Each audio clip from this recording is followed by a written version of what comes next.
Hi, welcome back to another exciting full stack project development with React and Spring Boot. My name is Bhushan. In case if you're watching my videos very first time, consider subscribing to my YouTube channel. I'm a senior full stack Java developer. I create videos on full stack development, Angular, React, Spring Boot, JPA, AWS, GCP, Azure. If that sounds interesting, consider subscribing to my YouTube channel.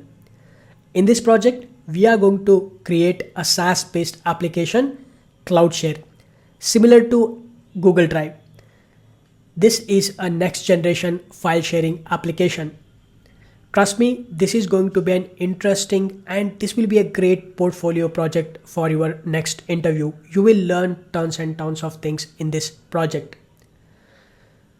The tech stack that we are going to use in this project is, in the front end, we are going to use React and Tailwind CSS, and in the back end, we will use Spring Boot and Data JPA and MongoDB database. And the entire application is authenticated using the Clerk Authentication. And finally, we are going to deploy the application into Netlify, the front end application, and the back end application, we are going to deploy it to Render. Also, we will be using Razorpay payment gateway for the payment related operations.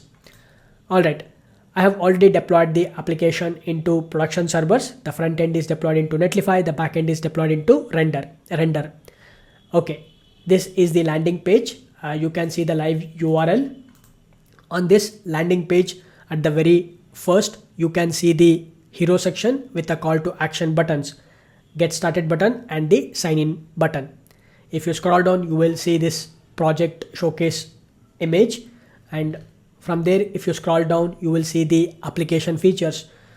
We have a few features that we have showcased in the application, which is easy to file upload, secure storage, file sharing, and flexible credits, file management, and transaction history.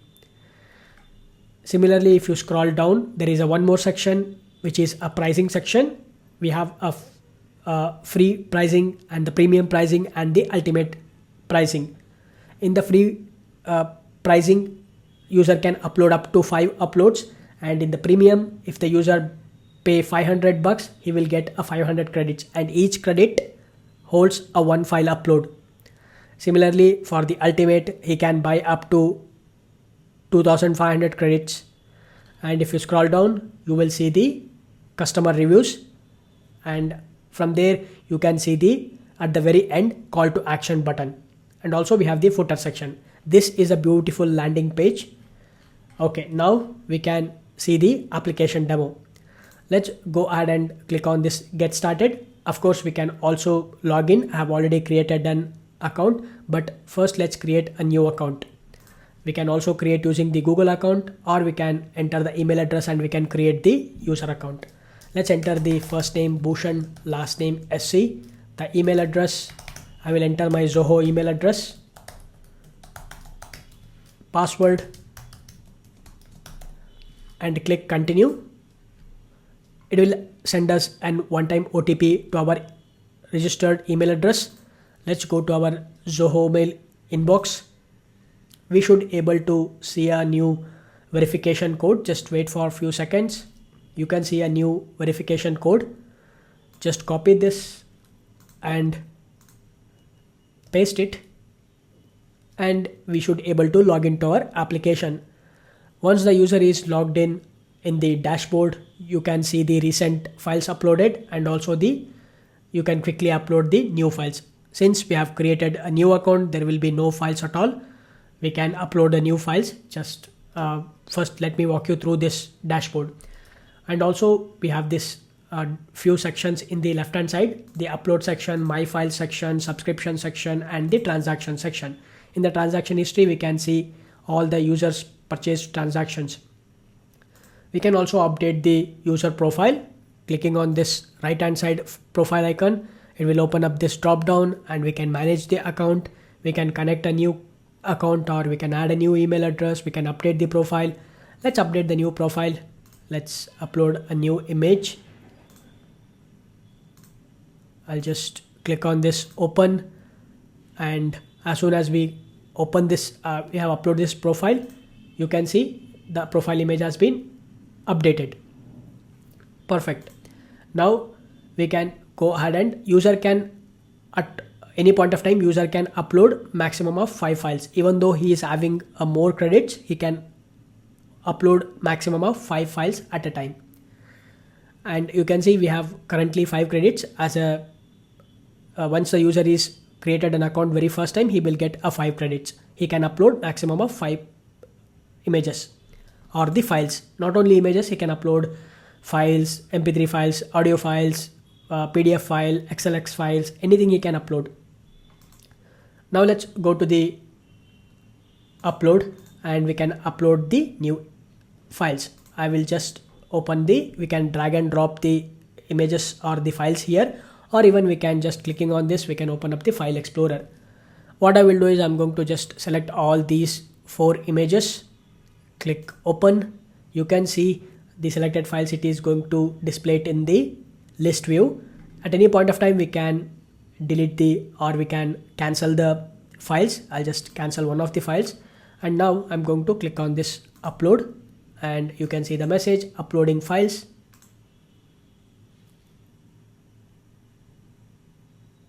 Boom, you can see files uploaded successfully. Now if you go to the my files section, you will see the files that the user is uploaded, and when the user is upload all the files, everything will be in a private mode.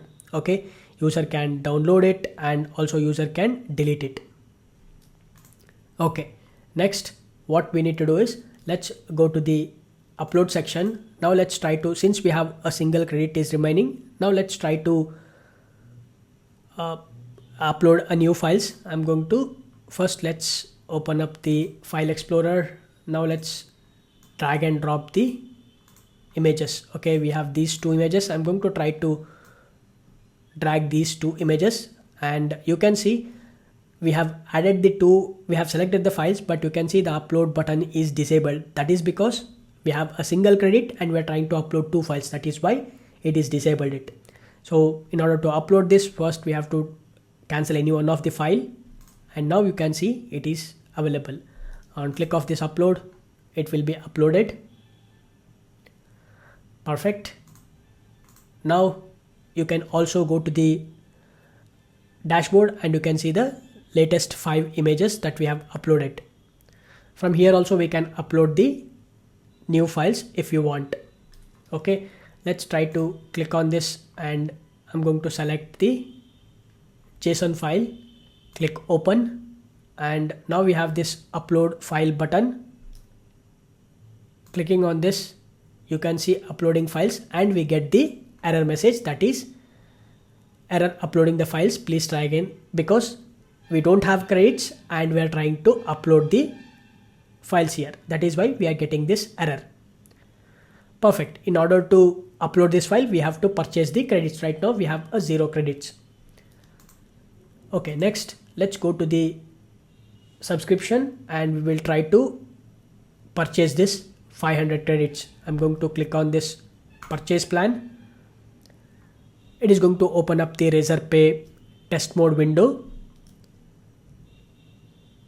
And now let's click on this UPI. We can also choose the cards. The Razorpay has provided the test cards. We can use those test cards to complete the testing. I'm going to use this UPI section or UPI option. We need to enter the UPI ID success at Razorpay. This is the UPI ID that has provided by Razorpay. To simulate the success scenario, we can use this success. To simulate the failure scenario, we can use the failure. I'm going to click on this verify and pay. Just wait for a few seconds. It is going to complete the payment and we should able to receive the 500 credits. Perfect. The payment is successful. You will be redirected in few seconds. Perfect. And the payment is successful. You can see we got the 500 credits. Awesome. Similarly, we can also purchase the ultimate package as well, or the subscription. Now if you go to the transaction, we should able to see the transaction that just we have made. The premium plan 500, we get the credits 500 and the payment ID. From this we can go to the my files and we should able to see all these files. At any point of time, we can delete the file if you want. I'm going to delete this WebP file. We get this delete pop-up. Clicking on this delete, it is going to delete the file. You can see now we have the 4 files. By default, this will be in the list view, but there is one more view, which is grid view. Clicking on this, we can see all the files in the grid view. Okay, and you can see this lock icon, which is a private, and on hover of this you will see download and make it public, and you can also make it delete. Okay, this is nothing but the grid view. We are going to support 2 different views, the grid view as well as the list view. On going back to the list view, this is how it looks. Okay, next, at any point of time we can share these files. By right now the sharing option is private. On clicking of this, it will become public. Okay, and we get this option called share link. On clicking of this, we should get this share file pop-up. From this we can copy this URL. Let me close this. Now I'm going to open this in since this is a public file, now we can share this with our friends. Assume that we have shared with our friend. Now if I go to the let's open this in an incognito window. I'm going to paste that file URL and hit enter. We should able to see a nice sharing option. From here, user can download the file, and user can also, let's say suppose he can copy the URL again. Okay, we will display the file logo. Okay, if it is an MP4, then we will see a different icon. If it is an audio file, then there will be a different icon, the file name and the file size when we have shared this, and the type of the image or the type of the file, download file option, and all the information that we will be displayed in the table format. Also, you will see this message, this file has been shared publicly. Anyone with this link can view it and download it.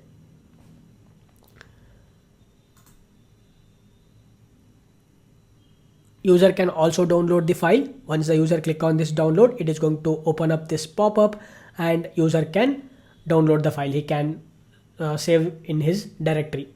Okay, I'm going to just store it in a desktop, click save, and now you can click on this logo and you can see now we got this image. Perfect. This is how we can share the files across with our friends. Let me close this and we can go back to our application. And also at any point of time we can delete it, and on clicking of this eye icon also we can able to see the preview. Okay, the file preview. All right, and user can also download the images or the files. You can see it is automatically downloaded the files. Awesome. So now let's go to our dashboard, and as I said before, in the dashboard we can able to see all of these recent files, and user can upload the new images or the files from here, also from the upload section. And in the my files we can able to see all of the files. User can make any of these files private and public. Again, clicking on this public, it becomes private. Now user no longer able to see the public links. All right, and I think this is it. You are going to learn all these things in this project. You will learn how we can create the sidebar, header, and how to integrate with the clerk, and how we can create the SaaS based application, how to integrate with the Razorpay. All this information will be I will be teaching you in this video. Make sure to watch the video till the very end. In case at any point of time, if you are not able to follow along this video, you can always feel free to download the source code. The link will be given in the description section of this video. And also this is completely a backend heavy project.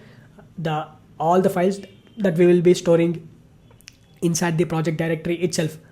I will not be storing images or the files in any of the cloud services, because most of you are messaging me that try to upload the files inside the directory itself. That is why I will be using the local file storage to upload all the files.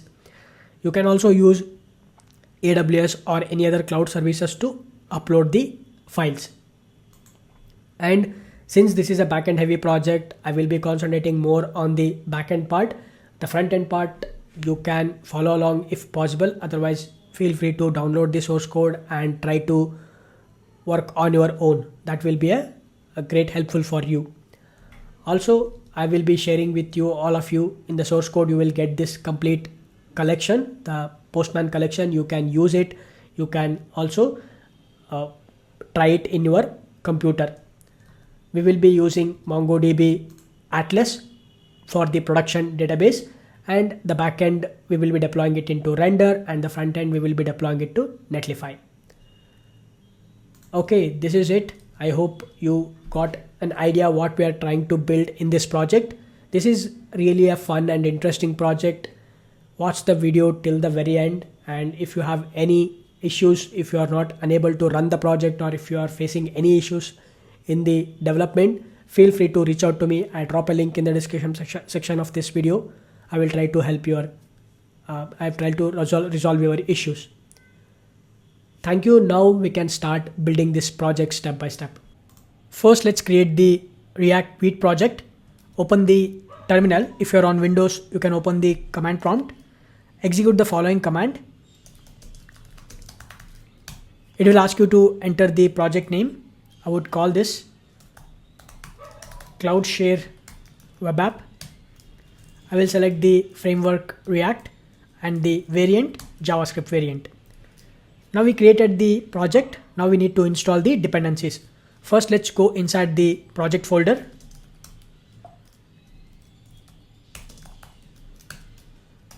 Install the dependencies, npm install. This will install all the dependencies. Okay, we have installed the dependencies. Now let's open this project inside the IDE. I will be using WebStorm. You can also use Visual Studio Code. I have opened the project inside the WebStorm. Let me close this readme.md file. Let's open the src folder. Inside this, open the index.css and select all the content and delete it. Similarly, let's open the app.jsx, delete all the content, and open the app.css, delete all the content, and assets folder, we have this react.svg file. Just delete this. Also, inside the public folder, remove this vite.svg file as well. Delete anyway. Next, open the index.html. Remove this title, and we will add a new title, which is Cloud Share Next Generation File Sharing App. Let's save this. Now let's close this index.html, app.css also, and inside this app.jsx, let's create the functional component. If you are using the Visual Studio Code, you can install the plugins that will increase us the productivity by adding those plugins. It will automatically generate the components for us. But I am using the WebStorm, so I'll just enter the code. Next, I'm going to export this as a default component. Let's save this. Next, we need to install the Tailwind CSS. Let's go to the browser and search for React Vite Tailwind CSS. Select the first link. We need to install the Tailwind CSS by executing this command. So copy this command and open the terminal, paste it and hit enter. We are getting this error, that is because due to the version mismatch. What I will do is, inside the package.json, I am going to just increase the Vite version. Currently it is 4.4.5. I'm going to change it to 5.2.0 and save this. And again we will install the dependencies by executing the command npm install. Now we can again open the terminal and install the Tailwind CSS. This time we should not see any of the errors. Perfect. Let's open the browser. Copy this import statement. Open the v.config.js. Let's add the import statement and also add the Tailwind CSS inside the plugins. Let us save this. Close this. Now open the browser again and copy this import statement and open the index.css. Add at the very beginning and save this. Now we can test this. We have configured the Tailwind CSS we can test it. What I will do is I'm just going to copy these class names and inside the app.jsx I will add the class name and I will paste all these classes. Let us save this. Now let's start the application. To start the application, enter npm run dev. This is going to start the development server on localhost 5173. Open the browser and navigate to localhost 5173. We should see the text app component and we can also see the styling that has been applied. Perfect. Now we can remove this classes and save this. Next, we will add the Google font. Open the browser and search for Google Urbanist font. You can also use other fonts. Select the first link. Looks like I have already added the font Urbanist. If you wanted to add it, just search for in the Google fonts, you can search for Urbanist and you can just click on this get font and it will be added here. And click on this get embed code. Select the import and web. Select this import statement. Go to the index.css. Just above this import statement, above the Tailwind CSS import statement, add the Google font import URL and save this. And now I'm going to just apply that font family Urbanist. If it is not present, sans serif. Let us save this. If you go to the browser, we should see the changes that has been applied. The Urbanist font has been applied. Perfect. Next, we need to install few more dependencies. Let me clear the screen. We are going to install Axios. npm install Axios. This is for making the HTTP calls. We will also install the Lucide React for icons. Next, we will also install the React Router DOM for routing.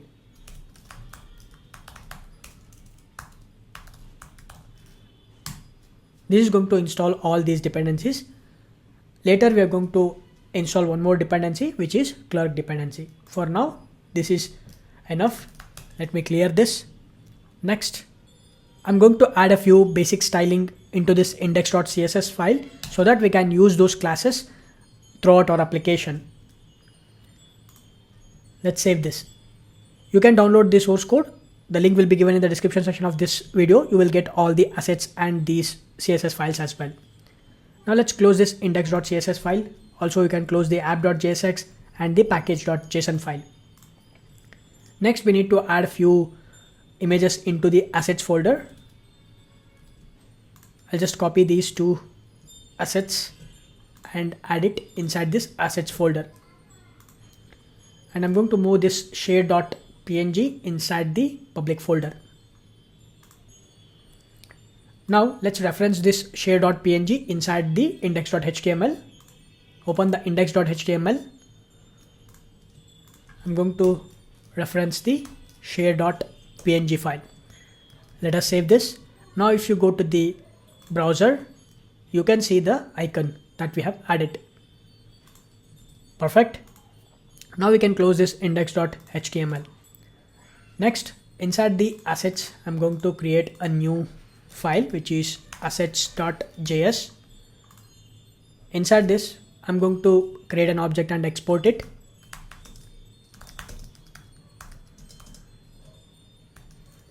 I'm going to import the image that we have added here, dashboard PNG.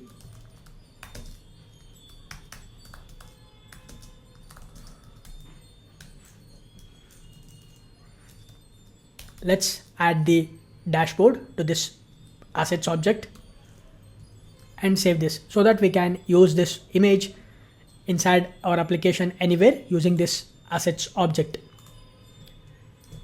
Now let's close this assets.js. Let's create a one more file which is data.js. Inside this we are going to add a static data. Later we are going to add it so that we can use that static data throughout our application. Next we need to configure the React router.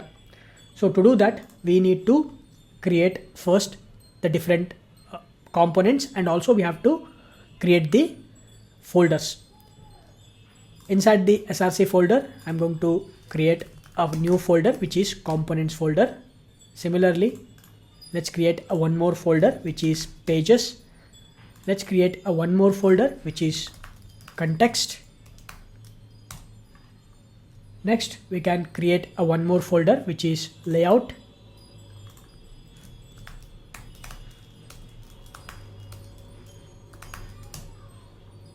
Perfect.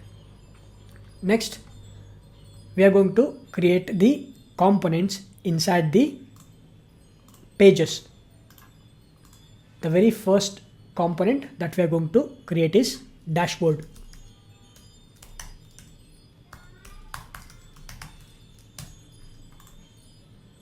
Inside this, let's create the functional component and export it.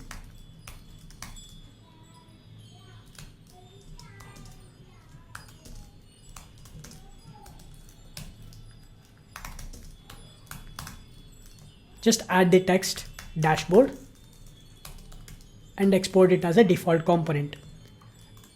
Let's create a one more component which is landing.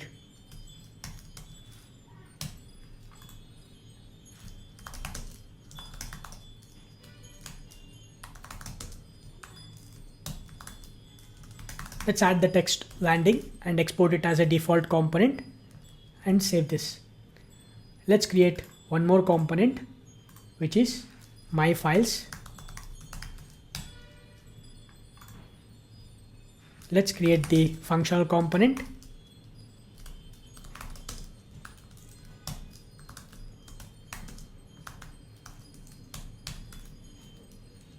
And export it as a default component. Next, create one more component which is public file view.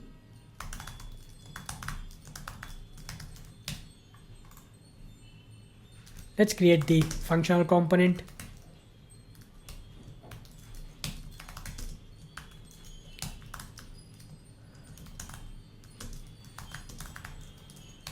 Let's export it as a default component. Let's create a one more component which is subscription.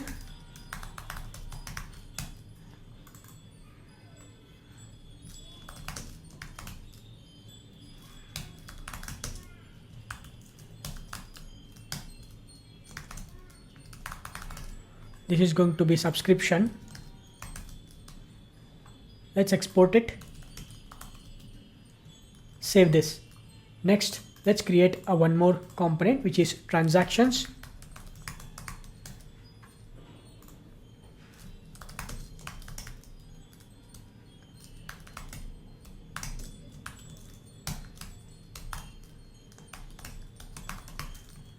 Let's export it.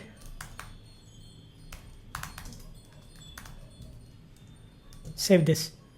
Let's create a last component which is upload.jsx.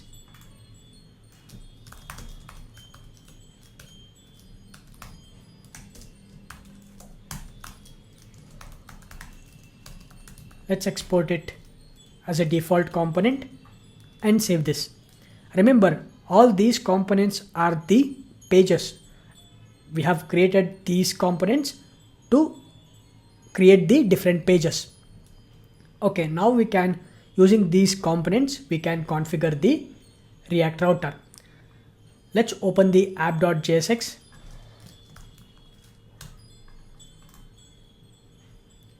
Inside this, first of all, let me get rid of this div and we can use the browser router.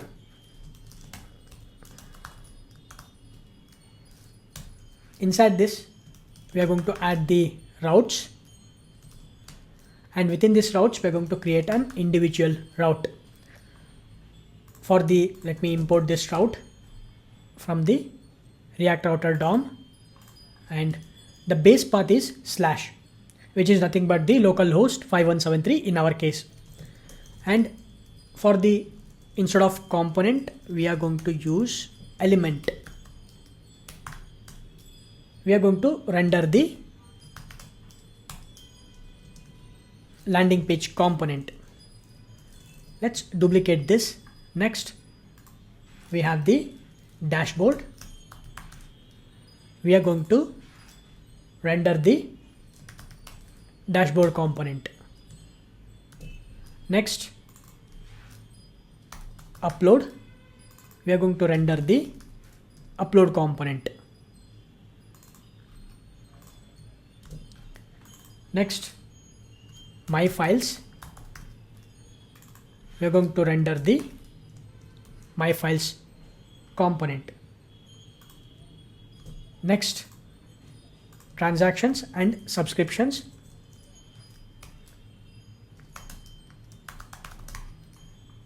Let's render the subscription component, and transactions. Let's render the transactions. Now let's save this. Now we can test this routing. Open the browser and you can see now we are in the base URL, which is localhost 5173. We are rendering the landing component. Similarly, if I go to the my files, we are rendering the my files component. Similarly, transactions, you can see the transactions component we are rendering. Okay, our basic routing is working. Now let's open the data.js. Inside this, I'm going to add the static data so that we can use these data inside our landing page. These are just the array of objects. I'm just exporting it. Let's save this, and I'm going to close this data.js, and I will also close this dashboard, my files, public file view, subscription, transaction, upload. Next, inside the landing page component, I'm going to get rid of this div. So let's create a div with a class landing page. Along with this, I'm also going to add few more classes.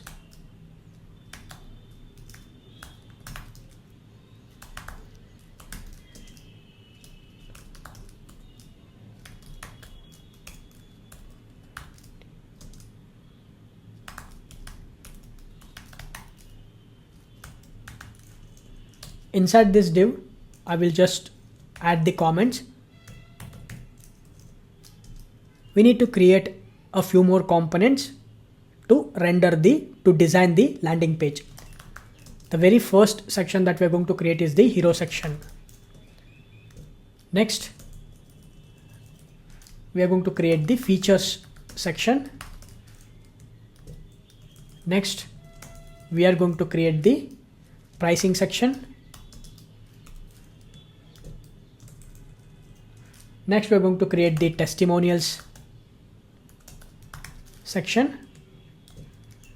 Next, we are going to create the call to action section. Next, we are going to create the footer section. For all of these sections, we will create a separate components. Those are all the reusable components. Let's save this. Next, open the Project Explorer. Inside the components folder, I'm going to create a new directory which is called landing, which means inside this folder we are going to create the components that are related to the landing page. Okay, so I'm going to create the very first section, which is hero section.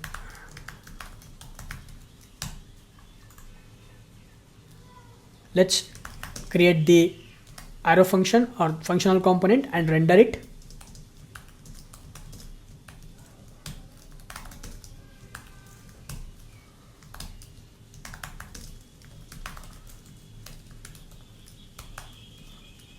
Save this and open the landing page.jsx, and here I'm going to render I'm going to mount the hero section. Save this. Let's create one more component, which is features section.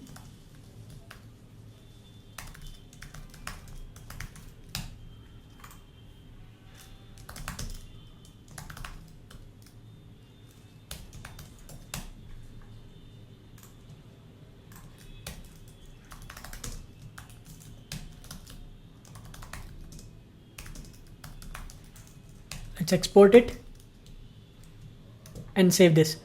Next, inside the landing.jsx, let's mount the features section.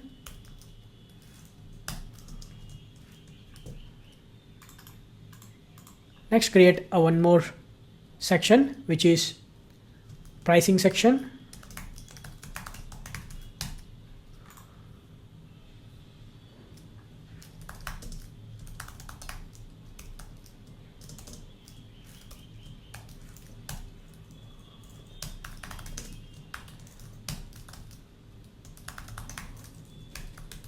Let's export it. Now we can mount this inside the landing page. Let's create the testimonial section.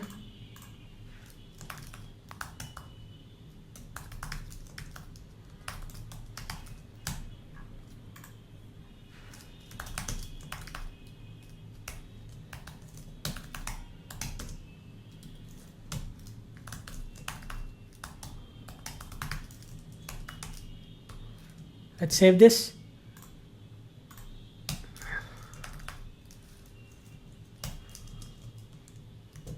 Next, let's create the call to action section.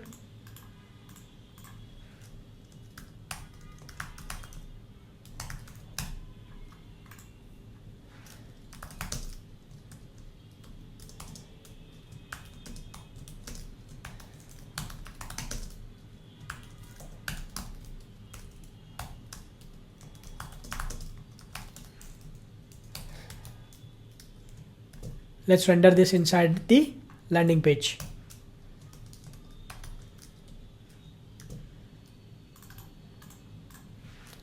Let's create the footer section.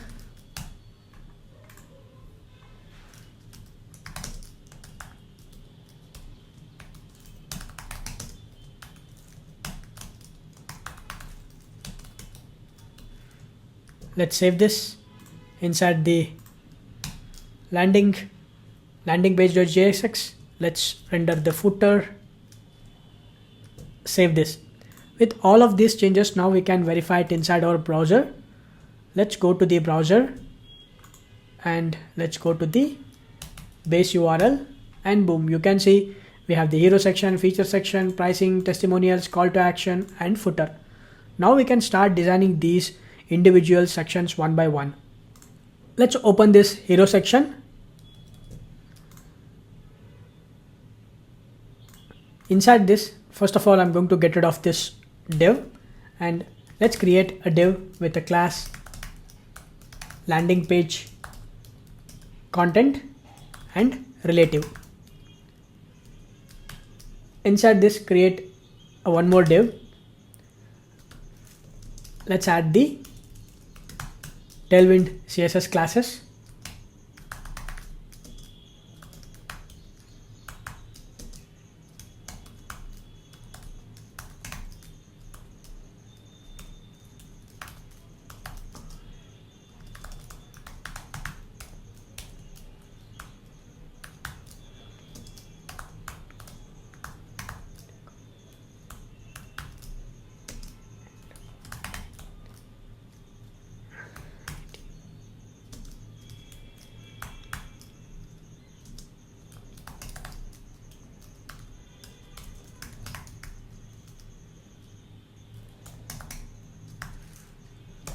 Okay, we have added these Tailwind CSS classes, and after this div we're going to create one more div, and let's add the classes.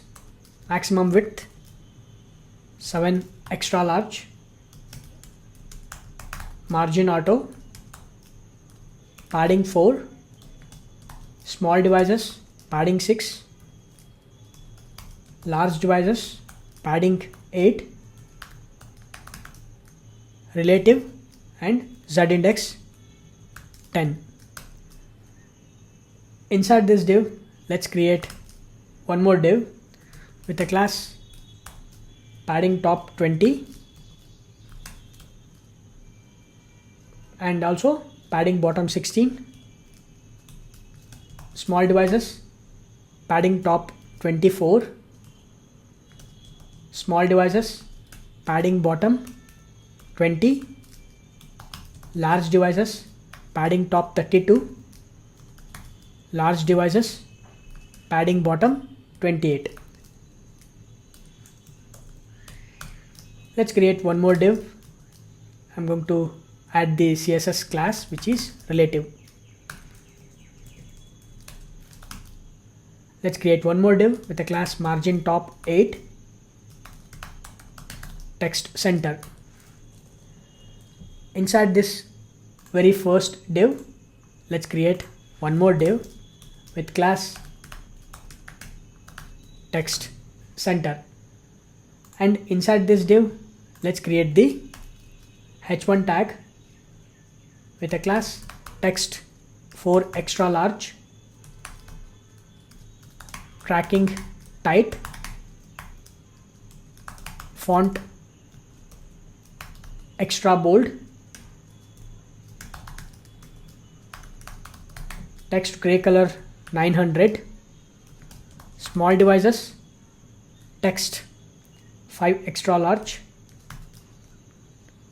medium devices text 6 extra large. Inside this h1 tag we can create the span tag with a class block. Let's add the text share files securely with. Let's create one more span with a class block and text purple 500. Of course you can use the different color, but I'm using this color which is purple color, cloud share. Let's save this. Now if you go to the browser, you can see now we have this nice color. You can observe in the bottom we have the white color, and in the hero section we have a different background color, and also we have this text secure share file securely with cloud share. Perfect. Next, after this h1 tag, let's create the paragraph with a class margin top 3, maximum width on medium devices, margin auto, text base text gray 500, small devices text large, medium devices margin top 5, medium devices text extra large, medium devices maximum width 3 extra large. And inside this paragraph we can add the text which is upload, manage and share your files securely, accessible anywhere, anytime. Just the subtitle. So let's save this. If you go to the browser, you can see now we have this nice subtitle which has the content. Next, after this paragraph, let's create one more div with a class margin top 10, maximum width on small devices, margin auto, small devices maximum width none, small devices flex, small devices justify center. And inside this div we can create a one more div with class space y4, which is nothing but space vertical 4, and small devices vertical space y0, small devices margin auto, small devices inline grid, small devices grid column 2, small devices gap 5. And inside this div we can create two buttons. The very first button contains the text get started, and the second button sign in. Let's save this. If you go to the browser, you can see now we have this get started and sign in buttons, two buttons. Now we have to add style to these buttons. Let's apply the CSS styling. I'm going to add the classes, which is flex items center, padding 6, horizontal padding, and vertical padding 3, border transparent, border and border transparent, text base font medium, rounded corners and medium devices, text white, background purple 500, on hover, background purple 600, medium devices padding vertical 4, medium devices text large, medium devices padding horizontal 10, transition all, duration 200, shadow on large devices, on hover, shadow extra large. Let's save this. If you go to the browser, you can see now we have this nice background with a purple color. Now we can add the styling for this sign in button. We're going to add the same set of classes for this also, but with a slight variation. So instead of just typing all those, I'll just add those classes.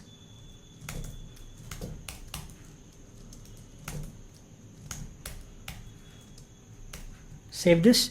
If you go to the browser, you can see now we have this white background instead of the purple. That's the only difference. Okay, now we have added the styling for those buttons. Next we have these two divs. So let's start adding the styling to these div. Inside this div, we're going to add the image, the product showcasing the product. That image we're going to add, and inside this div we're going to add the text. Let's create a div with a class aspect width 16, rounded corners on large devices, shadow extra large, overflow hidden. Inside this, let's create an image tag, and we can use the image from the assets, that is the dashboard image, cloud share dashboard, that is the alt text. Let's add the classes, which is widthful, heightful, object, cover. Let's save this. Let's go to the browser. Boom, you can see we have this nice image. Okay, this is the dashboard of our product. After this div, I'm going to create one more div with a class absolute, insert 0, background gradient to top, from black, and opacity 10, rounded on large devices. Save this. Next, in the third div, inside this we are going to create a paragraph with a class margin top 4, text base, text gray color 500. Inside this, let's add the text. All your files are encrypted and stored securely with enterprise grade security protocols.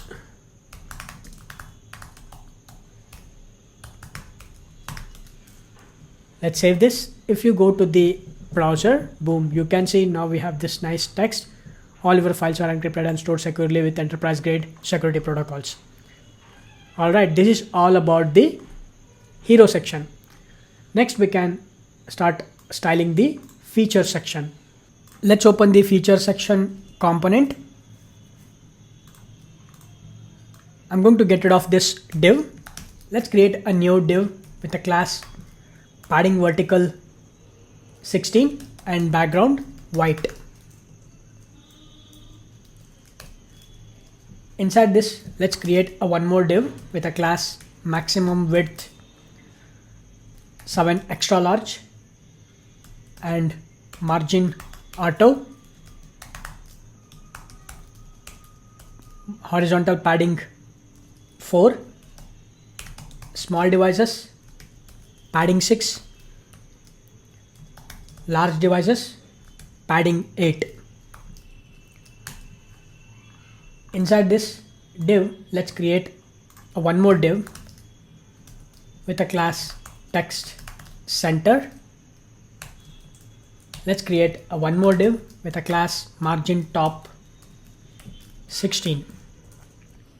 Inside this first div, let's create an heading tag h2. Let's add the class text 3 extra large, font extra bold, text gray 900, small devices text 4 extra large. And inside this heading tag, let's add the text. Everything you need for the file sharing. Let's save this. If I go to the browser, you can see now we have this nice h2 tag, the heading tag, everything you need for the file sharing. After this heading tag, let's create a paragraph with a class margin top 4, maximum width 2 extra large, and also margin auto, text extra large, text color gray 500. And inside this paragraph, let's add the text, which is CloudShare provides all the tools you need to manage your digital content. Save this. If you go to the browser, you can see now we have this nice subtext. After this paragraph, we have this div that we have created, and inside this div, what I will do is I'm going to create a one more div with a class grid grid column 1, gap 8, small devices, the grid column should be 2, and large devices, grid column should be 3. And inside this div, what we will do is we are going to add the features. But what I will do is, instead of adding it manually, I'm going to make use of the data that we have added, the static data which we have added inside our data.js file. What I will do is I'm going to accept the prop, which is features, and we can pass the features as a prop to this component. Go to the landing.jsx, and here we can pass the features is equal to, and let's pass the features. The features we will get it from this data.js file. Save this. Now inside the features section, we can make use of these features. Let's loop through the features and dot map, and this will gives us the single feature and the index auto increment value. And here inside this features, what I will do is I'm going to create a div,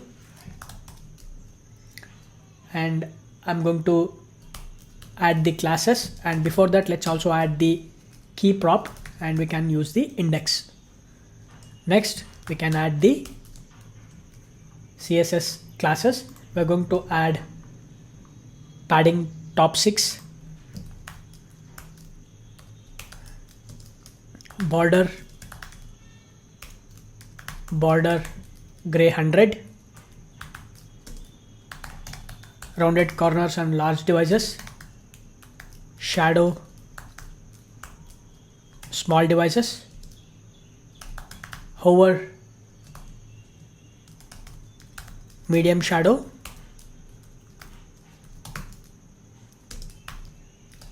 transition shadow,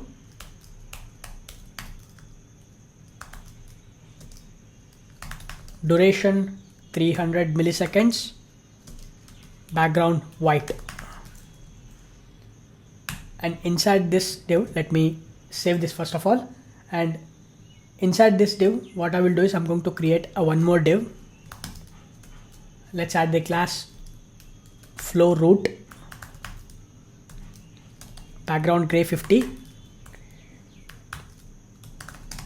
rounded large, horizontal padding 6, padding bottom 8.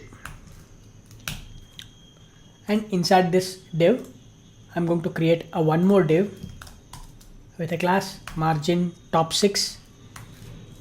In fact, this is going to be a minus margin top 6. And inside this div I'm going to create one more div.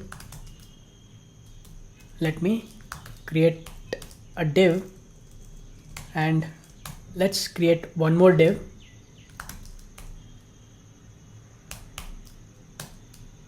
Not the div. Okay, first of all let's add the content inside this div, and I'm going to add the classes, which is inline flex, items center, justify center padding 3, background white, rounded on medium, shadow large. And inside this div basically we are going to display the features icon. Okay, we have a different features, and for every feature we are going to render the different icon. For now let's use a single icon, later we can change it. So I'm going to just use the wallet, and after this div let's create the h3 tag with a class margin top 5, text large, font medium, text gray, 900, tracking tight. And inside this, let's add the text. Instead of adding the text, we can make use of this feature. Okay, inside this feature, we have a different properties. One of the properties, title property, feature.title. Perfect. And after this h3 tag, we can make use of the paragraph, and let's add the classes margin top 2, text base, text gray 500, and inside this paragraph we can display the features description, feature.description, and save this. So with this, of course, we are hard coding the wallet. So let's go to the browser. Boom, you can see we have a different features: easy file upload, secure storage, simple sharing, flexible credits, file management, and transaction history. All these static data coming from the data.js file, and you can see we have a same icon for all of these features. Our goal is to dynamically we have to add the icon for all of these features. So how we are going to add it? So for that we are going to create a function. So let's go back to our code. At the top, I'm going to create a function, const render icon. This is the function. This is going to be an arrow function, and we are going to accept the two parameters. One is icon name and icon color. And inside this, what I will do is I'm going to create an object, const icon props is equal to, and size, I'm going to define the size for these icons 24, and class name, that is going to be icon color. Okay, so we are going to whenever we are calling this render icon function, we are going to pass the icon name and icon color, and that icon color we are going to pass it as the class name, and the size we are hard coding is to 25. Okay, now we can pass these icon props to various icons. But how do we get the icons? Okay, so the icons, for that we are going to use the switch case, and we are going to check the icon name. Okay, so because whenever we are passing this icon name, we have to check for which feature what icon we need to add. So for that we are going to use this switch case, and let's add the cases. If the icon name is arrow up circle, then we are going to render the arrow up circle icon, and to this we are going to pass this object icon props. It is going to be, let's use the spread operator icon props. Let's copy the same and duplicate it. Next, if the case is shield, if the icon name is shield, then we are going to render the shield. And similarly, if the icon name is share 2, then we are going to render the share 2 icon. Next, if it is a credit card, then we are going to render the credit card icon. Next, if it is file text, then we will render the file text. And if it is clock, then we are going to render the clock. And none of these none of the cases did not match, then we have the default case, and we are going to return the file text. Perfect. And let me quickly add the semicolons.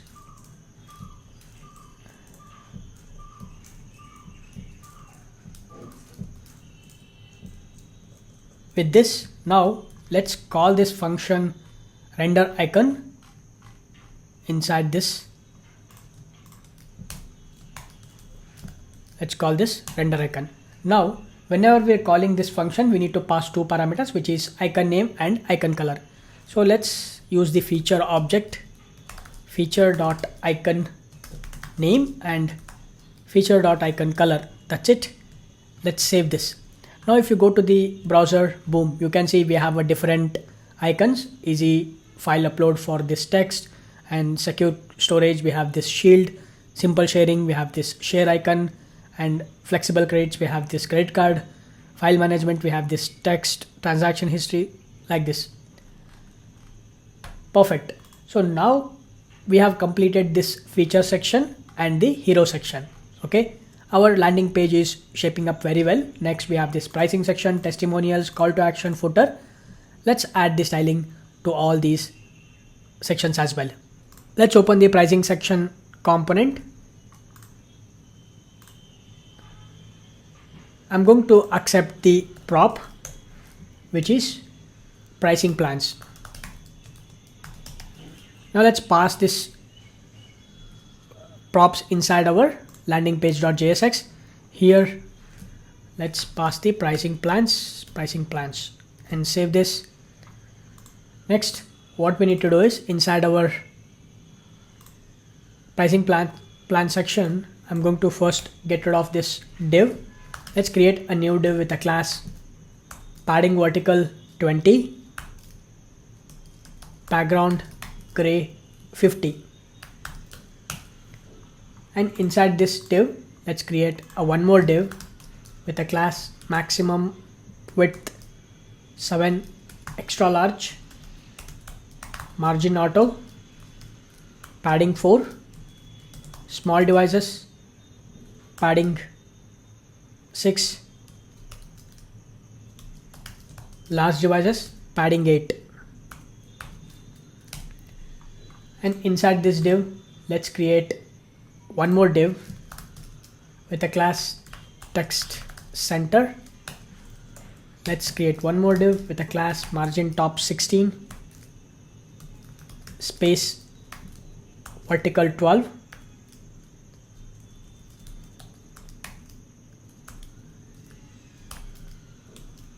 on large devices, space vertical 0,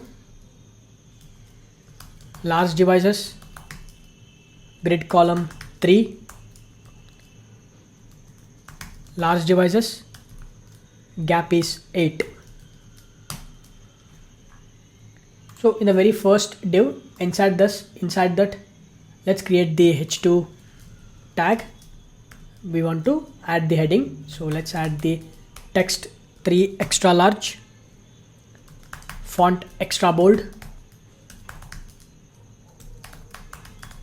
text gray 900, small devices, text 4 extra large. Inside this, I'm going to add the text, which is simple transparent pricing.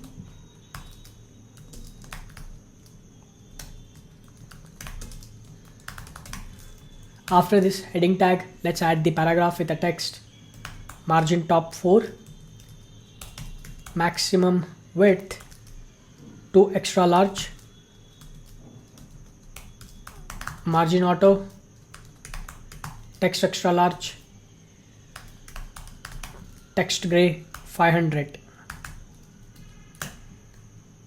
And inside this paragraph, we can add the text, which is choose the plan that's right for you.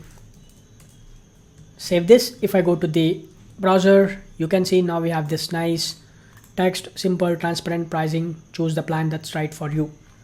And of course, what we are adding are these are completely mobile responsive. If I view this in the mobile, you can see we have this file sharing securely with the cloud share. Of course, this I have to align it, okay, but everything else is mobile responsive. Perfect.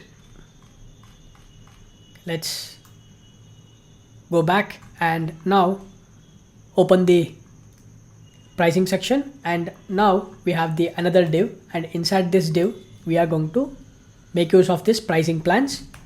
Let's loop through this pricing plans dot map,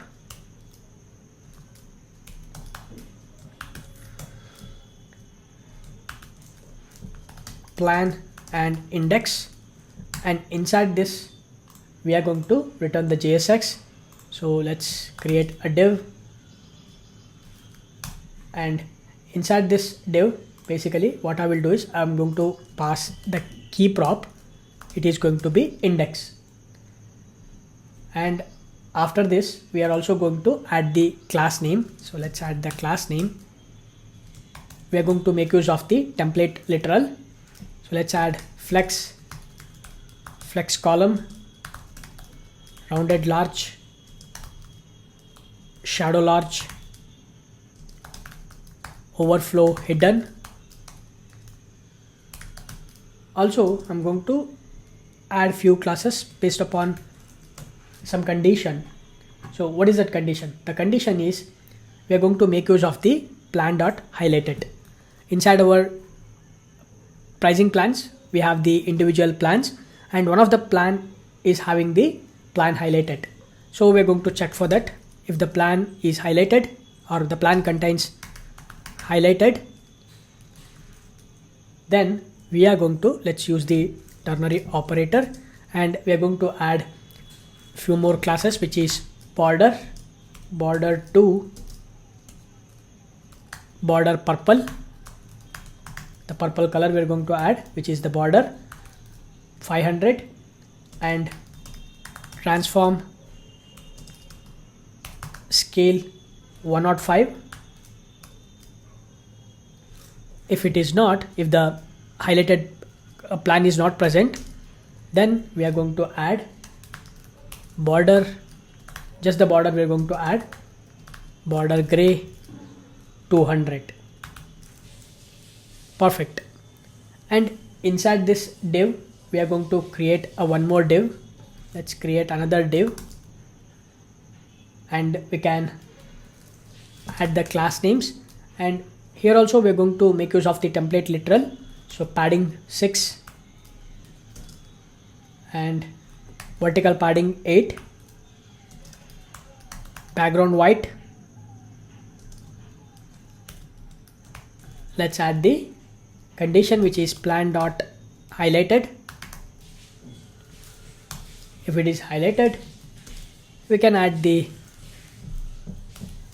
classes, which is background gradient,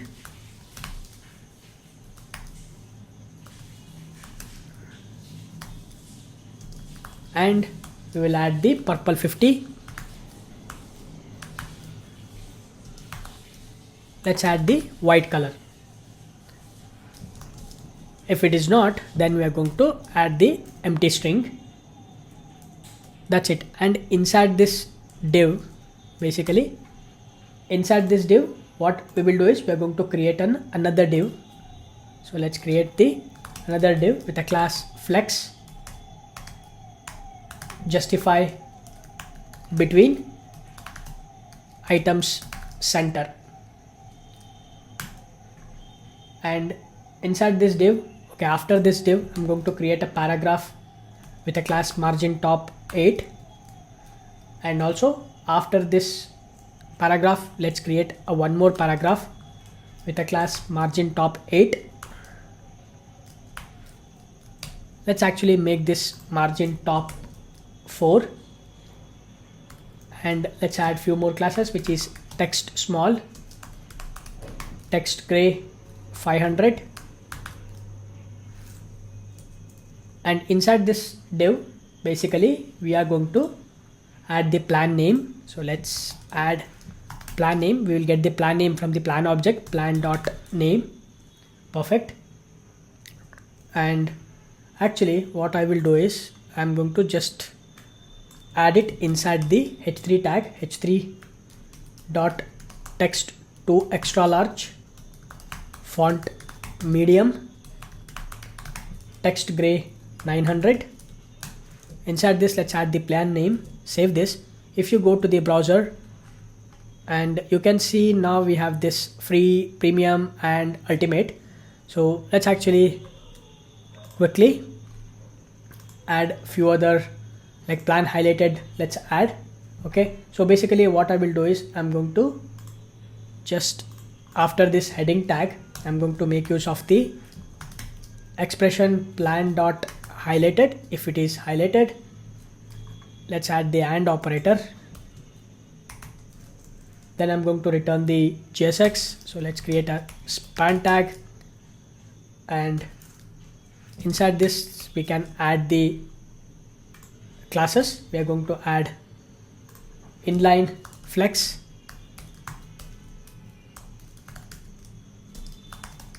items center, padding 3, padding 0.5, rounded full, text small, font medium, background purple 100, text purple 800. Perfect. And inside this span tag, what I will do is I'm going to just add the text popular. Okay, I want to display this popular only if the plan is highlighted. I mean, like, we have 3 different plans. One of the plan contains this plan highlighted, and we're going to add that popular. If I go to the browser, and you can see now we have this popular. Okay, so after this h3 tag, we are adding this popular based on the condition, and after this we can add this paragraph, and inside this paragraph I'm going to add the description, plan dot description, and also inside this paragraph we can add plan dot. Okay, we have added the description. Next we need to add the price. So plan dot price, and we need to add the currency. I'm going to add the Indian currency. You can also add a different currency based upon your country, and save this. If you go to the browser, you can see this is how it looks. Perfect. And next, after this paragraph, and I'm going to, after this div, I'm going to create a one more div with a class flex1, flex column, justify between, padding 6, padding top 6, padding bottom 8, background gray 50, and space vertical 6. And inside this div we are going to add the unordered list. So let's save this. If I go to the browser, and we are going to add the bullet points, so that we are going to add the different features or the different options that is provided by these pricing plans. Let's go back, and before we adding this, I would like to just add one missing class here. So we have this grid, right? And here I will just add the, on large devices we need the grid. So let's add this class and save this. Now if I go back to the browser, you can see now we have these nice grids. Okay, I have missed that class, so let's add that class. And next I'm going to add the unordered list. Let's add the classes. I'm going to add the space vertical 4, and after this unordered list, let's create a div with a class rounded medium and shadow.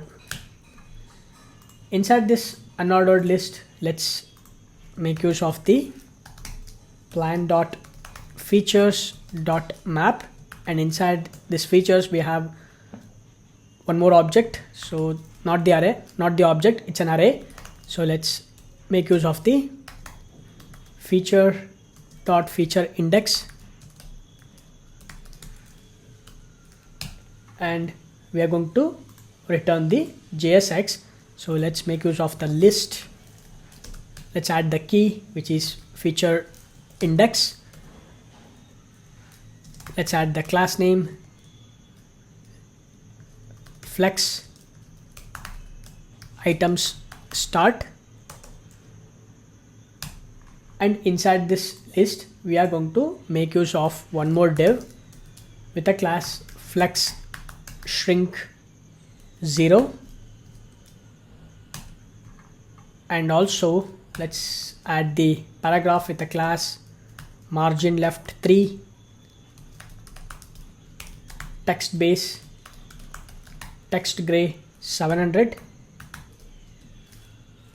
and inside this div I'm going to just add the Lucide React icon, which is check mark.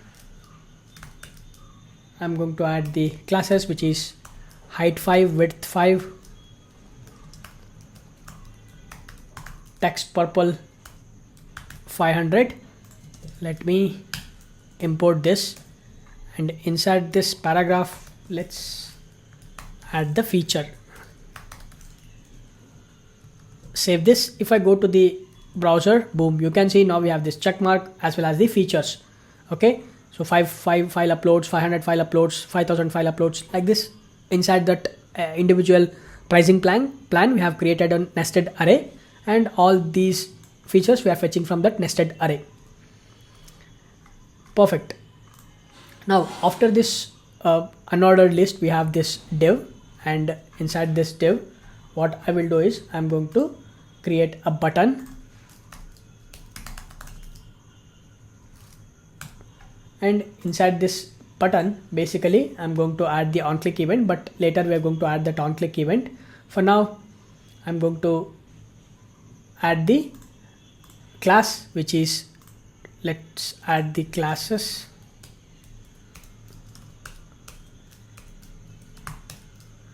We're going to make use of the template literal, so width full, flex, items center, justify center, padding 5, padding 3, border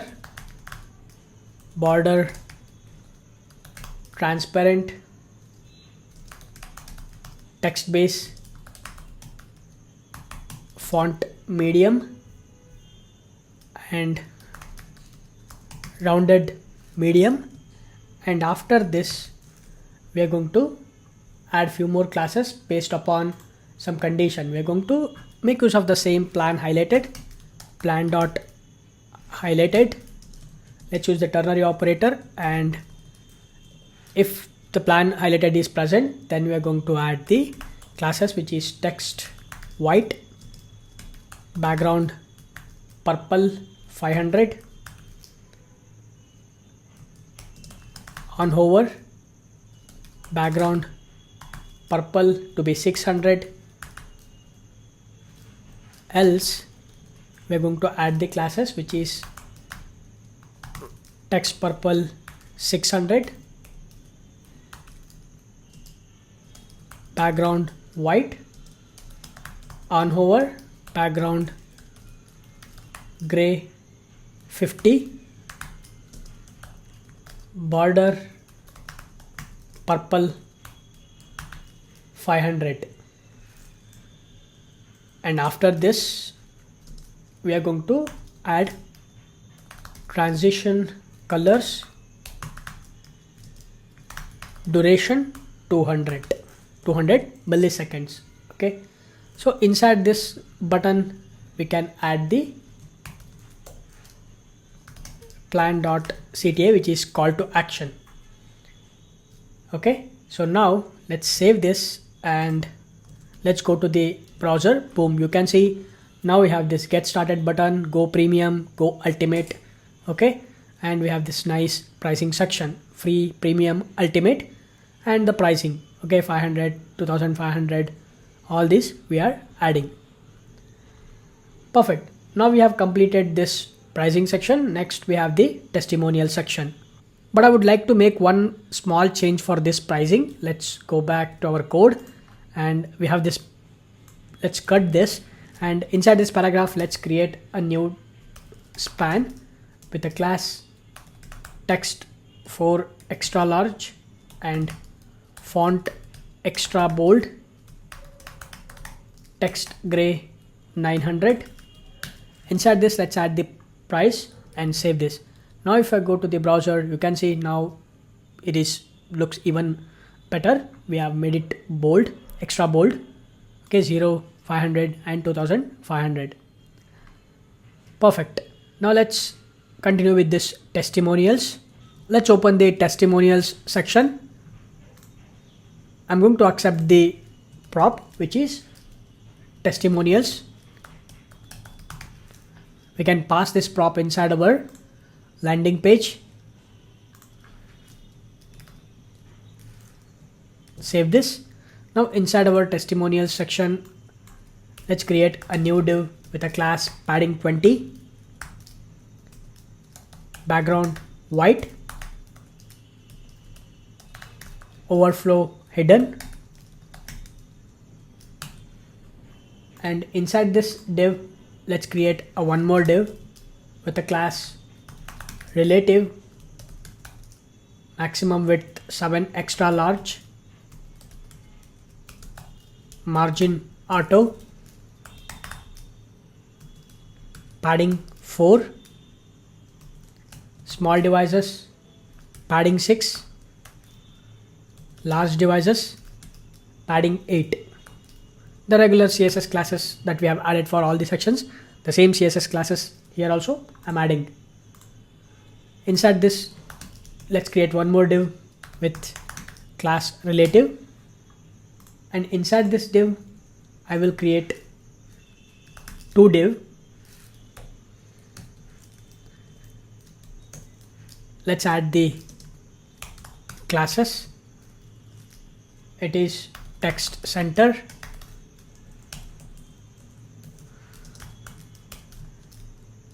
margin top 16, grid gap 8, large devices grid column 3, and inside the very first div I'm going to create the heading tag h2 with the classes text 3 extra large, font extra bold, text gray 900, small devices text 4 extra large, and also create a paragraph with a class margin top 4 and maximum width 3 extra large, margin auto, text extra large, text gray 500. And inside this heading tag, let's add the text trusted by professionals worldwide, and the text, the subtext I'm going to add see what, let's add the text see what our users have to say about CloudShare. Save this. If I go to the browser, scroll down, you can see we have this heading tag and the subtext. Next, inside the another div, we are going to make use of the testimonials. So let's use the testimonials.map, and we get the testimonial individual object and the index. Inside this, we can return the JSX. So let's create a div. Let's add the key prop. It is going to be index. Let's add the classes, which is background white, rounded, extra large, shadow, medium, and overflow hidden, transform, transition, duration 500, on hover, scale 105. And inside this div, let's create a one more div with a class padding 8, and inside this div, let's create one more div with a class flex items center. Let's create one more div with a class margin top 4, flex items center, and let's add the block quote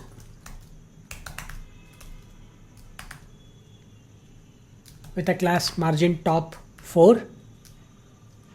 And now inside this very first div, we are going to create a one more div with a class flex shrink 0, height 12, width 12,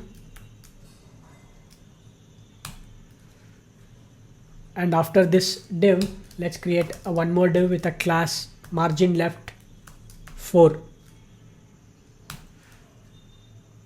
And inside this very first div, we need to display the image. So let's make use of the image. Let's add the classes, which is height 12, width 12, rounded corners full, and for the source, let's make use of the testimonial dot image. We're going to just use this image, and let's add the, okay, we have already added the alt, and for this alt, testimonial dot name. Perfect. So after this image, in the down we have one more div, and here we are going to add the heading tag, the h4. Let's add the text large, font bold, text gray 900. Let's add the name, which is testimonial dot name. After this h4 tag, paragraph tag with a class text small, text gray 600, testimonial dot role, and we have the testimonial dot company. Okay, so save this. If I go to the browser, you can see now we have this image, the person's image, and their name and their designation and their role, okay, and the company. Perfect. And after this we have the one more div, and inside this div basically I'm going to make use of the array. So I'm going to just use the spread operator array. I'm going to create 5 array dot map,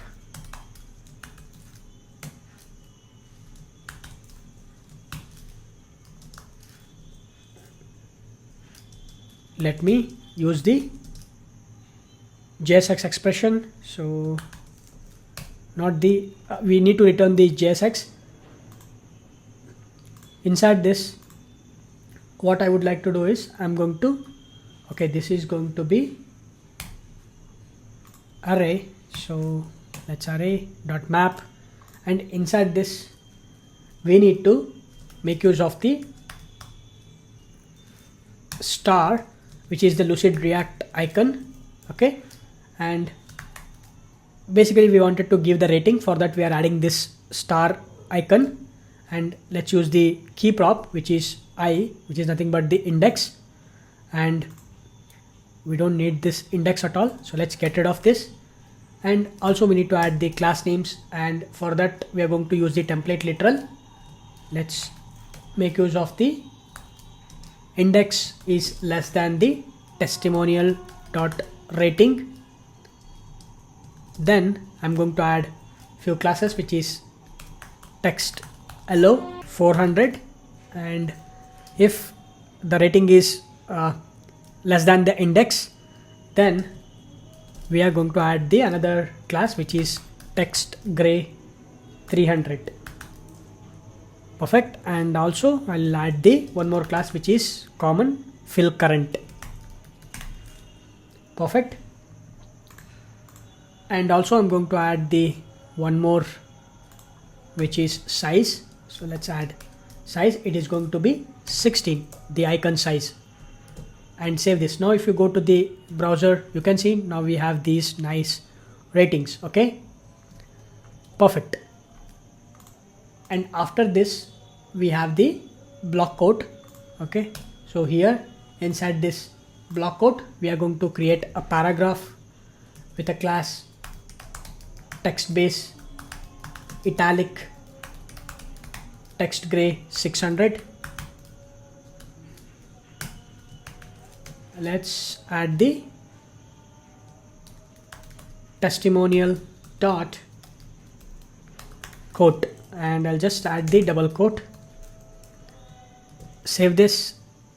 Testimonial dot quote. Save this. If I go to the browser, you can see now we have this double quotes for this quote. Perfect.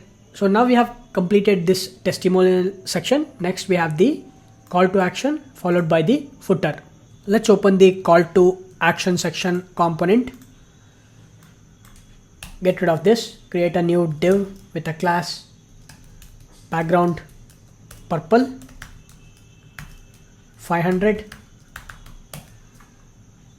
and inside this div create a one more div with a class maximum width 7 extra large, margin auto, padding 12, padding 4, small devices padding 6, large devices padding 16, large devices padding horizontal 8, large devices flex, large devices items center, large devices justify between. And inside this div create the heading tag with a class text 3 extra large, font extra bold, tracking tight, text white, small devices text 4 extra large. Inside this heading tag, and also I'm going to create one more div with a class margin top 8, flex, large devices margin top 0, large devices flex shrink 0. Inside this heading tag I'm going to create a span tag, 2 span tags.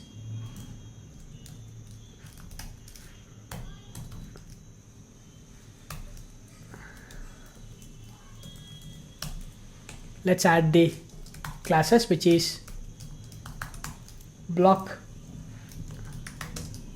ready to get started, and in the another span tag let's add block text purple,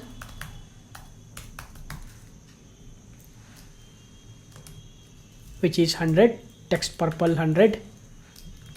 Create your account today. Save this. Let's go to the browser. You can see now we have this background purple and ready to get started. Create your account today, and in the next div we are going to create a one more div with a class inline flex rounded medium, shadow. and inside this div let's create the button, and inside this button basically we need to add the on-click event, but later we are going to add it. But for now let's add the text which is sign up for free, and now we can add the classes for these buttons. So let's add the class name, and let's add the CSS classes which is inline flex, items center, justify center, padding 5, padding 3, the vertical padding 3, and border transparent, text base, font medium, rounded medium, text purple 600, background white, hover background purple 50,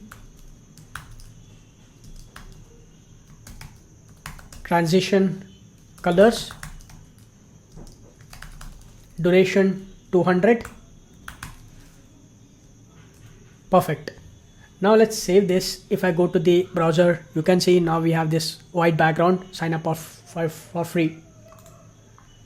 Perfect. Now we have completed this call to action CTA, and the last section is the footer section. Let's open the footer.jsx, and inside this basically what I will do is I'm going to get rid of this div, create a new div, not the div. Let's create a footer with a class background gray 800. Inside this footer create a div with a class maximum width 7 extra large, margin auto,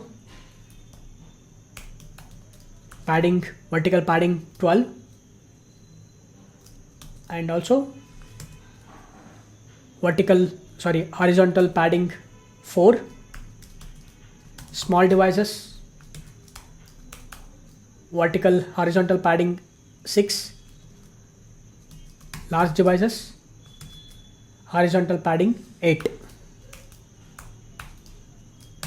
Inside this div create one more div with a class text center.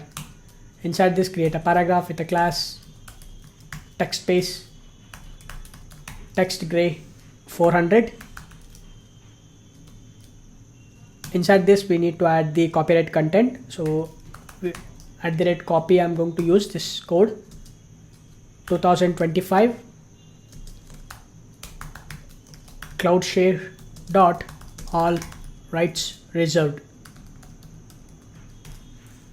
Perfect. Let's save this. If I go to the browser, boom, you can see now we have this nice footer. Alright, and the entire landing page is completed, and you can see it is completely mobile responsive. Of course, this is a small glitch, we can fix it, but everything looks good and everything is mobile responsive apart from this buttons. Now let's implement the Clerk Authentication system. To do this, first we need to create an account inside the Clerk website. Head over to clerk.com and create an account. After you log into the application, we need to create the application. Click on this create application and provide the application name. I'm going to select the sign-in options as email and Google.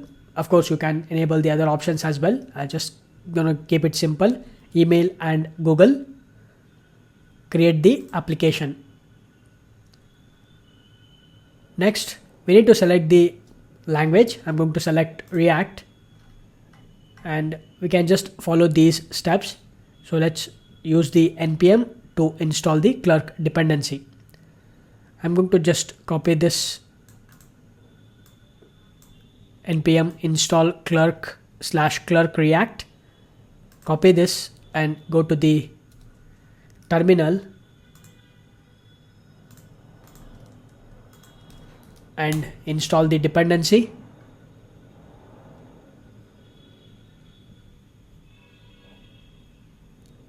Okay, we have installed the dependency.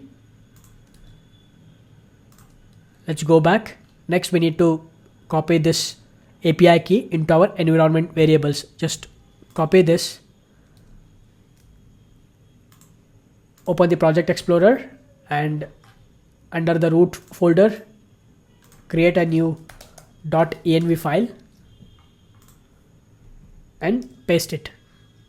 Save this and close this .env file. Next, inside our main.tsx or inside our main.jsx, we need to add this publishable key. So let's copy this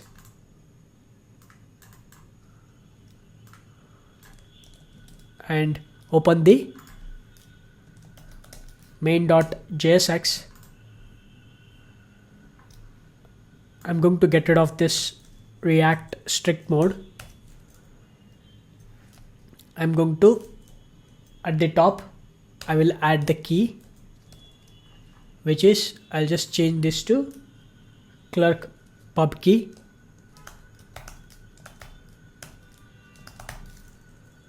And we are importing it from the environment variables. Now let's wrap this app component with clerk provider. Let's pass the clerk pub key and save this. That's it. Now let's close this main.jsx file. Next, what we need to do is we need to make use of the clerk provided components. So the first, I will open the landing page.jsx. Inside this, what I will do is I'm going to, at the very top, I'm going to make use of the use clerk hook, and I'm going to, from this hook, I'm going to grab the open sign in and open sign up.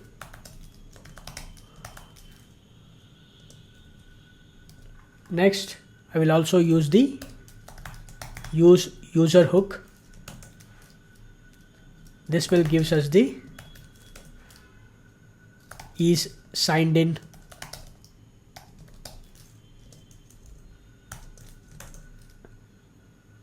And also I'm going to use the use navigate hook.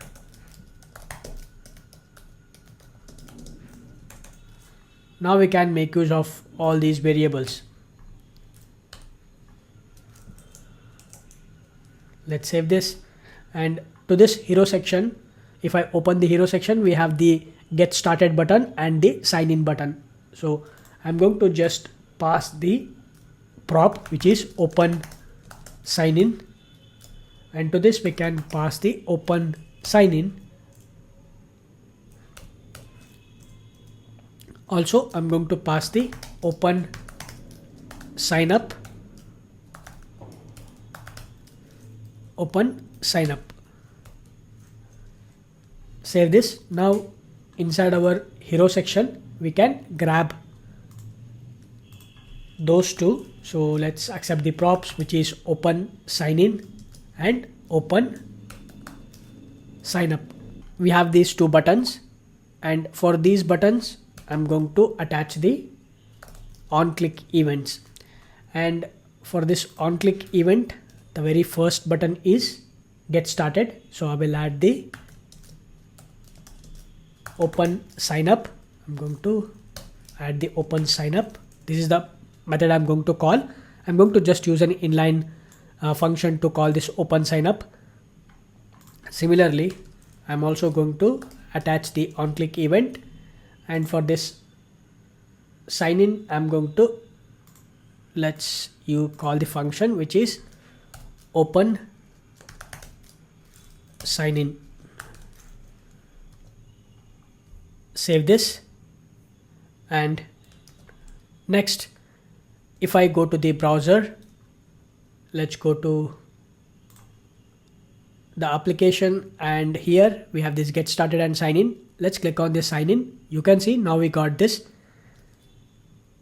clerk login page, and on clicking of this get started, we will get this sign up page. But in the sign up page, we will just get the email address and password. So what I will do is I'm going to add the first name, last name, all those informations. So to customize that, go to the dashboard, the Clerk dashboard, and let's go to the configure, go to the settings, not this settings, let's go to the email, phone, users, and here just enable the first name and last name and click select save, and just make this as mandatory fields, require first name and last name. You can customize it, the username and phone number. This is for the pro versions, and you can also add the email verification link, email verification code. All these things you can customize it inside this dashboard. Okay, now if I go back to our application and just reload this and clicking on this get started, you can see now we get the first name, last name, email address and password. Now when the user create the account, and after the user creates the account, the user will log into the application. So once the user logged into the application, where we have to navigate, so that we have to tell inside our landing page.jsx file. So let's close this and open the landing page.jsx. Inside this, what we need to do is I'm going to just add the use effect hook, and we need to pass the dependency array, which is signed in and navigate. Once the user is signed in, this is signed in becomes true, and as the state changes, this use effect will rerun again, and at the time we are going to check for the condition. If is signed in true, then we are going to navigate to dashboard page, dashboard, and save this. Now inside the dashboard, we need to add the user icon, the user profile button, which is provided by Clerk, that we are going to add it inside the dashboard. Let's open the dashboard.jsx. Inside this dashboard.jsx, I'm going to just create a div, and inside this div I'm going to add the user button. User button, this is a component which is provided by Clerk. Save this. Later we are going to move this to a different place. The menu bar, the navigation bar we are going to create, there we are going to move it, but just for the testing I'm going to add it inside this dashboard. Next we need to make a few more changes inside our app.jsx, inside our routing. What I will do is here I'm going to make few of these routes as protected routes. So since the dashboard component is only available after the user is logged in, so what I will do is, so let me cut this. I'm going to use the fragments. Inside this, let's add the sign in component, and so let's import this sign in, and inside this sign in, if the user is signed in, then we are going to add the dashboard. Otherwise we are going to, if the user is signed out,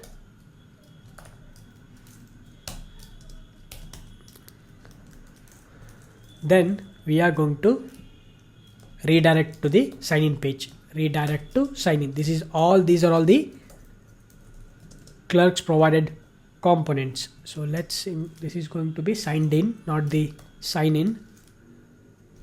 Import this. Perfect. Similarly, let's copy this fragment, and we have this upload. This upload also going to be a protected, and I'll change this to upload. Perfect. Similarly, we have this my files, so let's remove this and add this and change it to my files, and we have this subscription also.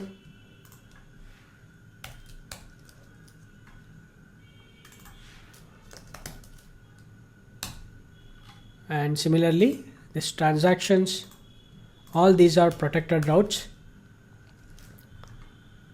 It's going to be transactions, and this is going to be transactions, and save this. Perfect. Apart from this, we are going to create one more route, which is a wildcard route. It's going to be, if none of these routes matches, then we are going to redirect back to the sign in.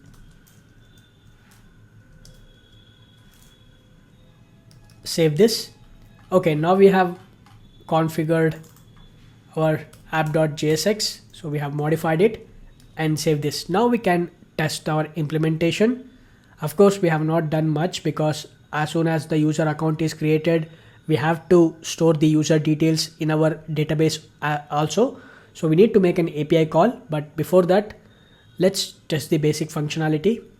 Open the browser and click on this get started.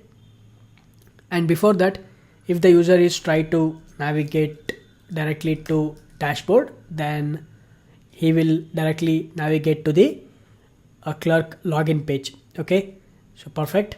And I'm going to just click on this get started. Let's enter the first name, Bhushan, SC, Bhushan at or 1992 at zohomail.in, password, click continue.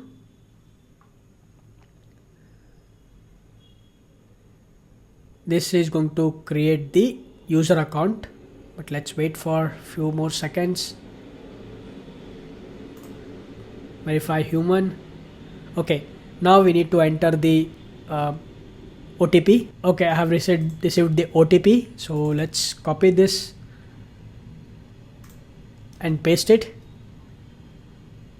And boom, you can see now we have navigate to dashboard, and you can see the user button as well. Okay, on clicking of this, we get this drop down with a logged in username and email address, manage account, sign out. Clicking on this manage account, we get this. We can update the profile, and you can also see in the security, we can see active devices on where we have logged in, and you can delete the account as well. Perfect. All these things we can manage here. And also user can log out from the application. Clicking on this sign out, we will navigate, and we will navigate back to the landing page. Perfect. So clicking on this sign in, we can directly sign into the application. So let's sign in again. zohomail.in.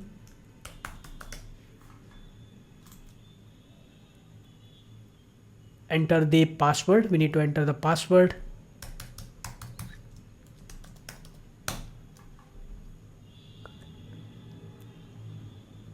Boom, we are logging in. Perfect. Our authentication system is working as expected. But what I would like to do is, since inside our, let me open the landing page. Let's go to landing page. And here we are passing the sign in and sign up for the hero section. Similarly, we are also going to pass it to the pricing plans as well. So here I will pass open sign up.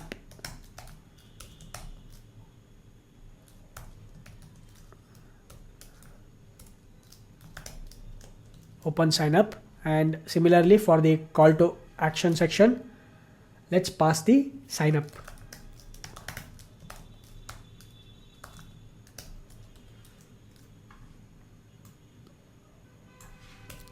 Perfect. And save this. Now inside our call to action, let's accept the open sign up, and here inside this button we can attach the on click event, which is open sign up, and save this.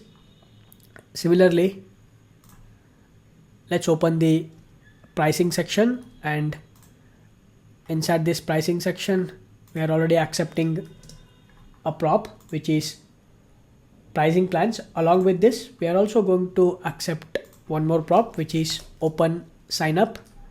And now we are going to attach the on-click events for all of these buttons. Okay, so if I scroll down, we have this button, right? And I'm going to add the on-click event. Open sign up function we are going to call. Let's save this. Let's go to the browser, scroll down. Okay, clicking on this Go Premium, you can see it is going to open up this window. Okay, sign up window. Similarly, I'm clicking off this last sign up for free. It is going to open up the sign up window. All right, that's it. We have completely configured the Clerk authentication system in the front end. Now we also need to configure in the backend as well. So for that, we need to create the Spring Boot application, and we have to save the user details inside our database as soon as a new account is created. Now let's create the Spring Boot project. To create the Spring Boot project, we can use the Spring Initializer tool. Head over to start.spring.io. This is an online tool where we can create the Spring Boot project. Let's enter the metadata details. The project type is Maven type. The language, of course, Java. And the Spring Boot version, the latest and stable version is 3.5.3. Let's enter the group ID, the artifact ID, the name, I will keep it default, and the description, Spring Boot REST API, and package name, I'll keep the default name, and packaging jar, the Java version 21. If you have installed 24, feel free to use the Java version 24. Now let's add the dependencies. We will add the web dependency. We will be using MongoDB, so let's add the MongoDB dependency. Lombok also we will use. It's a Java library to reduce the boilerplate code. And also we will add one more dependency, which is security dependency, but we will add that security dependency later. And along with this, we will also need to add the Razorpay dependency and the JWT libraries. We are going to add that later, but for now, these three dependencies are good to start with the development. Go ahead and click on this generate. This will download the zip file, extract this zip file and open the project inside the IDE. I will be using IntelliJ IDEA. You can use Eclipse, STS, or even we can use the Visual Studio Code as well. I have opened the project inside the IntelliJ IDEA. Let's open the pom.xml. Scroll down, you will see the dependencies like the MongoDB dependency and the web dependency and the Lombok dependency. This test dependency, we don't need it. I'll just delete this dependency, and also let me reload the Maven changes. Whenever you make any changes in the pom.xml, make sure to reload the Maven changes. You will see this icon at the right hand side. You have to click on that and it will automatically reload the Maven changes. Next, open the src folder under the main file, under the src, and we have this test folder. Inside this test folder, we have this test file. Just go ahead and delete this because we have removed the test dependency. We don't need this class, so just delete this. Next, we have this application.properties file. Before that, inside this pom.xml, as I said before, we are going to add few other dependencies like the Razorpay dependency and the Jackson JWT dependency and Spring Security as well. We will add that in just a bit. Before that, open the application.properties file. So let's remove this application name property.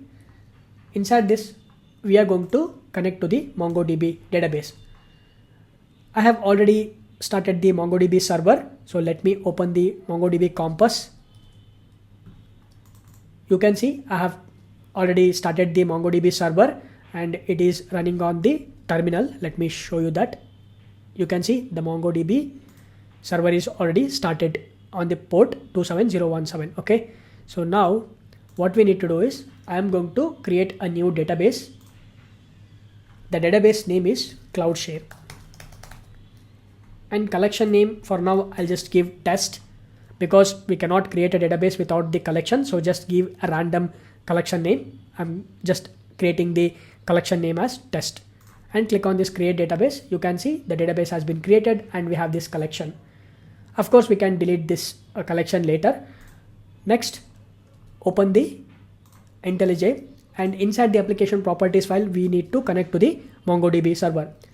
So let's add the property spring.data.mongodb.uri, and we will add the MongoDB URI, which is MongoDB:/localhost. Later we are going to connect to the remote server. For now we are connecting to the local host. So 27017, this is the default port number, / the database name which we have created just now, which is CloudShare. You can find this MongoDB URI on the documentation. If you go to the browser and search for Spring Boot application.properties and select the very first link, and here you can search for MongoDB URI. You can see spring.data.mongodb URI, MongoDB database URI overrides the host, port, username and password. Every property you can find it on this link. Make sure to visit this link. I'll drop a link in the description section of this link for your reference. Next, open the application.properties file. Inside this, for now we are adding this URI. Later we are going to add few other properties as well. Next, open the project explorer, and we have this main class. So let's start this main class and see what do we get. I'm going to start this application in a debug mode. Perfect. You can see the Tomcat is started on the port 8080. Now let's create the entity or the documents. Open the project explorer, and under this base package, create a new package. I'm going to call this documents, or you can call it document, whatever you want. And inside this, I'm going to create a new Java class. It is going to be profile document.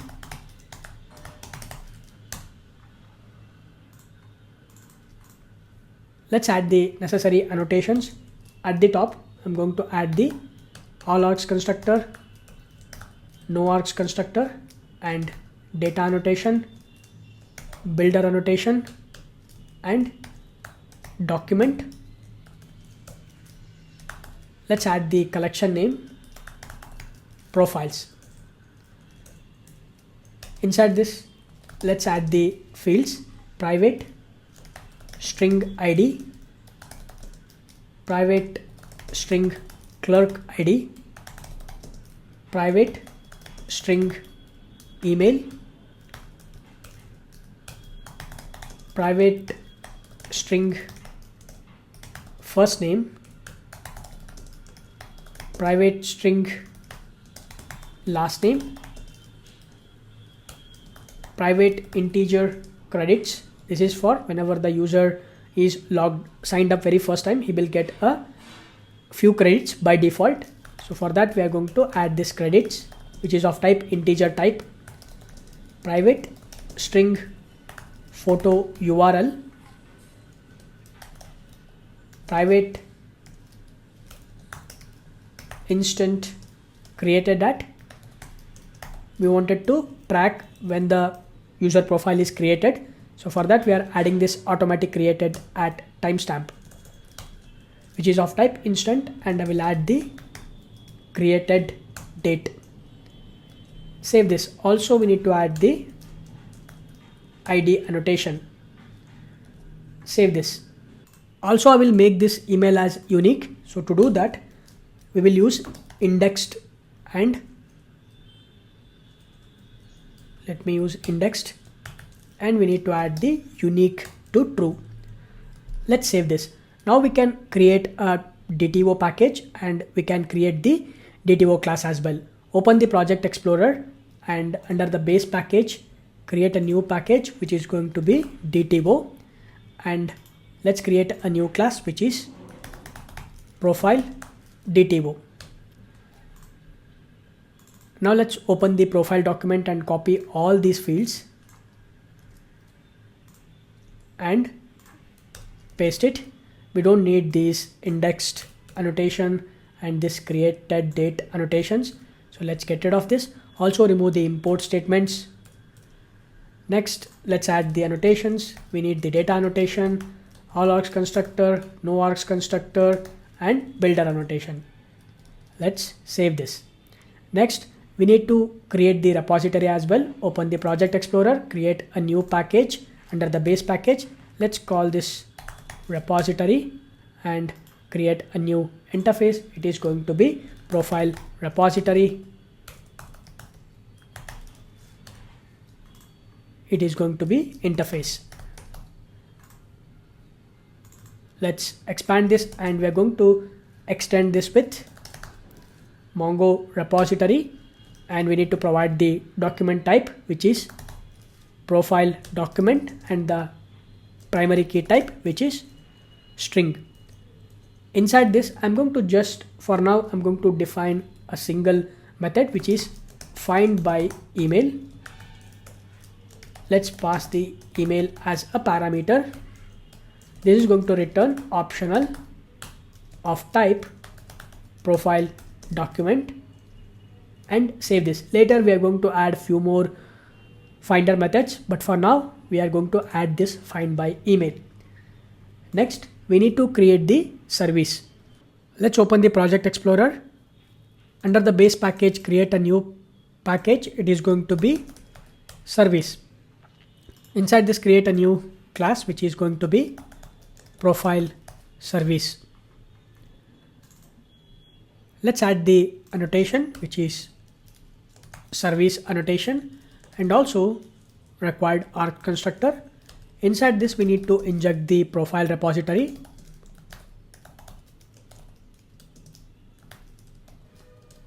Now let's create a method to save the user details.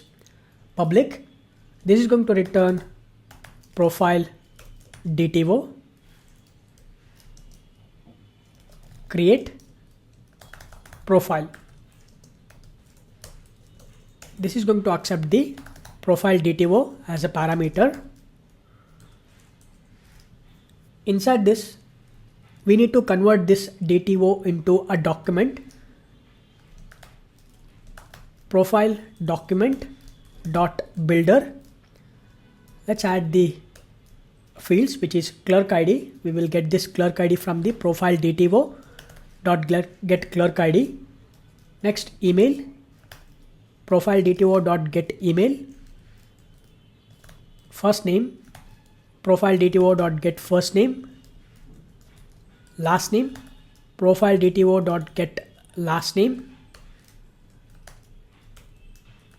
Photo URL, profile DTO dot get profile photo URL. Credits, profile DTO dot get credits, but here we will not get it from the profile DTO. Instead, we are going to just hard code it. This is because default credits created at instant.now. Let's call the build method. Now we got the profile document. Let's store that in a variable profile document profile. Now we can save this profile into the database. Profile repository dot save. Let's pass the profile, and this will gives us the profile DTO back, profile document back. So what I will do is I'm going to just store that in a profile back. Once we get this profile, now we have to convert this profile again back to the profile DTO because we are returning the profile DTO. So to do this, what I will do is I'm going to again make use of the profile DTO dot builder. Let's add the same fields. I'm going to just copy all of this and paste it. Now what I will do is, instead of the profile DTO, I'm going to make use of the profile. Change it to profile. And here the credits, we will get it from the profile.get credits. Created at also, we will get it from the profile. Created at. Also we need to pass the ID. So let's add the ID. Profile.get ID dot build. So now we will get the profile DTO back. I'm going to just completely return this. So now our profile or the service method is ready to store the profile into the database. Of course, we have to modify this method some little bit. Later we are going to modify it, but for now our basic structure is ready for storing the profiles into our MongoDB database. Next, we need to call this service method inside our controller. Open the Project Explorer. Under the base package, create a new package. It is going to be controller. Create a new class. It is going to be profile controller.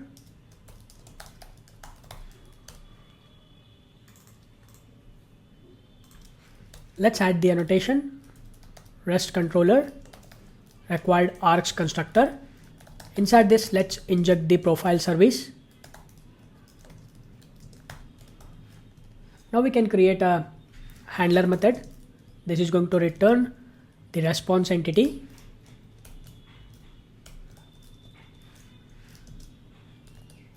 Register profile. This is going to be a post mapping /register.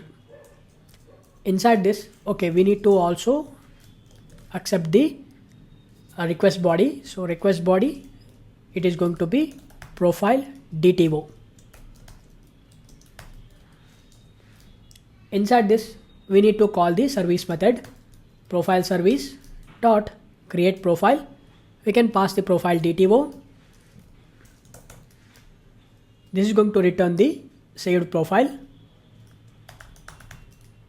Profile DTO saved profile. Now we can directly return the response entity. Return response entity dot status http status dot created dot body, and to this body we can pass the saved profile. Now let's save this. Perfect. Our endpoint is ready to test. We can test this endpoint inside our Postman. Let's open the Postman. I have opened the Postman. So let's create the new request. Before that, I would like to create a new collection. So I'm going to call this cloud share. So let's add the new request.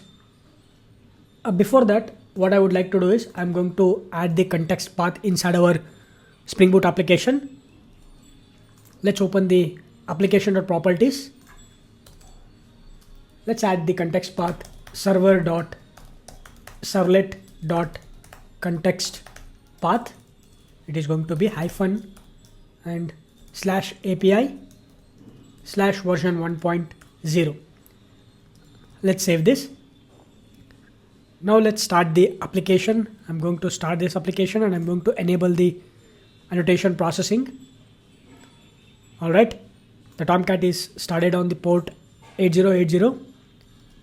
Let's go to the MongoDB. Okay, not MongoDB. Let's go to the Postman. This is going to be a post request. Let's verify whether we have added the post mapping or not. Go to the controller. Okay, we have added this post mapping, and /register is the URI path.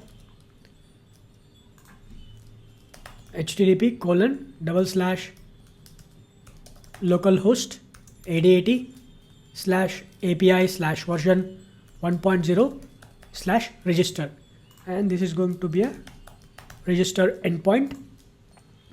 Let's save this so that we have created this endpoint and we have saved it inside this CloudShare collection. In the future, we can use this. I always organize my API endpoints inside the collection. That will be easier for future to make the HTTP request. So next, open the body, select the raw and choose JSON. We need to enter the details, which is clerk ID, email, first name,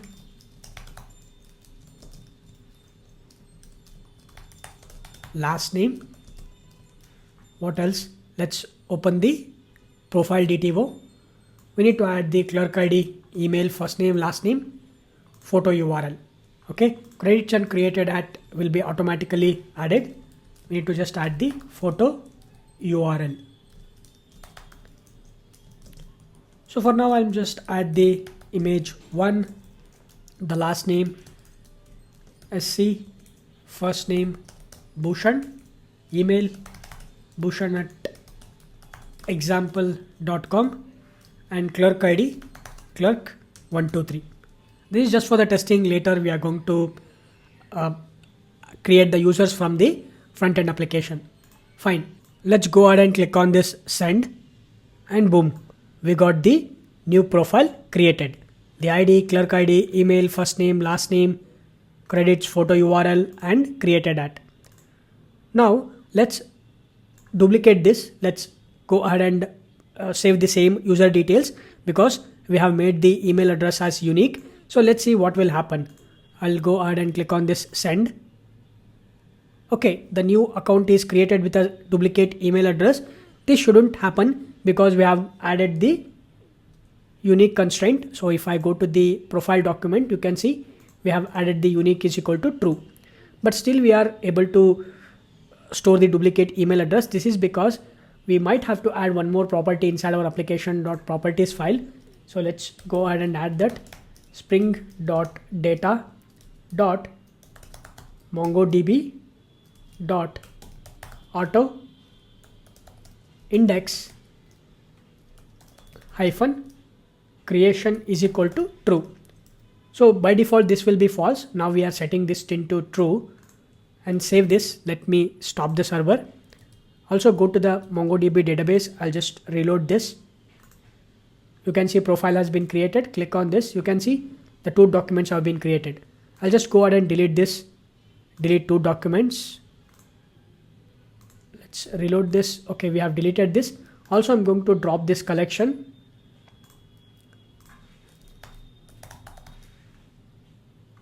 Drop this. Okay, now let's go to the Postman and also start the application. Okay, the application is started. Tomcat is started on the port 8080. Go to the Postman and now I'm going to just click on this send. A new profile has been created. I'll just send it again and boom, this time we get the 500 internal server error. If I go to the error, write operation error on server localhost 170 duplicate key, right? Okay, so we get this email duplicate key. So now we are not able to save the same email address. Okay, so in order to improvise this, what I will do is I'm going to handle the exception. So to do that, what I will do is inside the service layer, if I go to the profile service, the entire logic I'm going to wrap it in an try catch block. So let me, or just I can wrap this inside the try catch block.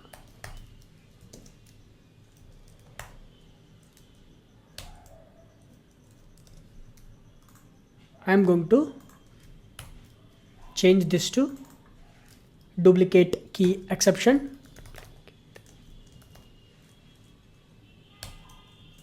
Inside this, I am going to throw new runtime exception. Email already exists. Let's save this. Now I'm going to stop this and I'm going to restart this. Now let's go back to our Postman and I'll just click on this send, and still we get this 500 internal server error. But if I go to the exception and okay, it should have been throw the runtime exception, but for some reason it is not throwing the runtime exception. So let's verify what went wrong. I'll just stop this. This is going to be while we are trying to save, at the time it is going to throw the exception, that is duplicate key exception, and we are throwing the runtime exception. It should throw this runtime exception. Let's verify one more time. I'm going to restart this. Or what I will do is I'm going to just debug this. I'll put a debugger here. Now I'm going to click on this send, and you can see the execution stopped at this point. And now I'm going to just clear the console. I'll just resume this program. Boom. Okay. Ideally it should have been added to this catch block, but it is not handling the duplicate key exception. That is likely because we are getting this exception, which is Mongo write exception. So I'll just add the same Mongo write exception. Hopefully we should catch that exception. We'll see. All right, now let's go to the Postman, click send, and now resume this, and still we are not able to throw this exact exception. That's okay, maybe there might be a different issue. Okay, here it is actually throwing the duplicate key exception,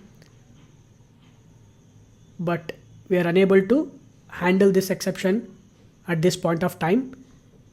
Right, exception with the root cause. Okay, no problem, we don't have to worry about too much about that.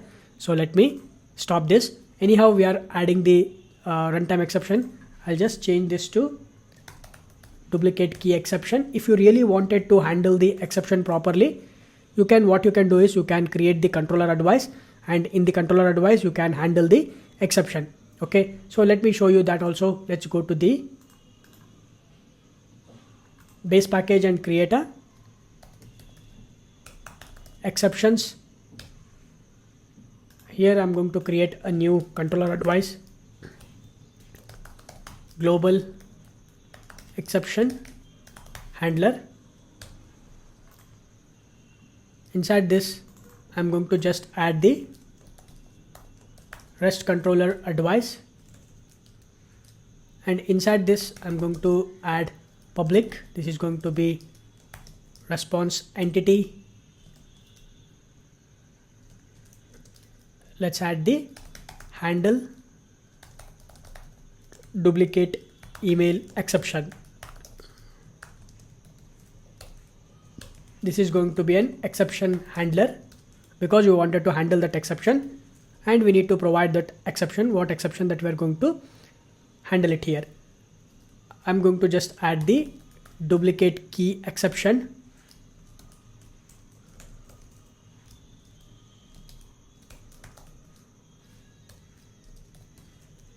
And inside this, I'm going to just create a map.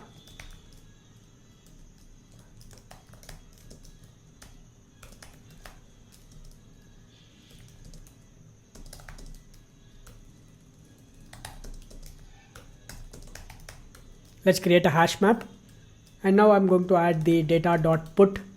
I want to add the status code.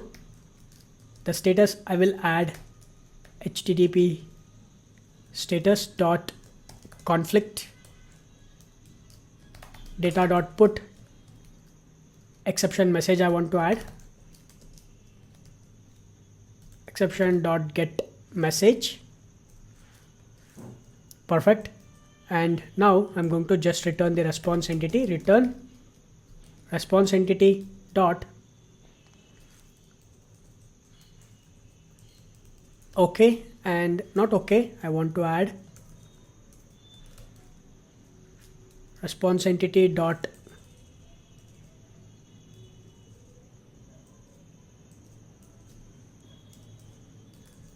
we need to return the response entity status HTTP status dot conflict and body data. Okay, so I'm just constructing the map, and inside the map I'm adding the status and message, and we are returning the HTTP status code as well as the exception message. Now let me save this and let's restart the application. This time it should handle the exception here. Okay, now let's go to the service, profile service. Okay, so whenever any exception arises, since we have configured the global exception handler, automatically it will go to the global exception handler and it will look for the duplicate key exception, and if that matches, the respective method will be executed, and we are constructing the map status message and we are returning it. Now let's go to the Postman and I'm going to click on this send. Boom, you can see now we get the proper messages, 409 conflict and message also, the right operation, error on server, whatever the message that we are getting, and the status we are getting it as conflict. Perfect. This is how we can handle the exceptions. This is just one example.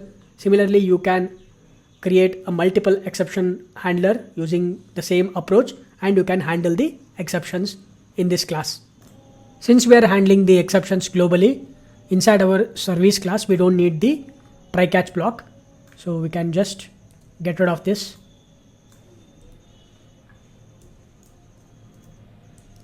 And save this.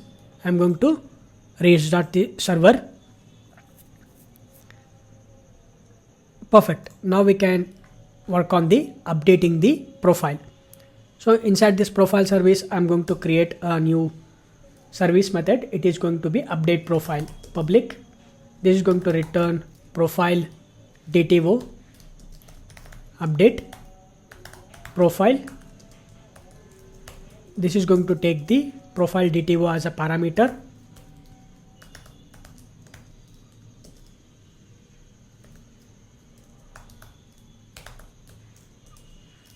Inside this, first of all, we need to fetch the existing profile based upon the clerk ID. So for that, we need a one more finder method. Let's go to the profile repository. Here we are fetching from the email address. I'm going to define a finder method, find by clerk ID. This is going to return the profile document. We are going to pass the clerk ID. Save this. Now inside the profile service, let's make use of the profile service, not the profile service, profile repository dot find by clerk ID. To this we are going to pass the clerk ID, profile DTO dot get clerk ID, and we will get the profile document existing profile. Now first I'm going to make a null check. If existing profile is not equal to null, then I would like to update the fields. Update fields if required or if provided. I'm going to make a one more if condition. If profile DTO dot get email is not equal to null, and if it is not empty, profile DTO dot get email is not empty, just add the not operator. If it is not empty,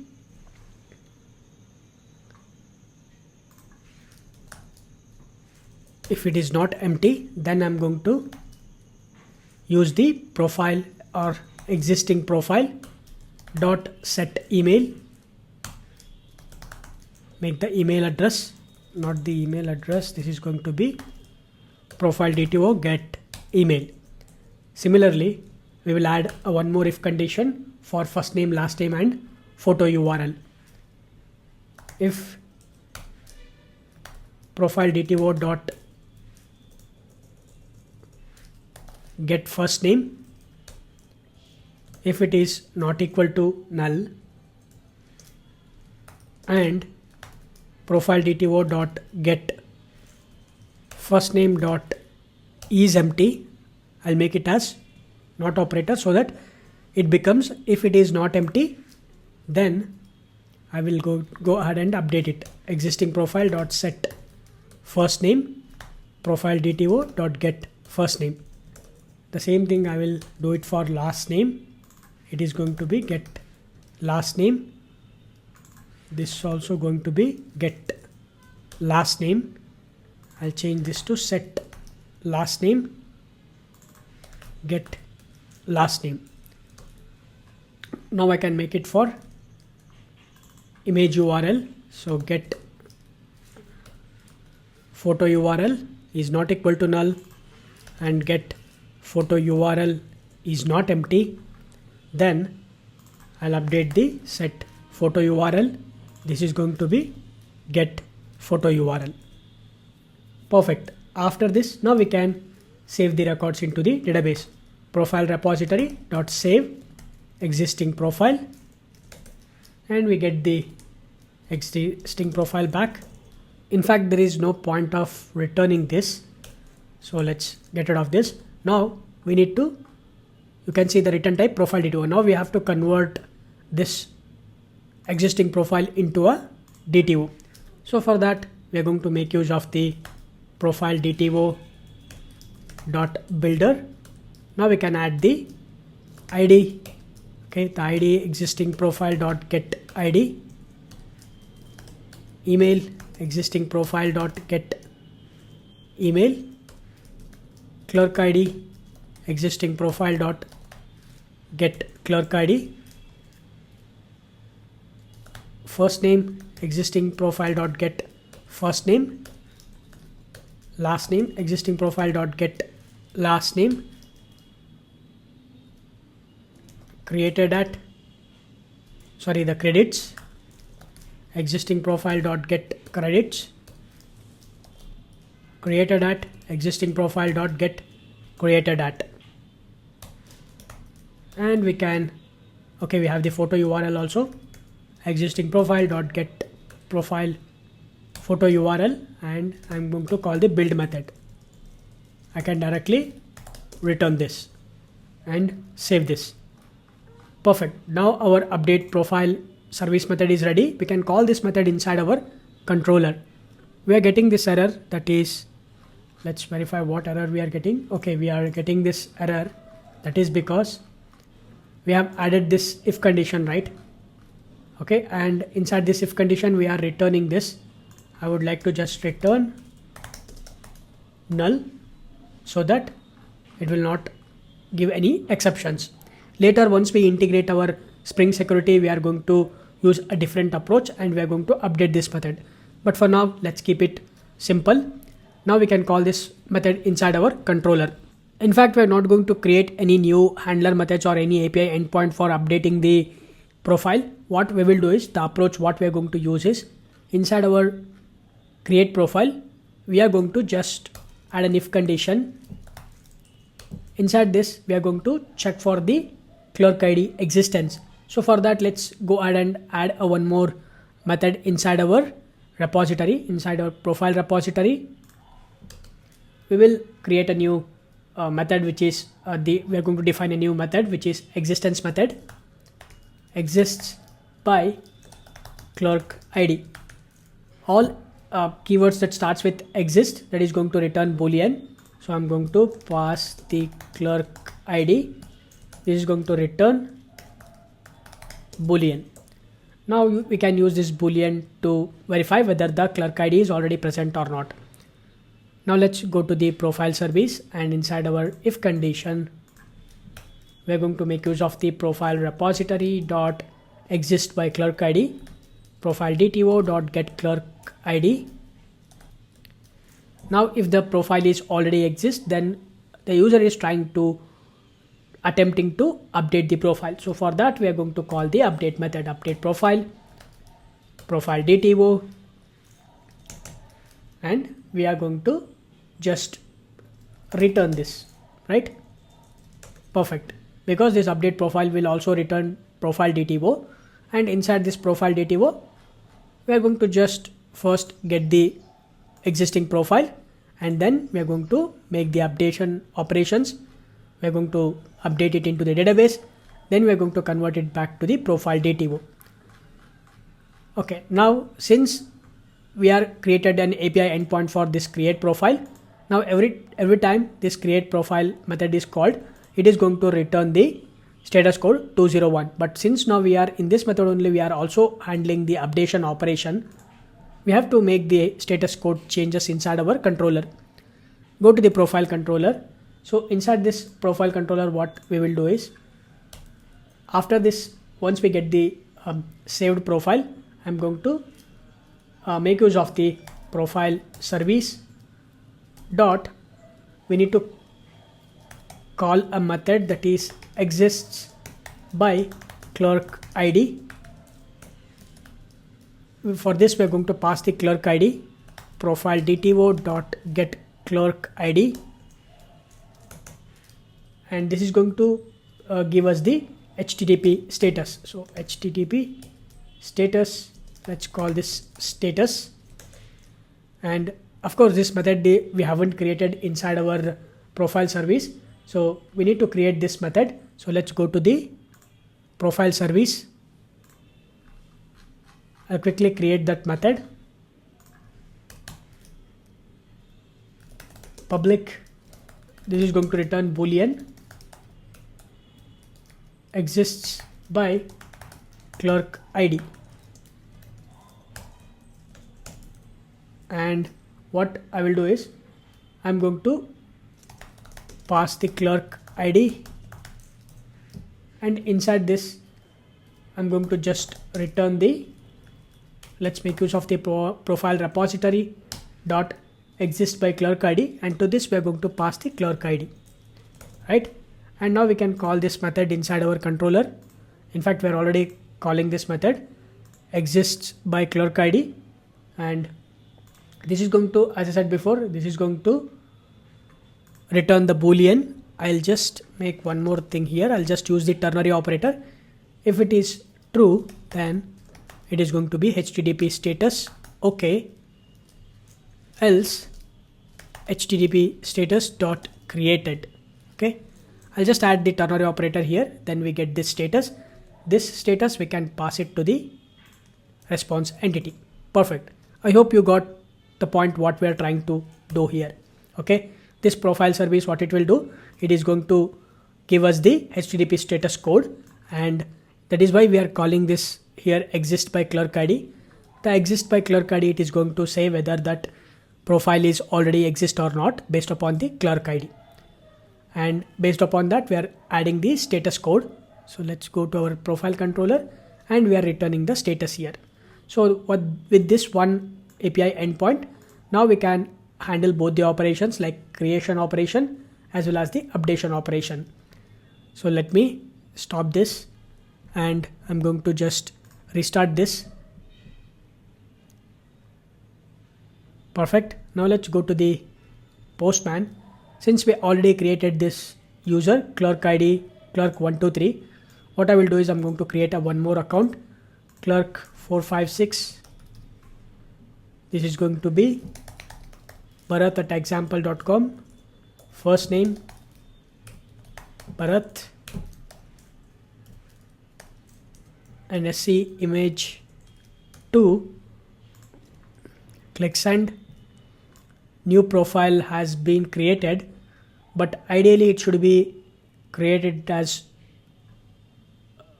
it should be shown it as 201, but we are getting it as 200. That is because maybe here we have made exists by clerk ID.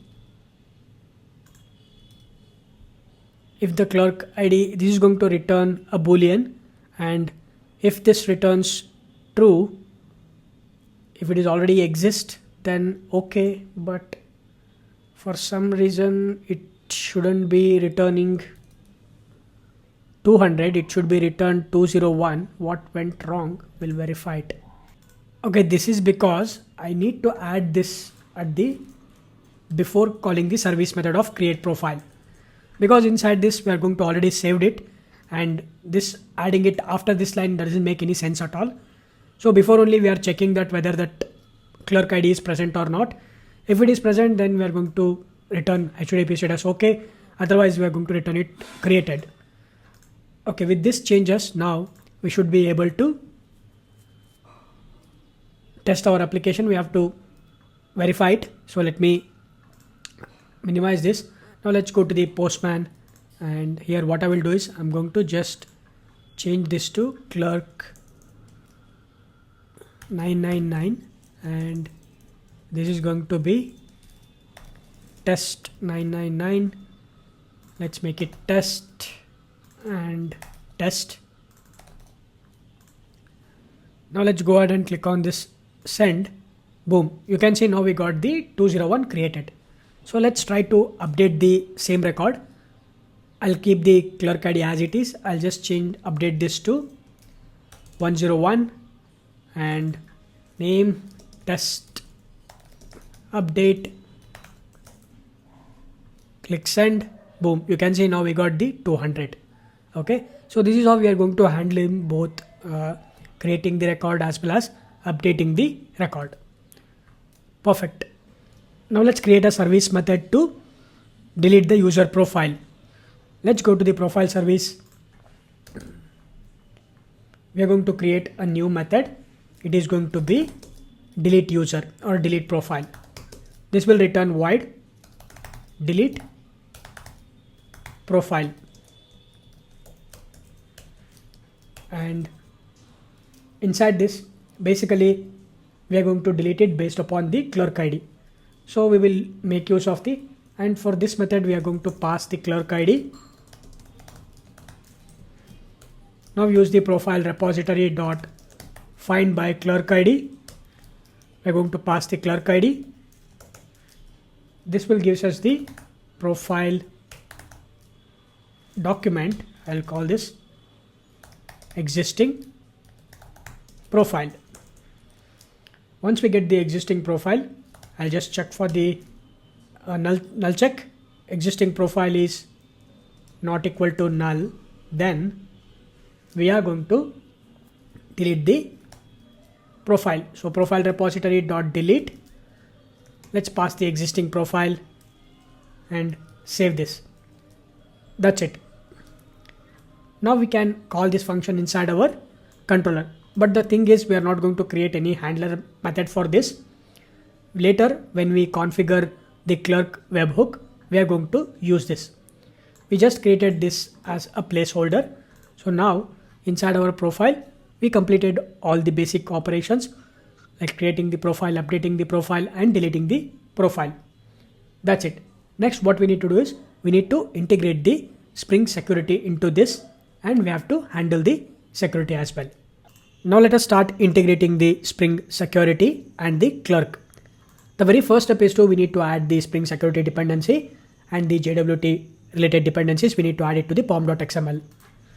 Open the pom.xml file. Let's add the Spring security dependency. I'll just copy this web dependency and I'll paste it, and we can change this to security.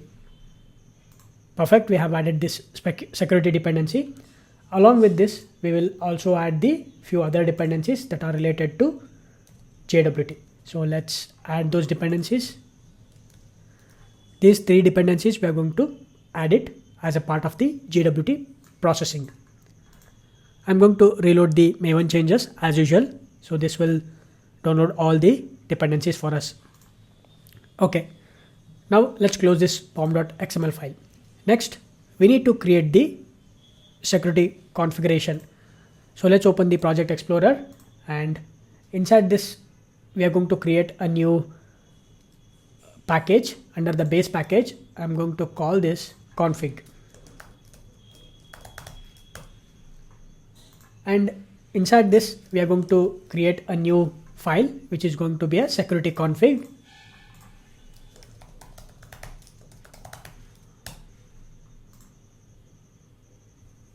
let's expand this, and now let's add the annotation, configuration annotation, and enable web security annotation. And also I will add the required args constructor. Inside this, the very first step what we need to do is we need to create a bean for the security filter chain. Public security filter chain. I'm going to call this security filter chain, and this is going to be a bean. So let's add the bean annotation. And now inside this is going to accept a parameter, that is we are going to inject the HTTP security, and this will throws an exception. So I'll add the exception. Now let's use this HTTP security dot. First of all, we need to add the cars. So I'm going to make this as defaults. So customizer dot with defaults. Next, CSRF, I'm going to disable it.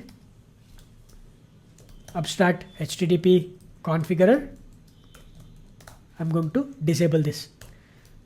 Next, we need to tell what all the URI paths that should be permitted and which all the API endpoints to be authenticated. So for that, we're going to use this authorize HTTP requests. I'm going to use the Java 8 Lambda expressions to add the request matchers, auth.request matchers. Now we can add the URI endpoints. So for now, what I will do is I'm going to just add the webhooks /. So this means that any URI path that starts with a webhooks, that should be permitted all. I'm going to make this as permit all, so that let me make this as permit all, which means any API endpoints that starts with /webhooks/ that should not be authenticated. Anybody can access these API endpoints. Next, I'm going to add the, after this permit all, I'm going to any other request if we make that should be authenticated. Other than this /webhooks/ if any of the API endpoints that we make a request, that should be authenticated. So that's the whole idea of any request dot authenticated. Next, after this HTTP request, authorize HTTP request, we're going to add the session management. Let's call this session. We're going to call the session creation policy. That is going to be stateless because we're going to use the JWT token based mechanism. So that's why session creation policy is stateless. That's it. Next, later we are going to add few more configurations to this method. But for now, this is the basic implementation for the security filter chain. Now I'm going to return the HTTP security dot build. Perfect. Let's save this. Okay, now we have created this security filter chain. Along with this, we will also create one more bean for the CORS policy. So I'm going to create a private method, private URL based CORS configuration source. Inside this, we will configure the CORS. So first, I'm going to create an object for CORS configuration. Config is equal to new CORS configuration. Remember, all these configurations that what we are doing, that is just a one-time activity. You will not do this repetitively in every time. You will just, for every one application, we will do configuration for one time. Okay. So just do not worry about more about the Spring security. Just understand how we can configure the Spring security. This is going to be a config. Next, let me add config. And now, once we create this object, I'm going to make use of this config to call the set allow origins. We need to set the origins. We can provide a list of origins, but I'm going to just add star. Later, when we deploy our application, we can provide the specific URI endpoint or the host name. We can add it here. Next, config dot set allowed methods. We are going to allow all the methods. List of that is going to be get, post, put, patch and delete. Also options. Okay, we're going to add all these methods. Next, config dot set allowed headers. This is also a list of headers. Authorization. Next, we will also add other headers, which is content type. Perfect. Next, config dot set allow credentials. I'll set this to true. Once we configure all these configurations, we are going to make use of the URL based course configuration source. And to this source, we are going to register the course configuration, and to this we can add /$ and we are going to pass the config. And finally, I'm going to return this source. Okay, this is just a private method. Now we can call this method. So for that, I'm going to create a new bean, public course filter, and inside this I'll just create a new object and will return it, which is course filter, and to this we can pass the course configuration source. That's it. So let's add the bean annotation, save this. Okay, now we have created a two beans. One is security filter chain and course filter. With this, now we have configured the course configuration also, and we have also configured our request matchers, what all the API endpoints should be authenticated, what all the API endpoints should be accessible without any authentication. Perfect. Now all of our API endpoints are protected except this /webhooks/. So now whenever we make any API request from the React application, in order to complete that request, we have to validate the JWT token. The front-end application will pass the JWT token in the authorization header. We need to validate that JWT token. In order to validate the JWT token, we are going to configure the JSON web key set inside our Spring Boot application. We have to validate those things. So how do we are going to validate the JWT token? Using the JSON web key set. So to do that, we need to do a few things. First of all, let's open the application.properties file. Inside this, I'm going to add a few properties.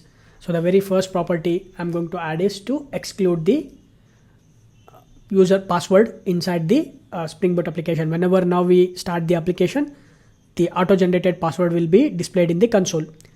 So to avoid that, what I'm going to do is, let me show you what exactly that means. I'm going to start the application. You can see we get the auto-generated security password.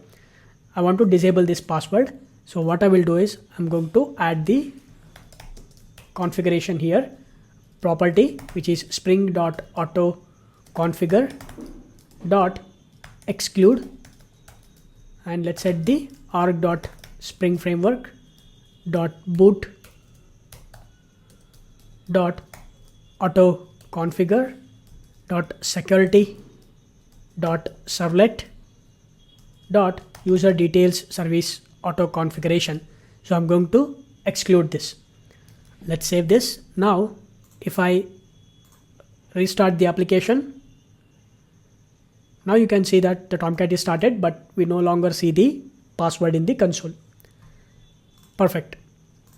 Along with this, I'm going to also add the clerk related configuration here, and we need to add the clerk issuer and the clerk JSON web key set. So let's add clerk.issuer.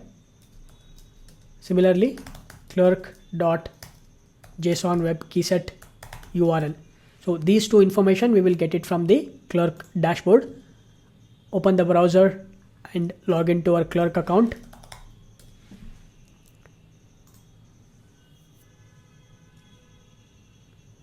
I'm going to go to the configure and scroll down.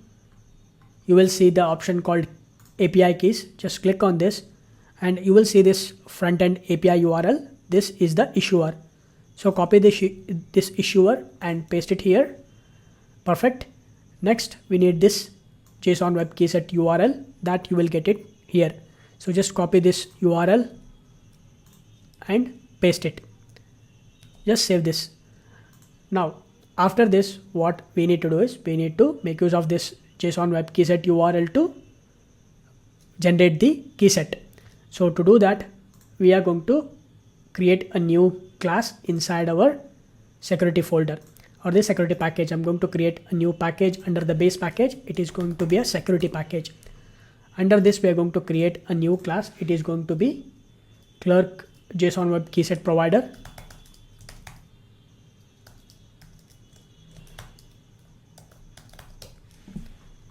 So let's expand this. And so what I will do is, very first thing, I'm going to mark this as a component. Inside this, I'm going to load the keyset URL.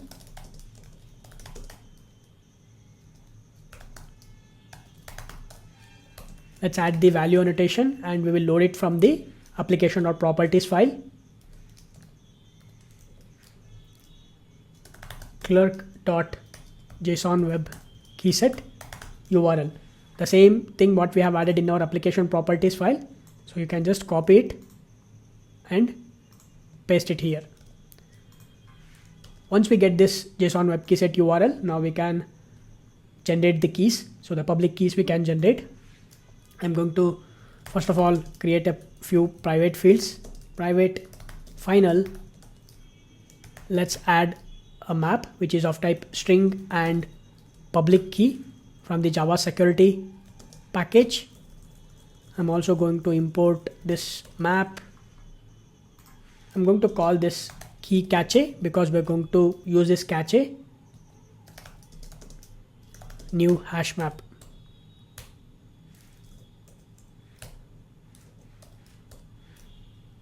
I will also inject I'm going to create a variable private long last fetch time. I'm going to just keep track of when we last fetched the public key. Next, private static final long cache TTL. I'm going to set this to 1 hour. So let's add 36.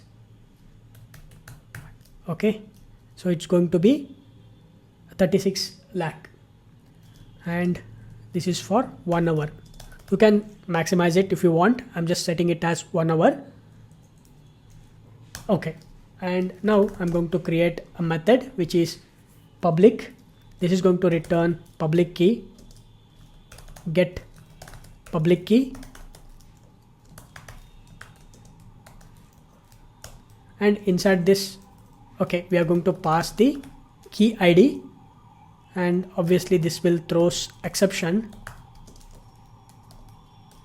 And inside this, we are going to first check in the cache whether if it is present. So key cache, let's make use of the key cache, which is nothing but the map dot contains the key, and we are going to pass the key ID if it is present, and we wanted to check whether it is expired or not. System dot current time milliseconds minus last fetch time is less than the cache TTL. In that case, if these conditions true, then we are going to return from the key cache itself, because we don't want to generate it. It is already present in the cache. We are going to get it from the cache. So we are going to pass the key ID. In case if it is not present in the cache or if it is expired, then we are going to generate a new keys. So I'm going to call the refresh keys. Okay, we are going to just refresh the keys. This is a private method. We are going to create it in just a bit. Then we are going to return the key cache. So once we refresh this, this map is going to be refreshed and we get a new key, and from that we are going to fetch it. So key cache dot get key ID. Now we wanted to create this private method. I'm going to just create this private method. inside this method, obviously this method also throws an exception. Inside this method, basically we're going to create an object mapper new object mapper.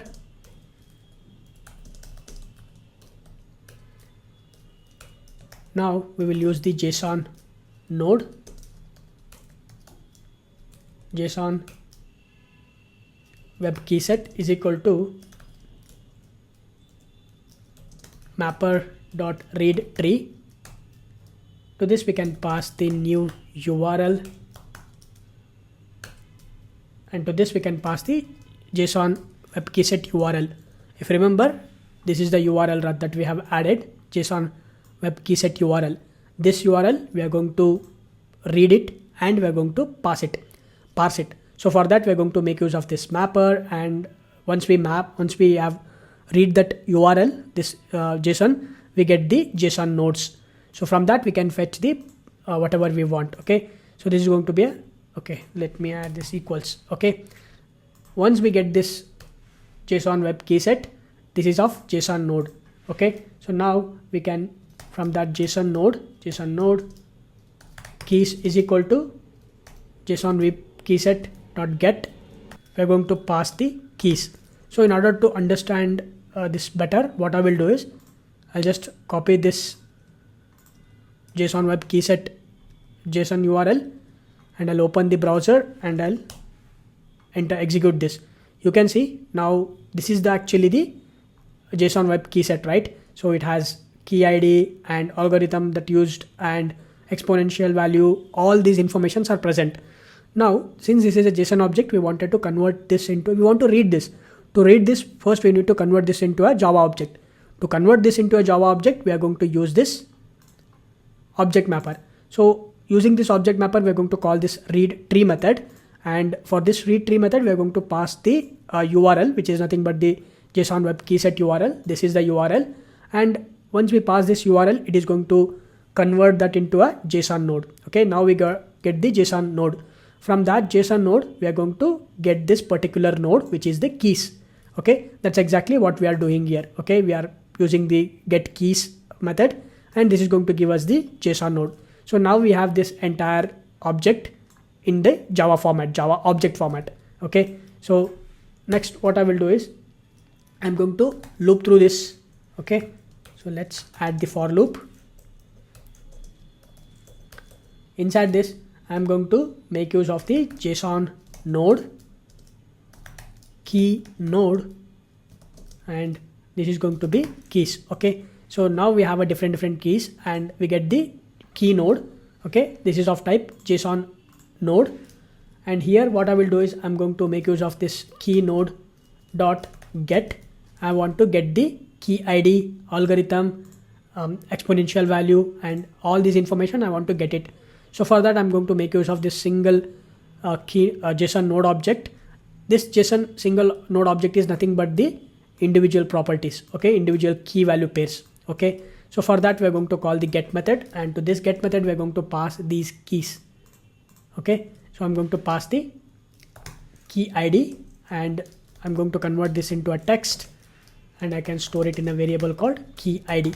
Okay, similarly we will also get the key type, keynode.get key type. You can see this is the key type, RSA key type as text. Next string algorithm keynode.get. You can see we have this ALG, which is nothing but the algorithm. RS256 was the algorithm that is used. Okay, now we get all these key ID, key type, algorithm. Next, I'm going to write the if condition. If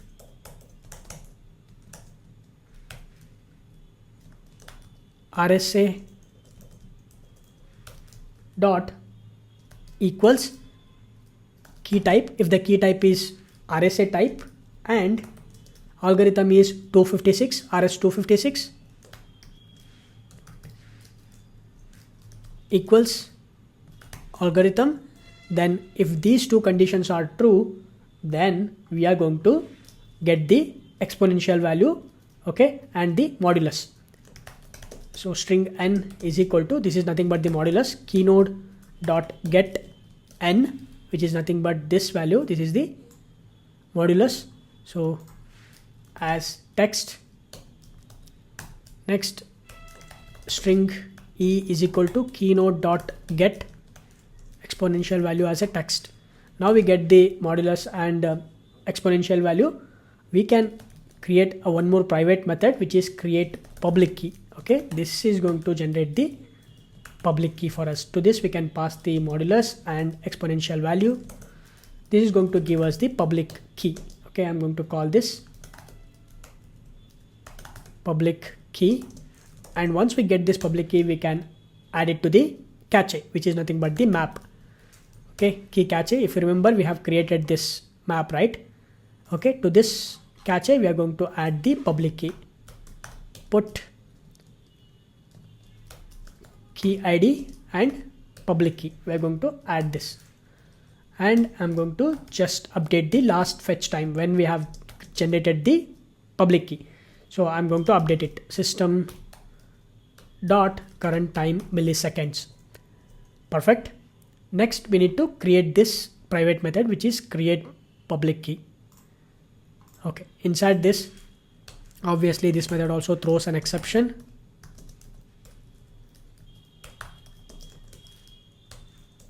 Inside this method, basically we are going to make use of the base 64 dot get URL decoder dot decode. We're going to decode this modulus. Okay, I'll just change this to modulus, and this is going to be an exponent. Just a better naming convention, that's it. And I'm going to store that in a byte array, modulus bytes. Similarly, we can also use base 64 dot get URL decoder dot decode. We can pass the exponent, we get the byte array of exponent bytes. Perfect. Once we get these bytes, I can make use of the big integer, and to this we can pass 1 comma modulus bytes, and this is going to give us the big integer modulus big int. Similarly, I'll just copy this and paste it. This is going to be modulus exponent big int. Let's pass the exponent bytes. Okay, and finally we are going to make use of the RSA public key spec. Let's call this spec new RSA public key spec, and to this we can pass the modulus big int and exponent big int. And now we can make use of the key factory, the Java security key factory dot get instance. To this we can pass the RSA type, the algorithm, and key factory, let's call this factory. So now we can return the factory dot get generate public key. Okay, so factory dot generate public, and to this we can pass the spec. Perfect. This is going to give us the RSA public key, and save this. That's it. So now we have this JSON web key set provider. We can use this JSON web key set provider. We can call this get public key inside our security filter chain. Not the security filter chain. We're going to create an authentication provider. The auth provider, the request filter we are going to create. Whenever any request, when we are making from the front-end application, we need to validate the JWT token. So in order to validate this, we're going to generate the public key and we're going to validate it. At the time, we're going to use this method. Let's create the JWT authentication filter. Open the Project Explorer. Under the same security package, create a new Java class. It is going to be Clerk JWT auth filter. Let's expand this. This is going to extend the once request per filter. I'm going to mark this as component annotation. Also, I'm going to add the required args constructor. The very first thing we need to load the issuer, the clerk issuer, private string clerk issuer. Let's add the value annotation, and we're going to load from the application.properties file. If you go to the application.properties file, this is the issuer. Copy this property name and paste it. Once we get the clerk issuer, I'm also going to inject the JSON web key set provider, which we have created just now. And we are going to implement a method which is called doFilter internal. Okay, so at the very end, what we're going to do is we're going to just call this doFilter internal. Okay, so basically not this. So let me make use of the filter chain dot doFilter, and we are going to pass the request and response object. Basically, we are going to continue the filter, and for the next filter, we are going to pass the request and response object. That's the whole idea of this calling this doFilter. Because when we have working with a Spring security, the request will pass through a series of filters, and this is one of the filter, which is once per request filter. And after this, there are few other filters. I want to pass the request and response objects to the next filter. So for that, we are going to continue this filter. We're going to continue the filter chain. Okay, inside this, basically what we are going to do is we're going to get the JWT token from the header. So the very first step I'm going to do is I'm going to write a if condition. If the request dot get request URI, and if that request URI contains /webhooks, then we don't need to validate the JWT token. We have to skip validating the JWT token. So for that, I'm also going to call the filter chain dot do filter. Let's pass the request and response object, because if you go to the security config, we have mentioned that /webhooks/** for this API endpoints, we don't need to authenticate. We just need to we don't need to validate the authentication. We just need to allow them. So that's why we added this /webhooks.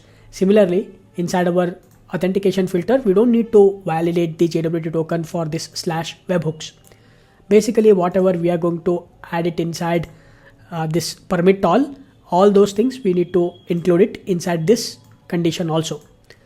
Perfect. Next, if this does not contain the request URI, then we are going to get the authentication. We are going to get the header from the request. So request.get header authorization. This will give us the auth header. And once we get the authentication header, let's check for the null. Authentication header is equal to null, or if the authentication header did not start with bearer, starts with bearer. If it is not starts with the bearer keyword, then we are going to throw an exception. So response.send error and HTTP servlet response dot, it is going to be forbidden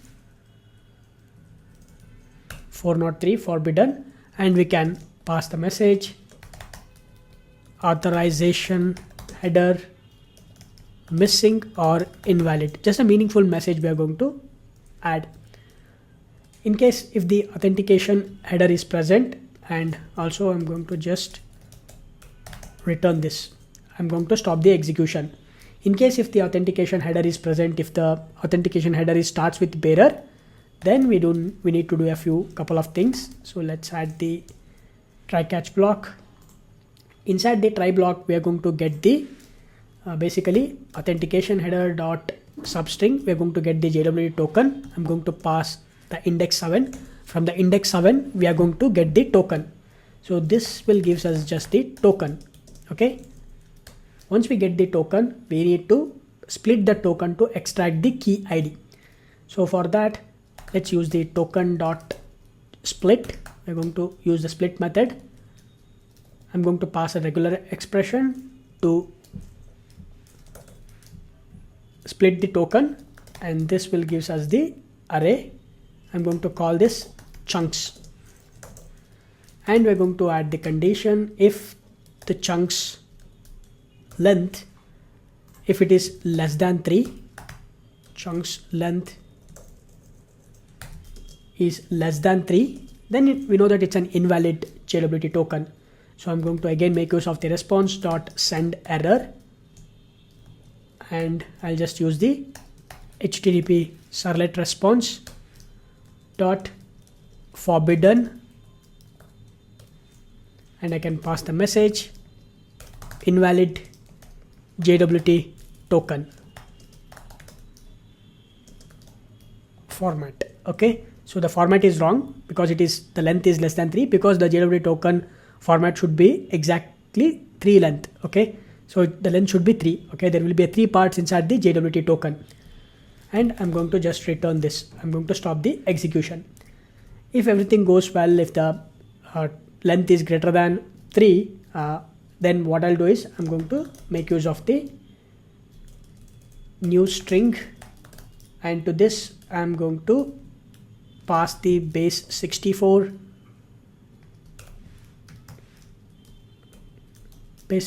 dot get URL decoder dot decode, and to this we can pass the chunks, and I'm going to pass the very first chunk, which is nothing but the first part of the array, and this will gives us the header JSON. Okay, we get the header part, and once we get this header part, now we can make use of the object mapper. Mapper is equal to new object mapper. Let's use the mapper dot read tree. To this we are going to pass the header JSON. Okay, we are going to pass the header JSON, and I'm going to use the JSON node because this is going to give us the JSON node, just like how we have created previously. Similarly, we are going to make use of this JSON node. This is going to be a header node. Okay, we just get the header node. We are going to convert that into a Java object. So once we get this header node, I'm going to add the condition if the header node has not a key ID, if the header node did not contain the key ID, then we are going to again throw an exception. So response dot send error HTTP servlet response dot forbidden token header is missing the key ID, and I will just stop the execution by calling return. Okay, next, if the header node contains the key ID, then we need to get that key ID. So for that, header node dot get key ID as a text. This will gives us the key ID. So let's call this key ID. Once we get the key ID, we can pass this key ID to generate the public key. Okay, now we are going to call that method, which is JSON web key set provider dot get public key, and to this we are going to pass the key ID. So this will gives us the public key. Okay, public key, I can call this public key. Once we get the public key, now we have to verify the token. Okay, so here we are going to verify the token. To verify the token, we are going to use the claims. Claims is equal to, if you remember, we have added the JSON processing dependencies, so we are going to make use of that libraries, JSON web tokens dot parse builder, set sign in key. We are going to pass the public key dot set allowed clock skew second. I'm going to make it 60 seconds. By default it will be 10 seconds. I'll just allow 60 seconds. And require issuer. We're going to pass the clerk issuer dot build dot parse claims JSON web key set, and to this we are going to pass the token, and finally we are going to get the body out of it.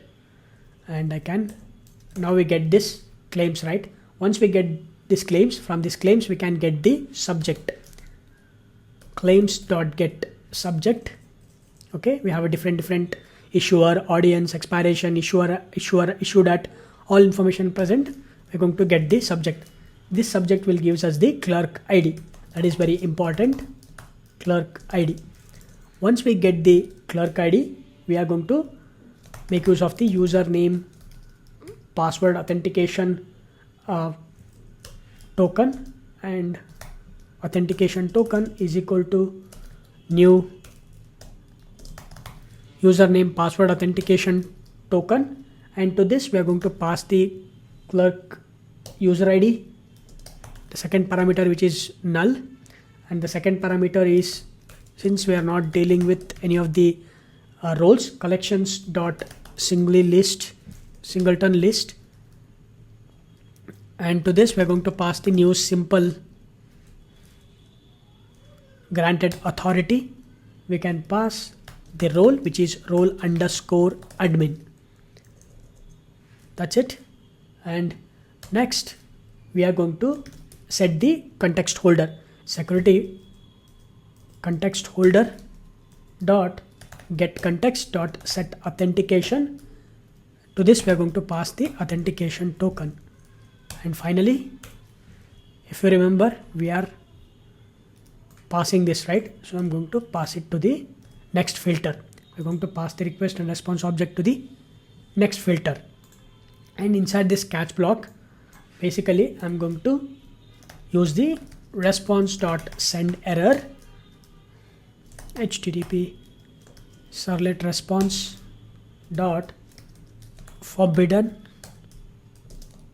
invalid JWT token, and I can also attach the message exception dot get message. We need to stop the execution. I'll just return this. Perfect. Save this. Now our JWT authentication filter is ready. So whenever we make any request, for every request we are going to pass the JWT header. In the header we are going to pass the JWT token, and this authentication filter is responsible for validating the JWT token. We just created it. Now we have to use it. We have to register this. So inside our security config, so inside our security filter chain, we are going to register that. Okay, so let me register this by using the add filter before. Okay, and we need to add the, okay, let me inject the private final clerk JWT authentication filter, and I'm going to pass the clerk JWT authentication filter. The next filter I'm going to add username password authentication filter dot class. That's it, and save this. Okay, now we have configured the authentication filter, and also we have registered it inside our security config. All we need to do is we need to test it. To test this, we are going to configure the webhooks. We are going to configure the webhooks, and also we are going to create the webhook controller. Before we create the webhook controller, first let's understand why we need to create a webhook. See what will happen now. Our authentication system is built with Clerk, and in Clerk also, in Clerk dashboard also, we can create the users. So if I go to the Clerk and if I go to the users, so here also I can directly create the new user. So whenever we create a new user, we also need to store the user details inside our MongoDB database as well, right? So with our current setup, if I try to create a new user, it is not going to sync up with our current database. So in order to sync up both in Clerk as well as in our MongoDB database, we need to create a webhook. So webhook, what it will do is whenever an event is created or whenever event is triggered, there are a bunch of events. It is provided by Clerk. I will show you in just a bit. But whenever an event has been triggered or an event is created, for example, user created or user deleted or user profile has been updated. So like this, any of the events has been triggered, it will automatically an API call will be made to our backend application, and there we can sync up all the data. We can, when the user is created, the user details will be passed through the webhook controller, and we can grab the details and we can store it in our database. That's the purpose we are going to create the webhook. But there is a catch here. In order to create the webhook controller, we need a live host URL. I mean, like, we have to deploy our application to the production server. But currently we are in the development stage. We cannot deploy it to any production server. So what we can do is, instead of using the local host, we can create a temporary URL. In order to create the temporary URL, we are going to use this ngrok. Okay, so go ahead and create this ngrok account. And once you create the ngrok account, you need to add this configuration into your system. So once it is added, then we can execute this command, which is localhost 8080. This is the URL our backend application is running.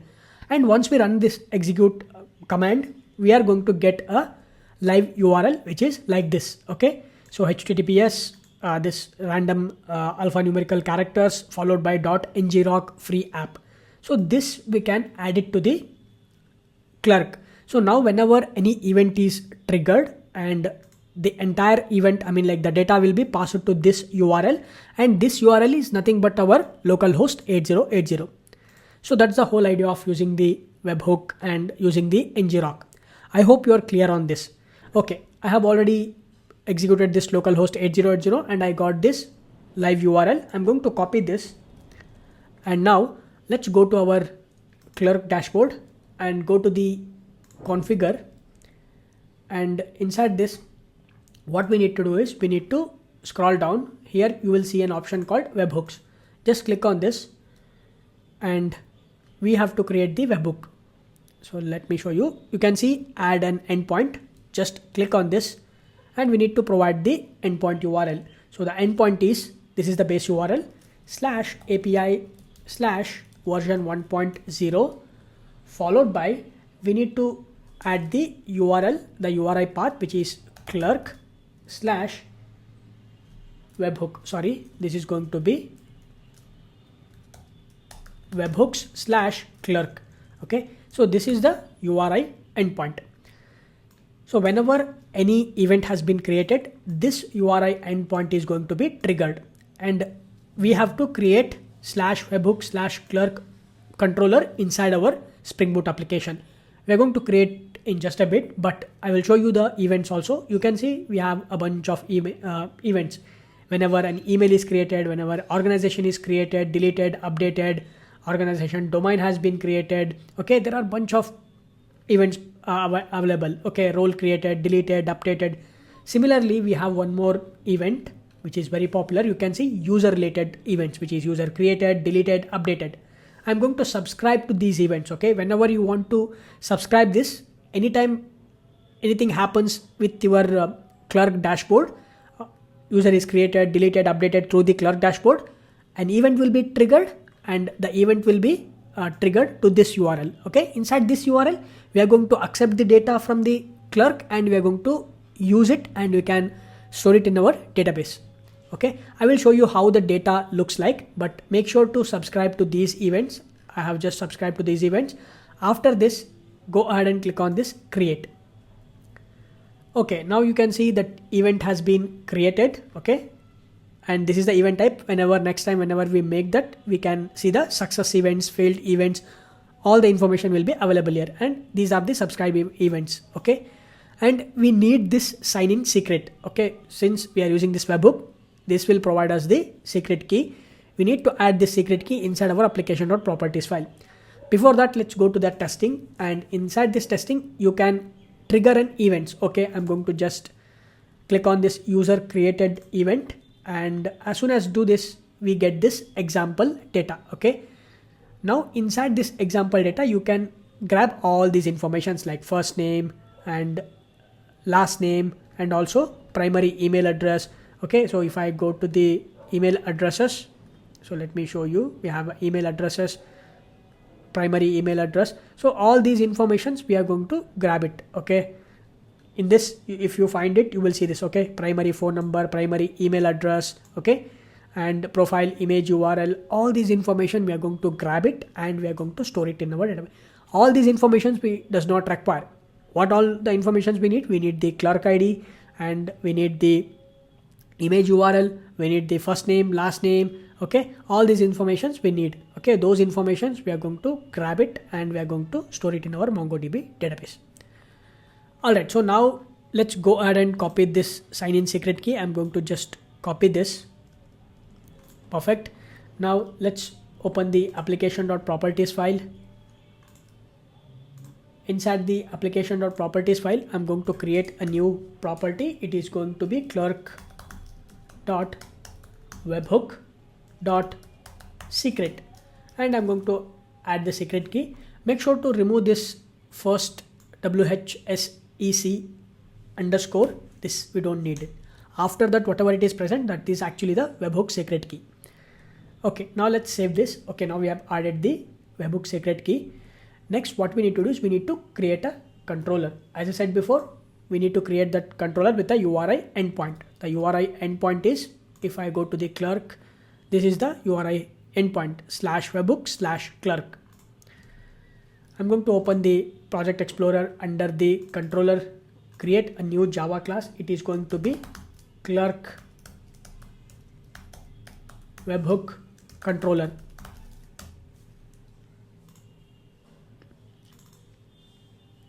Next, I'm going to add the annotations, the required annotations, which is REST controller annotation, request mapping annotation, and required args constructor. So the request mapping I would call /webhooks/ /webhooks is enough.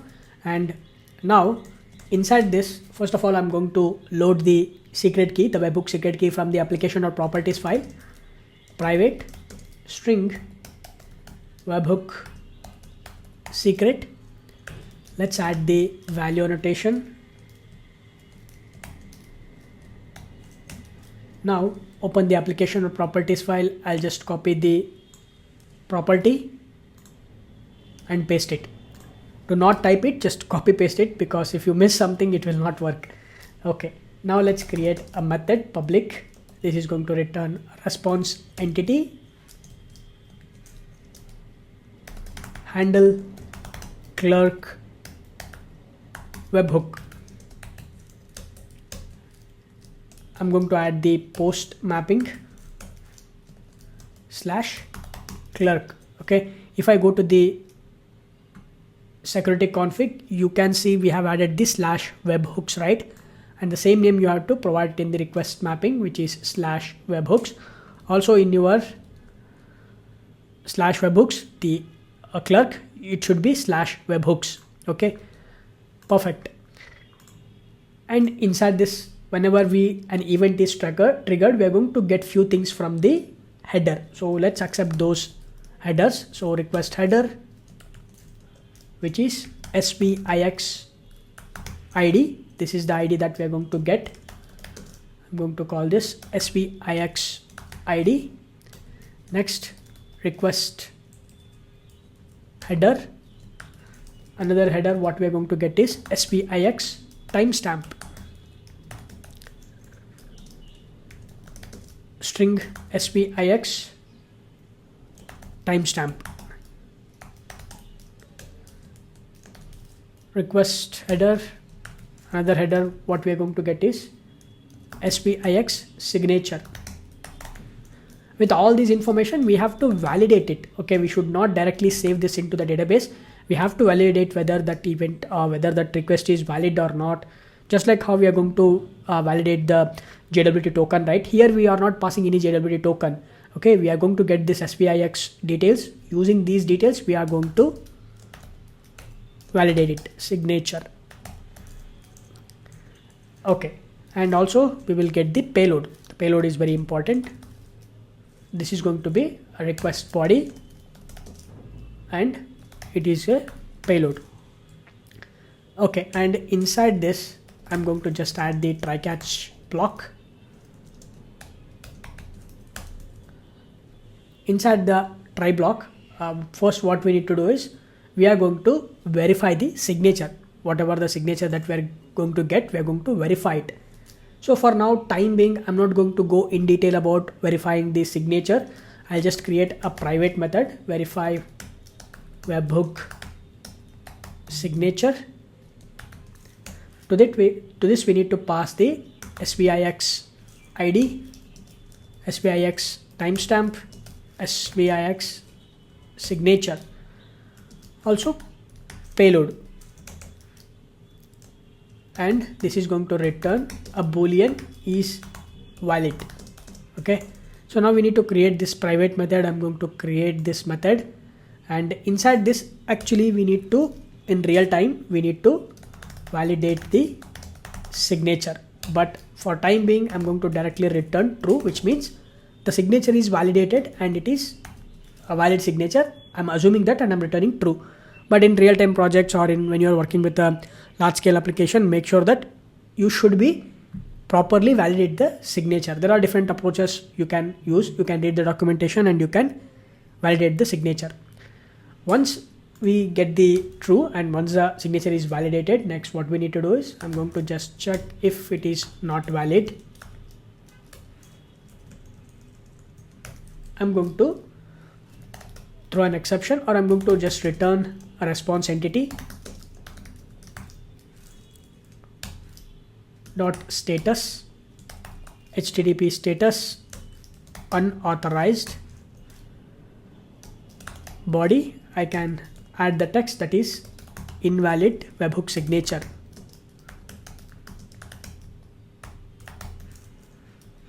All right, and in case if it is valid, next what we need to do is we need to first, again, what if you look at the response, right? This is just a JSON response, right? Now we have to convert this, just like how we have converted this into object mapper, we have converted it, right? Similarly, this JSON object or the JSON data, we are going to convert it. For that, we are going to use the object mapper.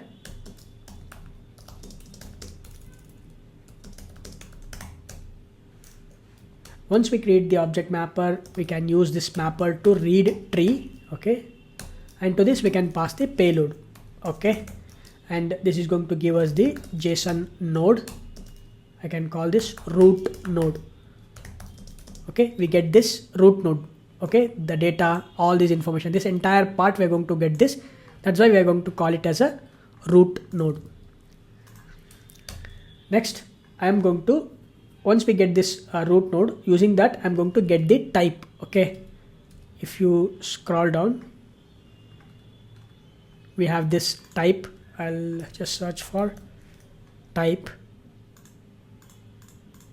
Okay, you can see the type. Okay, because if I get the type, then I get to know what kind of event it is, whether it is a created, whether it is updated, whether it is a deleted.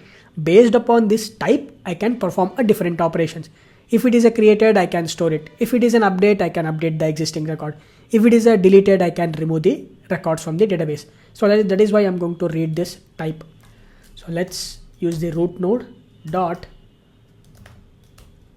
path, and to this we can pass the type as a text. This will gives us the event type. Once we get the event type, next I can write the switch case, and to this we can pass the event type. I can define the various types. The first case is user dot created. Next, user dot updated.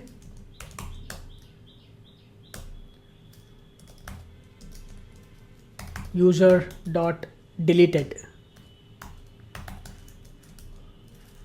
Now inside this I can create a private methods which is handle user created. To this we can pass the root node dot path.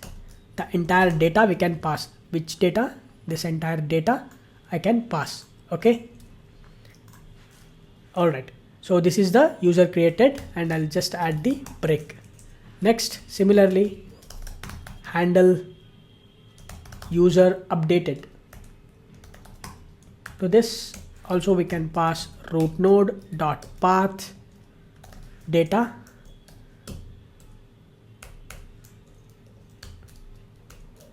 and I'll add the break. Similarly, handle user deleted, root node dot path data, break. These are the three cases we are going to handle, and after that we are going to return response entity dot OK. Let's call the build method, and I'll add the exception, which is exception, and inside this I'm going to throw new response status exception, http status dot unauthorized exception dot get message. Okay, you can handle it in better way. I'm just showing it to you. You can inside the global exception handler, you can create the custom exception and you can display it. Alright, now we need to create all these three private methods. Let's create the very first private method, which is handle user created. And inside this, what basically we are going to do is we are going to get the whenever the user is created, we need to first get the ID. I'm going to use data.path ID. If I go to our response, you can find the ID, scroll up, you can see we get this ID. This is nothing but the clerk ID. I'm going to get this clerk ID as text string clerk ID. Now we get the clerk ID. Next, we need to extract the user information. So I'm going to create a variable string email. This is going to be an empty string. Now I'm going to make use of the data.path. We can going to pass the email addresses, email underscore addresses. Remember, this is email addresses. So if I go to the JSON response, you will see the email addresses. Okay, this is the email addresses. It is an array actually. Okay, I'm going to grab this. Do not type it, just copy and paste it. Okay, now once we get this email addresses, this is going to be again a JSON node. Since this is an array, it is going to be a JSON node, and I'm going to call this email addresses.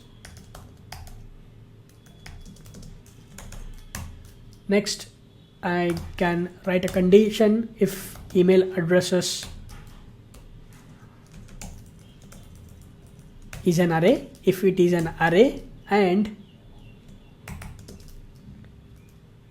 email addresses dot size is greater than 0, then only we are going to get the email address. Okay, so for that we will use email is equal to email addresses dot get the 0th index. I'm going to get path. It is going to be email address as a text. I'm going to get it. Okay, now we will get the email address. Similarly, we will also get the first name, last name, and image URL. Data.path first name as text, the default value empty string. In case if the first name did not provided, we are going to add the default value as empty string. We get the first name. Next, last name, data.path last name as a text, an empty string. Similarly, photo URL, data.path image URL as a text, an empty string. If it is not, you can see all these image URL, last name, okay, first name. So all these you can check from this response. Once we get all these data, we can directly store it in our database, right? So for that we're going to use the profile service. At the top I'm going to inject the profile service, private final profile service. Now to pass this profile service, we need to convert it into a DTO. Let's use the profile DTO dot builder. We need the clerk ID. Let's pass the clerk ID, email, first name, last name,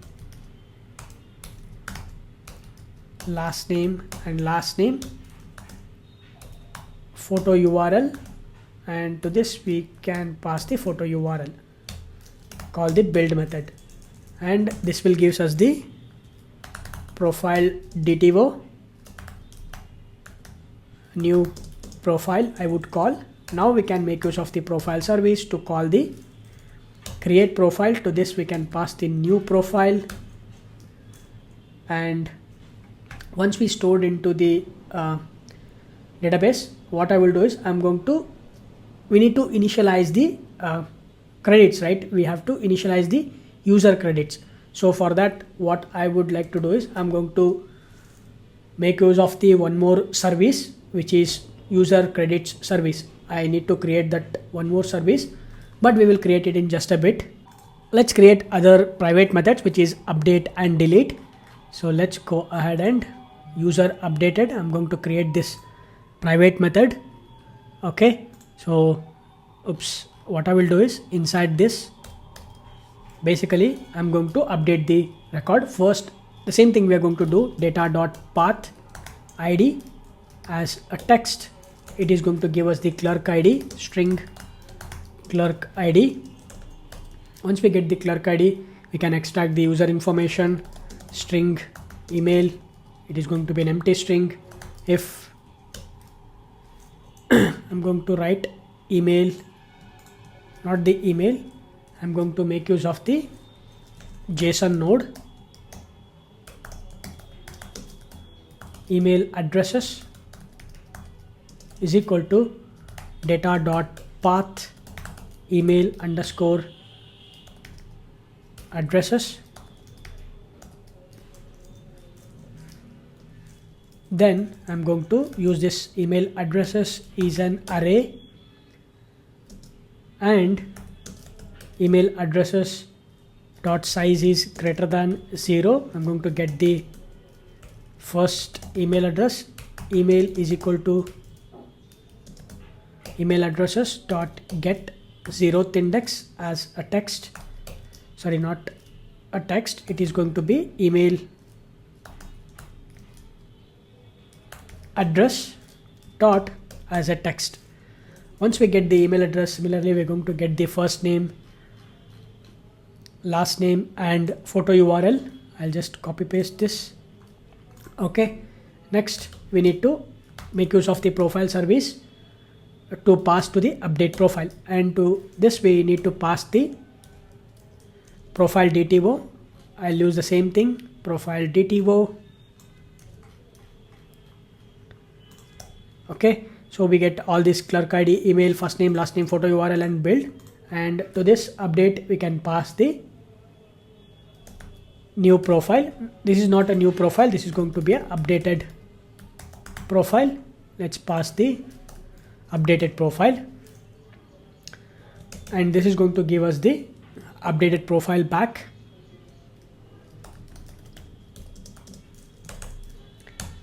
Once we get the updated profile, or I can create a new variable, profile DTO updated, or let's keep it simple, updated profile. Okay, let's use the same variable, that's no difference at all. And I'm going to add one more condition. If the updated profile is equal to null, I'm going to just use the handle user created. Okay, this method I'm going to create, and to this we are going to pass the data. Okay, so let's pass the data which is nothing but the one we are receiving it from this method. Okay, we assume that this updated profile is null, then the user is trying to create a new user. So at that time we are going to make this as a user creation account, right? Okay, now we have completed the operation for updating the user. Similarly, let's create one more private method for deleting the user. I'll just create this private method, and inside this method, so the delete operation is pretty straightforward. We will get the ID, data.path ID as a text. This will gives us the clerk ID.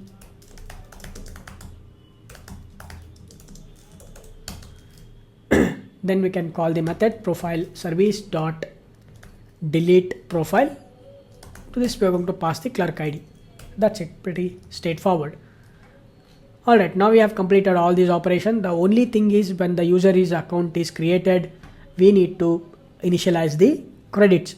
So to do that, I'm going to create a new service. Let's go to the Project Explorer. Under this create service package, create a new class which is going to be user credits service. So first of all, I'm going to mark this as service, and also I'm going to add the required args constructor. Now let's create a method public user credits. We need to create the user credits as well. The user credits is nothing but a new collection. Okay, in that collection we are going to store all the credits details. So this is going to be user credits.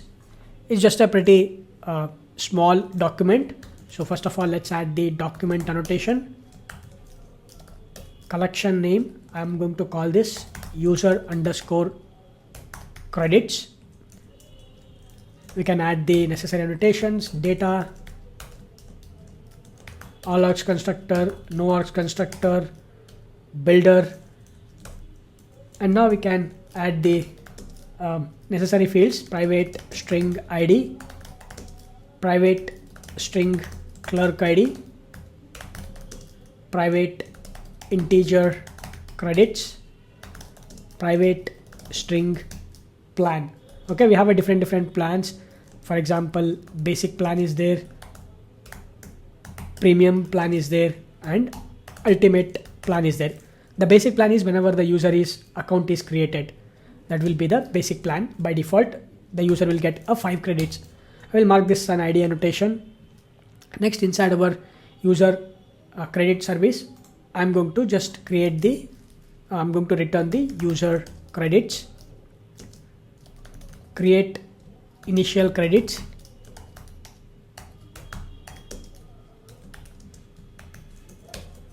let's pass the clerk ID. Inside this, let's make use of the user credits dot builder. Let's add the clerk ID. Let's set the credits. 5 is the initial credits, and I can also add the plan, which is going to be a basic plan. Let's add the build annotation, and I'm going to just create the user credits.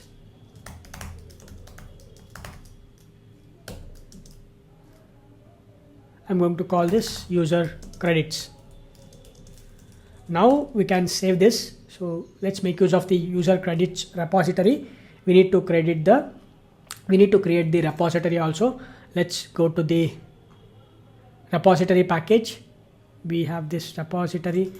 Under this, okay, let's create the new interface. It is going to be user credits repository. It is an interface.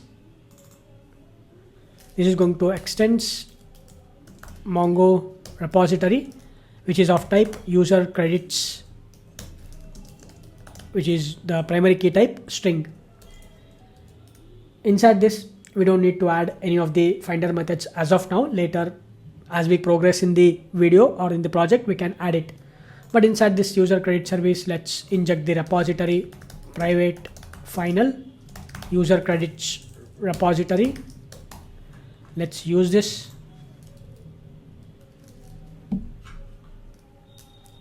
User credits repository dot save, and to this we can pass the user credits. That's it.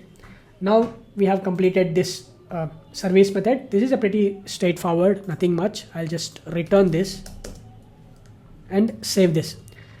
Next, we can call this method inside our webhook controller. Inside our webhook controller, we are going to, after this creation of the user account, so we have this user account creation. Okay, once the account is created, I'm going to make use of the user credits service. So let's inject the user credit service at the top. Private final user credits service, user credit service. Let's make use of this user credit service dot create initial credits. To this we can pass the clerk ID. That's it. Save this. Alright, now we have completed all of these webhook controller, like updation operation, delete operation, and create operation. All we need to do is to test this. Let's open the clerk dashboard. I'm going to just open this users in a new tab. I have deleted all the users from the clerk dashboard. Also in our MongoDB database, I have deleted all the entries. Like there are no records in profile.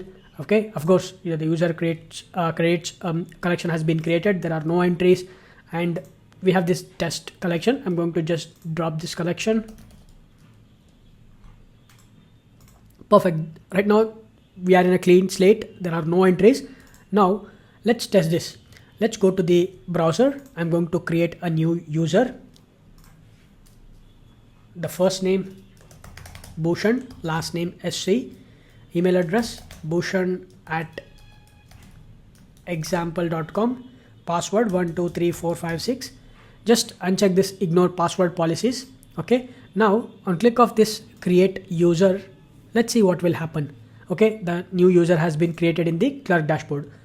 Now automatically this user information will also be stored in our MongoDB database. Let's go to the MongoDB database. Okay, I'm going to just refresh this. Boom, you can see in the profiles the Bhushan account has been created with the email address, first name, last name, and by default credits we get. And also inside the user credits collection, a new document has been created and we get the details. Okay, the basic plan and the credits is 5, and the same clerk ID has been stored, which is stored in the profiles. The same clerk ID has also been created with the document in the user credits. Now let's see the clerk dashboard, whether the event has been successfully marked it as successful or not. Let's open the clerk dashboard. Let's go to this clerk.com, and inside this webhooks, so we have created this webhook. Just click on this and you can see I have previously triggered some of the events. That is why all it is success. But the one recent one, if you check this, which is 1615, like 415, so the user created event has been succeeded. Okay, and you can click on this and you can see the more information. Okay, you can reply this and you can do a whole lot of things. Now let's also update the records and see whether that event will be succeeded or not. I'm going to just go to the clerk dashboard, and here just click on this, and I'm going to update the user first name. So this is, I'll just add BH, and also, yeah, that's it. Just go ahead and click on this save. Now the event has been triggered, which is user updated. So let it update. Could not save the changes. Okay, let's try it again. Okay, saved. Now the profile has been updated, which means the update event has been triggered. Let's go to the MongoDB database. Currently it is first name is Bushan. Now when I refresh this, you can see the first name has been updated, right? Which means whenever an event is triggered in the dashboard, clerk dashboard, it will sync up the same data inside our MongoDB database also. We can verify it in the events. I'm going to just refresh this. You can see user updated is succeeded. Now let's delete this. Just go to the Clerk dashboard users tab and let's go to the users and delete this user. Now the user delete event is triggered. Now if I go to the MongoDB database, you can see the user record has been deleted. Okay. However, we are keeping the user credits details in this collection. That is fine, no problem. But in the profiles, we have deleted the user account. Okay. So just to make sure that, again, I'm going to delete all the documents from the profiles as well as user credits. Okay. Perfect. Now we can go to the browser and we can check the event. You can see user deleted. It is also succeeded. Perfect. Everything is working as expected. Now let's test the same thing in the front end as well. So what we need to do is, now we have to, anyhow the front end is already configured with Clerk. Now whenever we have created any account from the React application, the same thing should also be created in the MongoDB database as well, right? We don't have to do any extra additional configurations at all. So let's test this out. I'm going to open a new tab and open the front end application, which is localhost 5173. The application is running on localhost. Now I'm going to just click on this get started. It will open up the Clerk sign up page and I'm going to enter the first name Bhushan, last name SC, enter the email address bhushan1992@zohomail.in and password 23456, and I'm going to click on this continue and we need to enter the OTP. Okay, I'm going to just log into my Zoho Mail account. Let's quickly test this out from the React application as well. Okay, we got the OTP, so I'm going to just copy this and I'll paste it. Boom, you can see now we have logged into our application. Let's go to the Clerk dashboard first. Let's go to the Clerk dashboard. Okay, so the user is created, obviously. Now let's go to the MongoDB database. Okay, we have deleted all the records previously, right? Now when I click on this profiles and refresh this, you can see bhushan1992@zohomail.in, a new user account has been created. So as soon as we create a new account from the React application, it will automatically reflect in our MongoDB database as well. And also in the user credits, we can see the number of credits that user received. Perfect. And also in the events, you can see the latest created account, which is succeeded. Okay, perfect. All right. So everything is working as expected from the React application perspective also. So now we have the complete authentication system is in place in our application. Okay, now we can start creating the dashboard. The very first thing is we need to create the layout. Open the Project Explorer and inside this components, we can create a new component. But since we are creating the layout, I'm going to keep it inside this layout folder. I'm going to call this dashboard layout.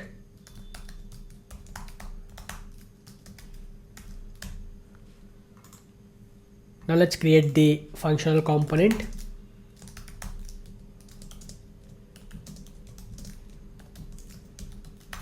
Let's return the JSX.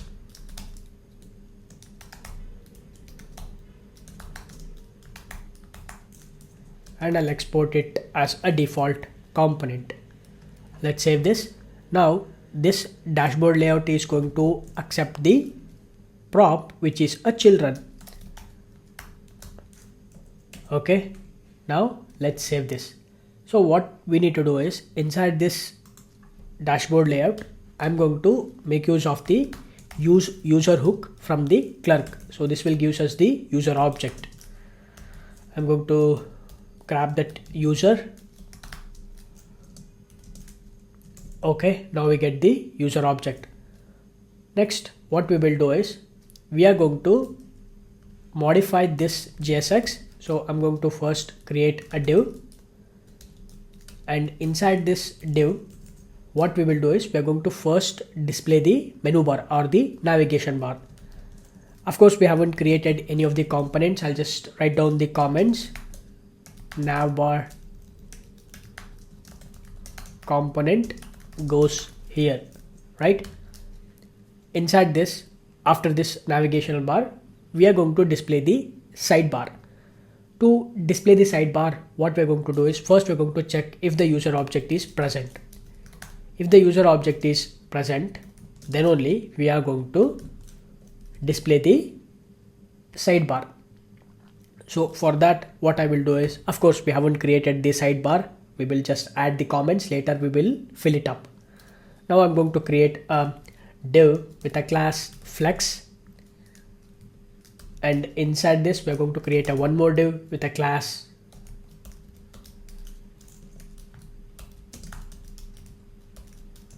maximum width. We need to provide the maximum width, which is 180 pixel, 1080 pixel basically, and this will be hidden. Okay, perfect.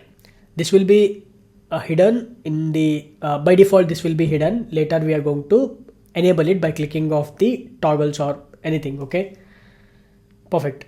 And inside this, we are going to do is we're going to basically add the side menu. I'm going to just add the comments.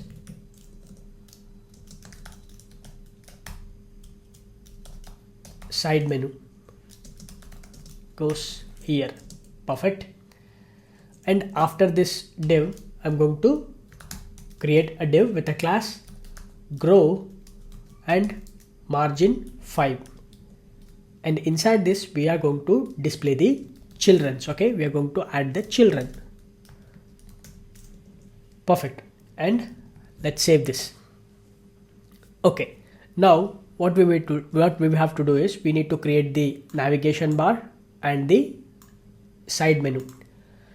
Before that, I'll just write a comment here that, or the text here, side menu, and here also I'll just add the navbar. Okay, so save this. And next what I will do is I'm going to create, let's go to the dashboard component. We have already created the dashboard component. In the dashboard component, we will make use of this dashboard layout. Okay, so let's open the dashboard.jsx, and here we have added the just user button, right? So what I will do is I'm going to wrap this entire thing inside the dashboard layout. Okay, now from now onwards, whatever the pages that we are going to create, that all will wrap up the dashboard layout, so that we get a single layout for all of the pages. Dashboard layout. Perfect. And inside this, we're going to add this div and the user button. And inside this, what we need to do is, and this div and user button, all these are nothing but the children, and that's what we have done in our dashboard layout. We are accepting the children's, right? In our case, the children's are this div and whatever the coming under this dashboard layout, that is called as a children. And we need to also add one more prop that we're going to add it later. But for now, since we are passing the children and we are accepting that children here, right? Now, if I save this and if I go to the browser and I'm going to log into the account. So let's log in.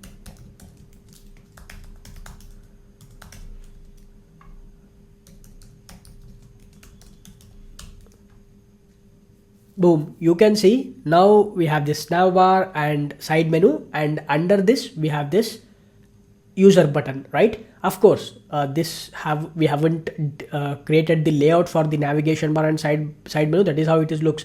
But basically what we are trying to do is, now from all of these pages will comes under the dashboard layout. So now we have created a layout.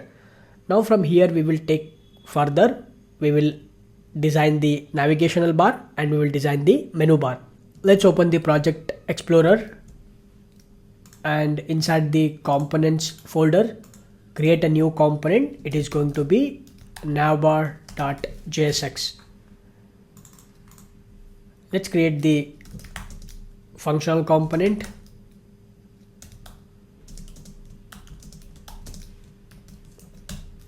Let's return the JSX.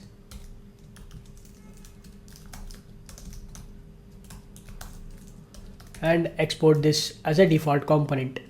Now let's mount this inside our dashboard.jsx, not the dashboard layout. And here I will add Navbar. So let's save this. Now let's open the Navbar.jsx, and now we can start designing the style. So first of all, what I would like to do is I'm going to at the top create a few states. For now we are going to create just one state, which is going to be open side menu.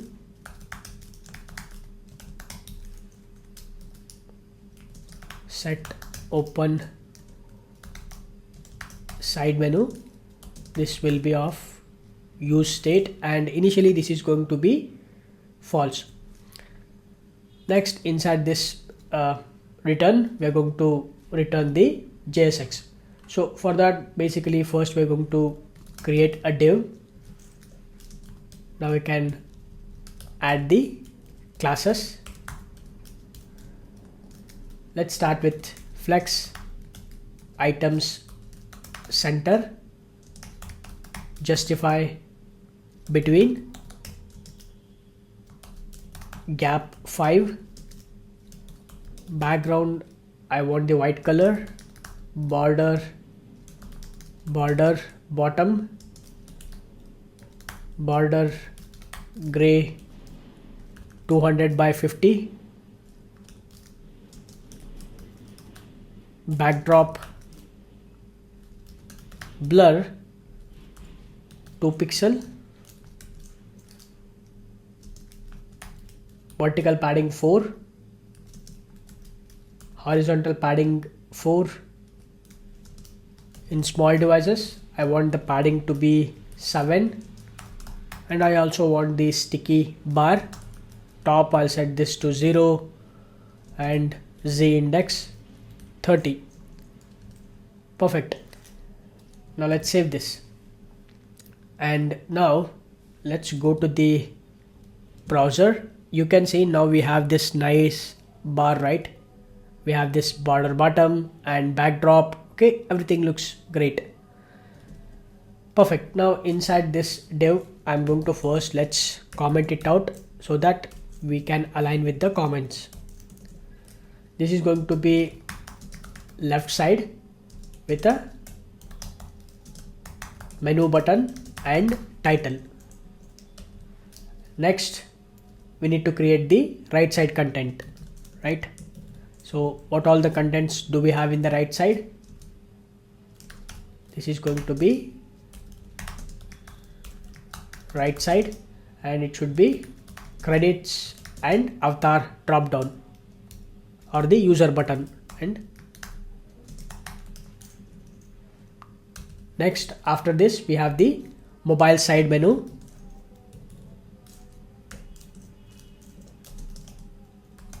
Mobile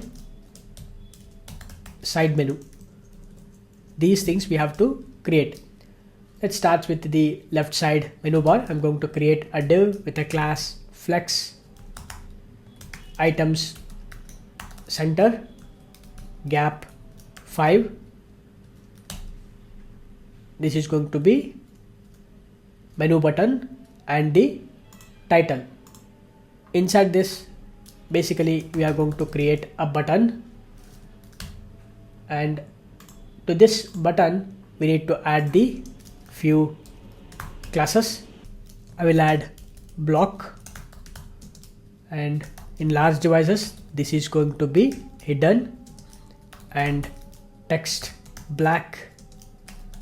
On hover, I want the background color gray 100, padding 1. I want the rounded corners and transition colors. And inside this, basically I'm going to just First of all, I'm going to also add the on-click events, and we're going to make use of the set open side menu, the state that we have created, right? So we're going to update the state. We're going to just add the toggle. Okay, we are going to just flip it up. If it is true, we're going to make it false. If it is false, we're going to make it true.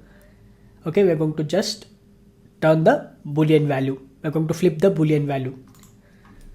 And inside this, what we need to do is we are going to make use of the open side menu state.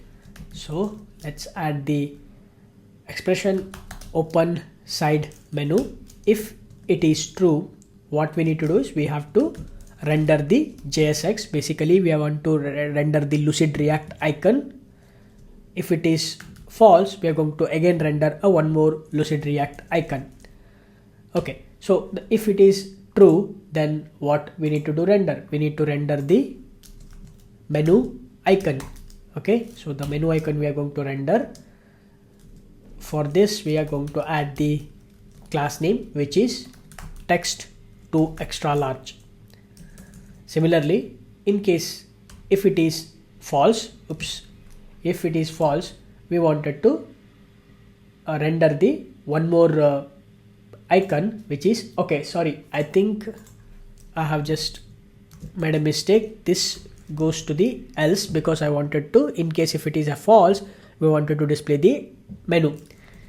In case if it is true, then we wanted to display the X icon. Okay, so let's add the X icon, and I can pass the class names, which is text to extra large, right? You will understand that what exactly these icons are and what it means. So let's save this. Okay, now we have this button. On click of this button, we are going to just turn the boolean value into else. I mean, like, we are going to flip the boolean value, and similarly, based upon this state, whether it is a true or false, we are going to display these icons. Now let's save this, and if I go to the browser, now you don't see this, but if I goes to the mobile view, you will see this menu icon, right? So because now the state is in this open side menu, initially this is false, right? So when it is false, we are going to display this menu icon. Now user will click on this button. Okay, when the button is clicked, we are going to update the state. We are going to turn the boolean value into true. Now when state is updated, this open side menu is going to evaluate this expression. When it is true, we are going to display this X icon. So I'm going to just click on this. You can see now we get this X icon. Okay, that is the whole idea of using these expressions. Perfect. Just go back, and now what we need to do is, after this part, we have the one more div. After this button, I'm going to create a one more div with a class flex items center and gap 2.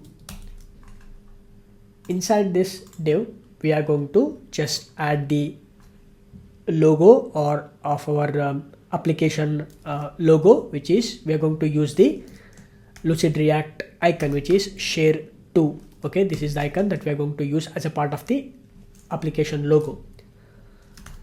To this, we can add the classes, which is text blue 600, and save this. And also I'm going to, let's save this, and if I go to the browser, you can see now we have this nice logo. Now we can create a span with a class text large, font medium, and text black, truncate.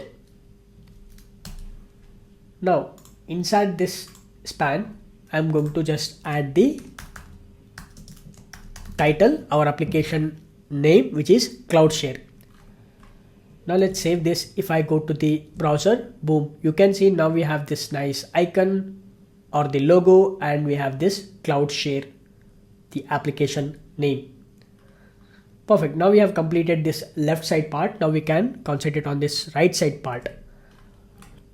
In the right side part, what we need to do is we need to first of all create a div with a class flex and items center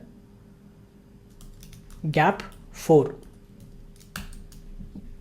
Inside this div, basically we wanted to I'm going to add the link. Okay, so let's add the link component from the React Router DOM.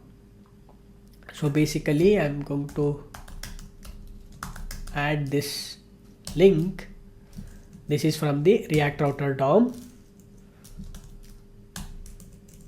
We need to add the toProp, but for now what I will do is I'm going to just add /dashboard. Later we are going to add it to the we already have created the route, right? So if I go to the app component,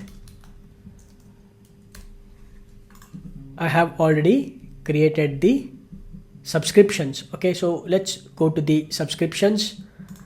On click of this subscriptions. Now inside this, what I will do is I'm going to just display, for now I'm going to just display text. Later we are going to change it to something. We are going to create the icon and we are going to display it. For now I'll just display one icon from the Lucide React, which is wallet. Let's save this. If I go to the browser, you can see now we have this wallet. Later, as I said before, we are going to change it. And after this, let's go back, and after this link tag, I'm going to create a div with a class relative, and inside this basically we are going to add the user button and save this, right? So we have this user button. Now if I go to the browser, you can see now we have this user button, right? But we don't need this, we will remove it later. But now in the right hand side we got this user button, right? And this, on clicking of this, we are going to navigate to the subscription page, right? Perfect. But I want this entire right side to be display only when the user signed in. So for that, I'm going to wrap it inside the signed in component. That's it. Let's save this. Okay, perfect. Next we have this mobile side menu part. Here what I will do is I'm going to just check for the state, which is open side menu. If it is true, then we are going to display the side menu. So first I'm going to create a div with a class fixed, and also I'm going to add the top, which is 73 pixel. Left, I'll set this to 0. Right, I will also set this to 0. Next, background white, border bottom, border gray, 200, large devices, this should be hidden, and z index 20. And inside this basically we are going to display the side menu bar. Okay, side menu bar. Of course we haven't created this, we are going to create it in just a bit, but here our side menu goes. Let's save this. Perfect. To display this, what I will do is I'm going to just add the text side menu bar. Now let's save this, and if I go to the browser, you will not see this, right? You will not see the side menu bar. Okay, but now when I goes to the mobile view and when I click on this, you should see this side menu bar, right? Okay, now I can close this. Perfect. Okay, now let's go back to our dashboard, And now inside this dashboard, we have this user button. I'm going to get rid of this. I'll just add the text dashboard content and save this. I can also get rid of this user button import statement, and let's save this. Okay, now we have completed this side menu bar, the navigation bar. Now we can goes to the side menu bar. So to do that, I'll just open the project explorer, and under the same components folder, create a new component. It is going to be side menu.jsx. First, let's create the functional component and export it. Side menu. Let's render the JSX side menu, and I'll export this as a default component and save this. Now we can render these inside the navigation bar. Inside this navigation bar, so let's get rid of this and let's use the side menu. Okay, side menu. Later we're going to pass a few props to this and save this. Alright, now open the side menu.jsx, and also inside our dashboard layout we have the side menu bar, right? I'm going to just get rid of this and I'll use the side menu and save this. Now inside the side menu.jsx, first what I would like to do is we need to define what all the things we are going to display it in the left side, what all we are going to display it in the left side. So to do that, I have already added the array of objects. So I'll just go ahead and add it to the data.js file. So inside this data.js file, we have added already few array of objects. Similarly, at the very end, I'm going to add this also, which is side menu data. This is for basically for the side menu bar options. Okay, we have the dashboard, upload, my files, subscription, and transactions. For all of this, we have also defined the path, which is /transactions, /subscriptions, my files, upload, dashboard. These are just the routes, right? I mean, like the route path that we have defined in our app.jsx. And we have these individual having the label also, and also it has the ID. And along with this, we also have these icons, the layout, dashboard, all this. So I'm going to import these one by one from Lucide React. So let's import this, and also this upload also we are going to import it from the Lucide React. And my files, this is also we are going to import, and credit card also we are going to import, and the receipt. Perfect. Let's save this. Now we can make use of this sidebar, side menu data inside our side menu.jsx.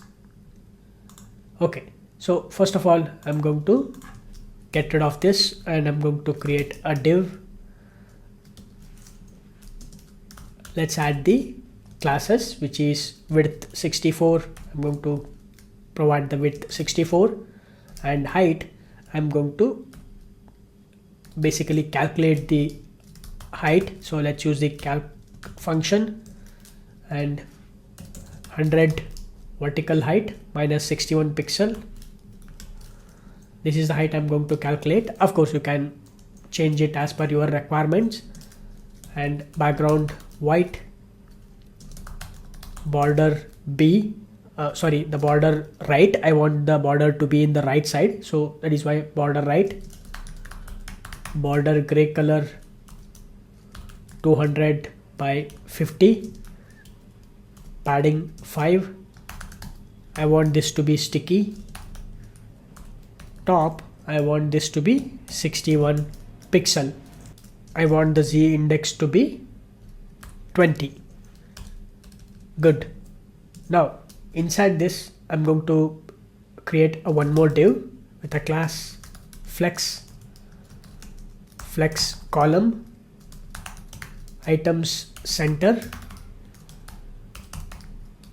justify center, gap 3, margin top 3 and margin bottom 7.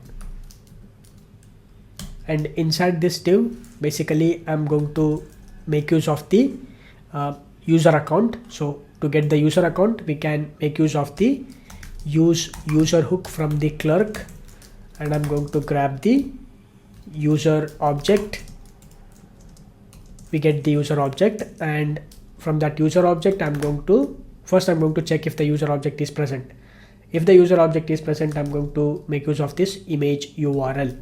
Okay, and if this image URL is present, or if the image URL is not present, okay, basically I am going to make use of the ternary operator.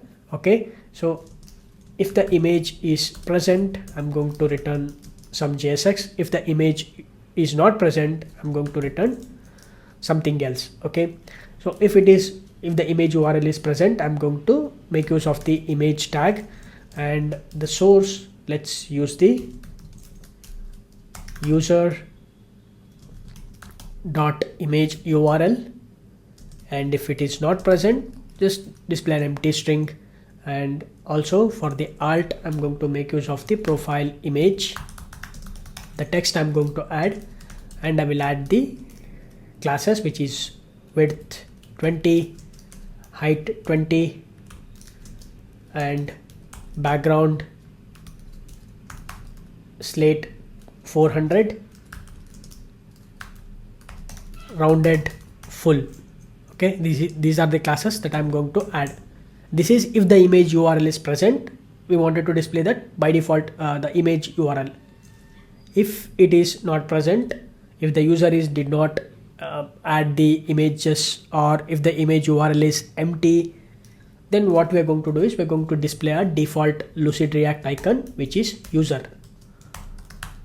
Okay, so this is going to be an user, and I will just add the class name, which is width 20 and height 20, text extra large. Okay, but since we are using the clerk, 100% we will be having this image. Okay, because even if the user did not upload the image, the default image will be displayed from the clerk. But however, as a fallback, we are adding this for the backup plan or a safer side.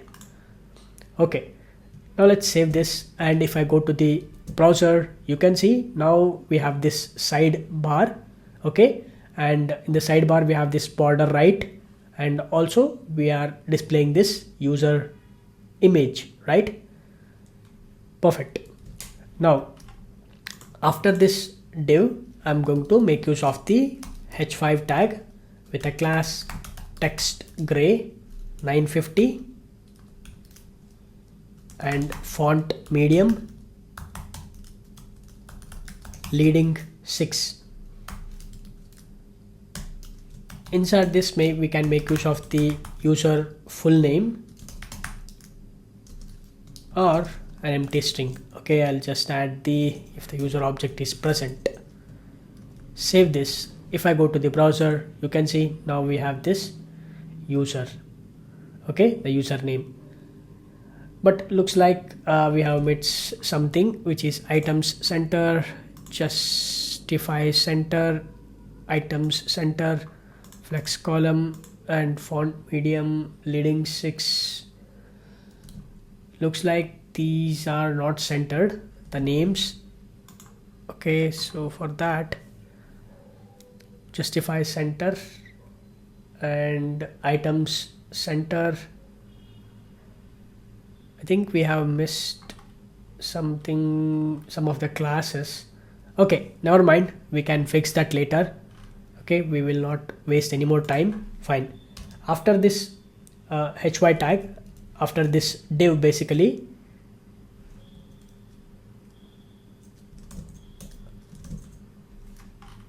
I think this should be goes inside this. Looks like correct. That is why we are not getting that text to be center.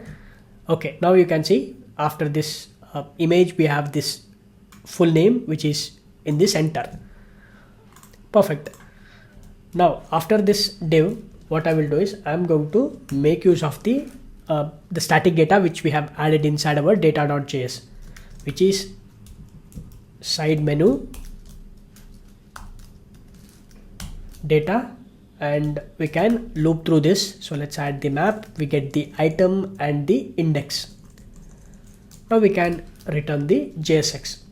So basically I'm going to create a button, and to this button we can pass the key prop which is going to be basically I'm going to just add the template literal menu underscore. I can use the index. Okay, now we have this button, and inside this button, I mean like for this button, let's add the class names. So I'm going to add, basically let's make use of the template literal. We will add width full, flex, items center, gap 4, text 15 pixel, vertical padding 3, horizontal padding 6, rounded large, margin bottom 3, transition all, duration 200, and let's make use of the, okay, so later we will add those conditions, but basically what we need to do is we need the background. I mean like we wanted to highlight which of the route has been selected. I mean which of the section is user present.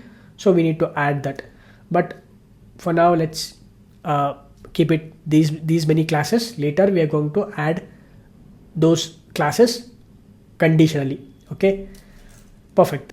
Now let's make use of this item to get the icon. So if I go back to our data.js, you can see we have this icon, right? So let's make use of this item.icon, and I'll just add the class name which is text extra large, and after this I'll just, this is going to be item label. Okay, we also have the item dot label, right? So let's use the item dot label.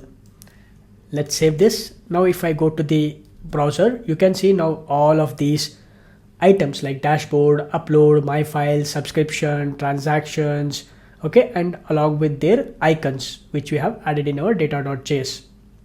Okay, but of course, as I said before, later we are going to apply the classes, the CSS classes based upon some condition, but for now we just adding this basic layout. Okay, we have this icon and the label, as well as we have this key prop, and we are iterating over it. Now what we need to do is, on click of these buttons, we have to navigate to the respective paths. So in the data.js we have these paths, right? So we need to navigate to those paths. So for that, what I will do is I'm going to just add the on click event here, and for this on click event we need to call a function which is handle click. Okay, and inside this we're going to pass the item dot path. Okay, let's pass this. Perfect. Now we can define this handle click at the top, or even this is just a navigate, right? So I can use the navigate item.path. Now we need to make use of the use navigate hook. So let's use const navigate and save this. And for these I will also add one more class which is going to be cursor pointer. Save this. Now you can see on click of this upload we are navigating to the, okay, looks like we have made some mistake. This is going to be void and promise item dot URL. Okay, this is going to be item dot path. Okay, save this. And now if I click on this upload, we are going to the upload, and clicking on this my files, we are going to my files. Of course the layout is getting changed because we have not added these dashboard layout in any of the pages like my files, subscription, transactions. We have not added the dashboard layout. That is why the layout is getting a change when we navigate to those routes. But basically now we are navigating to the, let's go back. Okay, but basically now we got all of these things, right? Like we get the basic things, like on click of this we are navigating to the respective route. All right, so now we have completed this side menu bar also, but let's look at in the mobile view. Let's see how it looks. Now let's go to the mobile view, and on click of this we get this nice sidebar. Okay, and you can close this. Perfect. Now everything looks good. Next what we need to do is we need to, on click of these items, we need to highlight this, we need to add the background color, and also we have to add a we need to create a new component for this credits. Let's go back to our dashboard layout, and in this dashboard layout, let's go to the dashboard layout. I'm going to just like the children, I'm also going to accept one more prop which is active menu. And how do we get this active menu? So basically inside our dashboard.jsx we are going to add the active menu. The active menu, which is nothing but the one which is in the label. Okay, so if I go to the data.js, we have this labels, right? The same thing we are going to add it to the active menu. And I'm going to just add the, let's go to our data.js. Okay, this is going to be dashboard. So let's copy this and add it. Okay, now we have this dashboard, and this dashboard will be passed to the dashboard layout. Okay, and now this active menu has the name which is dashboard. The same thing we are going to pass it to the side menu as well as navigation bar. So let's pass the active menu.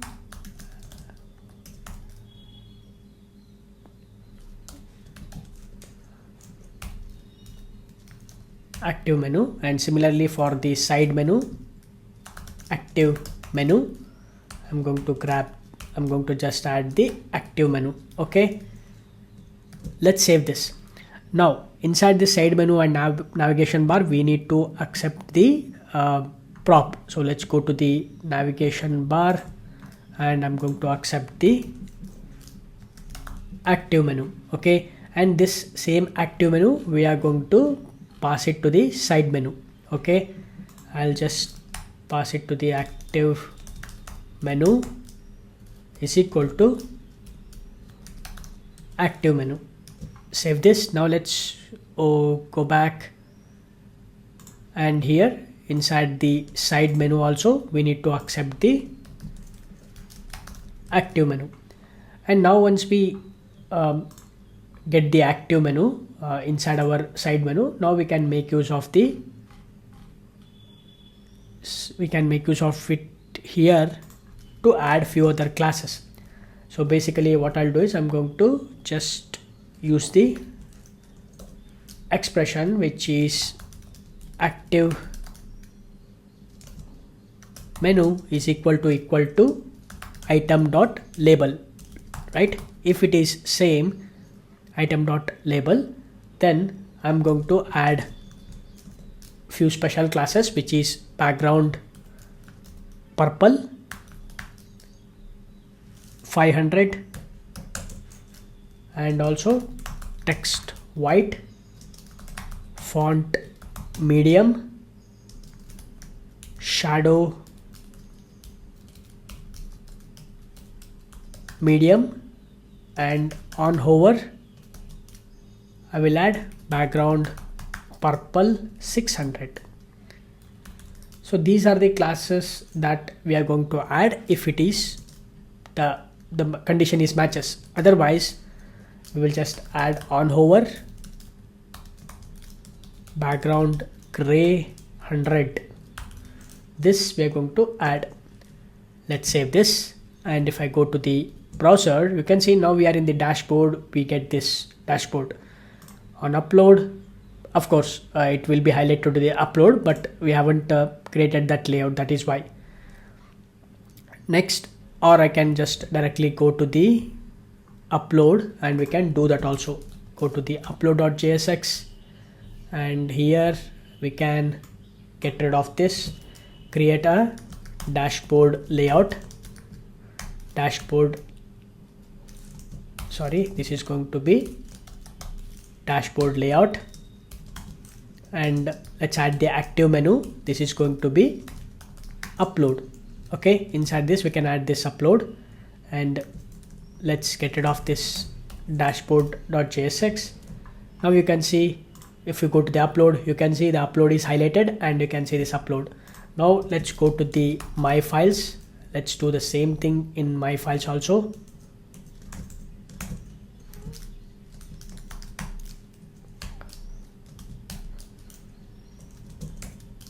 Let's add the active menu. It is going to be my files, and save this.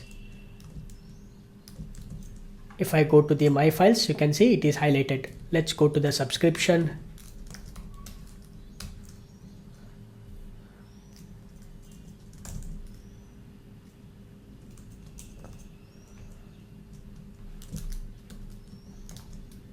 Dashboard layout.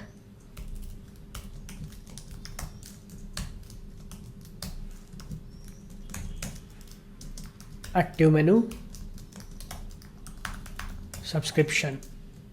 Now if I go to the subscription, okay, looks like this subscription we have added within the, if the user is signed in or something we have added, that's why it is not showing proper, it is not working properly. We will fix that later, but let's go to the transactions and we will fix it.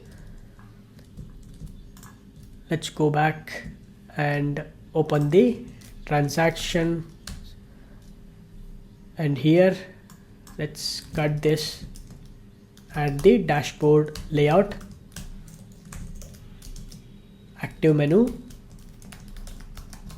transactions, save this, go to the transactions. You can see we get the transactions. Okay, subscription, there is something wrong with the subscriptions, we will fix it later, but everything working as expected. Okay, and also let's go to the mobile view, and you can see now we are in the dashboard. In the upload, you can see my files. Okay, so transactions. Okay, I think let's go back, and inside our side menu, or let's go to the navbar, and in the navbar we have this active menu. Okay, so now everything is working as expected, and next only thing we have to handle is this credits part. We need to create a separate component for this. Let's open the project explorer. Under the components folder, create a new component which is credits display.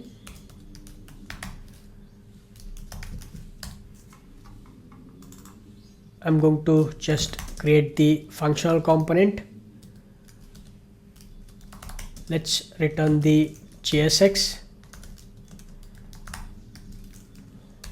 and I'll export it a default component.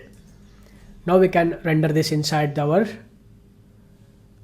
navigation bar. We have this credits, so where do we have the credits? Okay, here we have this credits, right? So just add the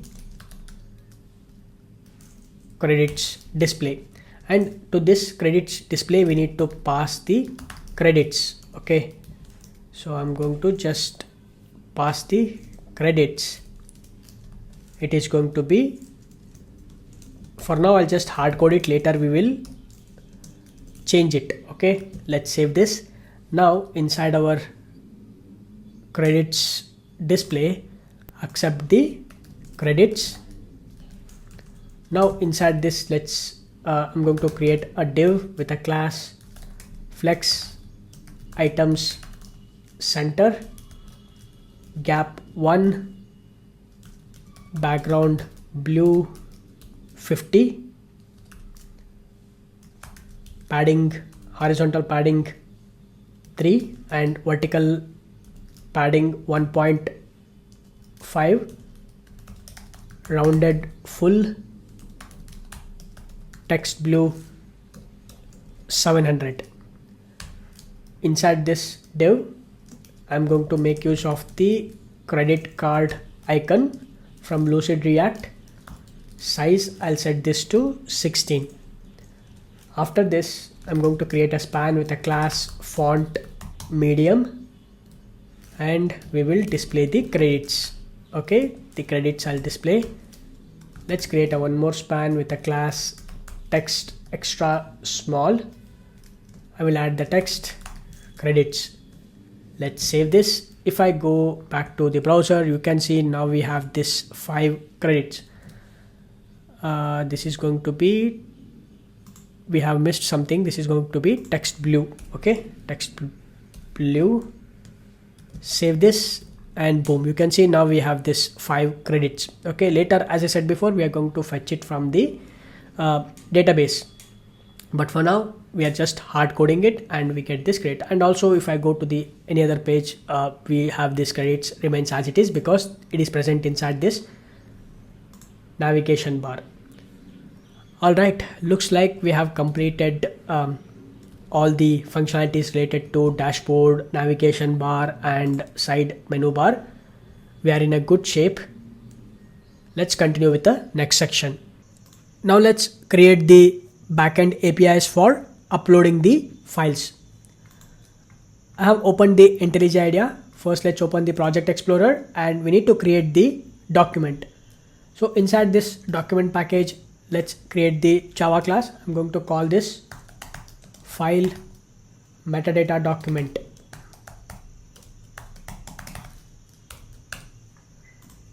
Let's expand this and I'm going to increase the file size. So this class, first of all, let's add the necessary annotations, which is document. I will add the collection name, which is files.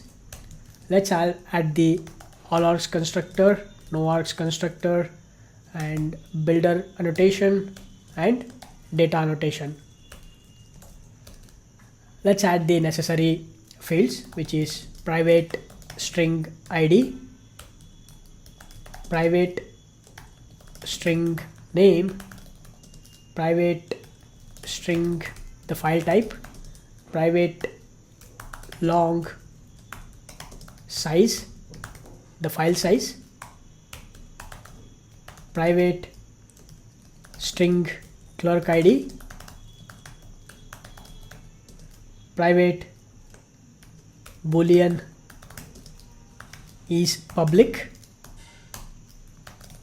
private string file location, private local date time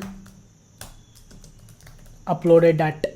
Okay, we need the timestamp for when we have uploaded the file. Let's add the ID annotation for the ID field. Let's save this. So now we have created this MongoDB document. Next we need to create the DTO and the repository. Let's go to the repository package and inside this I will create the file metadata document repository.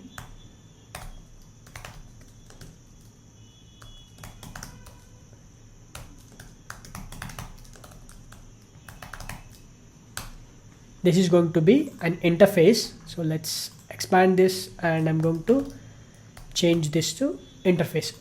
So let's also increase the file size. So in this file, what we are going to do is, we're going to just extend this with the Mongo. Let's add Mongo repository. We need to specify the type, which is file metadata document, and the document type, the primary key type is string. Next, inside this, for now, I'm going to define two finder methods. One is find by clerk ID.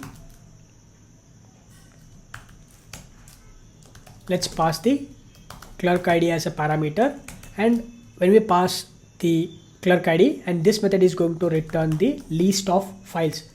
So file metadata document.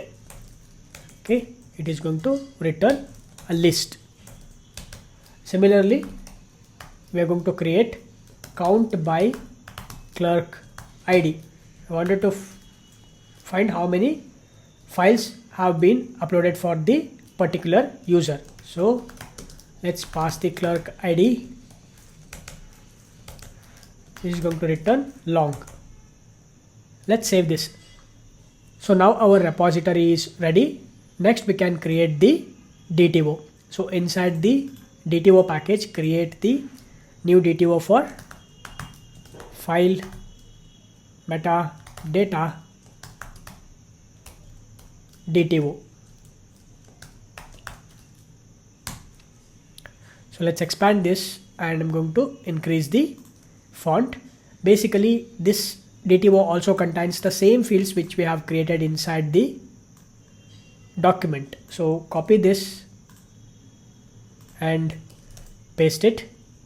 Let's add the annotations, which is data annotation, all args constructor, no args constructor, and builder. Let's save this.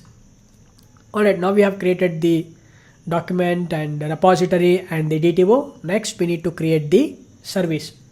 So inside the service package, let's create a new service class, which is file metadata service.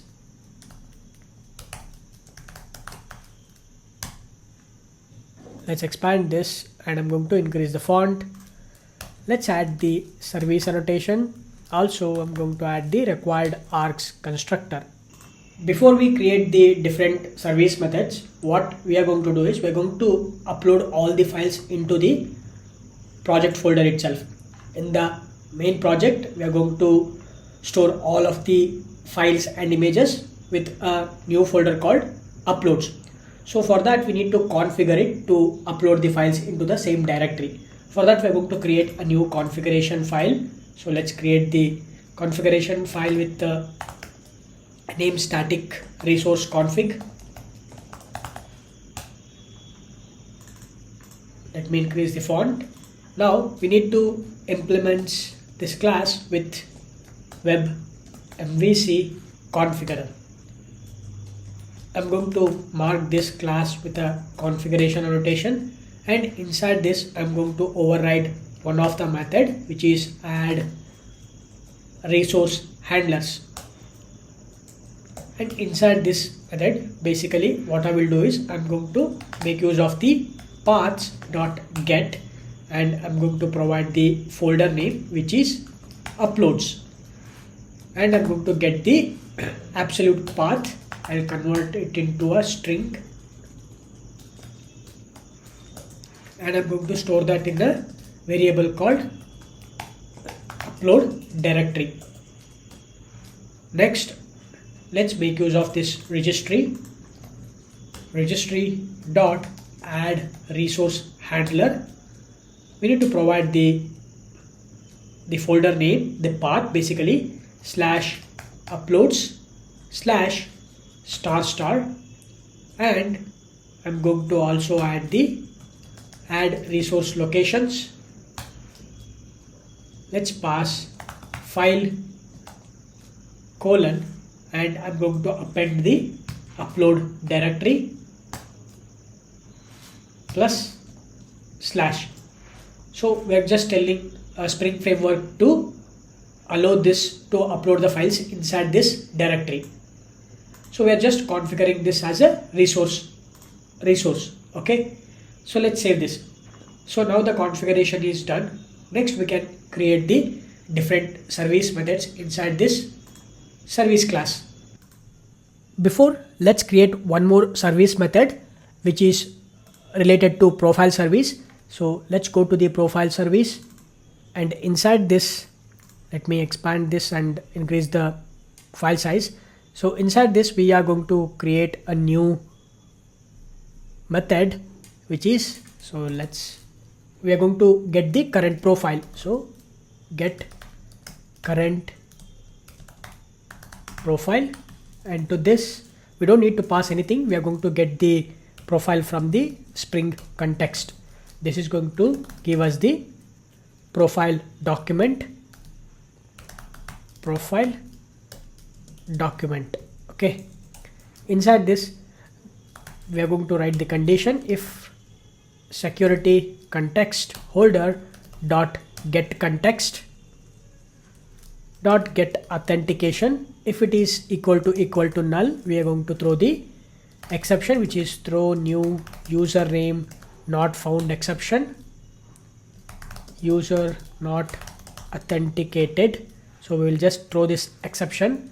In case if the context is present and if the authentication object is present in the context, then we are going to, let's use the Spring context holder dot get context dot get authentication dot get name. This will gives us the clerk ID. So I'm going to call this clerk ID. Now we can pass this clerk ID to the profile repository dot find by clerk ID. This will gives us the profile document. I'm going to just return this. So now we have this method. We can make use of this method across all of our application. Next, we can create the few more methods inside our user credit service. So let's open the user credits service. Let me expand this, and what I will do is I'm going to create a method which is public, and this is going to return user credits. Let's call this get user credits. This method will give us the user credits. That's the whole purpose of this method, and this method accepts the clerk ID. Okay, because we wanted to get the user credits of which user. Okay, we will pass the clerk ID, and inside this method we are going to make use of the user credit repository dot find by clerk ID, and this is going to return optional, and inside this to this we are going to pass the clerk ID. As I said before, this is going to return optional. We are going to just get in case if the clerk ID is, if the user is not found, what we are going to do is, if the credits is not found, what we are going to do is we are going to create an initial credits. Okay, so let's create the initial credits. Create initial credits. Okay, to this we can pass the clerk ID, and I'm going to return it. Okay, now we have this get user credits method is present. I'm going to create a one more method, public. This will also return user credits, and let's call this get user credits, the same method name, but this time we will not pass the clerk ID. Okay, so if we do not pass the clerk ID, then we have to get the clerk ID from the Spring context. So for that, what we will need to do is I'm going to call a method which is profile service dot get current profile, which we have created just now, and I'm going to call the get clerk ID. This will gives us the clerk ID. Once we get the clerk ID, we can now call the get user credits method. To this we can pass the clerk ID. This will gives us the user credits. I'm going to just return this. Okay, now with this I'm going to create one more method, which method is required and which is going to used inside our file service. Okay, for that method I'm going to call this public. This is going to return boolean has enough credits. Okay, we wanted to check whether user having enough of credits or not, because while uploading the file we have to check whether he is eligible to upload that file or not, whether he is having enough of credits or not in his account. And we need to pass the required, how much of required credits is required to upload that file. First we have to check that. I'm going to pass the required credits also, and then I'm going to make use of the get user credits method we're going to call, and to this we are going to return the user credits. Once we get the user credits, from that user credits we can get the credits. Okay, this will give us the number of credits he's having. If that is greater than or equal to the required credits, then we will return true. Otherwise we are going to return false. You might be thinking that why we are passing the required credits here, because when we are uploading the files we are going to upload multiple files. The user might upload 5 files or the 10 files he is going to upload, and we have to check whether those 10 credits is having or not. So that is why we are going to pass the required credits. Okay, if he is uploading 10 files, then we have to check whether he is having the 10 required credits is present or not. We have to check that. Okay, so now we have these 3 methods present inside our user credits service. What we can do is now we can call these methods inside our file service. Let's open the file metadata service. Inside this method, first of all, I'm going to create a new service method, public, and this is going to return list of file metadata DTO. Let's import this list, and I'm going to call this method, which is upload files. To this method we can pass the multi-part files,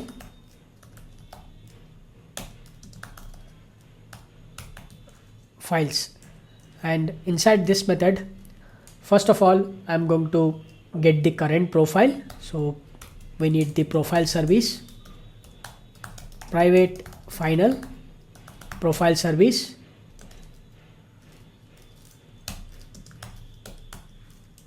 Let's make use of the profile service to get the current profile. This is going to return profile document current profile.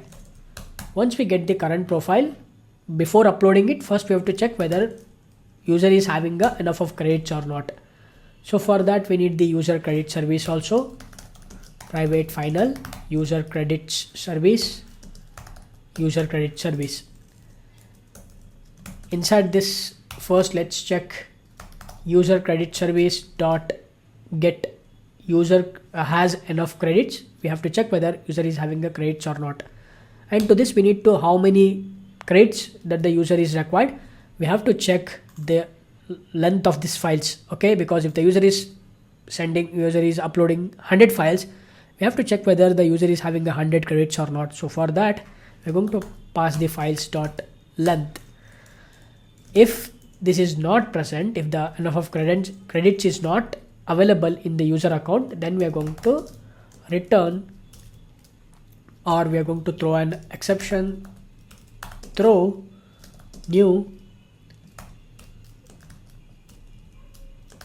runtime exception, and we can pass that is not enough credits to upload files. Please purchase more credits. Okay, this is the exception that we are going to throw. Of course, as I said before, we can throw the custom we can create a custom exception and we can handle that exception, But for now I'm just throwing this runtime exception. You can also create the custom exception and you can handle it inside the global exception handler. I have already shown you how you can create that. You can follow that approach.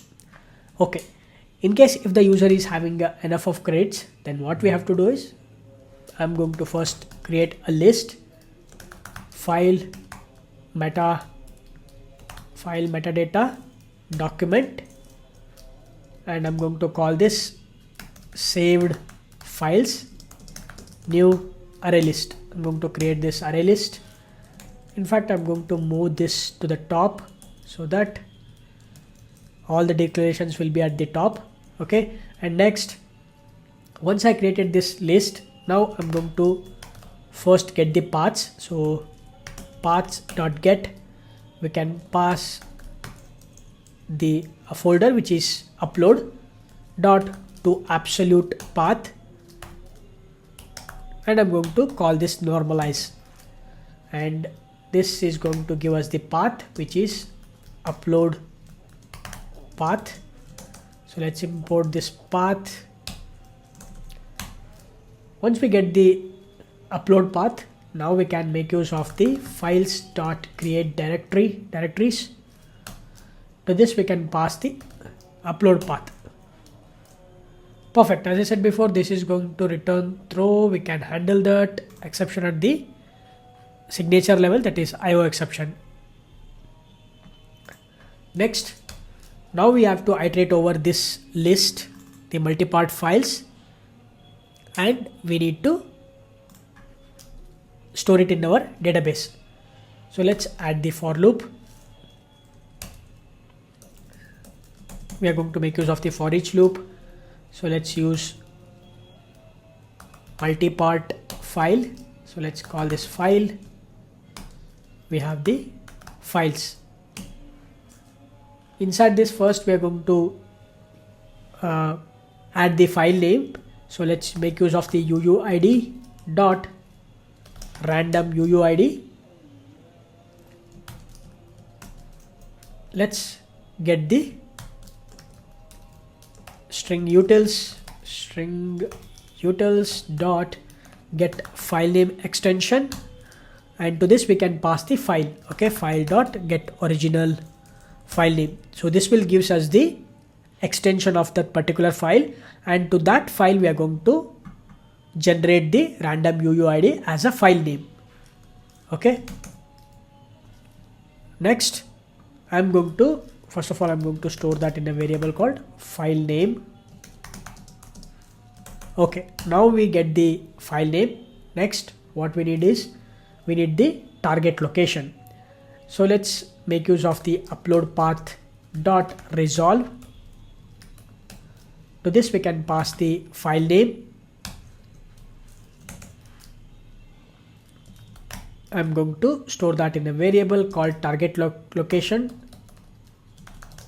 which is of type path. Once we get the target location, I can copy that files.copy file.get input stream target location, and the third parameter standard copy option dot replace existing. Perfect. Okay, now we have copied it to into the target folder, and after this, once it is copied successfully, we can make use of the file metadata document, because we have to store the file into the database. I mean, like the URL and the detail, the file details, everything we have to store it in our database. So let's create the variable file object file metadata is equal to new file metadata document. In fact, we can make use of the builder pattern. Okay, so let me use this file metadata dot builder, and to this let's add the file location. The file location, which is nothing but the target location. Let's use the toString. Next, Let's set the name, which is file.get original file name. Next, let's also set the size, file.get size. Let's also set the type, which type it is, file.get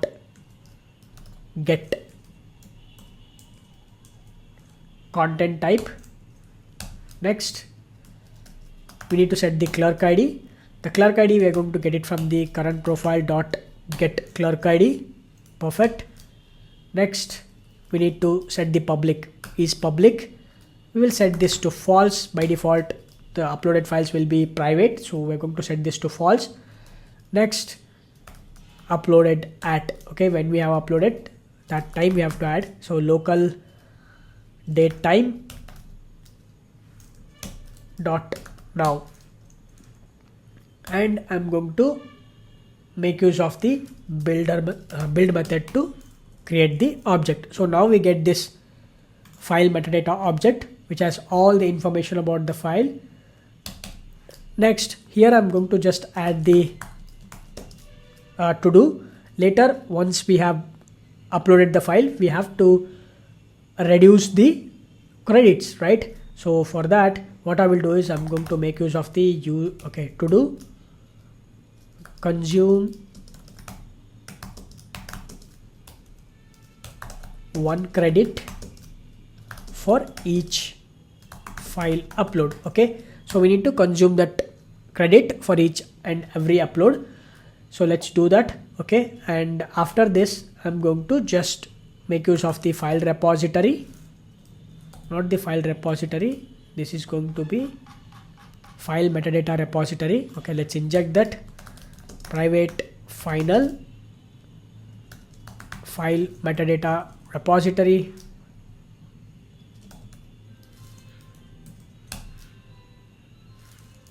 Okay, this is going to be actually file metadata repository, not the document repository. Let's rename this. I'm going to just refactor this, rename. It's going to be file metadata repository. That's it, not the document repository.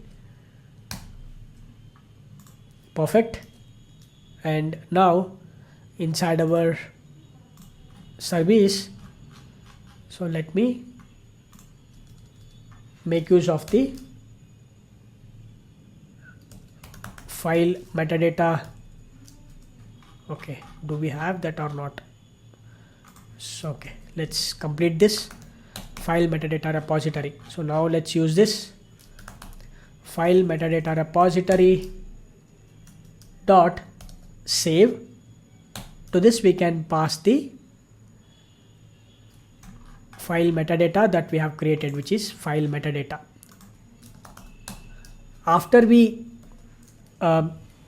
save this, we will get the same file metadata back.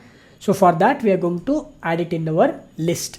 So we have already created that list, right? So at the top we have this list saved files. Okay, so let's add it to this saved files. So I can directly make use of the saved files dot add, and I'll pass this. Okay, so this, after we saved this, we are going to add it into this saved files, right? So once we get this saved files, now what I will do is, okay, actually what we need to do is, after this saved files and outside of this for loop, we can convert this saved files into the DTO object, because this saved files is actually the document type. We need to convert this into a DTO type. So we can convert this also, saved files dot stream dot, let's use the map method, and I'm going to convert this into a, so when we saved files, it is of type file metadata document. Okay, and I can call the private method, which is map to DTO. Okay, and to this we can pass the file metadata document, and I can collect it, collect dot collectors dot to list. Okay, and I can return this. Perfect. But now we have to create this private method. Let's create this. Inside this method, this is just a mapper method. Inside this, let's make use of the file metadata DTO dot builder. Let's make use of all these things. Okay, so the same thing we are going to add it here. So let's copy this and paste it. But instead of this target, we are going to use this file metadata document dot, this is going to be the file location, right? File metadata document dot get file location, and this is going to be get original file name, get name, and this is going to be size, get size, this is going to be type. Let's add the clerk ID, and this is going to be also file metadata dot get is public, uploaded at file metadata document dot get uploaded at, and build, and I can directly return this. Okay, let's save this. Alright, so we are getting this error, that is because the file metadata DTO, and it is going to return file metadata document we are going to pass, and saved files stream collectors looks like, okay, this is not an object type, this is going to be file metadata DTO. That's the error. Okay, let's save this. Perfect. Now I think we have completed almost everything, but only thing is we have to do this. Okay, after each upload we need to reduce one credit. So for that we are going to create a new service method. That is basically we need to create a method which will reduce the credit. So for that we need to create the service method. Before that, I would like to do a small change here, because here after we, let's go to our save. Okay, here we are saving this. After we save this in this file metadata, we are directly adding this file metadata back to the saved files, right? We are adding to this list, and this file metadata now having the, after save this file metadata is having the ID, primary key ID, right? So that also we are going to add it inside our DTO. So inside this DTO, let's add the ID, and this ID file metadata dot get ID. Okay, I was missed this, so let's save this. Next, let's create the service method inside our user credit service. I'm going to create a method public. This is going to return user credits, consume credits, and inside this let's make use of the get user credits, user credits. Once we get the user credits, let's check if user credits dot get credits. If the credits is less than or equal to 0, then I'm going to return null. Okay, else if the credits is greater than 0, then user credits dot set credits, we need to set the new credits, user credits dot get credits -1. Okay, we need to just reduce it by 1. Then we're going to save this user credits repository, user credits repository dot save user credits, and I can return the new user credits. That's all. So let's save this. Next, what we need to do is we need to call this method inside the service of file metadata service method. Here I'm going to just get rid of this to do, and basically we're going to call that method, that is user credit service dot consume the credits. This is going to be credit. Okay, let's make it credit because it's just reducing one credit, right? Let's save this.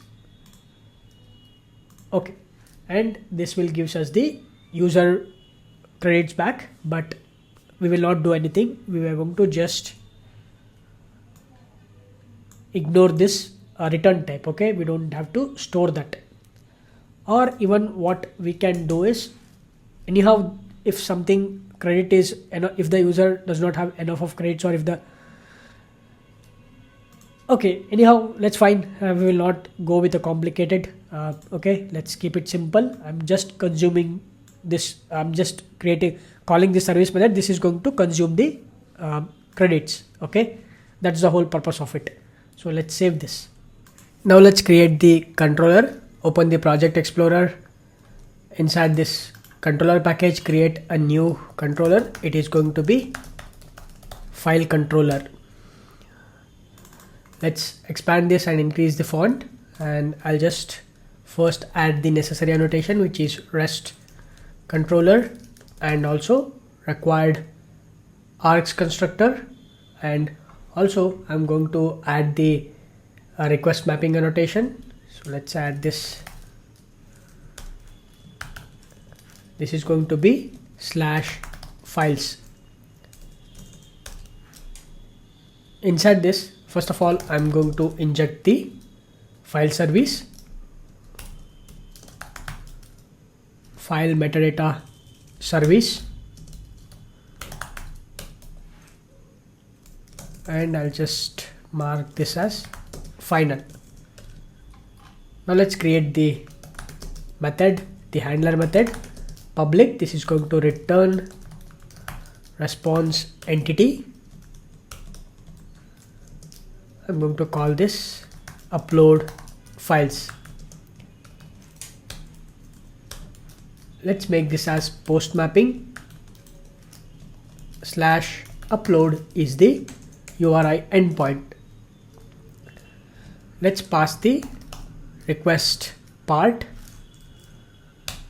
It's going to be files, and we can pass multi-part file.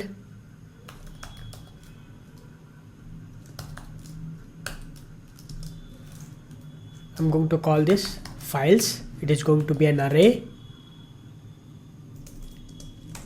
and inside this method, first of all, this is going to throws an exception, which is IO exception, and inside this method I'm going to make use of the service, which is file metadata service dot upload files. To this we can pass the files. This is going to return the list of DTO, which is nothing but file metadata DTO,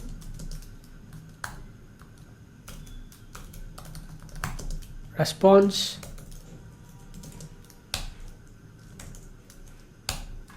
so let's go to the upload files, and you can see we are returning the file metadata DTO, and I'll just make this as list. Okay, and I'm going to create a map string and object. Let's call this response new hash map. Let's import the map, and we can add the response.put. First I'm going to add the response, or I can say files. We can pass the list. Next, response.put. What else we can add? We can add the remaining credits. Okay, so what I'll do is I'm going to just add the remaining credits, and for this remaining credits, what I will do is basically I'm going to make use of the one more service call. So here I can add this service, which is user credit service, user credits service. So let's inject the user credit service.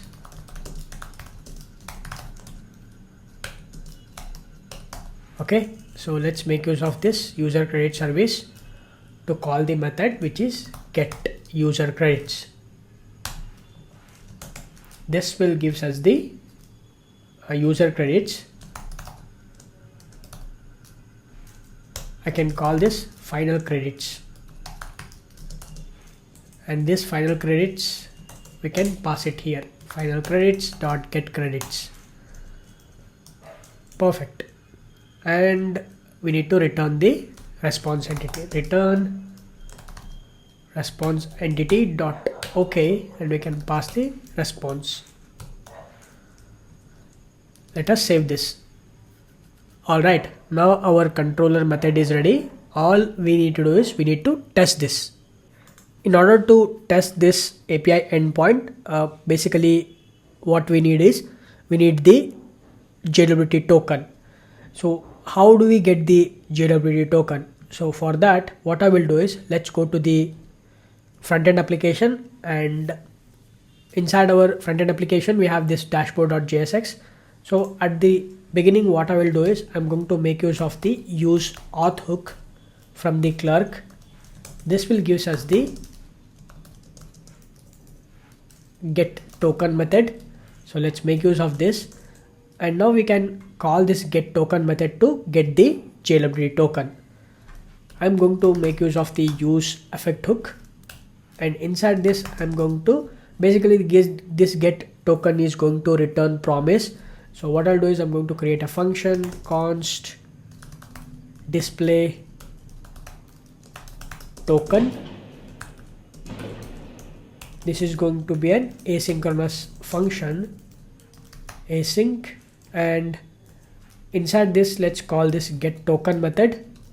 This is going to return await, and I can get the token. Now let's log this token. Okay, and now we can call this function which is display token, and I'll pass the empty array as a dependencies. So now let's save this, and what I will do is let's go to the browser. Let me open this browser, and I'm going to just go to the developer tools, go to the console, and I'm going to just reload this. We should get this JWT token. Let's get this JWT token and go to the Postman, and I'm going to create a new request. So just duplicate this. This is also going to be a post request /API/1.0 files/upload. This is the API endpoint. I'll change this to upload files. Let's save this. Now let's go to the headers, or first let's go to the authorization or headers. Let's add the authorization header and bearer token. Okay, and next go to the body and select form data, and make sure to select this as file type, and we need to pass the request part as files, because if I go to the controller we have given this request part as files, right? So I'm going to pass this as files. Now let's select the file. I'm going to select this text only, or I can just select this super thanks. Okay, so select this. Now let's first of all let's check whether the application is started. Okay, I'm going to stop the server and I will restart this. Okay, the application is started. Let's open the console so that we can track any of the errors. I'm going to just click on this send. We get this 403. Let's go to the console and see resolved max. Okay, this is related to maximum upload file. So looks like we need to set some configuration inside our IntelliJ application.properties file. So let's open the application or properties file. Here I'm going to add the properties related to file upload configuration, file upload configuration, which is spring servlet spring.servlet dot multipart maximum file size. Okay, so we need to provide the maximum file size, which is 5 MB. Next, spring.servlet dot multipart dot maximum request size, which is 25 MB. Okay, perfect. Let's save this. Now I'm going to stop this and I will restart this server. Let me clear the console and go to the browser. Not the browser, let's go to the Postman. Let's go to the Postman, and now I'm going to click on this send. Still we are getting this 403. Looks like the token has been expired. Let's generate a new token. Let's go to the front-end application, and I'm going to just clear the screen and click reload. We get this new token. Let's grab this token, and inside the headers let's add this token and click send. Boom, we got the 200 success. You can see the remaining credits is 3, and files, of course, earlier it was 5. Previously I have used it 1 credit, that's why we are getting this 3 credits. And you can see we have this ID, name, type, size, clerk ID, is public, initially this will be false, and file location, and also uploaded at. Okay, perfect. Now let's go to the project structure or the project explorer, and we should have this upload folder. You can see now we have this superthanks.png file. Okay, looks like something is happened. This is like .superthanks. While we are adding the name, we are making some mistake here. Let's actually verify it. String utils. Okay, let me minimize this. And here what we are trying to do is we are actually adding this dot uuid plus dot string utils. Get the file. Okay, this is not the file name, this is going to be a get file extension. Okay, get file extension. Perfect. Let's stop this and I'm going to restart this. Now open the Postman, or let's go to the browser, clear this and get a new token. This token will be expired 60 seconds. Very quickly it will be get expired. So that's why I keep generating a new tokens and test it. So I'm going to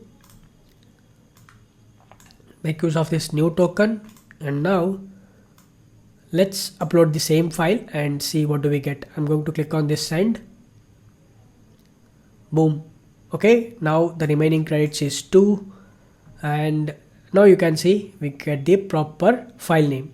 Okay, so let's go to the file explorer, the project explorer, and you can see now we have this .png. Awesome. So it means our upload API endpoint is working as expected. Of course, there are few edge case scenarios we have to test it, but we will test it later. But our endpoint is ready. Now we can create the other API endpoints. Let's create one more API endpoint, which is to read all the files of a current user. So to do that, I'm going to create a new service method, public. This is going to return list of file metadata DTO. I can call this get files, Let's make use of the profile service to get the current profile. This is going to return profile document. We can call this current profile, and once we get the current profile we can make use of the clerk ID. So let's use the repository, which is file metadata repository dot find by clerk ID, and to this we can pass the current profile dot get clerk ID. This will gives us the list of file metadata document. I'm going to call this files.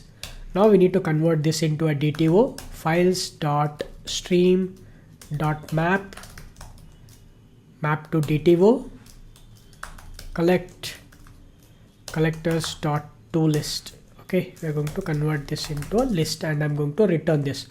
Now we can call this method inside our controller. Just go to the controller and I'll just create a new handler method, public. This is going to return response entity,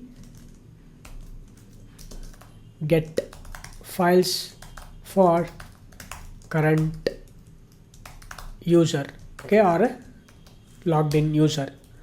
This is going to be a get mapping, and I'm going to add the endpoint or the URI path as /my, which means the endpoint will be /files/my. This is going to give us the all of the logged in user files,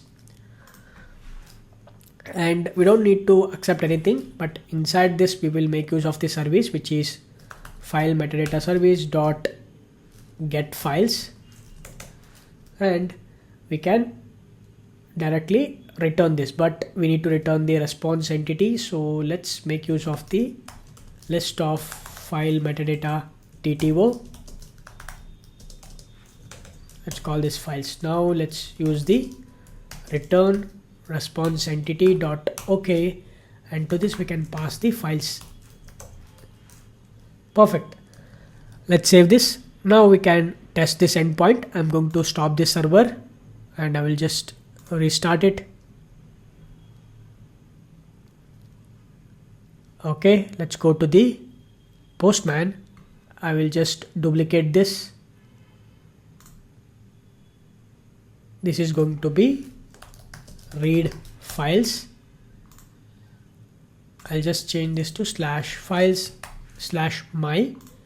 This is going to be a get request. We need to, and we don't need to pass the body at all, but we need to pass the headers, which is authorization and bearer token. So to get the bearer token, what I will do is let's go to the front-end application, and I'm going to just reload this. We get this jailability token, copy this and just paste it and save this and send this request. We should get the two files which we have uploaded earlier. Okay, you can see the super thanks and this one. Okay, so now we are reading the files for the logged in user. Next we can create the other endpoint. Now let's create the endpoint to get the single file based on the ID, and this endpoint will be a public endpoint so that anybody can access this. For this we don't need any of the authorization tokens. Basically we are going to use this to whenever we share the file with public users. So at that time we are going to use this API endpoint. So in order to see the other person to this file, we need to make this file as a public. So that's why I'm going to create this endpoint, and I'm going to make this as a public endpoint. So let me minimize this and go to the file metadata service, and inside this I'm going to make use of the method public. This is going to return a metadata DTO, file metadata DTO, and I can call this get public file. This is going to accept the ID as a parameter. Inside this, basically we are going to make use of the repository, which is file metadata repository dot find by ID. To this we are going to pass the ID, right? And this is going to return optional, and let's use the optional file metadata document file optional. Let me import this optional, and now we can make use of this if condition. If the file optional is empty,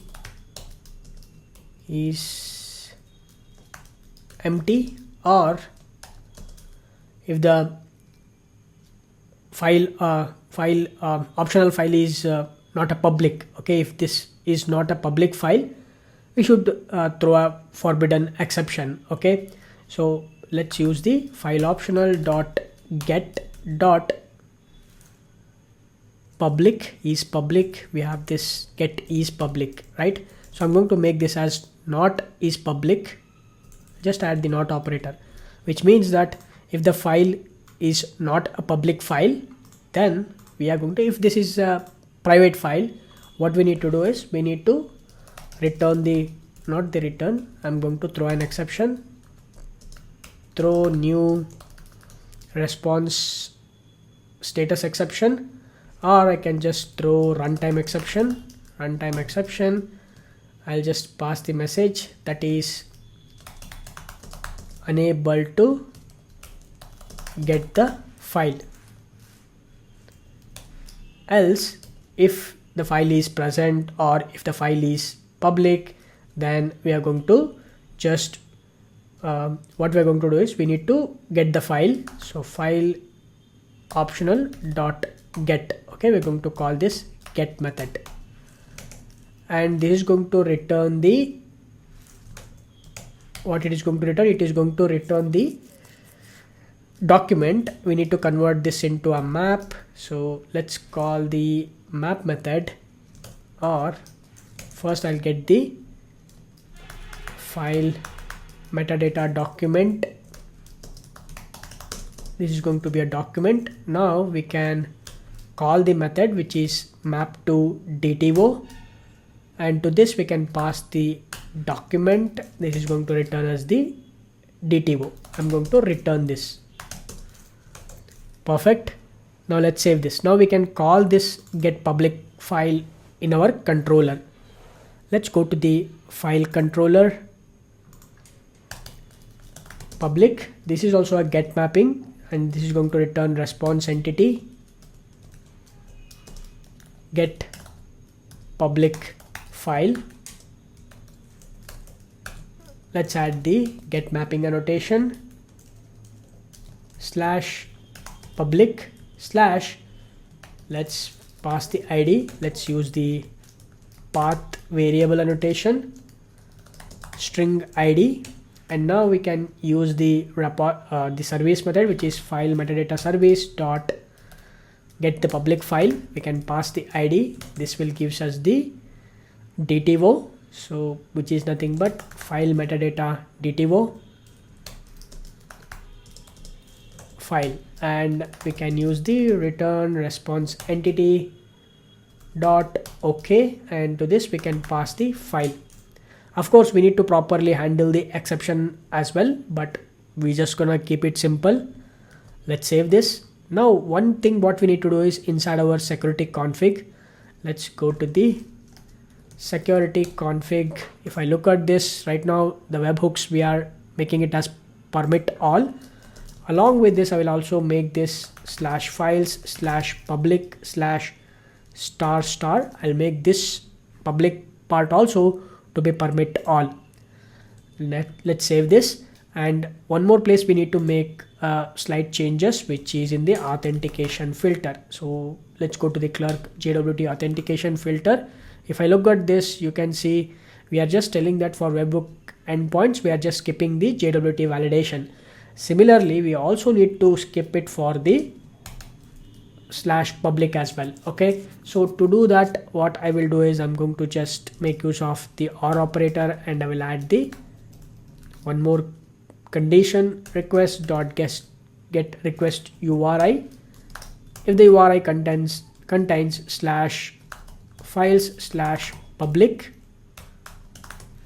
or even what we can do is we can do /public, then we can just send the filter to the next filter. The request and response object, we can send it to the next filter. We don't need to validate the JWT token. I'm just return this, right? With this, let me stop the server and I'm going to restart this. Application is started. Let's go to the Postman.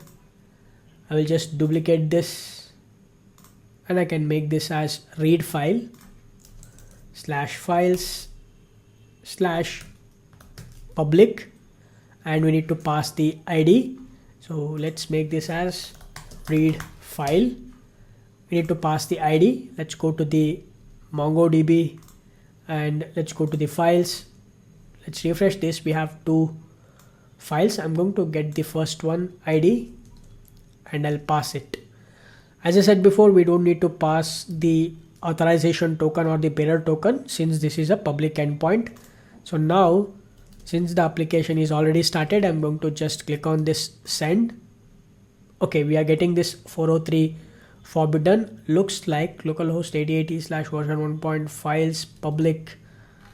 Let's see what is the API endpoint. Are we missing anything? Let's verify it. Let's go to the controller.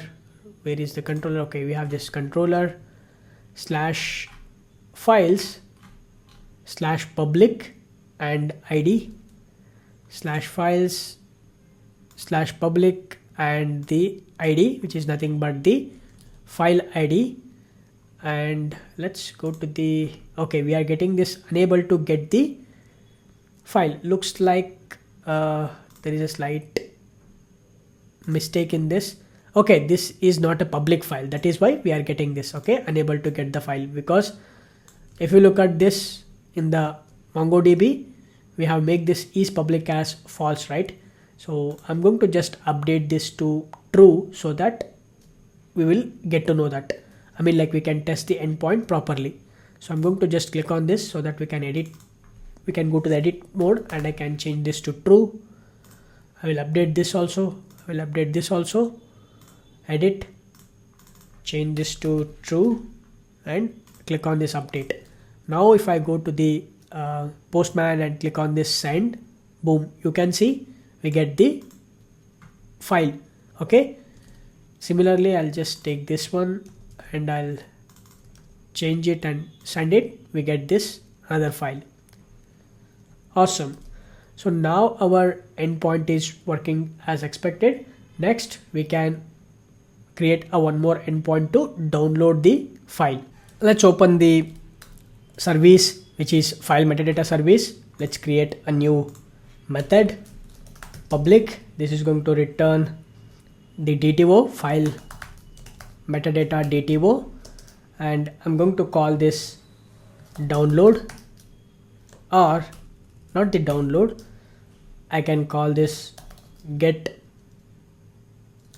downloadable file.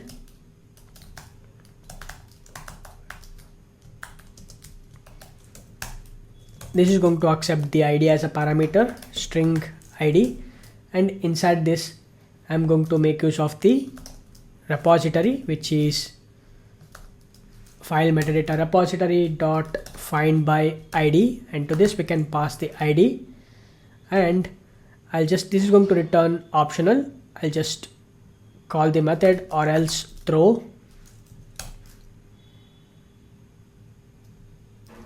I'm going to pass a lambda expression, new runtime exception, file not found. We will get the file metadata document.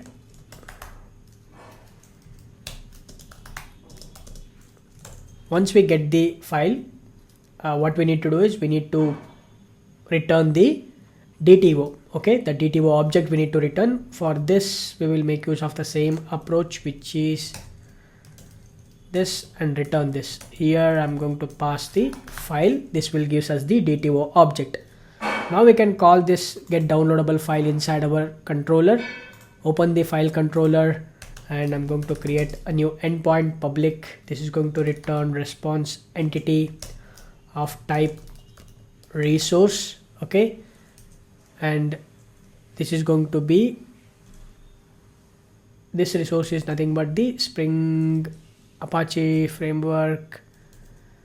Okay, we have this resource multiple types. We are going to use one of the resource, that is IO resource. Okay, perfect. And I'm going to call this download.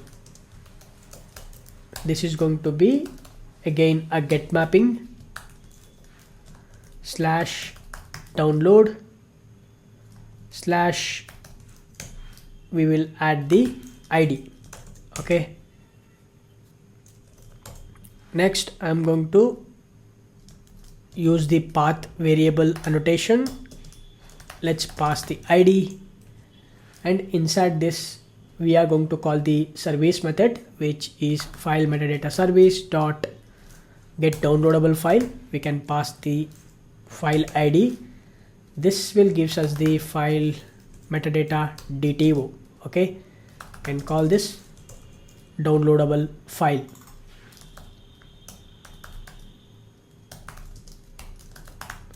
Once we get the downloadable file, from this we can get the location.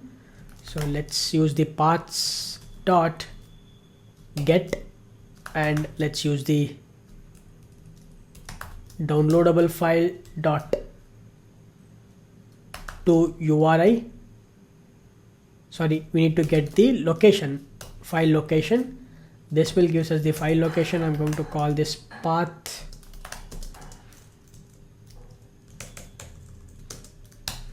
Okay, once we get the path, now we can make use of the new URL resource. To this we can pass the path dot to URI. I'll just call this resource,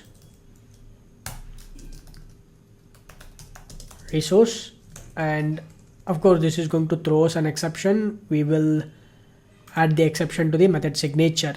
Okay, or I can add this IO exception. Okay, perfect. And now we can return the response entity. Return response entity dot OK. Content type, it is going to be media type dot application octet stream. The header,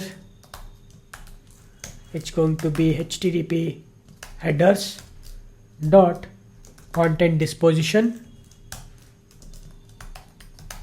Attachment,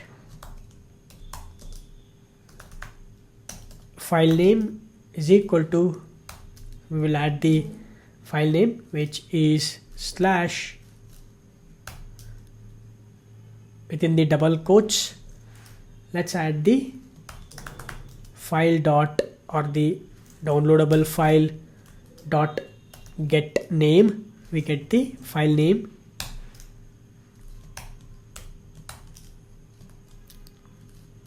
Just add this body, we can pass the resource. Okay, basically we are going to just convert that into a content disposition, and we will provide the file name, and we are going to return it as a response entity. That's the whole purpose of it. Let's save this. So now, since this is actually a endpoint for downloading the file, we need to make the public, we need to add the we need to configure it in the security configuration file, just like how we have made it for /public. Similarly, we are going to do it for this also. Okay, let's go to the security config, and here we can make this /files /download /*, and also inside our authentication filter we will just add the OR operator, and we will make use of the request dot get URI dot contains /download. Okay, and save this. I'm going to stop this, and I'm going to restart it. All right, now let's go to the Postman. I'll just duplicate this. This is going to be download file. I'll change this to download file, and let's keep it the ID, but this is going to be /files/download and the file name. Okay, not the file name, the file ID. Okay, now this is going to be a get endpoint. Let's save this, and I'll just go ahead and click on this send. Okay, we get like this. Okay, but what we need to do is click on this save response to a file and click on this. You can see now we get the PNG super thanks image, right? So I can just save this in the desktop, and now let's go to the desktop. You can see super thanks.png, right? Okay, we have this image. Perfect. So now our download functionality is also working as expected. The API endpoint is working as expected. Now we can create the next API endpoint. Let's create a delete endpoint to delete the file. Let's go to the service. Let's minimize this, and inside our file metadata service, create a new method, public, and this is going to return void, and let's call this delete file, and this is going to accept the file ID as a parameter. And inside this, what I will do is basically I'm going to write the try catch block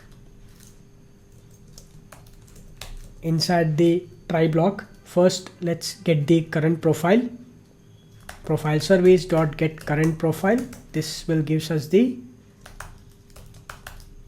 profile document current profile, and this will gives us the clerk ID. Let's make use of the file metadata repository dot find by ID. Let's pass the ID. This is going to return optional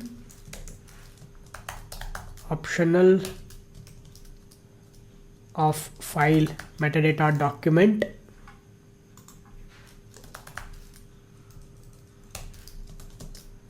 I'm going to call this optional file.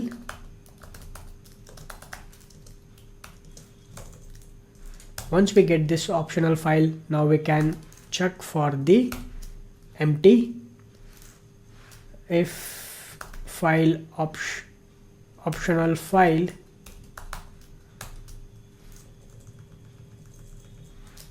is empty, what we can do is we can throw an exception, throw new runtime exception. I'll just say file not found.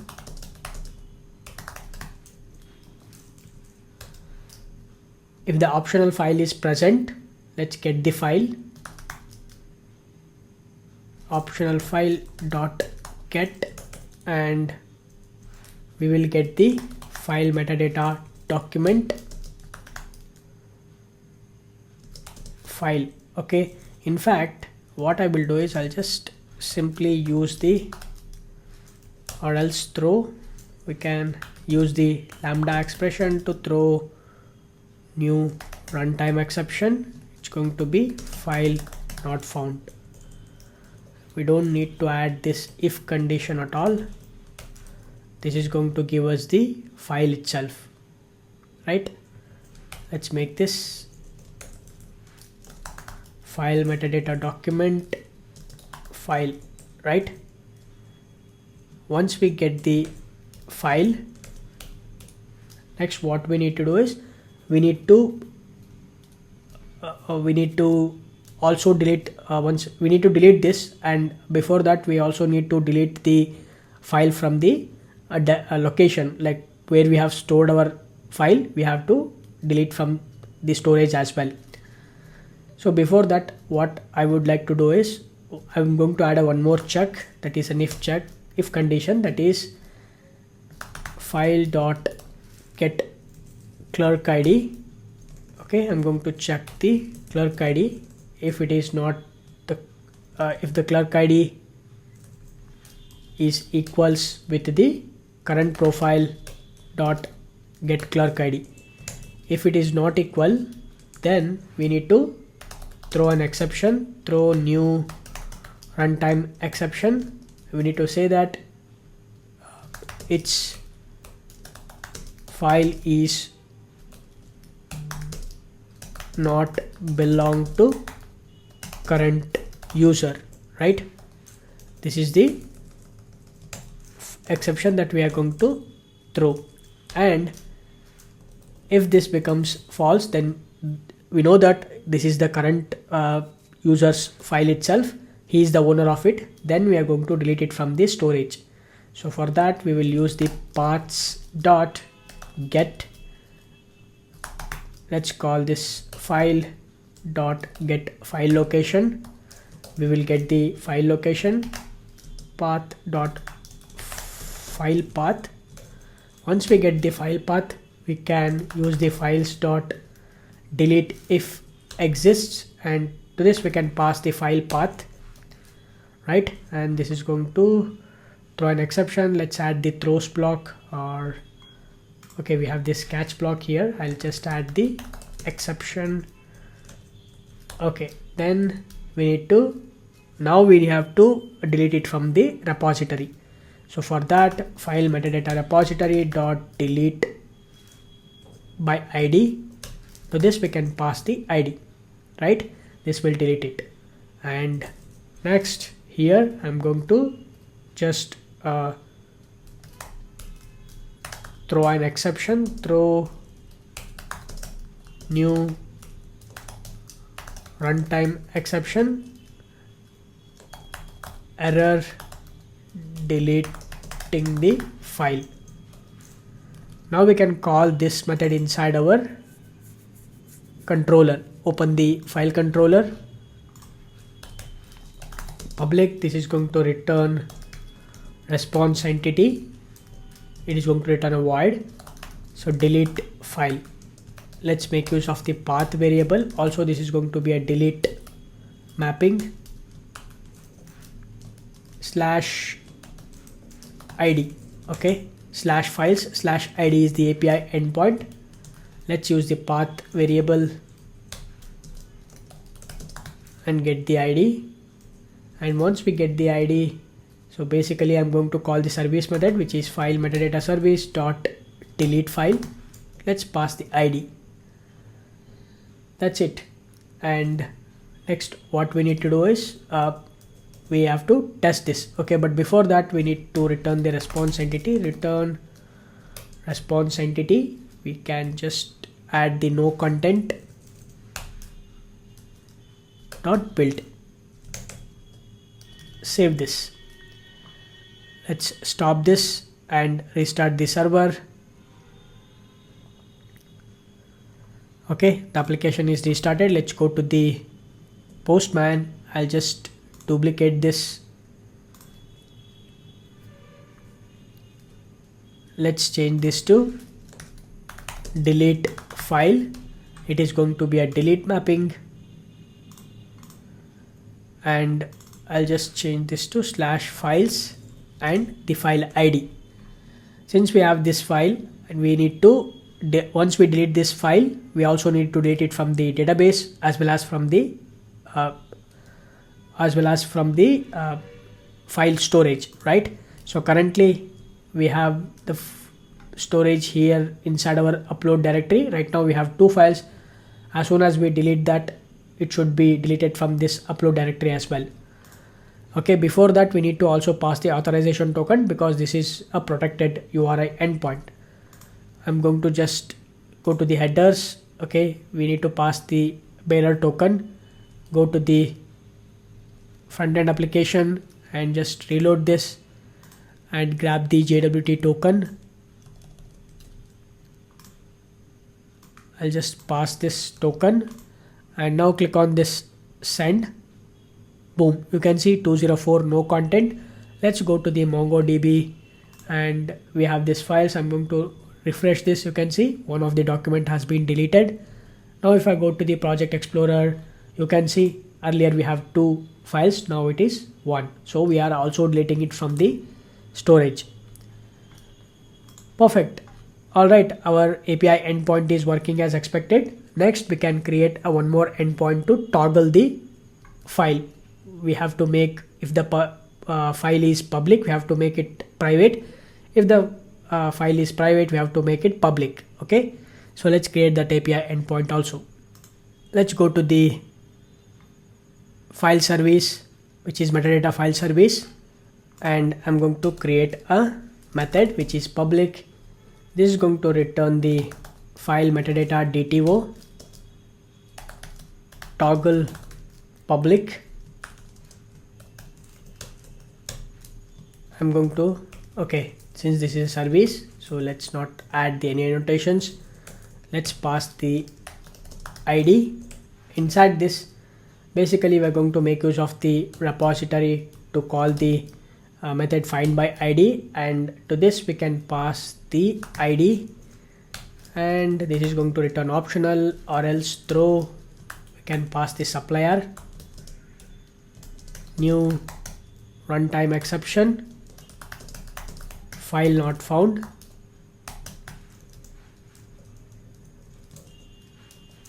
Otherwise we will get the file metadata document. Once we get the file, next what we need to do is we need to get the file dot is public, get is public. I want to turn the, we have to add the not operator to turn it into a private file. If it is public, we have to make it private. If it is private, we have to make it public. So now let's make use of the file dot set is public. Okay, I'm going to just add the not operator. I'm going to just turn it. Okay, and then we have to save this file metadata repository dot save. To this we can pass the file. Once we pass the file, this is going, we need to return the DTO. Let's make use of the file, or let's make use of the map to DTO. To this we can pass the file. This will gives us the DTO back. So I'll just return this and I'll return the DTO. Now we can call this method inside our controller. Go to the file controller. This is going to be a patch mapping public response entity toggle public patch mapping, not path variable, it is a patch mapping slash ID slash toggle public.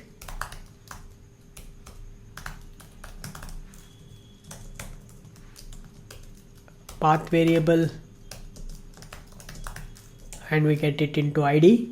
And now we can call the service method, which is file metadata service dot toggle public. We can pass the ID. This will gives us the DTO file metadata DTO file, and I can return the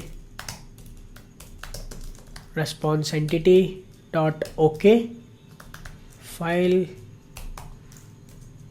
Save this. Now I'm going to stop this and restart this so we can test this API endpoint. Perfect, the Tomcat is started. Now let's go to the Postman. I'll just duplicate this, and it is going to be a patch mapping slash API slash files and ID slash toggle public, but looks like this is not available, it is already deleted. Go to the MongoDB, and now let's get this one. Okay, let's pass the ID and save this. This is going to be toggle public.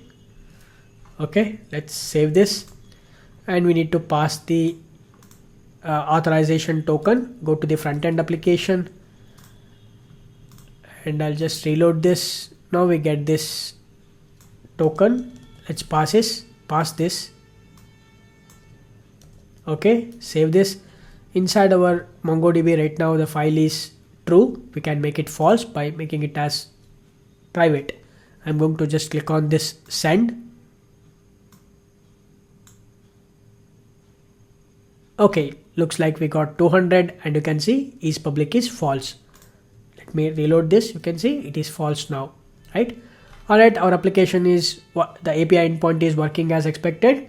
Now we can integrate all these API endpoints inside our React application. Okay, I'm inside the WebStorm. So very first thing what we need to do is we need to consume the API for reading all the files. In the sense, we have to read the files for a logged in user. So for that, let's open the component, which is my files component. Inside this, at the top, I'm going to first create few states. Files, set files. Let's use the use state hook. Next, we are going to create one more state, which is const. This is going to be view mode, because there are two different views we are going to create. One is grid view and the list view. So for this, we are going to create a state view mode, set view mode. The initial state will be list. Okay, by default this will be a list view. We are going to set it. Later user can change it to the grid view as well. Now we have created these two states, and inside this dashboard layout, inside our JSX, what I will do is I'm going to first of all create a div. Inside this, let's create a div with a class padding 6. Inside this div, I'm going to create one more div with a class flex justify between items center and margin bottom 6. Okay, so inside this div, let's create the heading tag h2, and let's add the class text to extra large, font bold. Let's add the text my files. Okay, we can add the length of the files. So let's say for now I'm going to just add files dot length. Okay, but this is going to throw an exception because we are not consuming the API at the top, right? So this is going to throw an exception, but what I will do is I'm going to make this as an array. Okay, so this make it as an array. This will be initially an empty array. So now this length will be 0. Later, once we consume the API endpoint, we will get the actual length of the files. Okay, next what I will do is after this I'm going to create one more div with a class flex items center gap 3, and inside this div, basically what I will do is I'm going to use the icons. One is list icon and the grid icon. Let's use the list icon from the Lucide React.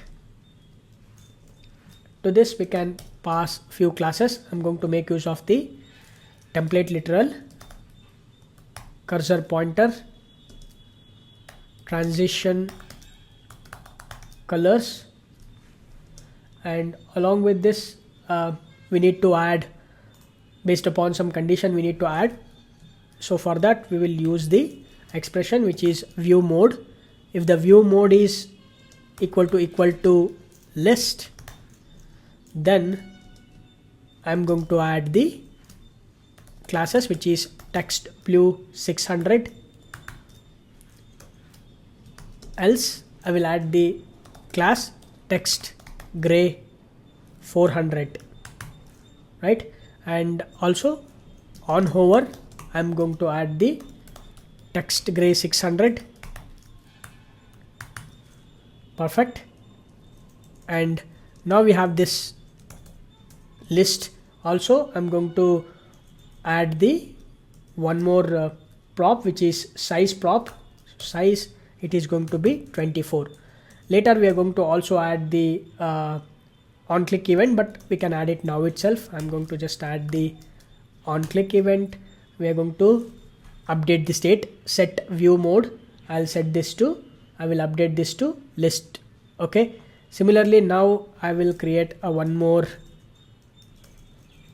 icon, like one more view we are going to create, which is a grid view. Okay, so for that let's use the grid icon, and also I'll add the size. It is going to be 24, and on click event, set view mode, this is going to be grid. We need to update this to grid. Let's add the class names. We can use the same template literal. Let's add the cursor pointer, and let's add transition colors.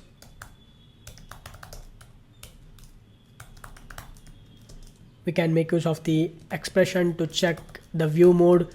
If the view mode is equal to grid, then we will add text blue 600.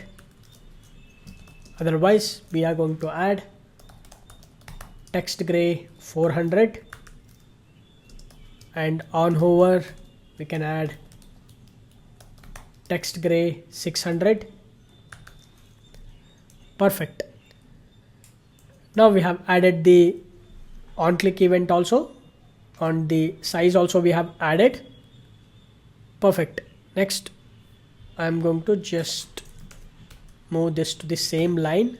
Okay, now let's save this. Now if I go to the browser and let's go to the, let me close this, go to the my files. Boom, you can see my files.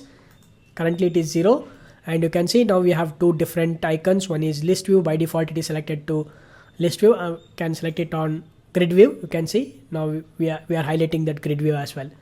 Okay, now clicking on, based upon these we can display the files accordingly. If it is highlighted to, by default we will display it in the list. On click of the grid we will display the files in the grid view. Now let's call the backend API to fetch the files. So let's open the my files component, and at the top let's create a function fetch files. This is going to be an asynchronous function. Inside this I'm going to just make use of the try catch block. Inside the try block, first we need to get the JWT token. So for that let's make use of the use auth hook from the clerk. This will gives us the get token.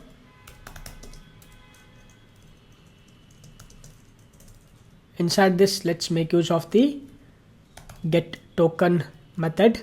This is going to return promise. We can use await const token. Once we get the token we can pass it to the API endpoint. So let's make use of the Axios. I'll just use the Axios dot, this is going to be a get method, and we can pass the URL http://localhost 8080 slash, this is going to be 8080 slash API slash version 1.0 slash files slash my. We need to pass the headers, okay, authorization, and we need to pass the bearer token. Okay, we can use the template literal bearer token. Okay, we are passing the bearer token, and now this is going to return a promise. We can use await. We get the response, constant response, and we can check if the status is 200. We can update the state, set files response.data, and otherwise we can throw an exception. First log this to the console, error fetching the files from server. We can log the error. We can also use toast notification. Okay, I think we have not installed the toast notifications.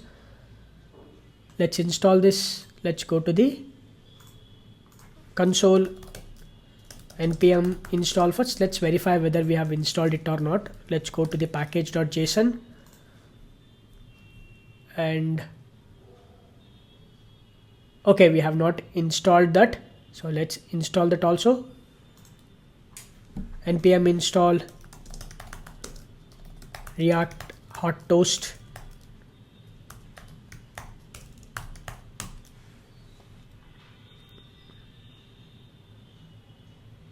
Okay, the npm dependency is installed. Now we have to configure it. Let's go to the app.jsx. Let me increase this, and inside the browser router we can add the configuration. What I will do is, let's go to the browser and just search for react hot toast. Select this very first link and we need to add this, right? Just copy this. All right, we don't need this, just add the toaster, that's it. Let's save this. Now inside our my files, so let's add the message toast.error, error fetching the files from the server, and error.message, we can display this. Now let's save this, and we have just defined this method, but now we need to call this method. We are going to call this method inside our use effect hook. Inside this, let's call the method which is fetch files, and we need to pass the dependency that is going to be get token. Let's save this, and now let's go to the browser. Let's open our application and let me reload this. We are getting this message that is error fetching the files from the server. Let's investigate. Let's go to the console, and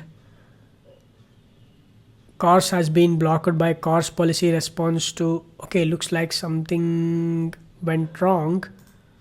Axios network error. Looks like the backend is not running. The backend is running anyhow. Let's see what we get. When allowed credential is true, allowed origins cannot contain the special value star, since that cannot be set on the allowed. Okay, looks like what we have defined in our security config. Okay, inside this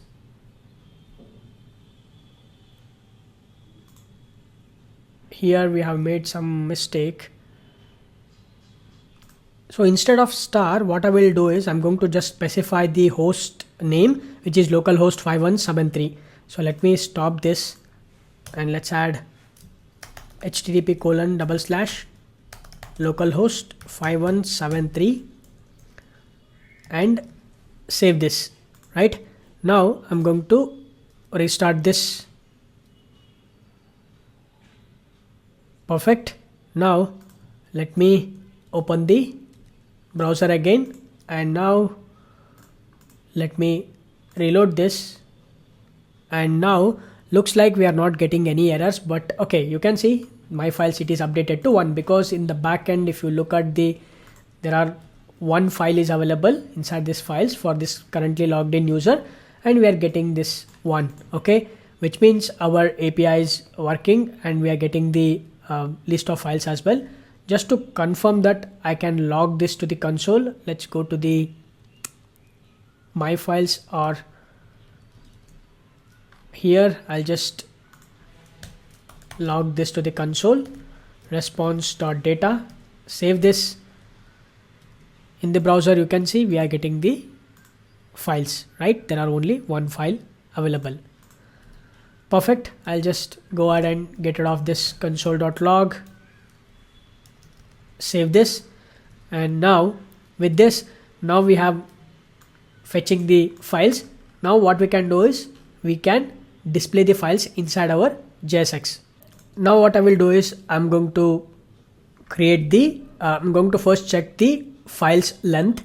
So after this div, I'm going to check whether the files dot length is equal to 0.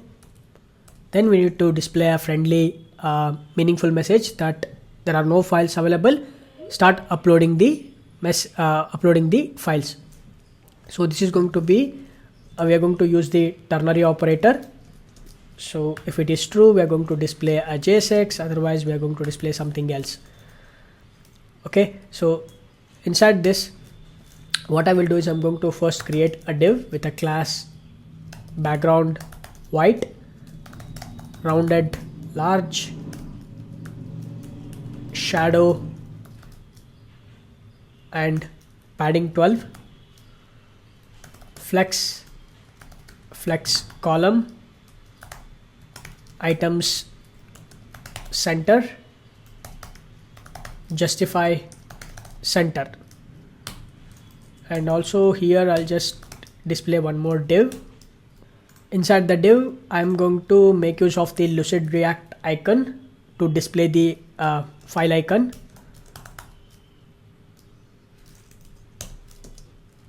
And to this we need to pass few props, that is going to be size, which is 60, and let's add the class names. It's going to be text purple 300, margin bottom 4, right? And after this icon, I'm going to create the h3 tag with a class text extra large, font medium, text gray 700, margin bottom 2. Inside this, I will add the text, which is no files uploaded yet, and also I'll just add the paragraph with the class names text gray 500,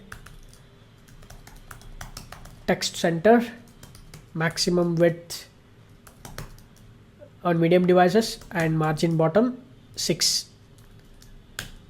And then what I will do, I will just add the text, which is start uploading files to see them listed here. You can upload documents, images and other files to share and manage them securely, right? And let's save this. This is going to be securely. Next, if I go to the browser, we don't see this yet because we have a file is present, one file is present. But what I will do is I'm going to just make this as an empty array. Okay, I'll just comment this out, save this. If I go to the browser and reload this, boom, you can see now we have this nice design. No files uploaded yet. Start uploading the files to see them listed here, and you can upload the documents, images and other files to share them and manage them securely. Perfect. Now let's go back and I'll just uncomment this. Okay, now we can see the files, that is we have one file is present. Next, what I will do is I'm going to also add a button. Scroll down. After this paragraph, let's add the button, and we can add the class names, which is padding 4, horizontal padding, vertical padding 2, background purple 500 and text white,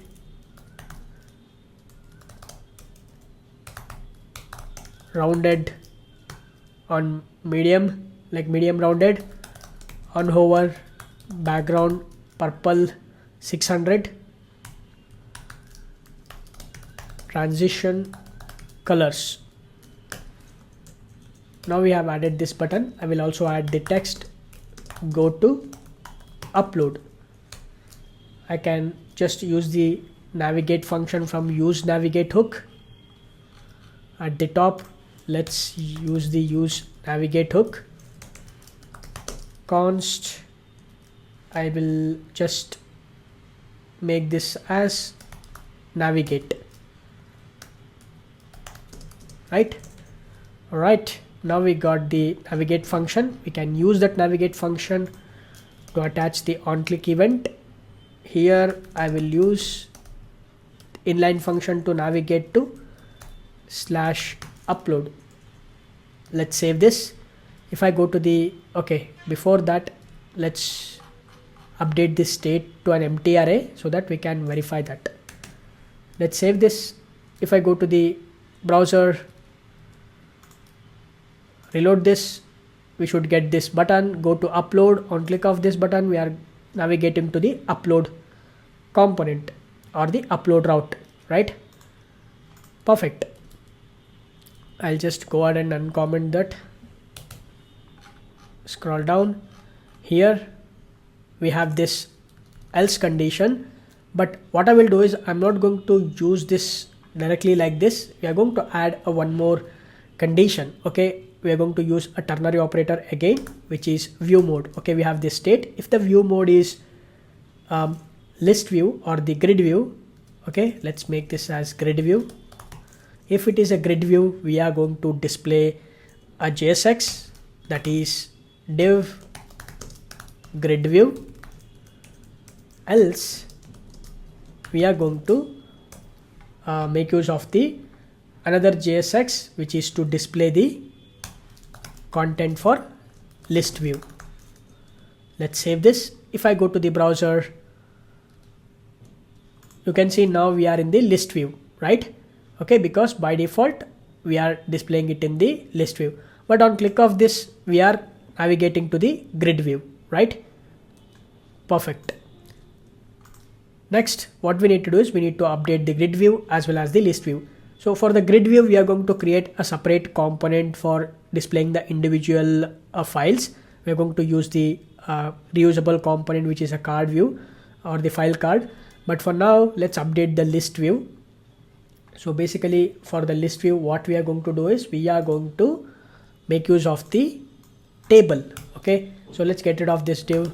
Let's create a div with a class overflow x auto and background white, rounded on large shadow, and inside this div create a table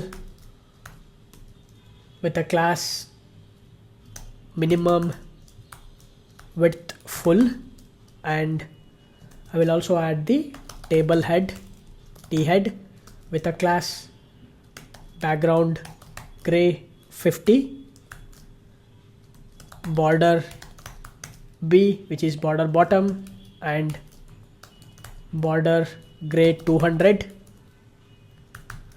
and also I'm going to add the tr, which is nothing but the table row, and inside the table row I'm going to create the th, and I will add the classes, which is paragraph padding 6 and padding 3 for vertical padding 3, and text left and text extra small, font medium, also text gray 500, and uppercase tracking wider.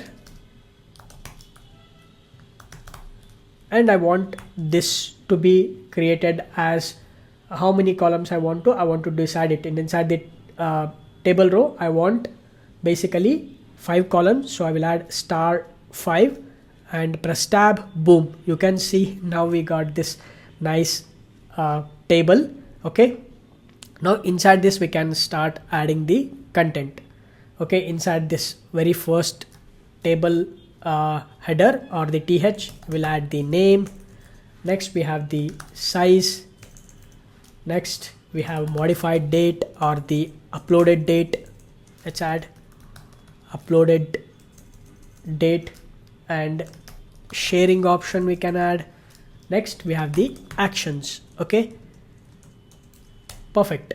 Let's save this. If I go to the browser, you can see now we have got this nice header, the table header, name, size, uploaded, sharing, and actions, right?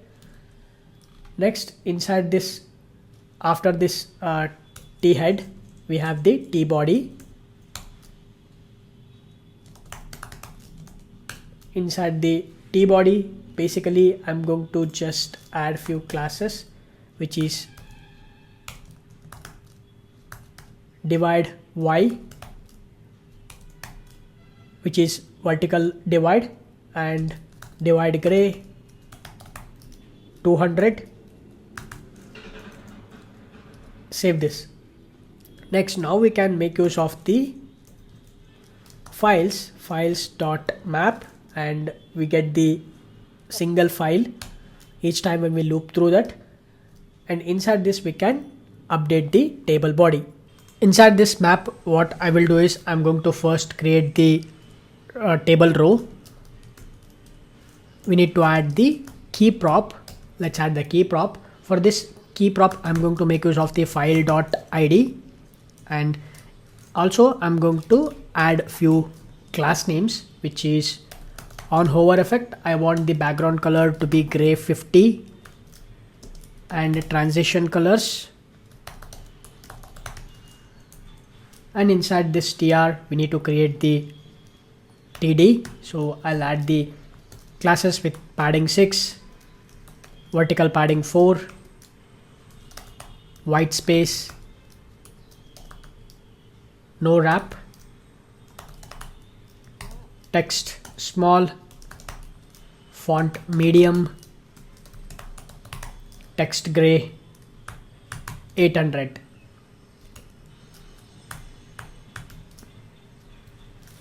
And inside this, let's create a div with a class flex, items center,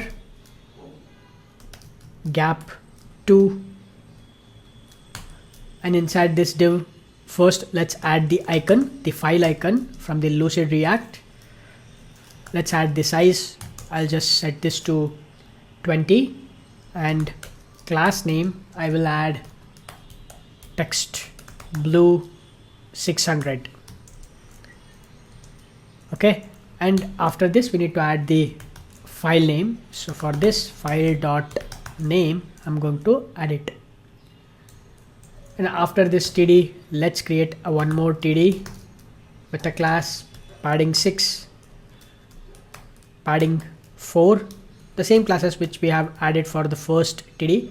We're going to add it same, white space, no wrap, text small, text gray 600. And inside this td, we need to basically add the size, the file size. So for that, I am going to just use the file dot size, and let's divide this with 1024 bytes. And on this, we are going to add the 2 fixed. We need the 1 decimal fraction digits, so that's why. And I'll add the kb. Okay, just add the space and add the kb. Okay, this should be in the kilobytes. And just copy the same and I'll paste it. Next, we need to add the date, the uploaded date. So for this, we are going to use the new date object, and to this we can pass the file dot uploaded at.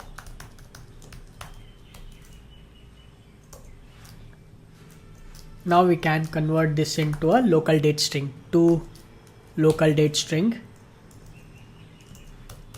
Perfect. Now we have this date. Next, I'll just copy the same and I'll paste it. Next, what I will do is I'm going to remove this, and inside this I'm going to create a div with a class flex items center gap 4, and let's add the button. Let's add the class names, which is flex items center gap 2 cursor pointer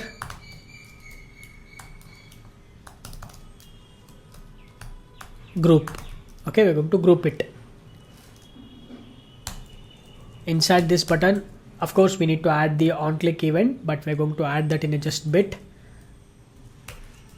I'm going to just add the ternary operator file dot public. Okay, so if the file is public, we need to do something, otherwise we need to do something else. Okay, so if it is public, what we need to do is we need to display an icon, the globe icon from the Lucide React. Let's add the size, which is 16, the class names text green 500. Okay, these are the class names that we're going to add.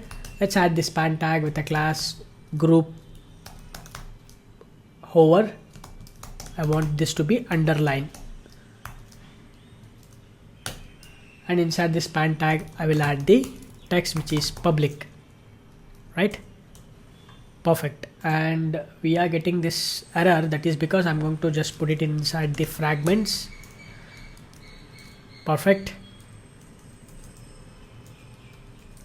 Next, if this is not a public, then what we need to do is I'm going to again make use of this fragments, and let's display the lock icon, the Lucide React lock icon. Size, it is going to be 16, class names text, I will add the gray color, which is 500,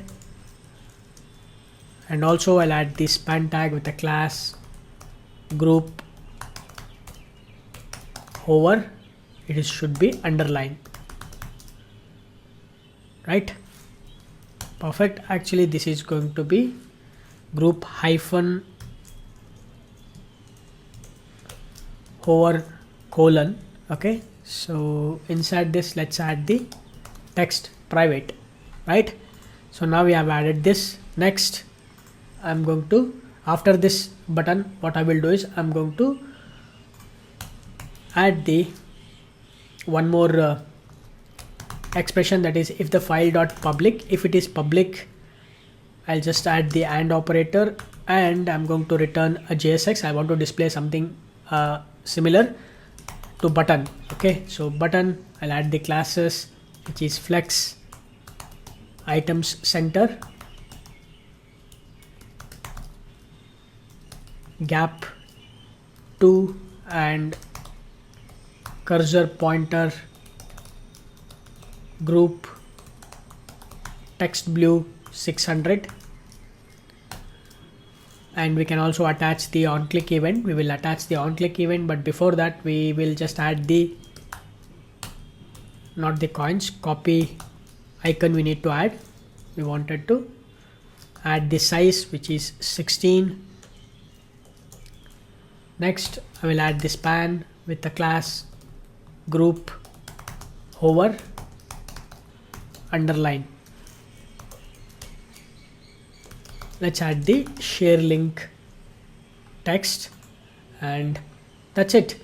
So now we have added this div within the table description, and after this we need to also add one more TD for all of the different buttons, the action buttons, right? So but before that, if I save this and if I go to the browser, you can see now we have this name, size, uploaded date and sharing, and we have this nice icon, I mean like underlining this private. It is going to turn it into a, we have to make an API call, but clicking on this it should turn it into a public mode, right? And also we need to add this actions as well. Let's add the action buttons as well.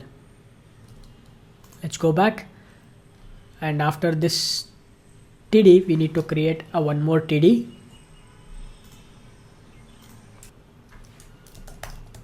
and inside this td, basically for this we need to add the few class names, the similar class names: padding 6, padding 4, white space, no wrap, text small.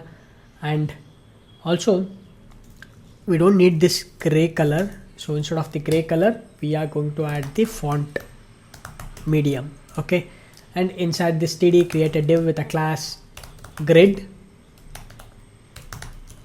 columns 3 and gap 4. Inside this div, create a one more div with a class flex justify center, and inside this div create a button. Let's add the class names: text gray 500. On hover effect, I want the text color to be green 600, right? And we need to also add a few properties for this button. One is I'll add the title, which is going to be download. Of course, later we can add the on-click events because we haven't created the backend. Like we have created the backend APIs, but we will add the code later for that. And we need to add the text inside this button. Instead of the text, we're going to make use of the icons, the Lucide React icons. So download, let's add the size, it is going to be 18. Okay, let's import this download. Perfect. And after this, after this div, we need to create one more div with a class flex justify center,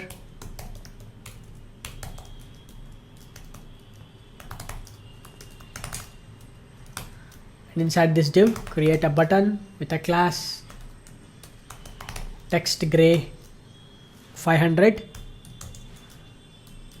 On hover, the text color should be red 600. We can add the title and on click events. Title, it's going to be delete, and we can add the trash to the Lucide React icon, size 18. Next, after this div, we will create a one more div with a class flex justify center, and inside this basically we need to check for the public, the file, whether it is public or private. File.public, and we can display something, otherwise we will display something else. Okay, so inside this we can use the link tag, or we can use the anchor tag.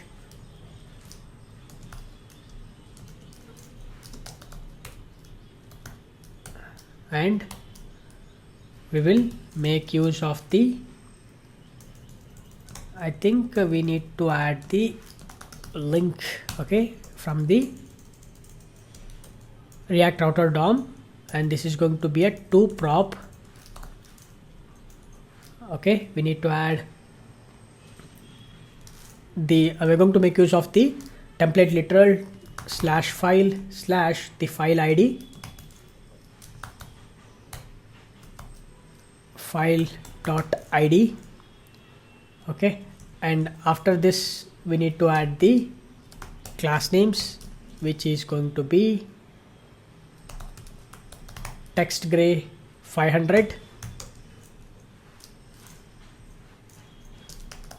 On hover effect, text blue 600, and we need to add the let's add okay, we don't need to add any other things, looks like, but we need to add the text. Instead of the text, we will make use of the icon, size 18, and save this. Okay, similarly we will also add the something else, like the else part span. We can add the class names, which is width 18 pixel,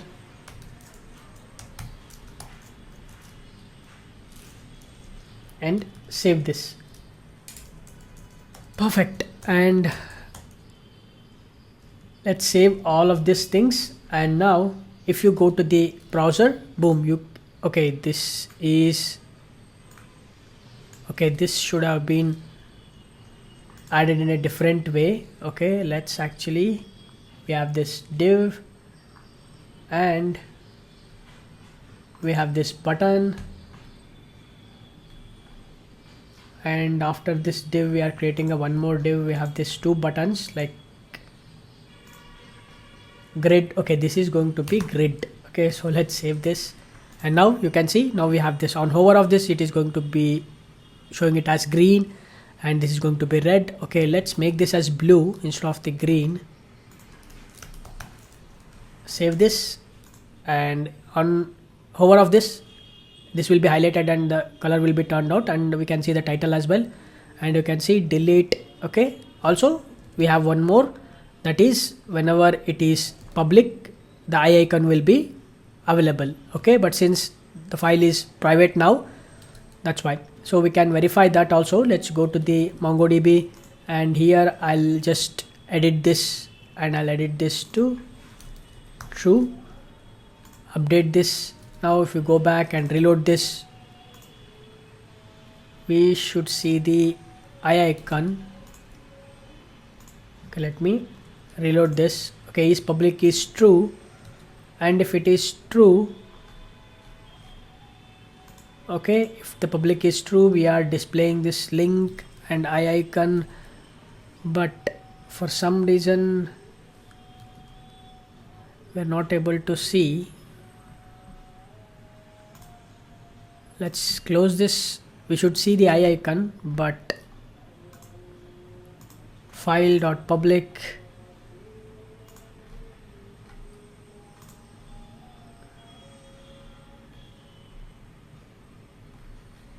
something is wrong. We will verify it, whether we are getting the correct data or not from the API. We can verify it. Let's go to the top. We will log this, the response, so I will get to know that. Response.data, save this. Let's inspect this, go to the console and expand this. Okay, we are getting this is public is true, but what we are adding here is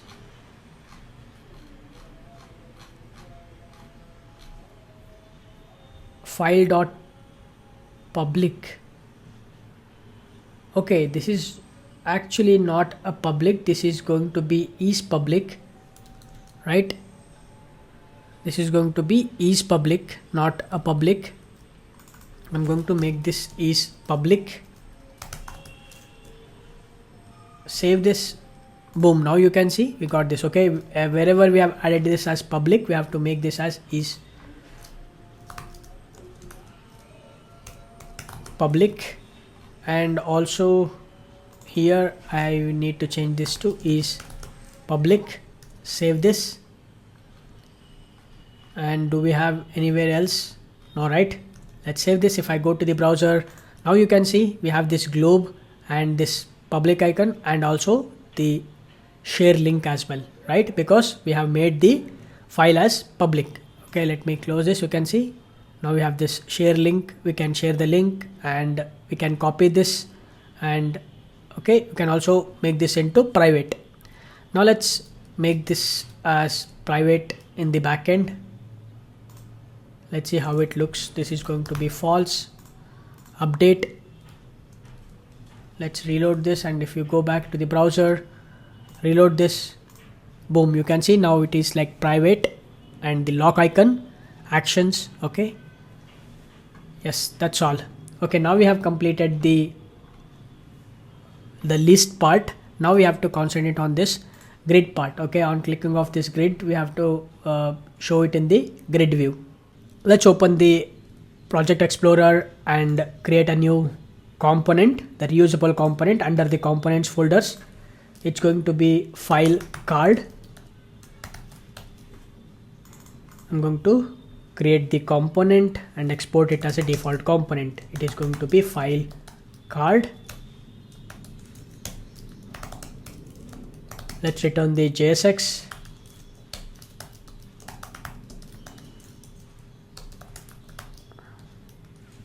Save this, and we are going to accept the prop, which is a file. Let's destructure it and get the file prop. Save this, and let's mount this inside our my files. Okay, scroll up, scroll all the way to the up, and we have this grid view. Inside this we are going to make use of the the file card. To this we can pass the prop, which is file, right? Let's go to the top. Okay, sorry, we have to actually iterate over the, so let's get rid of this, and we have to make use of the map operator to loop over the files. So before that, I would like to create a div with a class grid column 1, small devices, grid column 2, medium devices, grid column 3,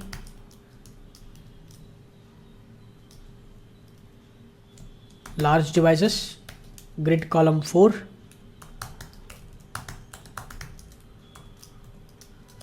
gap 6.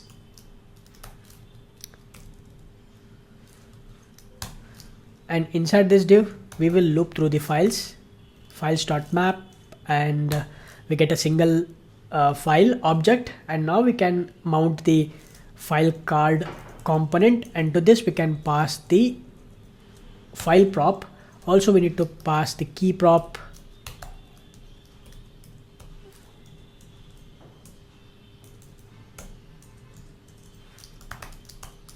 which is file.id. We will also pass few more props later, the actions we are going to pass, but later we are going to pass it. Now let's save this. Now if I go to the browser, and now if I click on this grid view, you can see now we have this one file card, right? Because we have single file, and that's why we are getting a single file card. But if you have a multiple files uploaded, then we should see in a grid view the multiple files card.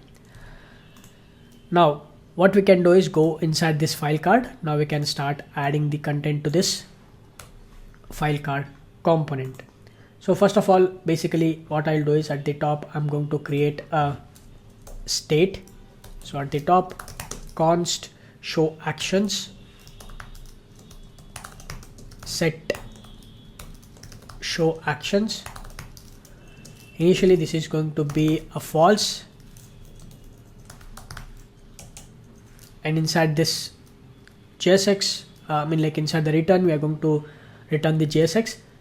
But before that, I would like to create a function to get the file icon. For that, create a function const get file icon. Inside this, first we need to get the file extension. So file dot name. Let's split this into dot, and we will call the pop function on this, and we will call it to lowercase. So this will gives us the extension, right? And what I will do is, let's log this to the console, and I will show you this extension, what it will show. Okay, here I'll just return a div. Let's save this. Now if I go to the browser, okay, this actually we should need to call this get file icon. So let's copy this, call the get file icon, and save this.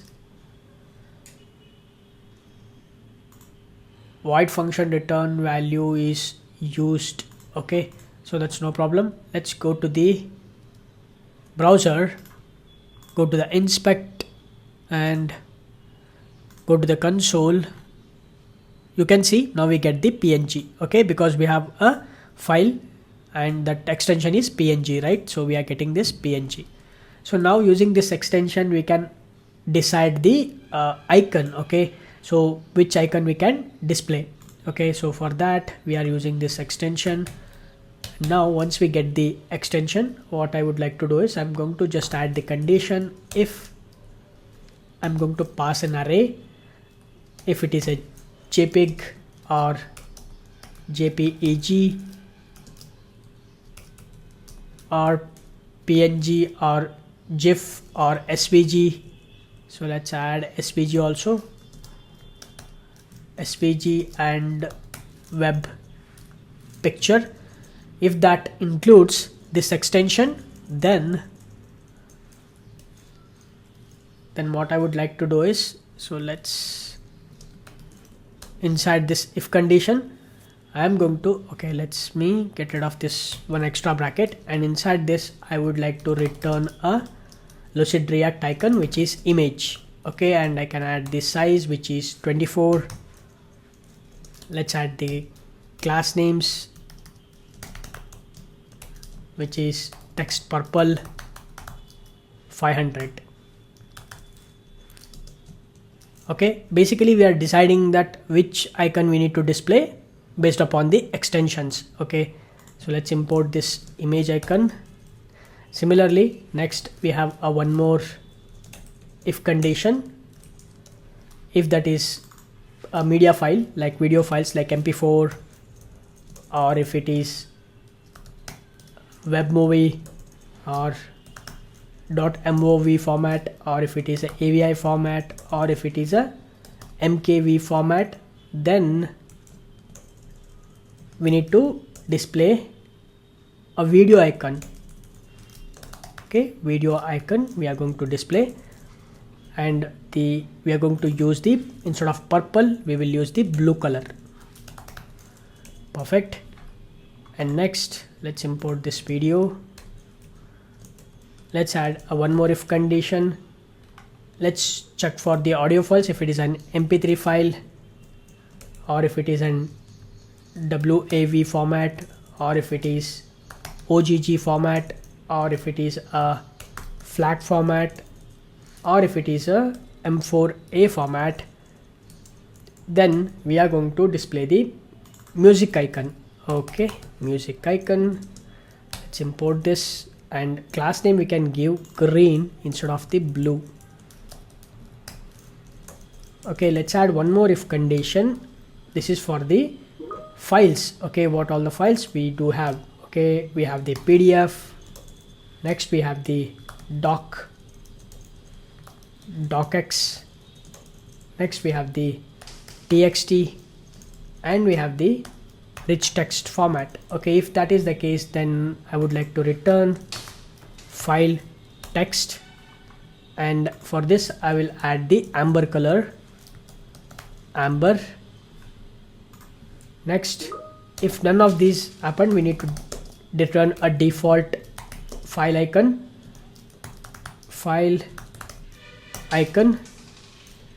to this we can add the size which is 24, and class name let's add text purple 500. Let's save this. Perfect. Now we have this name and everything looks good, but basically what we need to do is we need to call this function. Okay, I'm going to get rid of this. Here we are not going to call this function at all. Later in different place we are going to call this, but now for the testing purpose let's save this. And if you go to the browser, you can see, since that is an image, we are displaying this image. Okay, if it is a PDF, then we will see a different icon. Perfect. I will create one more function which is for the formatting the size. Const format file size. All these are arrow functions. To this we are going to pass the bytes. Inside this, let's add the if condition. If the bytes is less than 1024, then we are going to return in KB bytes plus, okay, sorry, we are going to display it in the bytes. Okay, and next, if else add the else if condition. If the bytes is less than, so basically we wanted to display it in the KB format. So for that, if it is less than 1000, not the 1000, 1048, I have this calculation ready, so I'll just adding this. So in that case, we are going to return, let's do one thing, let's make use of the bytes slash 1024. Let's add this to fixed and use the 1 decimal point. We will display it in the KB format. Okay, else we are going to return this in an MB format, because we will only support till the MB. One file should be at least 5 MB, right? So that's why we are going to go with the bytes, KB, and kilobytes and bytes, megabytes. Okay, next we are going to return bytes divided by 1048576 to fixed, and we'll go with the megabytes. Let's save this. Now we can call this function. So let's save this, and I'll just call this function. To this we need to pass the size, right? The bytes we need to pass. So how do we get the bytes? So let's use the file dot get size. Okay, so because we are passing the file as a prop, and once we get the file, from that file we can make use of the file dot get size. So, or file dot size, this is going to be file dot size. Let's save this. Let's go to the browser. You can see now we have this 1 MB, right? So this is going to display as the 1 MB. Perfect. Similarly, okay, I'm going to just get rid of this. Just for the testing, I have added this. Let's save this. Next, I'm going to create a one more function. This function is for formatting the date. Format date. This is also an arrow function. To this, we are going to pass the date string. Let's use the new date object. To this, we can pass the date string. This will give us the date, and now let's use the date dot. We can convert this into two local date string. Local date string, and to this we can pass the undefined. Let's add the year. It is in numeric. Month, it should be in short, and day, it should be in numeric. We can customize this, that's why I'm customizing it here, and I'll returning this. So we can also add the format date, and we can test this. So for this, what I will do is I'll just get rid of this function format date, and to this we can pass the file dot uploaded date.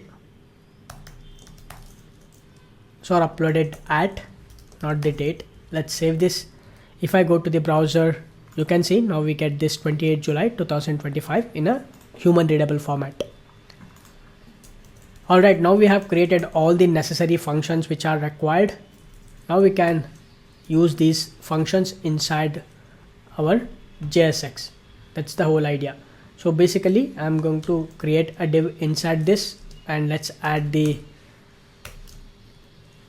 class names. So we are going to add the class names from the Tailwind CSS. So let's add the relative, group, overflow hidden, rounded extra large, background white, shadow medium, on hover,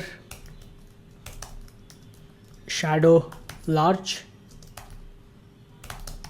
transition all, duration 300, border gray 100. Okay, and inside this we need to add a few functions, which is on mouse enter, right? Basically this is going to be, let's add the on mouse enter. For that we need to update the state, set show actions. I'll set this to true. Similarly, on mouse leave, set show icons, I'll set this to false. Inside this we need to start adding the content. So basically I am going to first add the file preview area. Let's create a div, and inside this div I'm going to add the classes, which is height 32, background, gradient to bottom right, and from purple 50,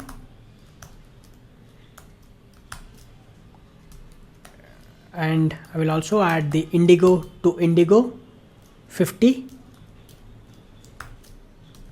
flex items center, justify center, padding 4. And inside this div we can call the function which is get file icon. Save this. If I go to the browser and go to the grid section, you can see now we have this nice grid view. I mean, like we have this icon and with the file with the image icon, right?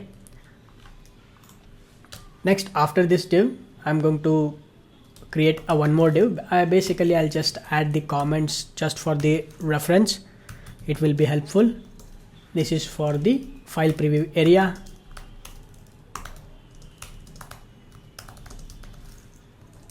Next, this is going to be file preview area, and also I'm going to add the comments. This is for the public or private badge. We will add the div with a class absolute top 2 right 2, and inside this div basically I'm going to create a div with a class. I'll add the classes. Let's use the template literal, rounded full, padding 1.5, and we will add few more classes based upon some condition, which is file.is public. If the file is public, then we will add the classes, which is background green 100 and background gray 100. Okay, this we are going to add, and inside this div, okay, before that I would like to also add the title, which is if the title dot file is public, then we will add public, otherwise we will add private. Okay, and next inside this div basically I'm going to make use of the, we need to display the icon. For that we will use the file.is public. If it is public, we will display one icon. If it is not a public, we will display one more icon. If it is public, we will display the globe icon. Size is 14. Class is text green 600. and if it is not a public, the lock icon. Same, the size is 14, and class name we will add text gray 600 and save this. If I go to the browser, okay, now we got this lock icon at the top because this is a private file. Okay, perfect. Next, after this div, we are going to add the comment and we will display the file info. To this we are going to use the div with a class padding 4. This is going to be file. Okay, and inside this create a one more div with a class flex justify between items start, and inside this div create a div overflow hidden. Inside this div h3 tag with a class font medium text gray 900 truncate, and we will also add the title file dot name, and inside this h3 tag we will use the same file dot name to display the name of the file. And after this I'll add the paragraph with a class text extra small text gray 500 and margin top 1, and inside this paragraph let's use the format file size file dot size, and I will add the dot, and we need to also add the format date. So for that, format date, and we are going to use the file dot uploaded at, right? So this we're going to call it. Save this. Okay, we are getting this error, that is because not this, and format date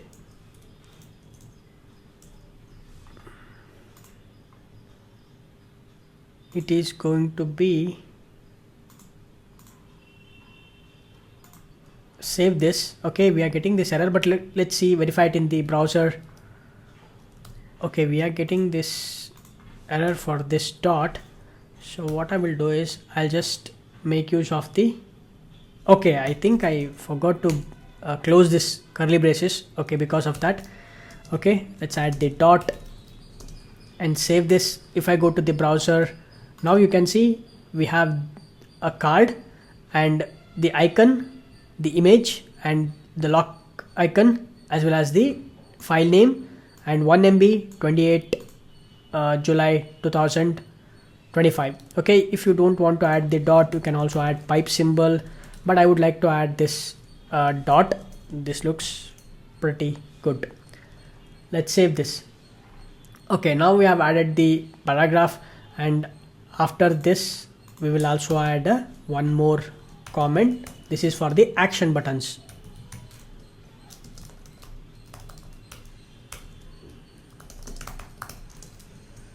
And let's create a div, and I will add the class names based upon some conditions. So let's add the absolute inset 0, background gradient to top, and from black divided by 70, the color divided by 70, via black divided by 40, to transparent,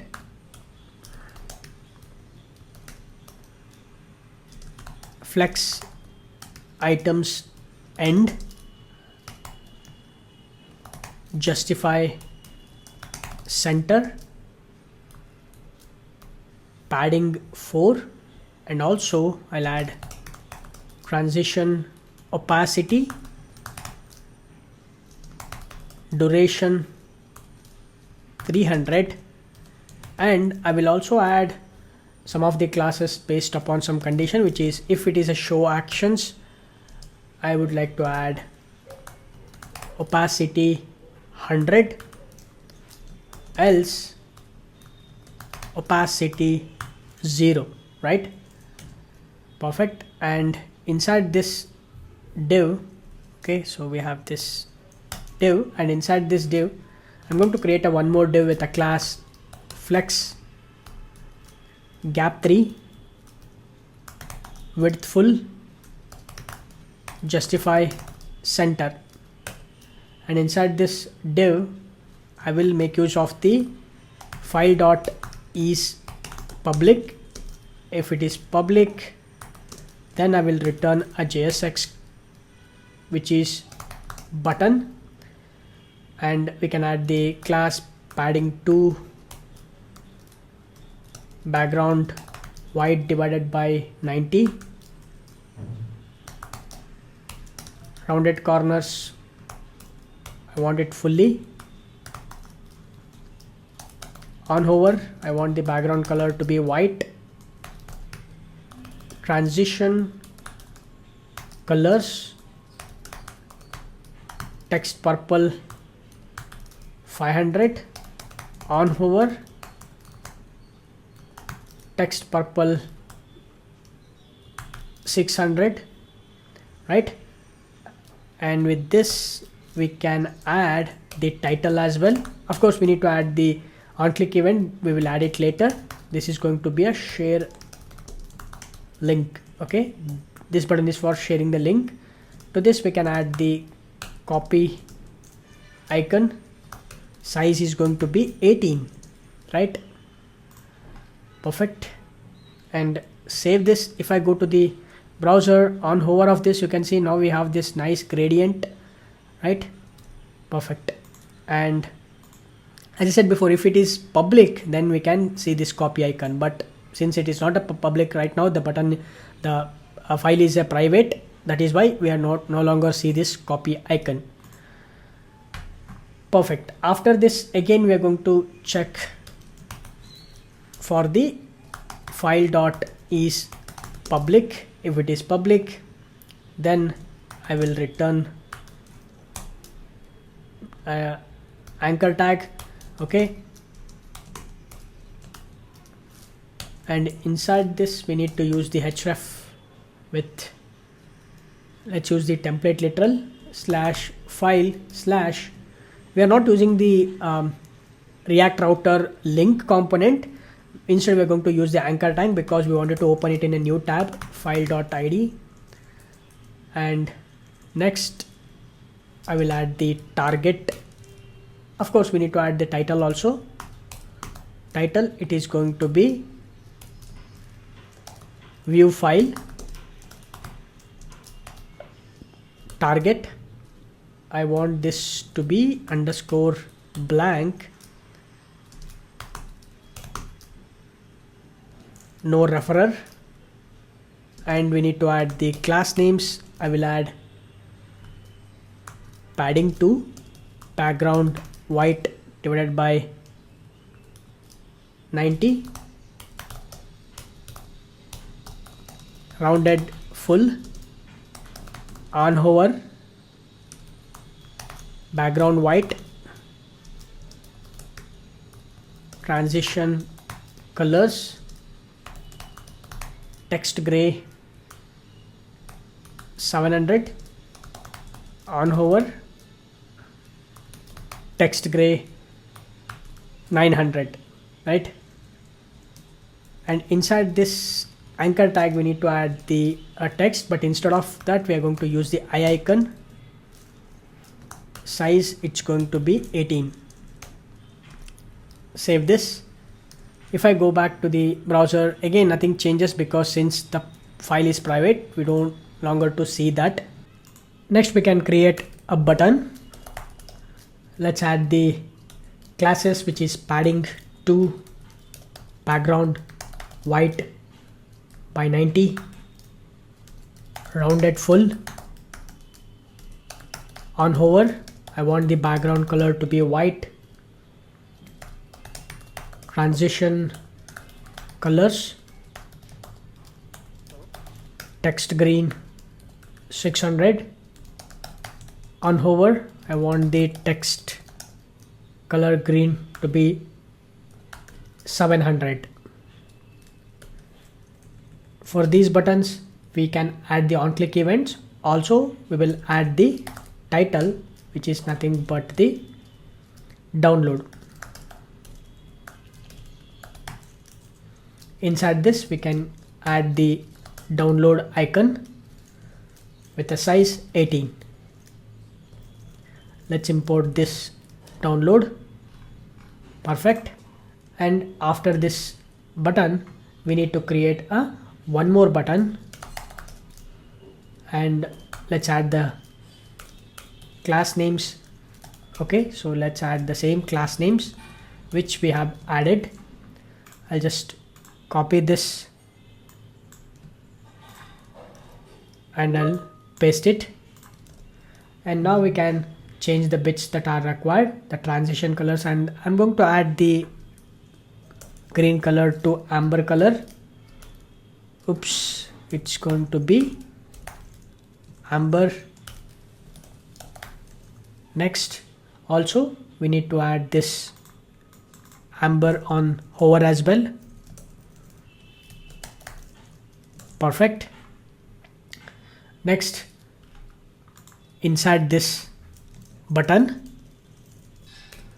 basically we need to add the title. We are going to add the title as, basically we are going to add this title also on some condition. So let's add the expression which is file.is public. If it is public, then we are going to add the text or the title which is make private or make public. Perfect. And inside this button, we can add this, we will use the same approach, file.is public. Then we are going to display the lock icon. For this, add the size which is 18. Otherwise, the globe icon we are going to display and the size is 18, right?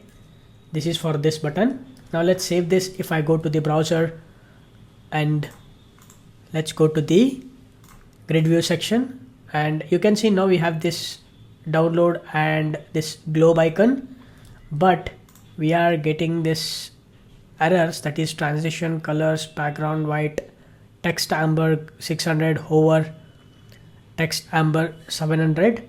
Looks like we made some okay, padding we haven't added, so let's add the padding.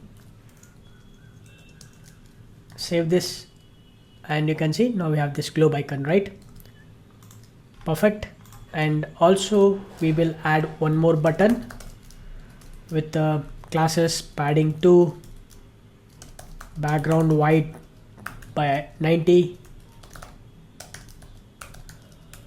rounded full, on hover, background white, transition colors, text red 600, on hover, text red 700.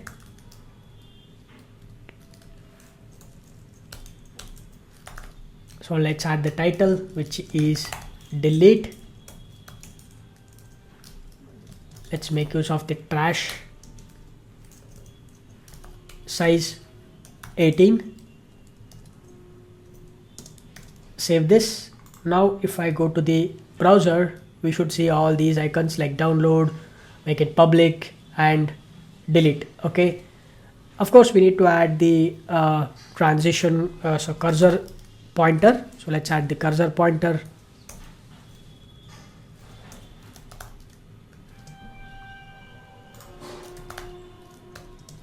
Save this. Okay, you can see now we have the cursor pointers. Okay, now what we need to do is, if I go to the my files, and in the my files you can see we are adding the file irrespective of the file extension. Okay, if I go back to the browser and let me close this, and if you look at the in the grid view, we are displaying this icon based upon the file extension. Similarly, in the files, irrespective of the extension, we are not displaying any of the icons. Okay, we are just displaying this icon, the file icon. Now let's modify this also. What I will do is basically the method which we have created inside this file card, the same method we can utilize this. So let me, before that, what I will do is I'm just going to pass the file as a parameter to this get file icon, and also I'm just going to pass the file to the parameter. Let's save this and scroll up and just copy this method inside my files at the very top, paste it, and now we can call this function. Scroll down inside the table view, we are displaying this file right now. Instead of this, we can call the function which is get file icon. To this we can pass the file. We are getting this file, individual file, and we are passing that individual file. Now let's save this. If I go to the browser, you can see in the table view also we are getting this icon based upon the file extension, right? Good thing, but we are duplicating the function in both the places. But for now, let's find later in the at the end of the course we can refactor the code. All right, so now we have completed the list view as well as the grid view, right? But we haven't completed these action buttons. We need to make an API call to these action buttons to perform the required operation. We can do that one by one. Before that, I would like to make one small change in our my files component. So we have this list view, right? We have this list view. Inside this list view, if I scroll down all the way to down, we are using this link component, right? And instead of this link component, we're going to use the anchor tag, just like how we have used inside our file card component. And this is going to be an href, right? And also I will add the title for this. The title is going to be view file, okay? And I will also add target. It is going to be blank, and I will also add the relation which is no referrer, right? With this, let's save this. Perfect. Now we can start consuming the other APIs, and the very first API that we are going to consume is for making the toggling option. Okay, so let's go to the very top. We can create the function to call the backend API. Okay, we have this fetch files. Similarly, we are going to just add the comment which is going to be basically we are going to make an API call for the toggling. Toggles the public or private status of a file. Okay, this is going for fetching the files for a logged in user. Okay, let's create the function const toggle public,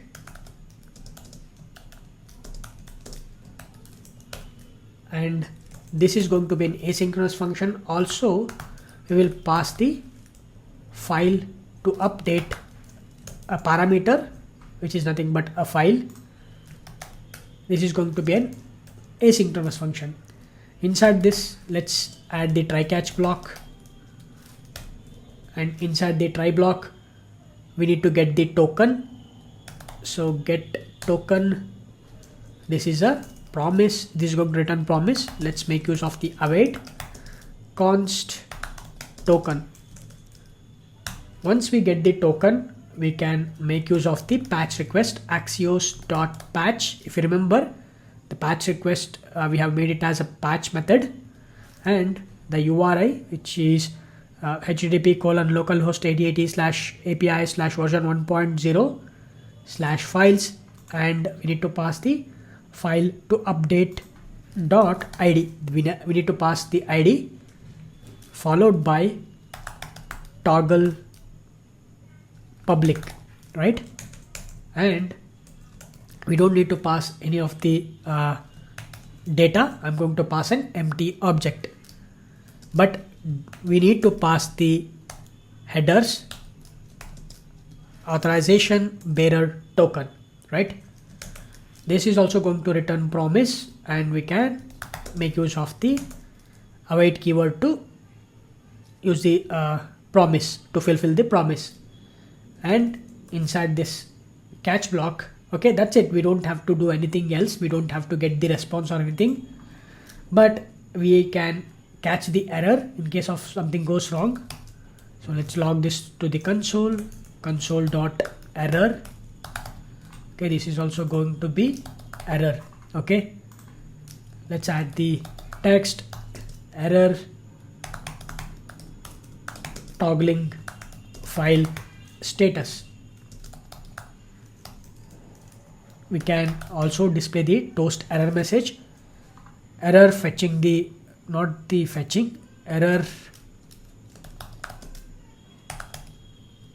toggling file status, right?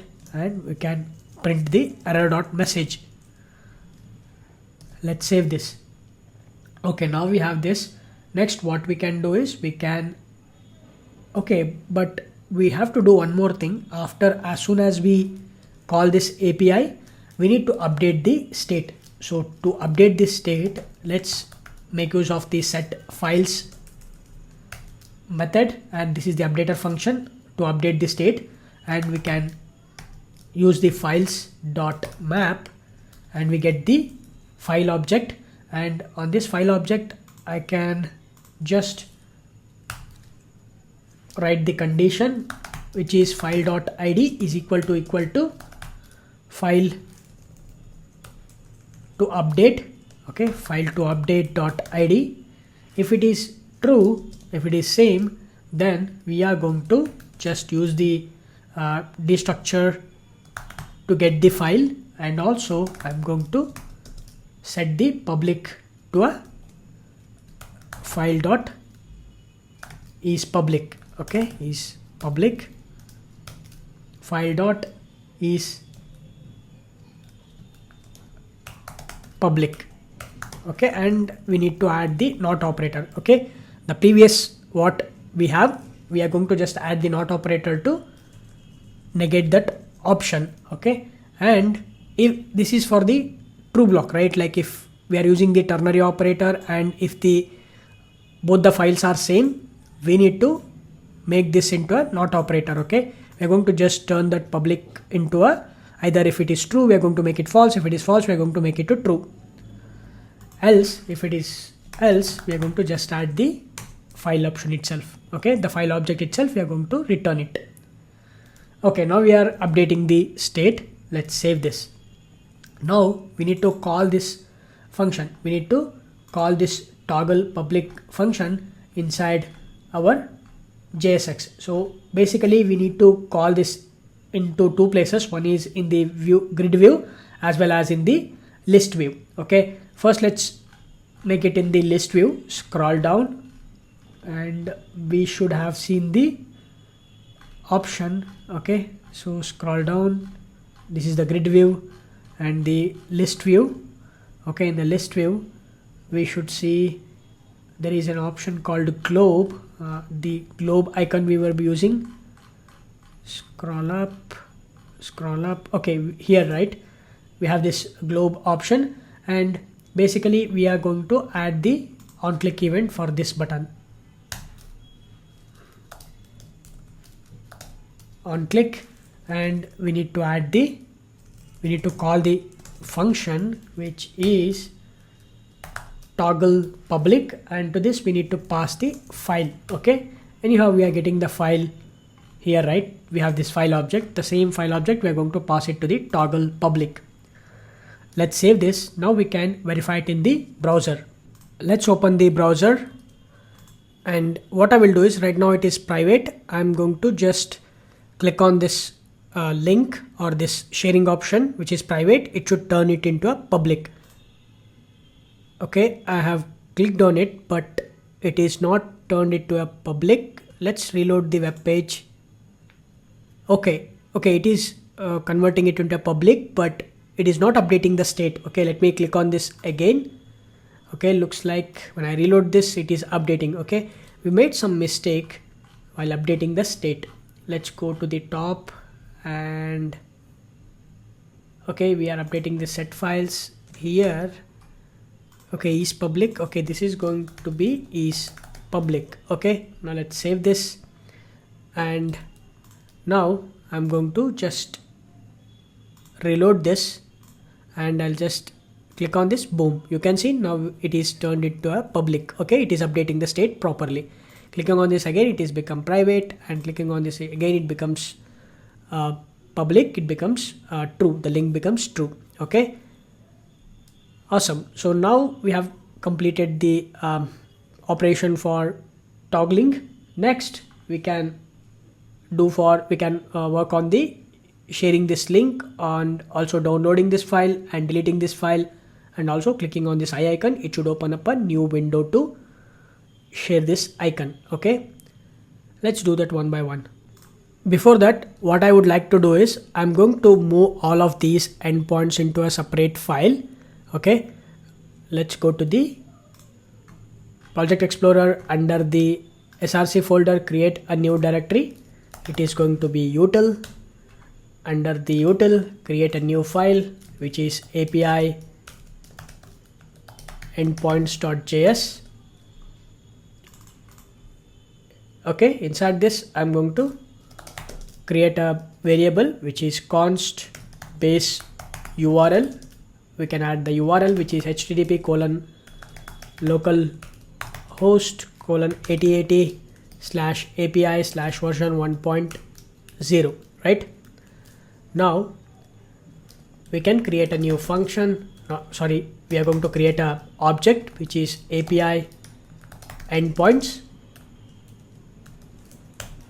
Inside this we can create the property which is fetch files. Okay, and we need to make use of the base URL.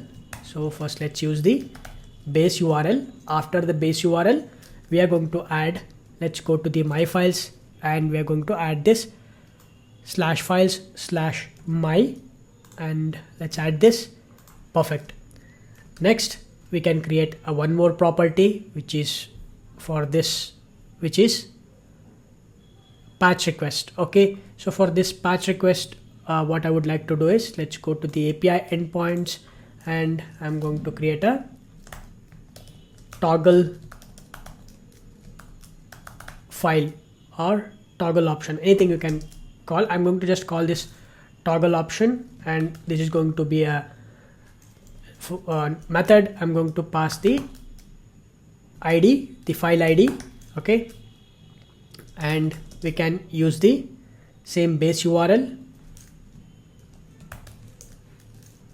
right? This is going to be base URL.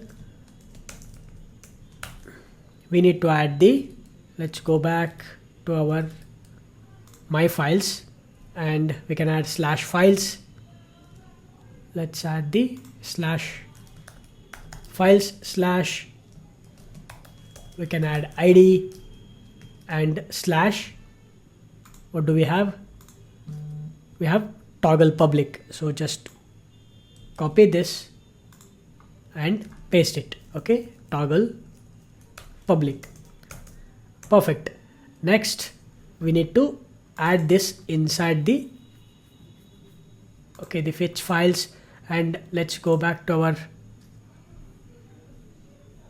my files. Here basically I'm going to just change this to API endpoints.fetch files. Similarly here we can change this to, it is going to be API endpoints dot toggle file. To this we can pass the what do we have earlier, so we need to pass the file to update.id, right? This is, we are going to pass it and save this. Okay, we are getting this error, that is API endpoints is not defined. Okay, so API endpoints is not defined. Do we, okay, we need to export this, sorry. Let's save this. And now if I go to the my files, let's import this API endpoints. Perfect. Now we don't see any of the errors, but let's save this. And if I go to the browser, everything should work as expected. I'm going to just toggle this. Okay, you can see private. Clicking on this, it is public now. Awesome. So now we have moved the endpoints into the different file, the util file, right? Let's save this. So now we can start with this download option. Let's go back to our file, which is myfiles.jsx. Create a new function. Before that, let's go to the API endpoints and create a new endpoint, which is going to be download file.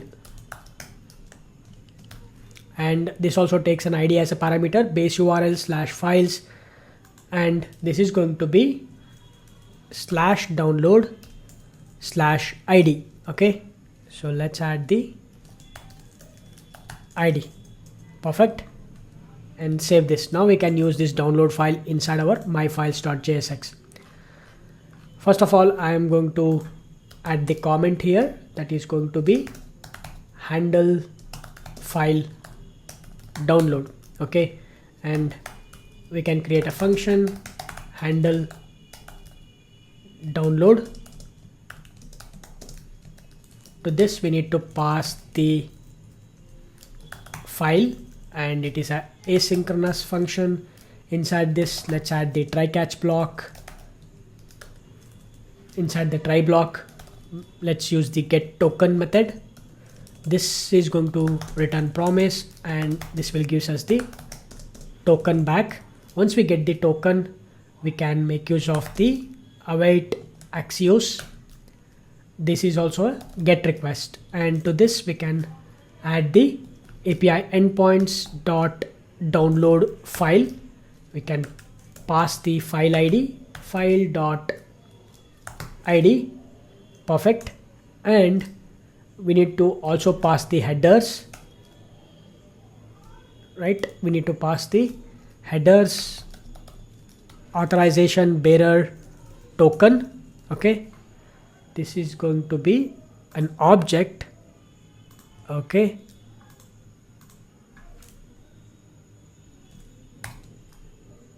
let's wrap it inside the curly braces. Perfect. And next, we also need to specify the response type. Okay, so response type, oops, let me remove this. So we need to add response type. It is going to be a blob type. Okay, fine. Now we will get the response back. So const response. Okay, once we get the response, we are getting this error. Okay, so looks like, let me get rid of this. Okay, we have this second parameter headers we are passing. After this headers, we need to pass the response type and blob type. Okay, looks like, okay, no problem, we can check that later, but now we are getting the response. Once we get the response, what we need to do is we need to, let me add a comment, create a blob URL and trigger download, right? Perfect. Next, what I will do is I'm going to make use of the URL. Okay, const URL is equal to window.url.create object URL and create a new blob object, and to this new blob object we can pass the response.data. Okay, now we get the URL. Now we can also create a link, document.create element, and anchor tag we are going to add link.href. It is going to be an URL. Link.set attribute, I'll set this to download, and we can add the file.name when we download this, and document.body append child, we're going to add the link as a child, then link.click, the function we're going to call. So this will download the file. After this we are going to remove this. Okay, so let's call the remove method. Next, window.url.revoke object URL. Okay, so we're going to revoke that URL to clean up the object URL. Clean up the object URL, right? Inside the catch block, let's log the error in case of any errors. Download failed. Toast error notification, error downloading the file, error dot message, right? Perfect. Let's save this. Now looks good, everything. Okay, let's go to the browser. We are getting this error. I knew this. Okay, so this is because of this response type. I would like to remove this. Okay, we don't need this. Let's see what will happen by removing this. Let's save this. Okay, we are getting this error, missing slash server myfiles.jsx. Somewhere we have missed something. Handle download cleanup, and what error do we have in my files? Missing dot slash server react. Okay, let's reload this. I'm going to inspect this. myfiles.jsx. Okay, at the very okay, this is because of this server.js. Let's remove this unused import statement. Okay, so let's save this. Okay, we should see the all the files. Perfect. Now on click of this download, we should download the file. Let's see what will happen. I'm going to click on this. Nothing is working. Let's go to the inspect element and let me clear the screen. And on okay, sorry, we haven't attached the on click event for this download button, so that is why it is not downloading. So what we need to do is we need to attach the download button, the on click event. Let's go to the my files, scroll down all the way to the download icon. Okay, go down, globe log, copy. Okay, download. Okay, so here we can attach the on click event. This is going to be handle download, and save this. Now if I go to the browser and I'm going to click on this icon, okay, you can see now we are downloading this file. Okay, super. Okay, which looks good. Okay, I can also open this file. Dot could not be opened. Okay, something is wrong. Let me open this, and now I'm going to click on this. Okay, this is because we haven't mentioned the response type as blob. Okay, looks like that is the issue. So what I will do is I'll just go to the WebStorm, and here at the very top we have this handle download, right? Okay, so let's add the response type let me scroll right, and after, okay, we have this headers, right? Okay, let's add it inside this headers only. This is going to be, okay, I think we should have been added within this, right? Response type and blob. Okay, hopefully this time it should work. Let's save this. If I go to the browser, now click on this download. Okay, now it is downloaded. Now open this. Okay, now it is opening. I'm opening it in a window. Okay, you can see. Awesome. Okay, you can donate to create more videos. Just a friendly reminder for you guys to support me. Okay, perfect. Looks like our functionality is working as expected. Perfect. Next we can work on this deleting the file. Before that, first let's create a reusable component for the confirmation dialog box. Open the Project Explorer and create a new component, and I'm going to call this confirmation dialog.jsx, and I'm going to create a function and export it. This is going to be confirmation dialog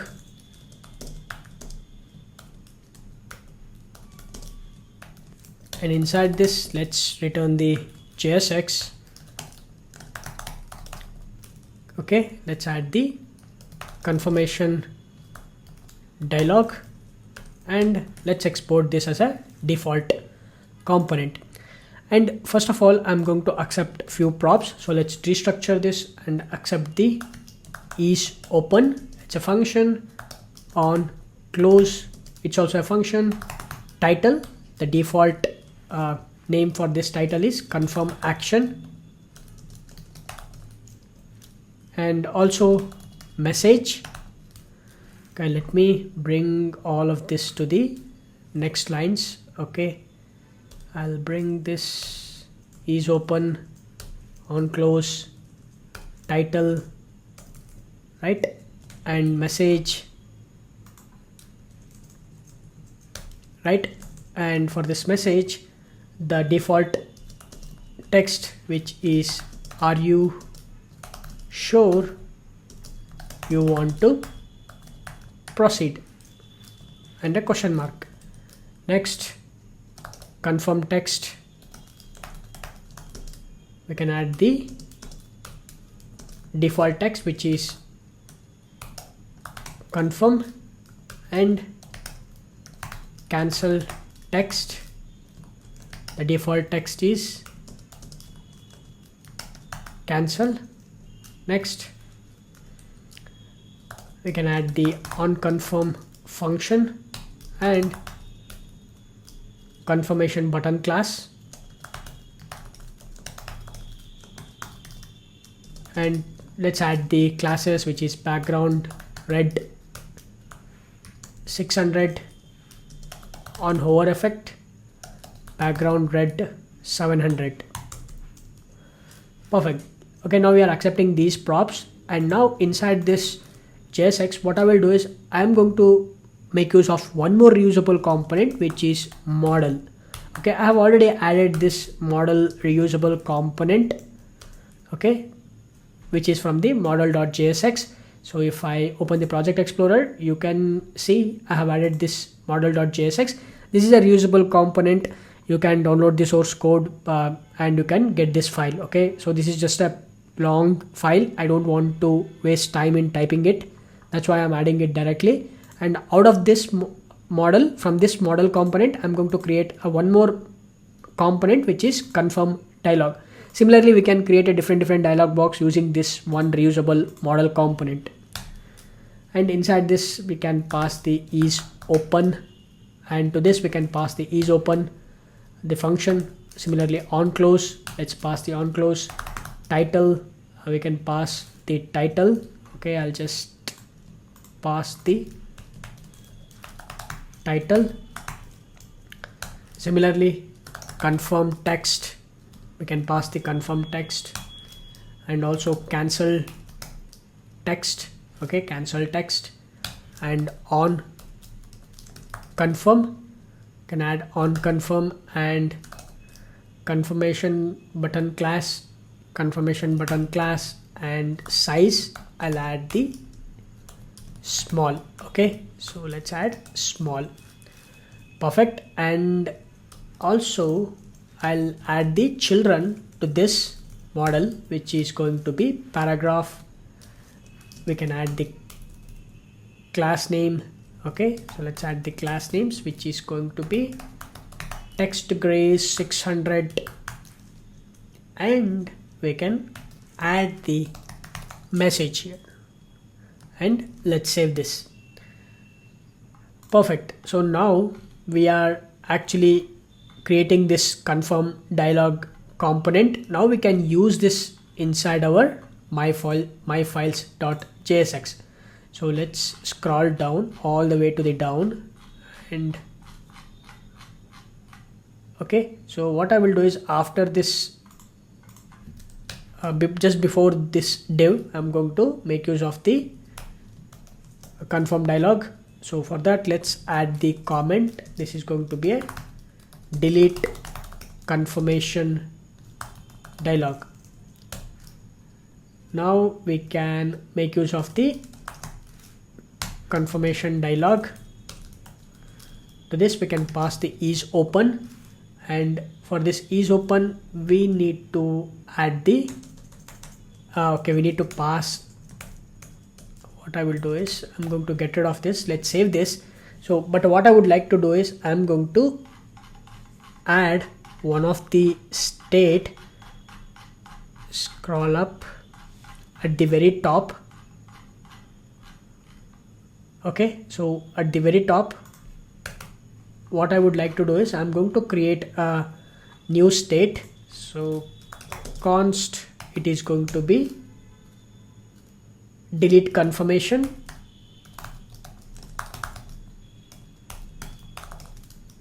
set delete confirmation, use state. Initially this is going to be an object, is open, it will be false, and file ID, it is going to be null initially. Okay, similarly okay, for now this is fine. Later we can create a few more states as well. Along with this, scroll down, and what I would like to do is I am going to pass few of the props to this confirm dialog.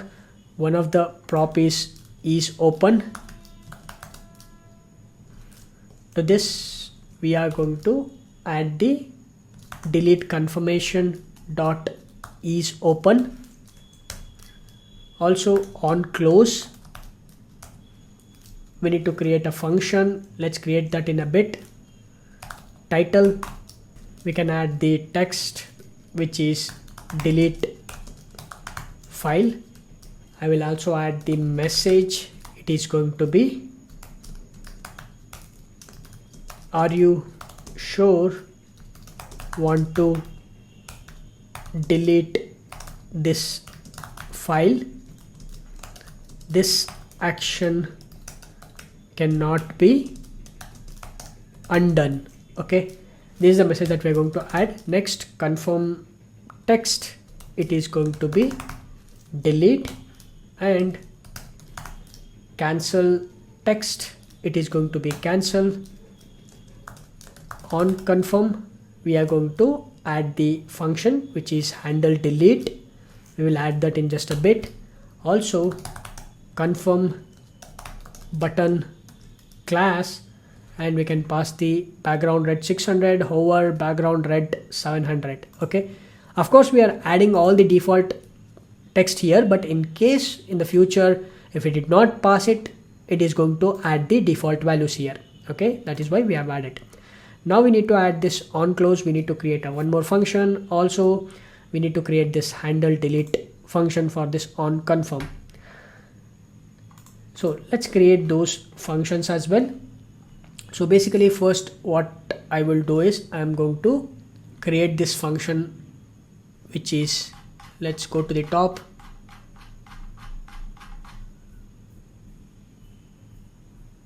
At the top, I am going to create a function which is const close delete confirmation, delete confirmation. It's an arrow function. Inside this, we need to just update the state, set delete confirmation.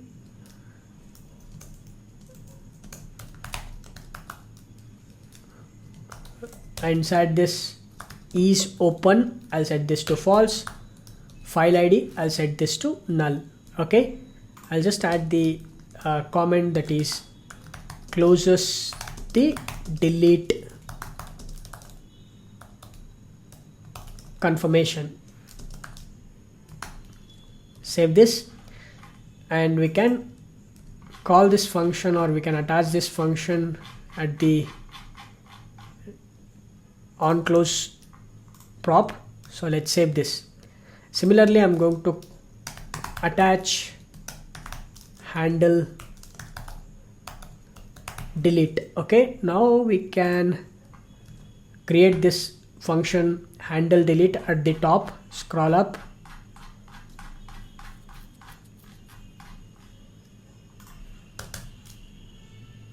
let's add the comment delete a file after confirmation, right? But before that, whatever we have done till now, let's verify that. I'm going to just cut this and save this. If I go to the browser, on click of this delete, okay, we haven't added that, we haven't added the function at all. So we need to attach the on click event for this button. So basically what I will do is I will just go to the delete button. So we have this delete button, and for this delete button we need to add the on click event. Okay, so let's add the on click, and we are going to add open delete confirmation. That function we are going to call open delete confirmation. Okay, of course we haven't created this method. We will create this method in just a bit, but to this we need to pass the file.id. Okay, now we can create this function at the top. Scroll up.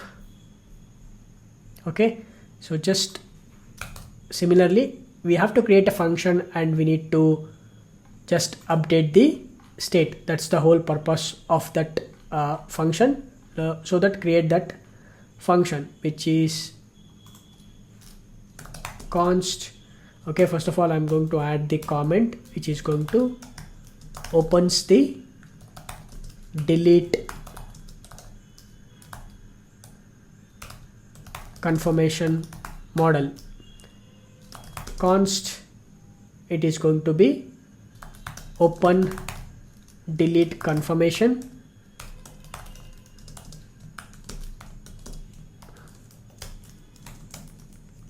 I will pass the file ID. Let's update the state, set delete confirmation. Okay, is open, I'll set this to true. Okay, and the file, which is nothing but the file ID. Okay, let's save this. Now save this, and if I go to the browser, on click of this delete icon, you can see now we get this nice model which is delete file. Are you sure want to delete this file?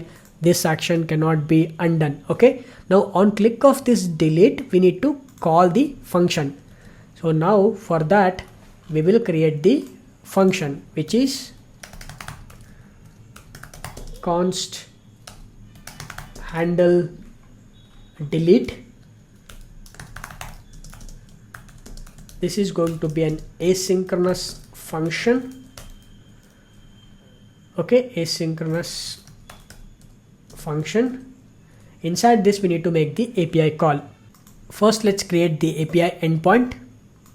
This is going to be delete file, and this will take ID as a parameter, base URL slash files slash file ID. And now we can make use of this endpoint or the property inside our myfiles.jsx. Okay, here first of all I'm going to make use of the delete confirmation,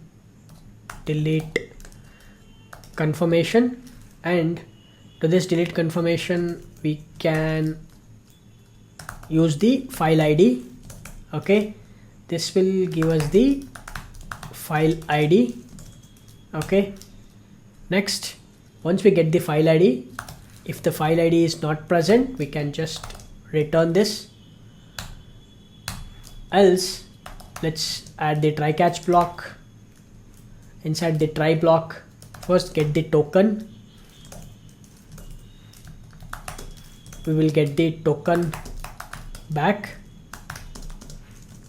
Once we get the token, we will make use of the axios dot delete API endpoints slash delete file, and we can pass the headers authorization bearer token. Let's add the await, and we get the response. Once we get the response, so let's check whether the response status is 200. Okay, or let's go to our postman and see what we are returning for the delete file. Okay, we are returning 204. Okay, so let's change this to 204 no content.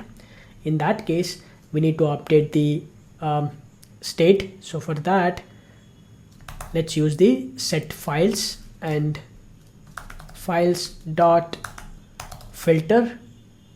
We get the file and file dot id. Okay, so file dot id is not equal to the file id, the one which is getting from the delete confirmation object. Then we are going to update this. Okay, so till that we are going to filter it out. Okay, so next, once we update this state, we need to close the confirmation dialog box. So close delete confirmation. Perfect. Else we can throw an exception, or inside the catch block we can add the console.log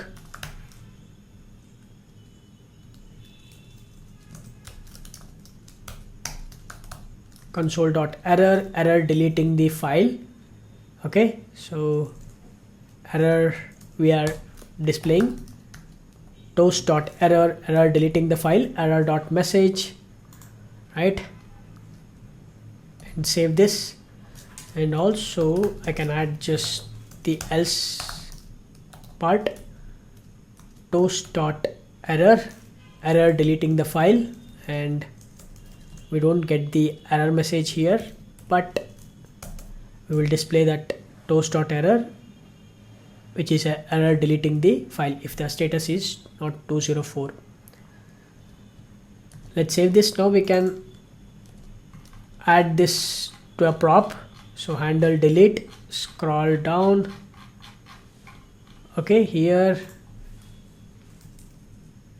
for this confirmation dialog we can add the on confirm, which is handle delete.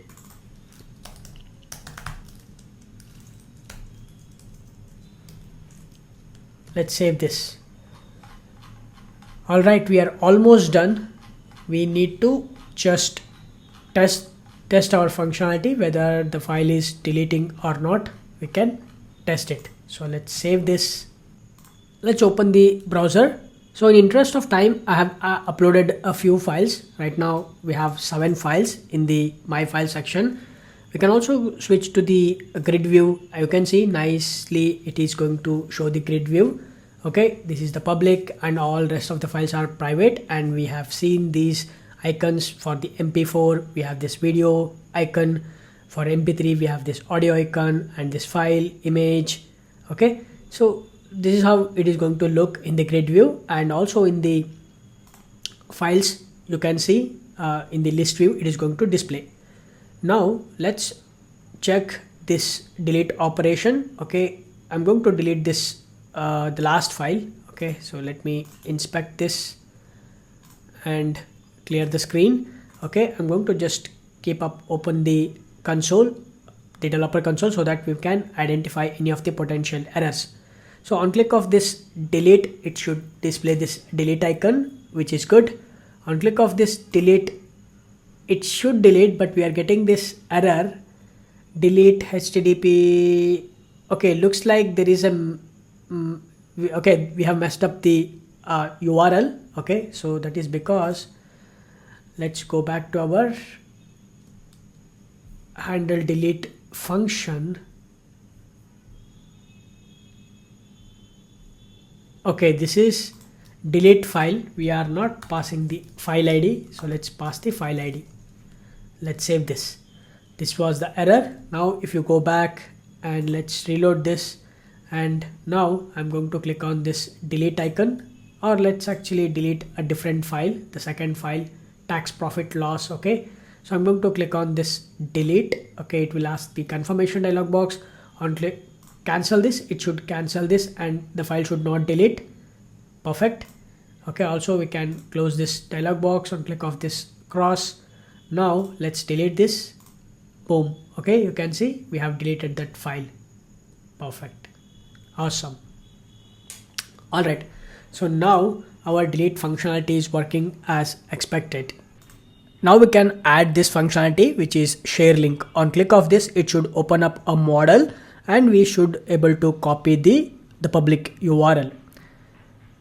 Let's go to the component, which is myfiles.jsx. So at the very top, first we are going to create a state, just like how we have created this delete confirmation state. Similarly, we are going to create a one more state, which is going to be share model. Set share model.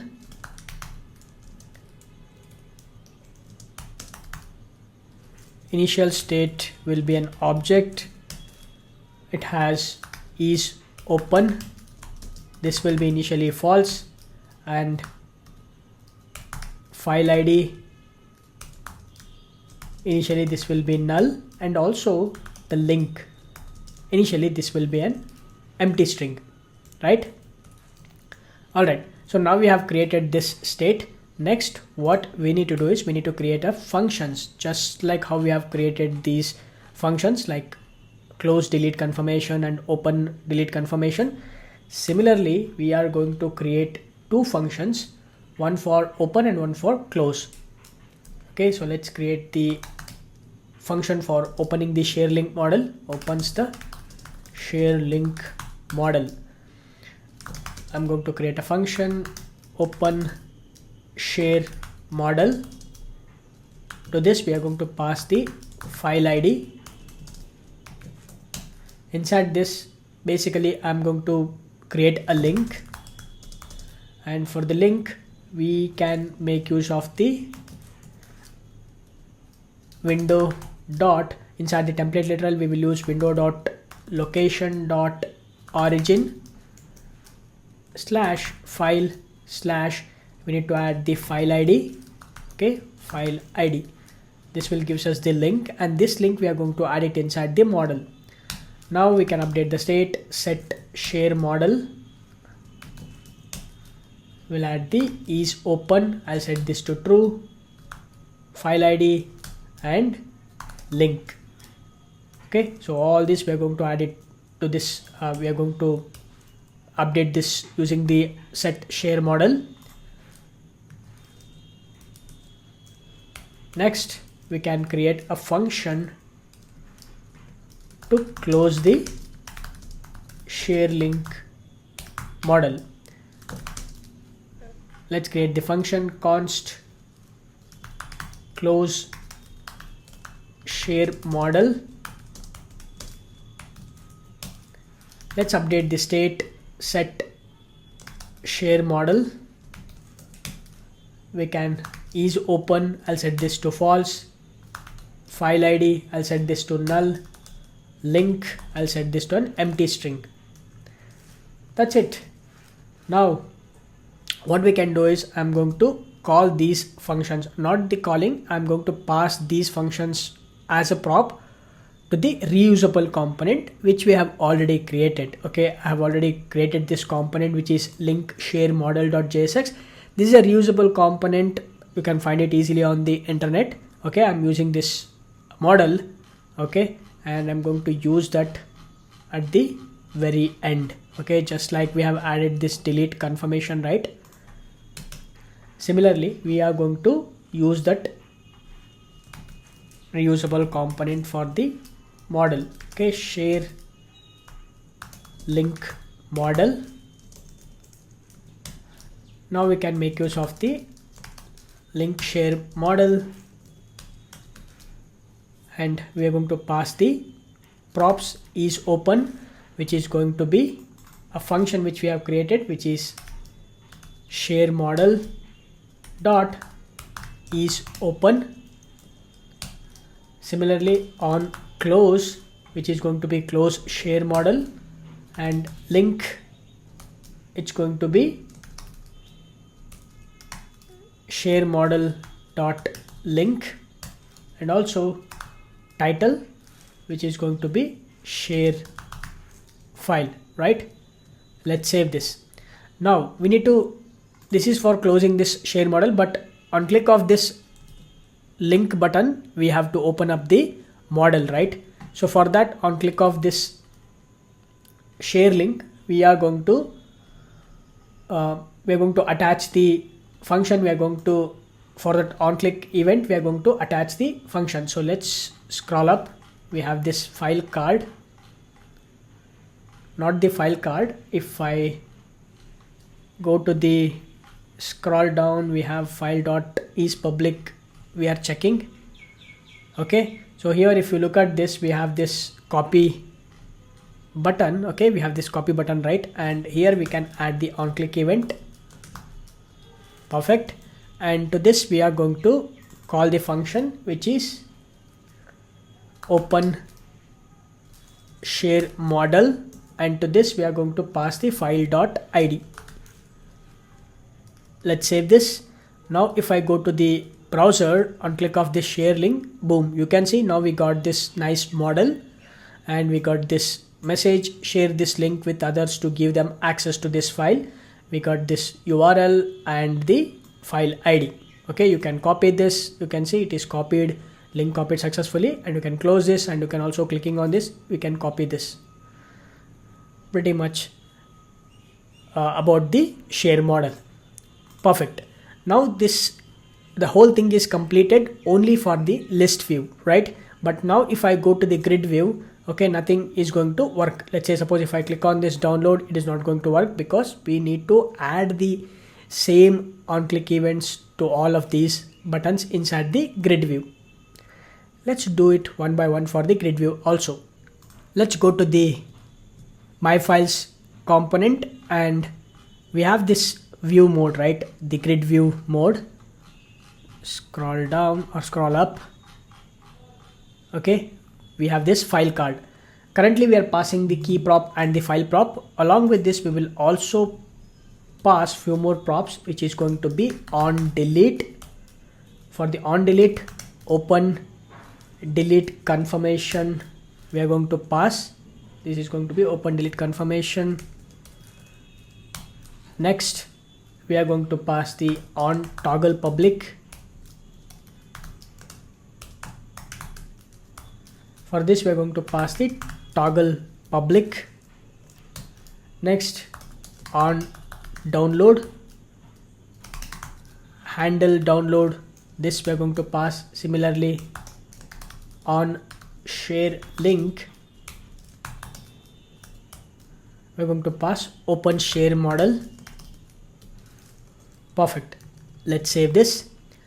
Now let's open this file card, and we can accept all these props. Right now we are just accepting the file. Now let's accept the on delete, on toggle public, on download, and on share link. All these we are accepting.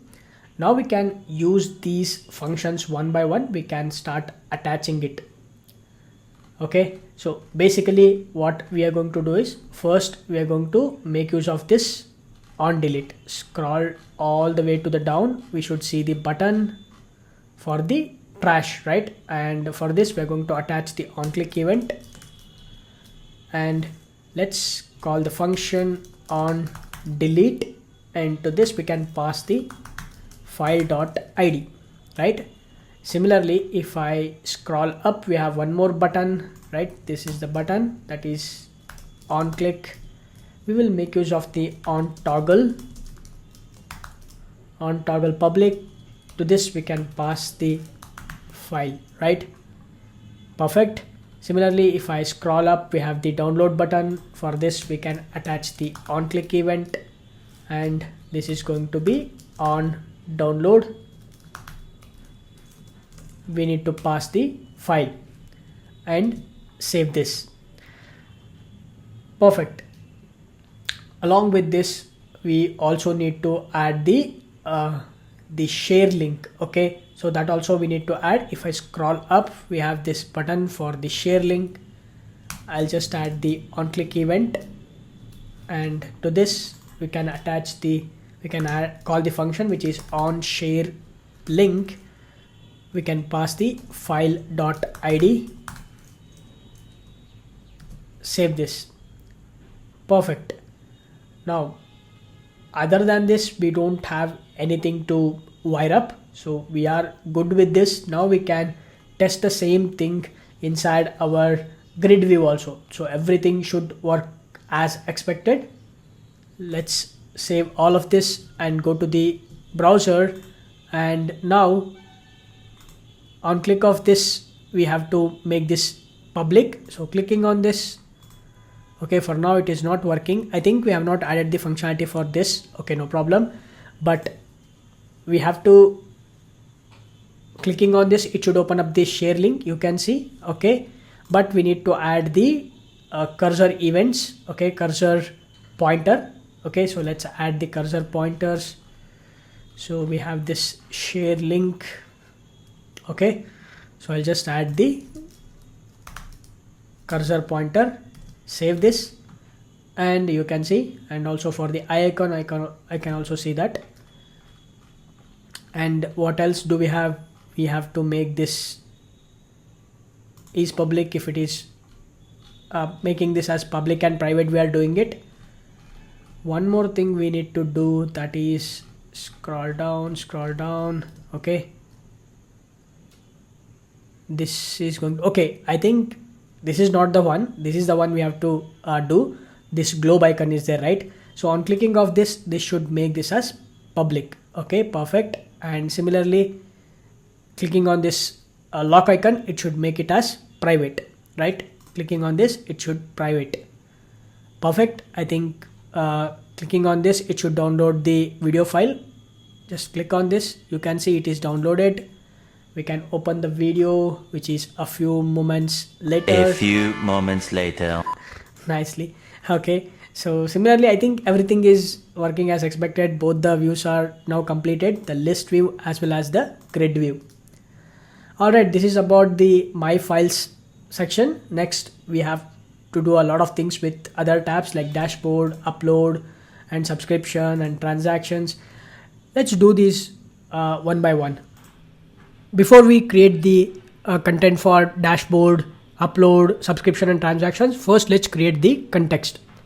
Open the Project Explorer, and inside this context folder, create a new component. It is going to be user credits context. Let's expand this. Inside this, we're going to use the create context.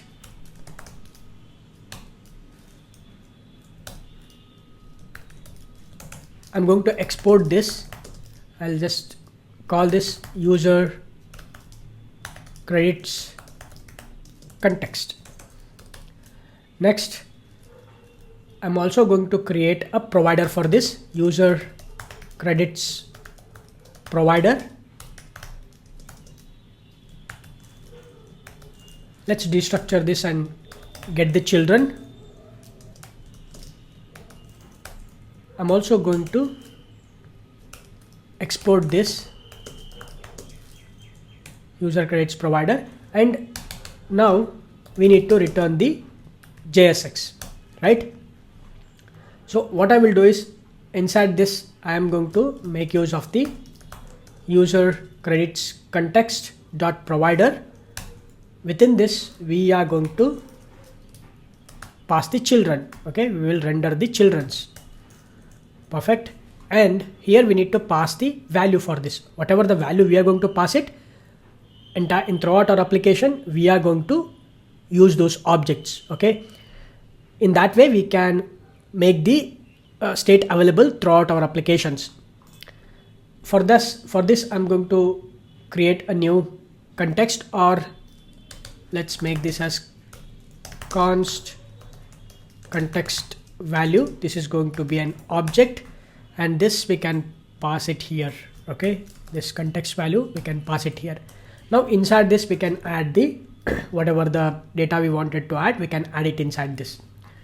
All right, so first of all what I will do is I'm going to wrap this user credits context inside our app.jsx.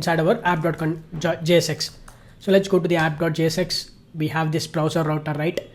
I'm going to wrap this with the user credits context. Okay,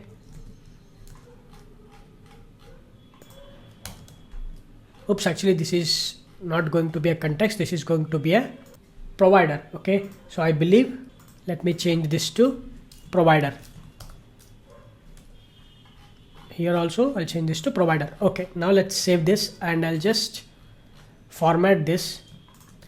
Now we have wrapped this entire app.jsx inside our user context, user credits provider. So let me get rid of this context. Let's save this. Now going back to our context, inside this what I will do is I'm going to create few states at the top. Const credits, set credits, use state hook we are going to use. Initially this is going to be 5. Okay, next I will also create a loading.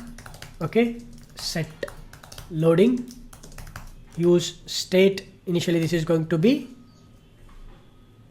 false, actually this is going to be false, and also I'm going to use the use auth hook so that we can get the JWT token.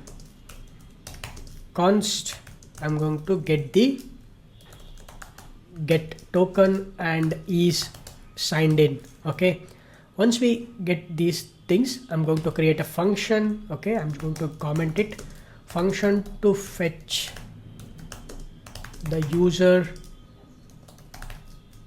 credits that can be called from anywhere. Let's create a function fetch user credits, and this is going to be, I'm going to make use of the use callback hook, and this is going to be an asynchronous function.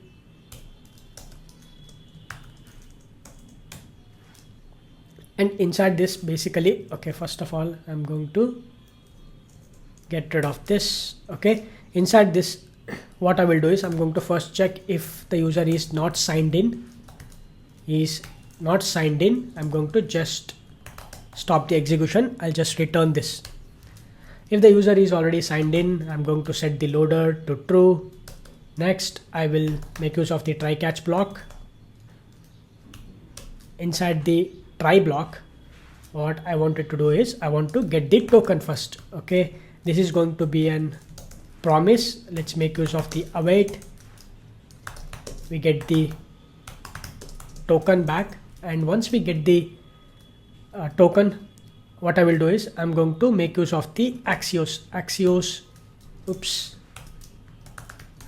dot get. We're going to make use of the HTTP get method. We need to pass the URL. Before that, we need to create the URL inside our API endpoints. Here I'll just add the property which is get credits.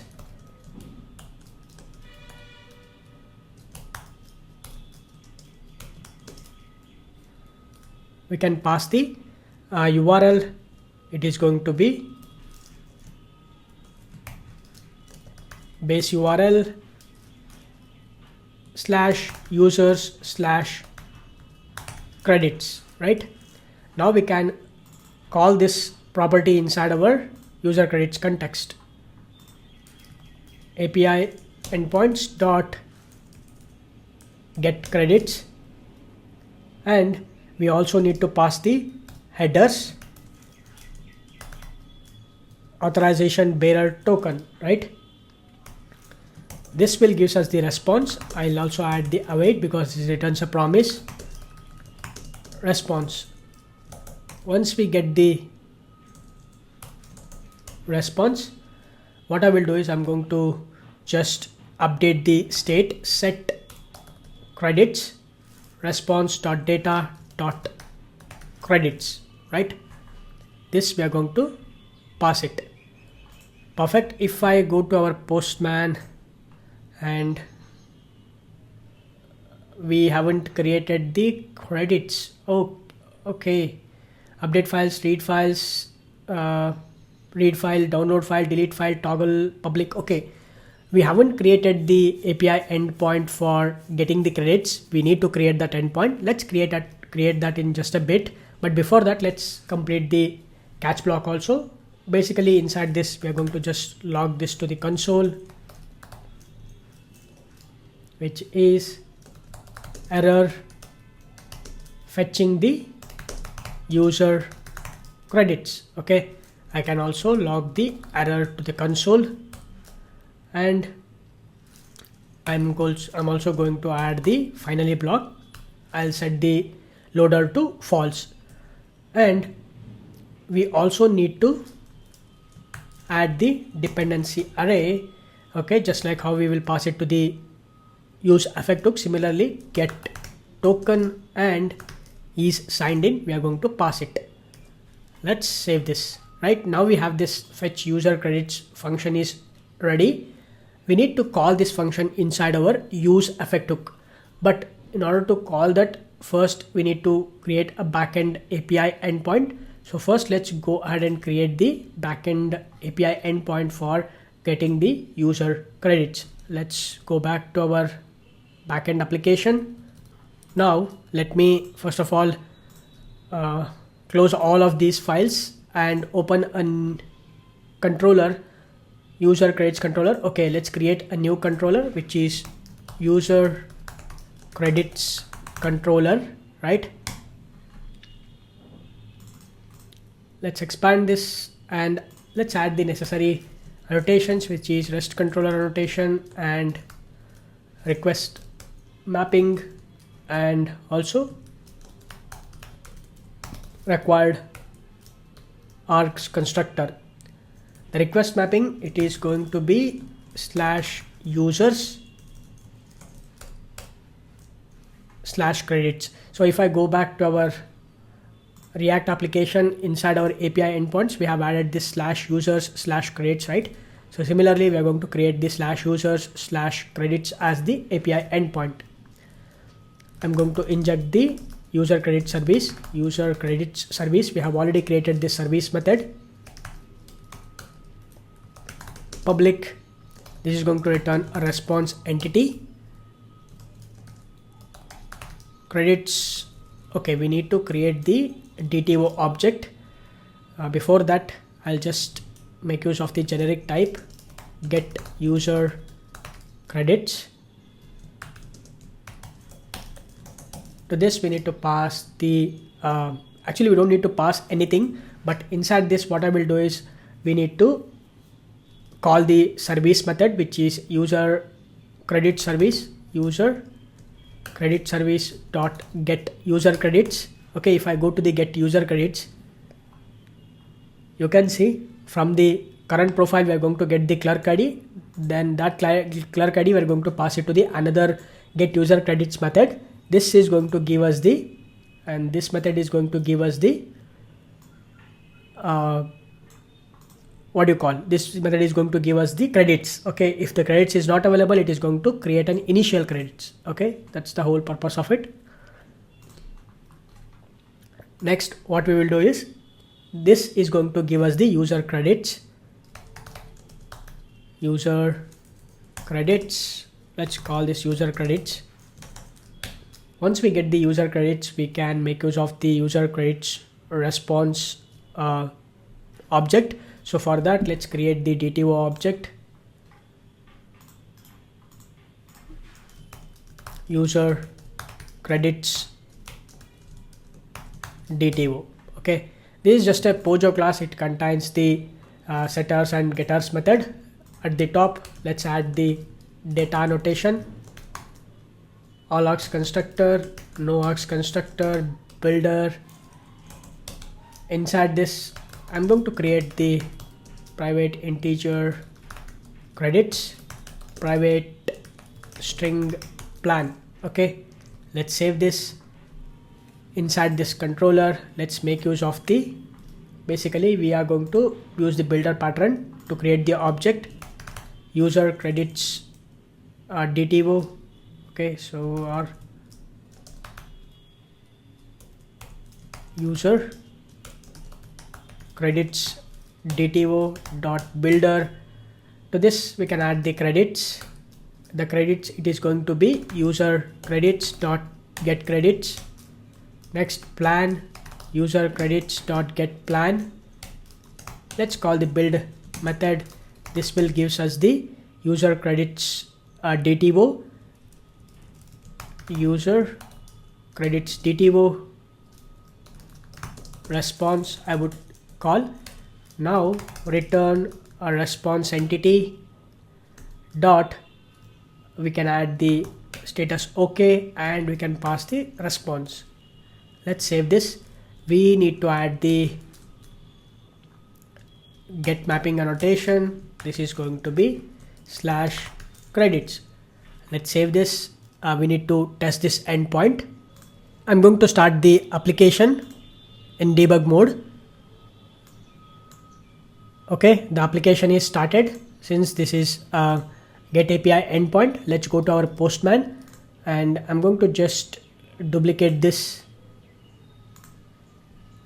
I'll change this to get credits, and it's going to be /users/credits, right? Okay, and in the in the headers we need to pass the bearer token. So first let's get the bearer token, go to the front-end application, inspect this, and we have logged the jailbreak token, right? So I'm going to just reload this. We get the token, just copy this token, go to your Postman and just replace this and click send. Boom, we got the response, credits 5, plan basic. We can also verify it in the database. Let's go to our database and refresh this. You can see we have a single basic plan with the user credits 5. Perfect. And now we are going to make use of these credits to update the state in our front-end application. If I go back to our front-end application and inside our app.not.the credit context, what we are doing here, we are actually calling, we need to call this function, but inside this function we are going to set the loader to true, and we are going to make an API call, and we are going to update the credits. Okay, response.data.credits, we are going to update it. Perfect.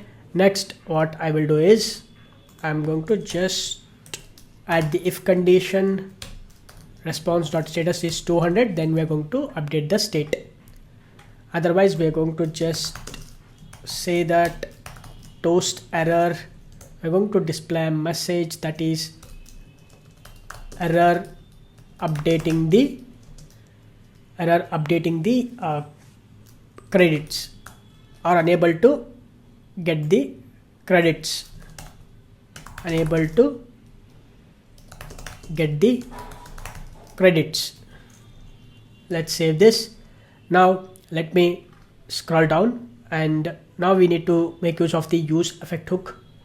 After this, use effect, and inside this use effect, let's add the condition. If the user is signed in, then only we are going to call the function which is fetch user credits. Okay, and we need to pass the dependency array which is fetch user credits and is signed in. Save this. All right, so now we are calling this use effect hook, and also we need to create one more function. Okay, so in the down, I will create one more function which is going to be const update credits, use callback, and to this we're going to pass the new credits. Okay, and we need to make use of the inside this. We are going to I'm going to log the console that is updating the credits. I'll just add the new credits. Okay, later we're going to use this function. Okay, and I'm going to just update the state which is new credits, right? Okay, and we need to do one more thing. We need to pass the array, the dependency array, and save this. All right, next I'm going to pass these functions to the context value. We have this context value. Inside this we are going to pass it. Okay, so first of all we are going to pass the credits. Next we're going to pass the set credits and fetch user credits, update credits. Okay, so we're going to pass these functions, right? Perfect. And this context value we are passing it to the provider. Okay, across our application we can use these states. All right, now let's save this. Okay, now we have to update what we need to do is basically we need to update the user credits inside our menu bar or inside our header. So let's open the project explorer, and inside our navigation bar, let me expand this, go to the top. We are just hard coding the user credits, right? So where is the user credits? Active menu, button, open state.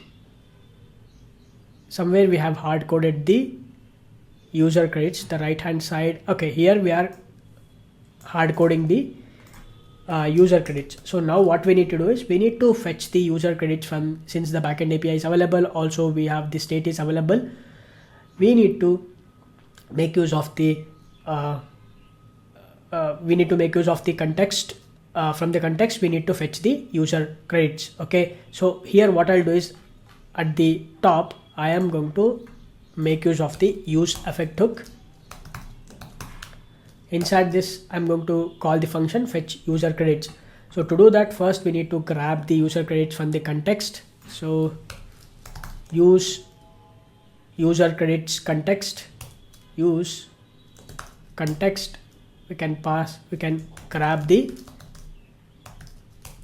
credits and fetch user credits, and I'll pass the user credits context. Okay, so now we can make use of these credits and fetch user context. Okay, so let me inside this use effect fetch user credits, and I'll also add the dependency array fetch user credits. Okay, let's save this. Perfect. Also I'm going to add one more use effect hook. Okay, so but that use effect hook, okay, I think this one use effect hook is enough, and let's save this. And now what we need to do is we need to make use of this credits inside our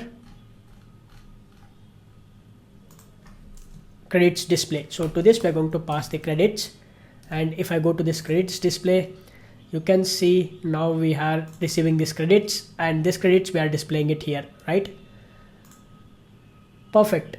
With this changes, now we should able to see the credits inside our navigation bar. Let's go to our browser. Okay, we get this credits. Okay, so let me open the developer tools. We can log this to the console. Let's go to the, okay, here what I will do is I'm going to just log the credits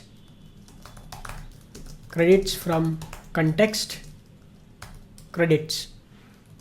Save this. If I go to the browser, you can see credits from the context. We are getting the 5 credits, right? Perfect. We are not hard coding anywhere. We are directly fetching it from the backend. We can verify this also. Let's go back to our MongoDB, and I'm going to just update this to maybe, let's say 10. Okay, now update this.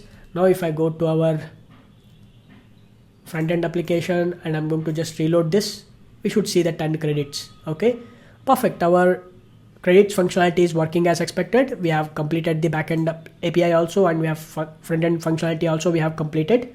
Now we can start concentrating on this upload functionality, subscription functionality, and transactions. Okay, now let's work on this upload component. Inside this, basically we need to allow users to upload the files.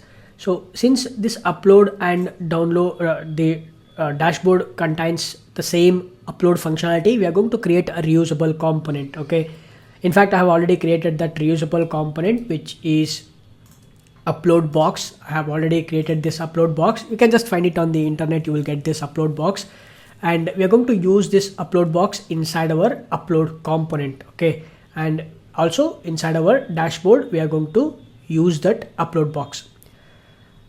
Let's go to the upload component, and inside this basically what I will do is I'm going to, at the top inside this, first of all I'm going to create a few states. Const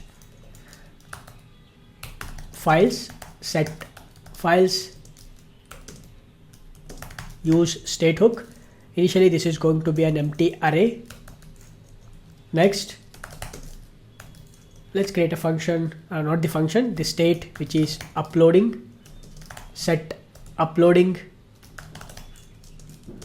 Initially this is going to be false. Next, this is going to be const, and also we are going to create a one more state, which is message. Set message, the success message and the error message, we are going to add it here. Initially this is going to be an empty string. Message type, set message type. This is also going to be initially an empty string. This could be either success or error. Okay, next we need to use the use auth hook to get the token. Const get token. Also we need to get the context. Use context. We are going to, from the context we are going to grab the credits and set credits. To this we can pass the user credits context. User credits context. Perfect. Now we have all the states. Also I'm going to create a one more variable, which is maximum files. Const maximum files. This is going to be 5. Okay, perfect. Now also I'm going to create a few functions. Const handle file change. Okay, this is going to be accepting the event. Okay, this is one function, and we're going to create a one more function, which is going to be handle remove files. Const handle remove file,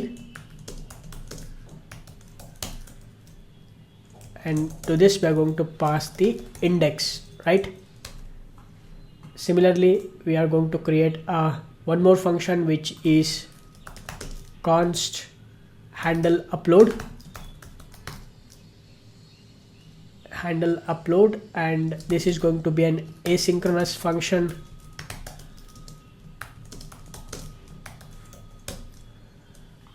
Okay, and basically inside this function we are going to make the API call, right? And after this, all of these states and functions we are going to pass it to the one of the component, which is reusable component, which we have created, upload box, right? Okay, basically inside of this dashboard layout, what I would like to do is I am going to make use of the div with a class padding 6.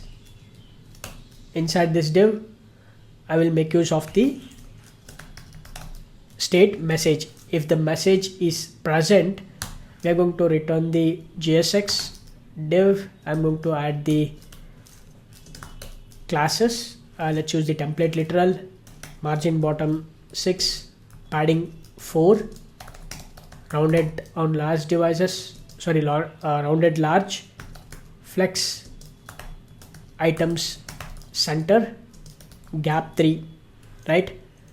And also I'm going to add a condition message type. If the message type is equal to error, then we are going to add a different classes, which is, let's use the ternary operator. I'm going to add background red 50 and text red 700. Else, if the message type is success, let's add message type is equal to success. Then I am going to add background green 50, also text green 700, and also basically here we are adding this message type is error, then we are adding the background red and text red 700. Else we are just checking message type is equal to success. Okay, if it is true and if it is success, we are adding the green color. Okay, otherwise, okay, we are going to add the background blue 50, text blue 700. This we are adding. Perfect. And inside this div, let's use the message type. If the message type is equal to error, and we are going to make use of the alert circle icon, size 20. Perfect. Next we can add the message. Okay, let's save this. This is just for displaying the error messages and the success messages. We are adding this, and after this we need to make use of the upload box component, and to this we need to pass the props, which is files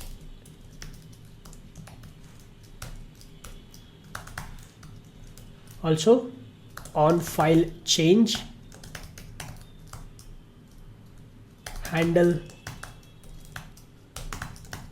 file change. Next, on upload, handle upload, and uploading, I'll set this to uploading. on remove file, handle remove file. Next, remaining credits.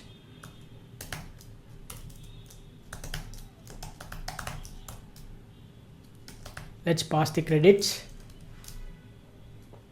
Also is upload disabled, is upload disabled, right? Let's save this. And now we don't have this is upload disabled function. Let's create this is disabled function. Const is upload disabled. It is also an arrow function. Okay, now we are passing this is upload disabled. Now let's fill these methods. At the top we have this very first method, which is handle file change. Inside this, what I will do is, first I'm going to make use of the array dot from method. I'm going to use, I'll just specify the e dot target dot files. Okay, and this will gives us the selected files. So selected files. Okay, now we get all the files. Okay, and this will be an array basically. And now I can make use of the if condition. If files dot length is length plus selected files length is greater than the maximum files which we have defined, right? So if it is greater than maximum files, we need to update the message, which is this set message, and we are going to add the text, which is, let's use the template literal. You can only upload a maximum of, we will specify maximum underscore files at once. Okay, this friendly message we will display it. Next, after this we need to also update the set message type. It is going to be error. Okay, and I'm going to stop the execution. Let's return this. In case if this condition becomes false, then we have to add the new files into the existing files. So for that we will make use of the set files state, and first of all I am going to get the previous state. Okay, previous files, and we will make use of the spread operator to copy the previous files and the selected files. Okay, so let's use the selected files, and let's update the message to an empty string and set message type. I'll set this to empty string. Perfect. Now we have add the code for this handle file change.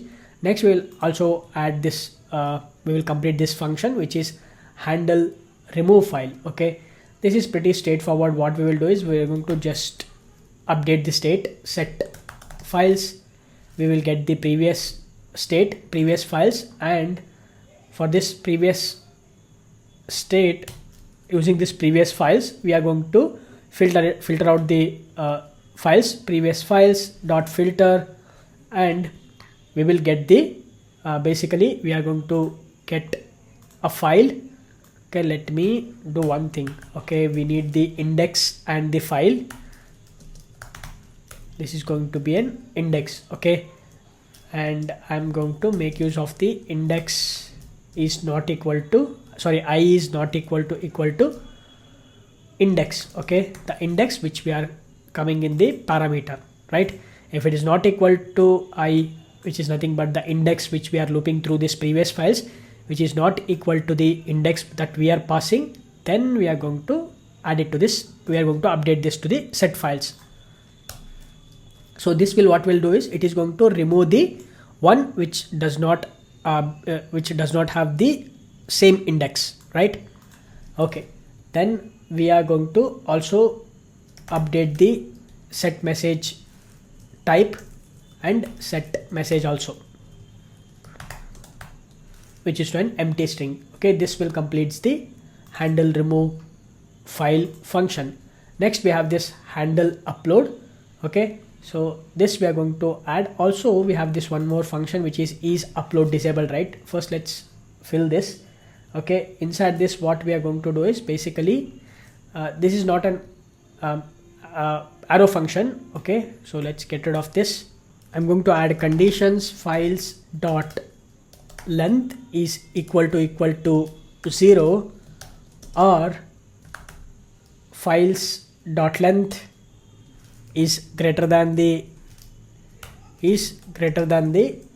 maximum files, or credits is less than or equal to 0, or files dot length is greater than the credits. Okay, and we are going to basically store that boolean value inside this is upload disabled. Now we can make use of this handle upload function to upload the files. Okay, so inside this basically I'm going to check the if condition, which is basically I want to check for the files dot length. If it is equal to 0, then we are going to update the states, which is set message type is error, and set message I'll set this to a text which is please select at least one file to upload. Okay, and we are going to return this. Next I'm going to add one more condition. If files dot length is greater than the maximum files, then I would also update the state for the set message. Let's use the template literal. You can only upload a maximum of files, which is maximum underscore files at once. Okay, now let's update the message type to error and we can return this. Next I'm going to set the uploading to true, and set message I'll set this to uploading the files. Message type I'll set this to info.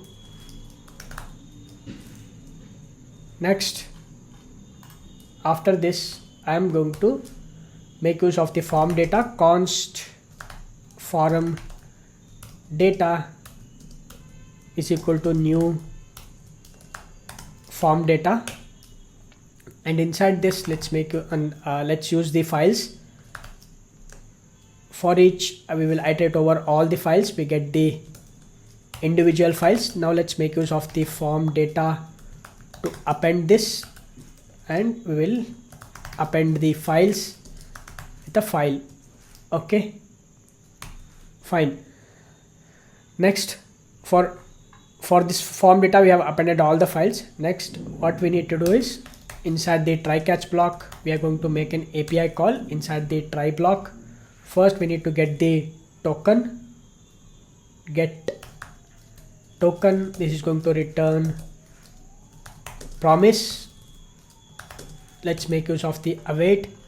Basically this is an asynchronous function. Await, this will give us the token. Once we get the token, next I'm going to make an API call axios dot post.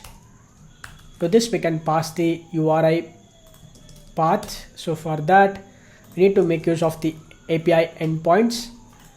Here I will add a new property which is upload file, and this will not a method. Okay, we can add base URL / files / upload. Save this. Now if I go to the upload.jsx, we can make use of the API endpoints dot upload file, and obviously we need to pass the form data, which is nothing but the data, and next we need to pass the headers. Okay, for this header we need to pass the content type as multipart / form data.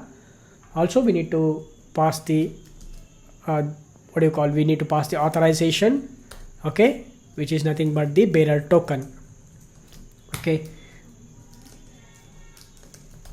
bearer token, we need to pass this.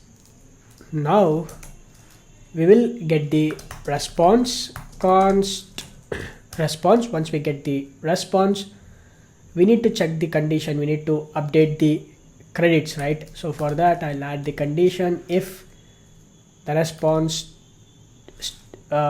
basically the response dot data if it is present, and response dot data dot remaining credits, response dot data dot remaining credits is not equal to undefined. We are going to update the state, the credit state, response dot data dot remaining credits, right? Perfect. Okay, and next after this we are going to update the state, which is set message files uploaded successfully, files uploaded successfully, set message type, this is going to be a success, set files, I'll set this to an empty array. Perfect. And I can, in the catch block, I can log this to the console.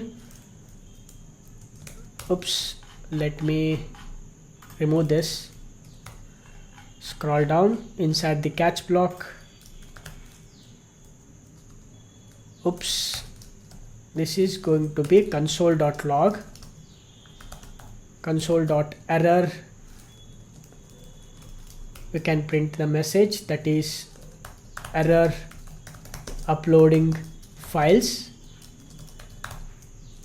Okay, I can also add toast.error, error uploading the files.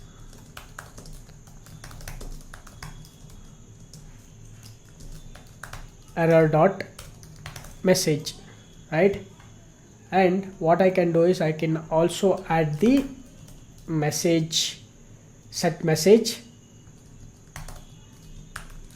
It's going to be error dot response if it is present, data if it is present, message, or a default message which is error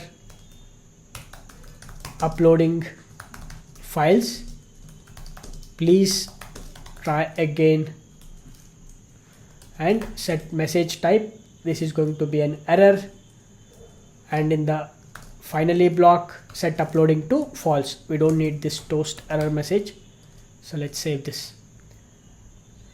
Perfect. With this now we can all together test our functionality. But one thing what I have noticed is that if I scroll down, this is not an upload because we're actually rendering the same component. This will cause us the issue. Okay, this is going to be an upload box. Okay, let's save this. Now with this, now if I open the browser and if I go to the upload, boom, you can see now we have this nice upload section where we can drag and drop the files, and you can see right now it is showing the 10 credits remaining. Even though it is having a balance is 10 credits, we can upload maximum of 5 files. Okay, let's try this out. I'm going to just click on this. Either we can drag and drop it, or we can just click on this and we can let's go ahead and select 5 documents. Okay, I'm going to select this document. Okay, some insurance document is there. Okay, also I'm going to select this Ghibli and JSON and CSV file and this super thanks. Okay, we have 5 files. Okay, and now I'm going to select the 6 files, and if I try to click on this open, you can see it will say that you can only upload a maximum of 5 files at once. Okay, so let's try uploading the exact 5 files, 1 2 3 4 and 5. Click open, boom, you can see all the images, the files have been selected.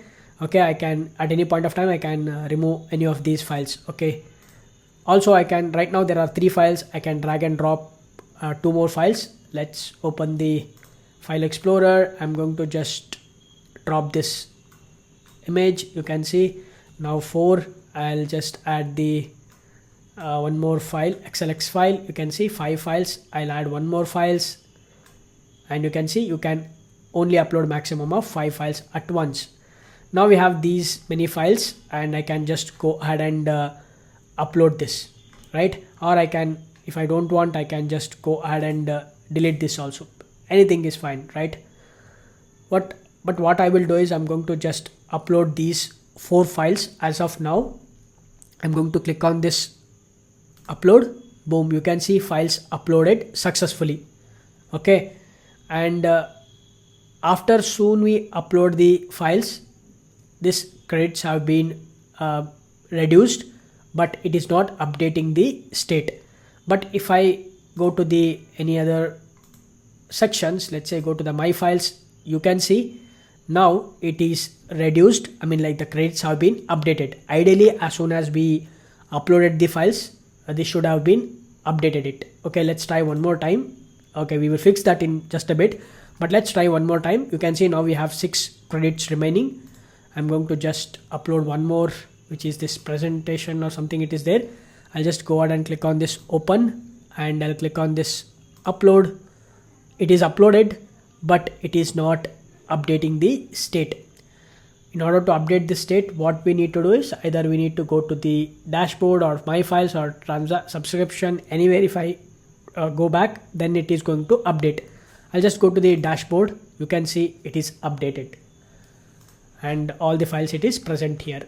Okay, right now there are 11 files. Okay, that fix we are going to fix it in just a bit, but looks like our upload functionalities are working expected. Only thing is we need to update this credits. Let's open the upload component, and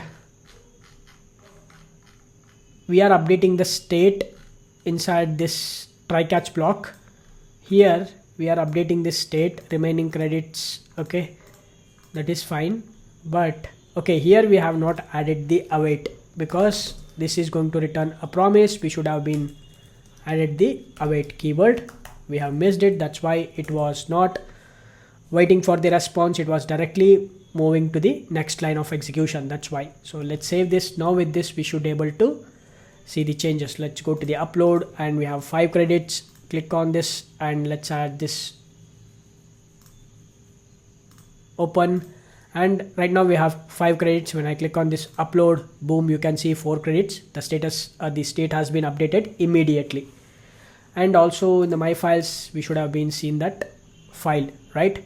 At any point of time I can make this public. Okay, I can also copy this, which is nothing but this URL. Okay, I can copy this and I can view that. Okay, looks like we have completed all of this my files part and the upload part. Now in the dashboard also we have to make use of the same upload component and the table to display the recent 5 files. Also one more thing we forgot, we have to clicking on this eye icon, we have to display the public file. Okay, we have to allow users to upload users to view that file, and we have to download that file. Okay, that we are going to do it later. Fine, after that the last part is the subscription part. We will also continue that. Okay, now we can start creating the payment controller and payment related services. Open the project explorer, and inside this controller package create a new controller. It is going to be payment controller. First of all, let's add the necessary annotations, that is REST controller, required args constructor, request mapping. Let's add the URI, the path, which is payments. Now let's add the, first of all, I'm going to create a handler method public. This is going to return a response entity, create order. This is the method name.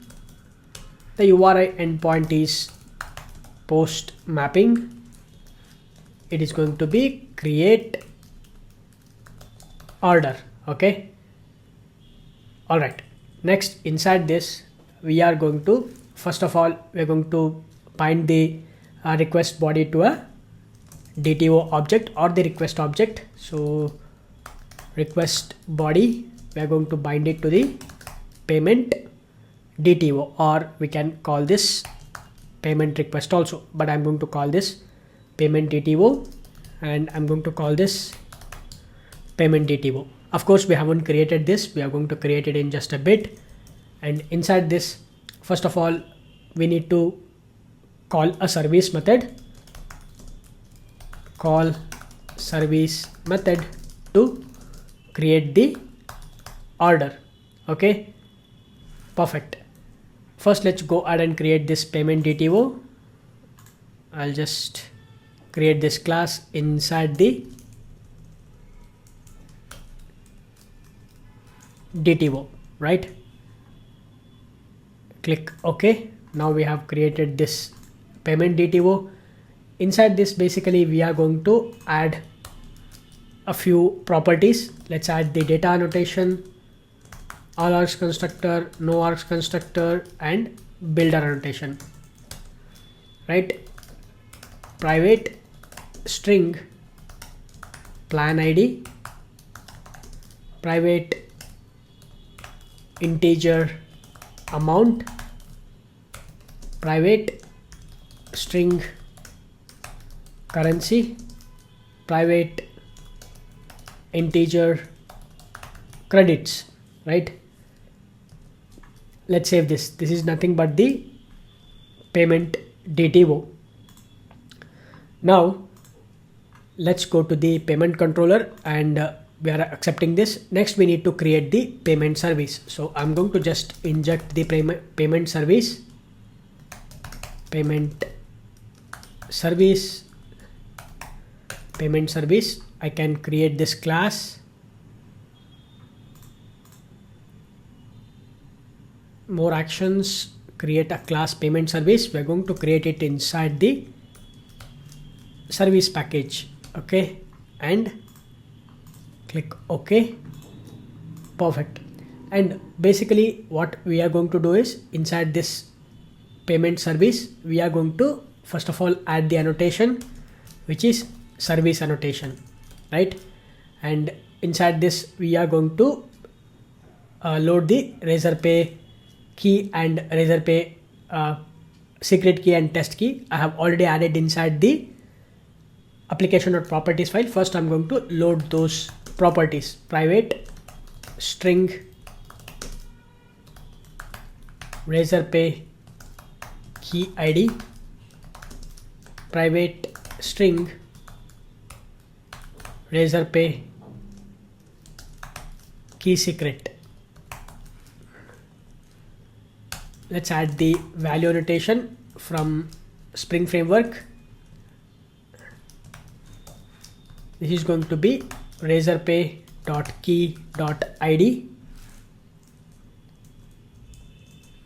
Similarly, let's add this. Make sure to create a property or the key inside the application.properties file with this name. Okay, now razorpay.key.secret. Now once we get these two, next we need the profile repository, right? So not the profile repository, we need the payment repository. Also, we need to inject the profile service as well. So I am going to just inject the final profile service. Also user credits service.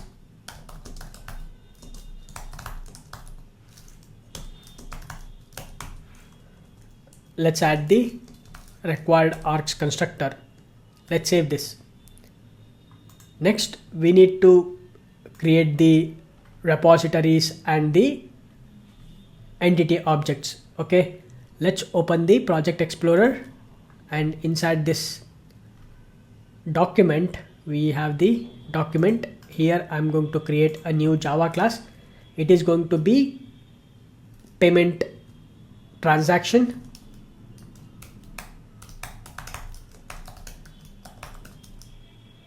Payment transaction. Let me expand this. Now we can start adding the fields, which is first let's add the data annotation, all arcs constructor, no arcs constructor, builder, and document.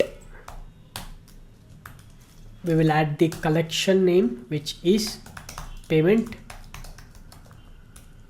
transactions, right? Okay, let's add the private string ID, private string clerk ID, private string order ID, private string payment ID, private string plan ID, private int amount, private string currency, private int credits added, private string status, private local date time, transaction date, private string user email, private string user name. Actually we don't need these two, but I just, okay, we don't need this actually. Let me remove this and save this, but you can add it for the depending upon your requirement. Okay, so now let's go back to our Project Explorer. We need to create the repository. Let's go to the repository package and create a new interface. It is going to be payment transaction repository.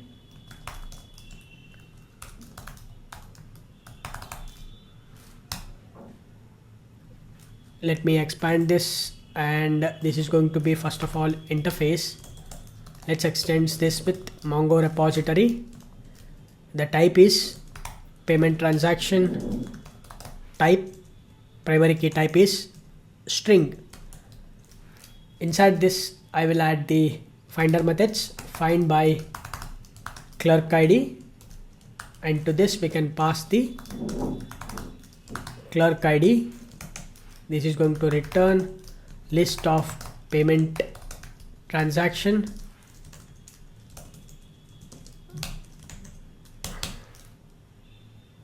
Next, find by clerk ID, order by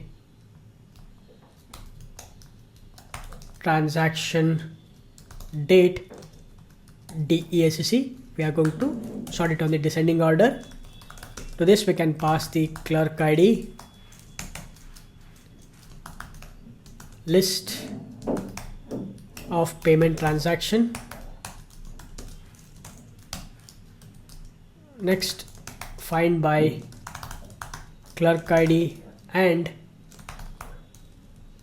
status, order by transaction date, DESC.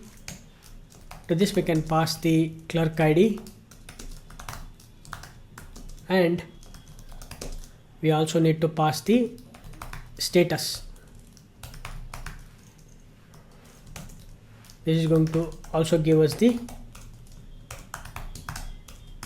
payment transaction.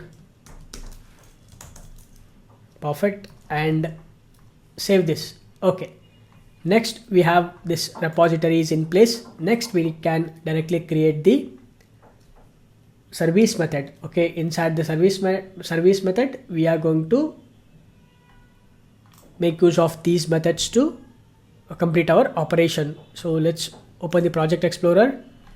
Under the service package, create a new Java class. It is going to be payment service. Okay, we have already created the payment service. Let's open the payment service. Inside this payment service, basically we are going to create a method for creating the order. First of all, I'll verify whether I have all the repository I have injected or not. So let's inject the payment transaction repository also. Okay, next create a method public. This is going to return payment DTO, and we are going to call a method create order, right? And this is going to accept the payment DTO.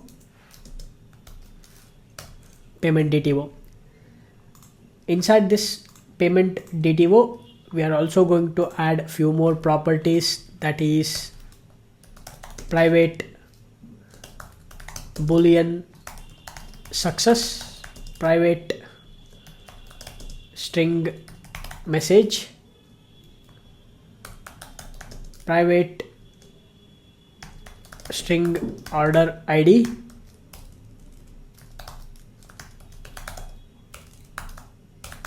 private integer. Okay, credits we have already added, right? Okay, let's save this. Next, inside this payment service, first of all, inside this what we need to do is I am going to write a try catch block.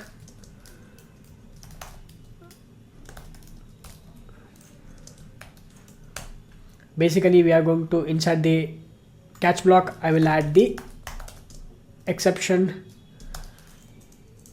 and inside this try block, first of all I'm going to make use of the profile service to get the current profile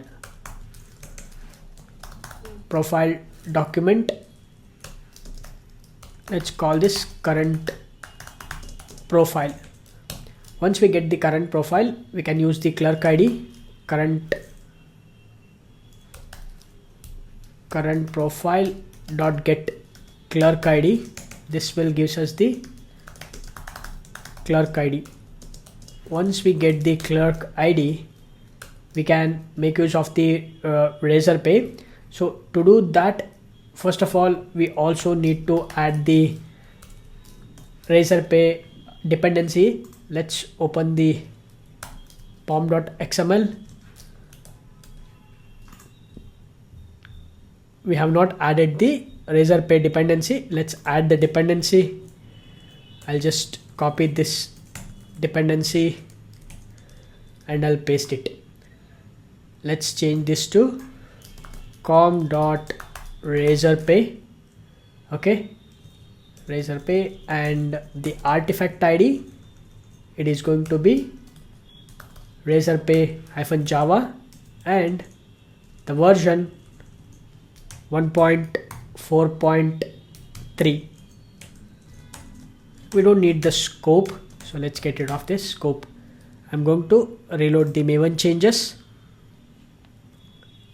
Okay, next let's close this, and inside this we can make use of the razorpay class, razorpay client. Let's call the razorpay. Okay, looks like it is not okay. Let me stop the server and let's go to the pom.xml. okay, we are adding this razorpay -java 1.4.3, and now if I try to add the razorpay, it should razorpay client. So let me import the class razorpay client, and I'm going to call this razorpay client is equal to new razorpay, and to this we can pass the key ID and secret ID. Next we need to use the JSON object. Let's call this order request.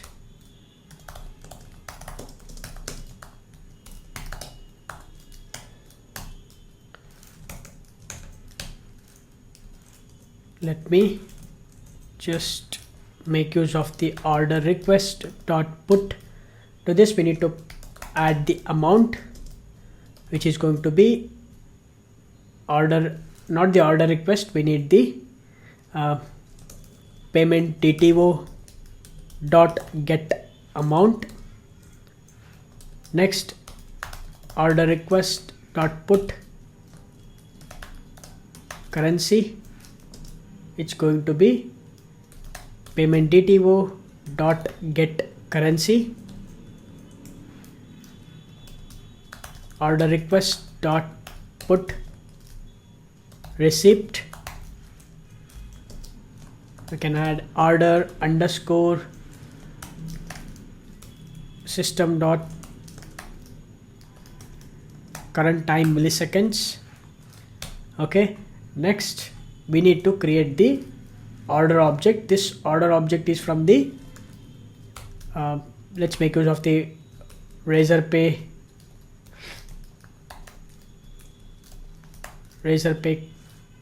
dot razorpay client dot orders dot create.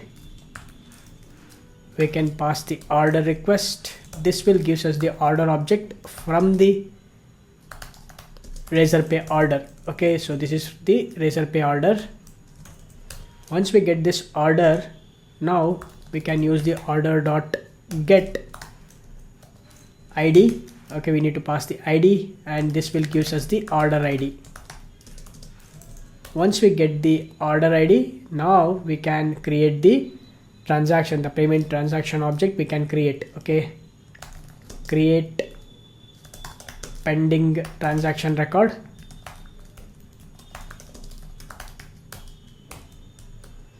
Let's use the payment transaction is equal to payment transaction dot builder. We can add the clerk ID. It's going to be clerk ID, and order ID, we get the order ID. Next we can add the plan ID, the plan which we will get from the payment DTO dot get plan ID. Next amount, the amount also we will get it from the payment DTO dot get amount. Next currency, payment DTO dot get currency. Okay, we have added the order ID, plan ID, amount, currency. Let's add the status. It will be pending. Next also add the transaction date. We are going to make use of the local date time dot now.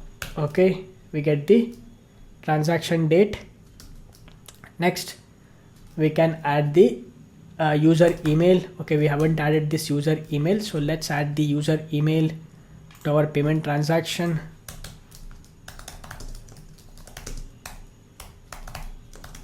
User email, and we can also add the username, right? So private string username.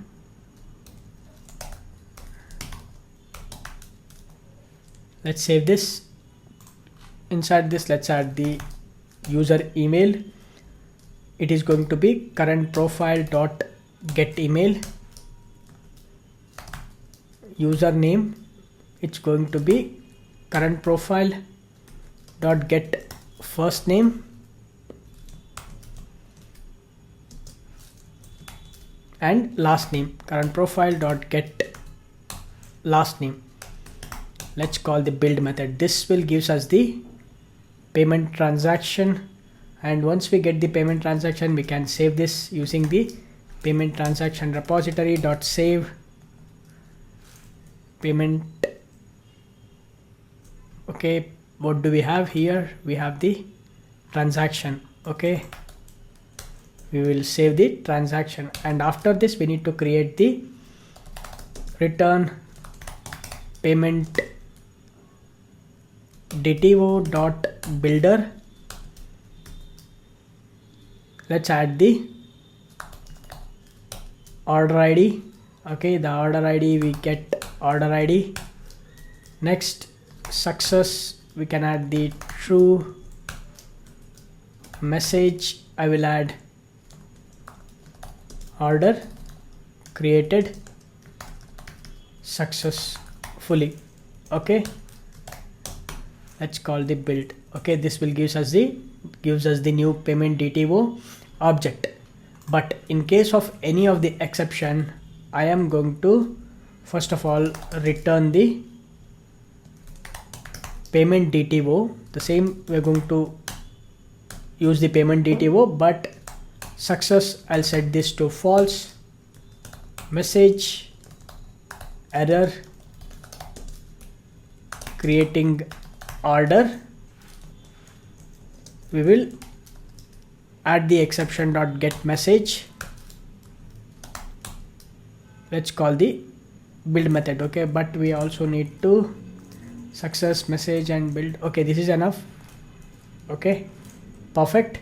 This is going to be a payment DTO. Okay, we are going to return the payment DTO. Alright, now we have created this create order method. Now we can call this create order method inside our controller. Go to the controller, and now inside this, first of all, we need to make use of the payment service and call the create order method. To this, we need to pass the payment DTO. This will gives us the payment DTO back. Let's call this response, and once we get the response, I can add the condition if the response is success. Okay, dot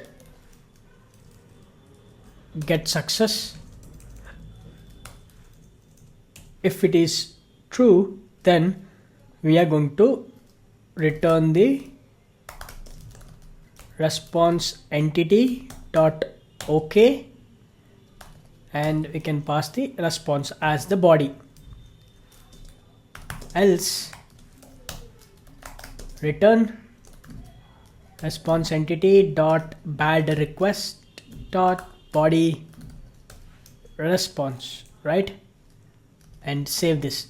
So with this, now we can at least test our implementation for especially the create order.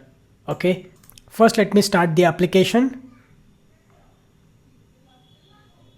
Okay, the Tomcat is started on port 8080. Let me clear the console and open the Postman, and since this is a post request, I'm going to just duplicate this register API. Okay, and this is going to be create order. Change this to what is the endpoint, which is payments / create order. Okay, and this is going to be a post request, and let me save this. Now inside the body, what all the things we need to pass. So we need to pass the plan ID.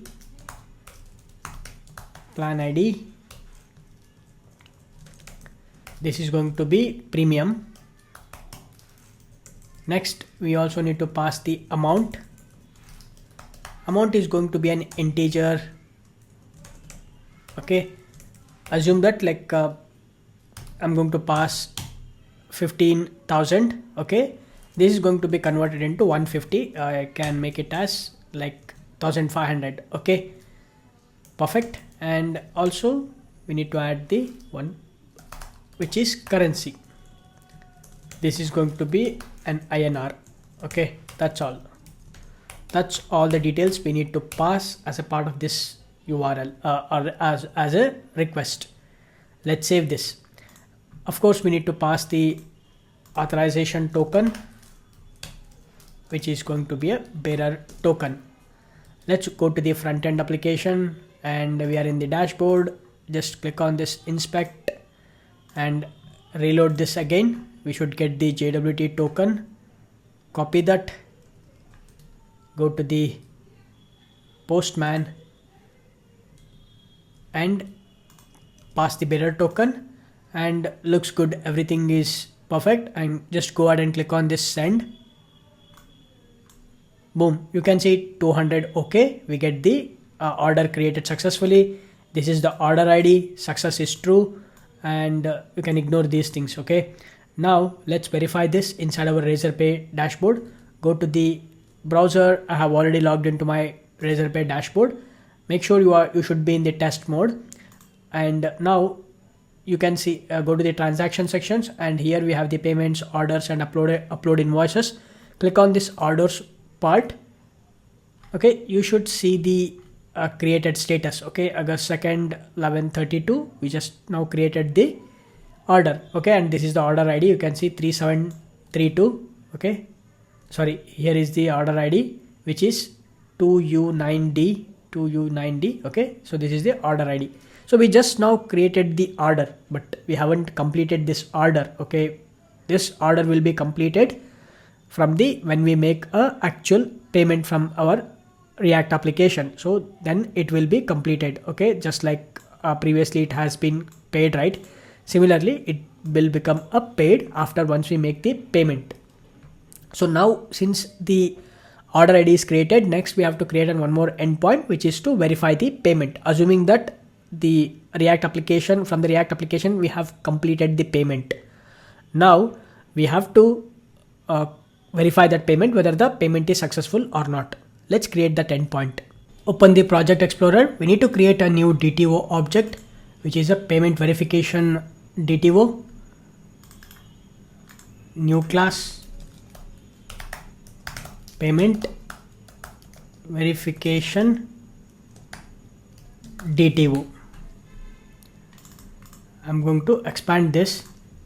Let's add the annotation, that is data, all args constructor, no args constructor, and required args constructor. Inside this, create a fields private string Razorpay order ID, private string Razorpay payment ID, private string Razorpay signature, private string plan ID. okay, we have this DTO. Next we can create a controller. Sorry, we already created the controller. Create a handler method, verify payment, public response entity. This is going to return the payment DTO. okay, let's use the generic and verify payment. This is going to be a post mapping,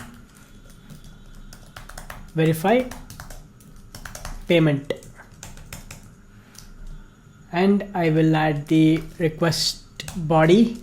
It's going to be payment verification DTO. Let's add the request. And next, first of all, inside this we need to make use of the service method to call the service method. So use service method. Okay, let's save this. Now we can create the service method inside the payment service. Create a new method which is verify payment. Public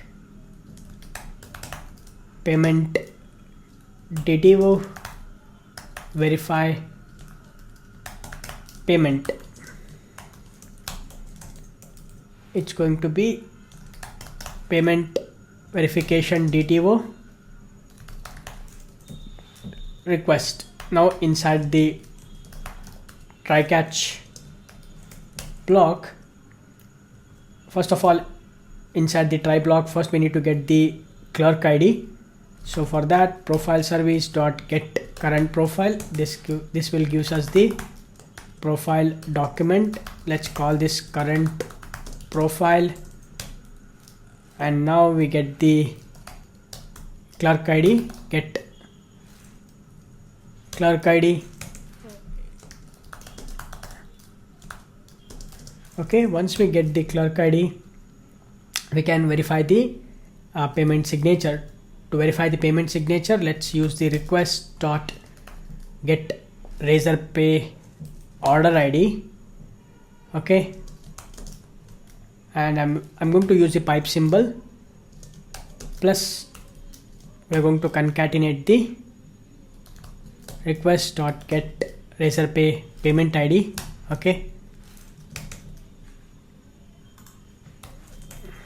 and once we get this, we are going to add that in a variable called data, and now we can pass this data to a private method which is generate HMAC 256 signature. Okay, this is just a private method I have created, and let's pass the data and razor pay secret key. So this is going to give us the generated signature. Signature, right?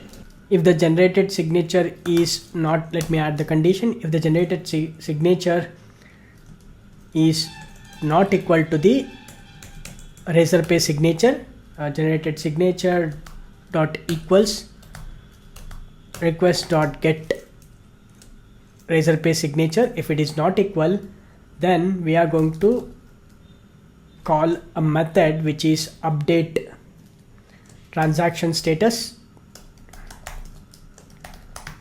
Okay, this is just a private method. We will create this method in just a bit. Update transaction status. To this we can pass the request dot get razor pay order ID, and status I will pass as failed. Request dot get razor pay payment ID, and also we need to add the null, which is nothing but the credits added. Okay, which means none of the credits has been added, and I'm going to return this. Return payment DTO builder dot success. I'll set this to false. Message payment signature verification failed dot build. Okay, we need to create this method. Okay, so let's create this method. Okay, let's provide the implementation in just a bit, but before that we need to add, in case of this signature is equals and if the signature is correct, we need to add the credits based on the plan. Okay, credits based on plan. Int credits to add, initially this will be 0. Now string plan is equal to, by default, I mean like initially this will be a basic plan. Okay, now we can use the switch case statement. Switch request dot get plan ID if the plan ID, let's add the cases, case premium. If it is premium, then credits to add, I will add 500. Plan ID, sorry, plan is equal to premium. Let's add break. Case, if it is ultimate, then credits to add, I will set this to 5000. We will add plan is equal to, it's going to be ultimate. Of course, you can add as many number of plans as you want. I'm just adding 2 plans for the development purpose. Okay, next we can add the condition. If credits to add is greater than 0, then we need to add this credits to the user account, right? So for that, let's use the user credit service dot add credits. Okay, we haven't created this method inside our user credits, so first we need to create this method. Let's go to the user credits service. Inside this, we already created a bunch of methods. We will create one more method, which is public user credits. Let's call the method add credits. What we are going to pass to this? To this we are going to pass the clerk ID and integer credits to add plan. Okay, these information we're going to pass. Now we can make use of the user credits repository dot find by clerk ID. We can pass the clerk ID and else get, let's initialize the create initial credits we are going to add. To this we can pass the clerk ID. Okay, and this will gives us the clerk ID, sorry, user credits.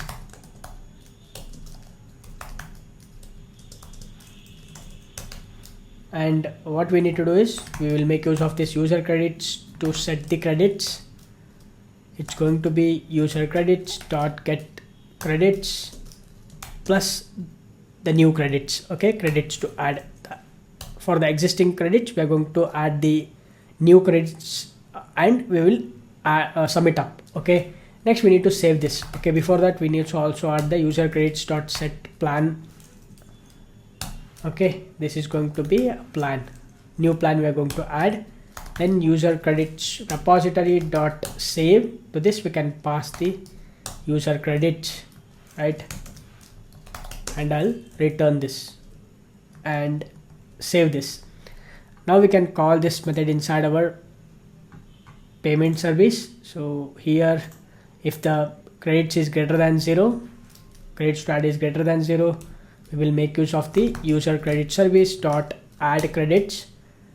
Let's add the clerk ID, credits to add and plan. All of this information we will pass to the add credits method.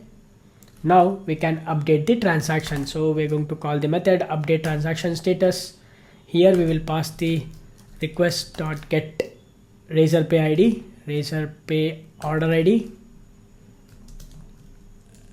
success, it's going to be status success, and request dot get razor pay payment ID,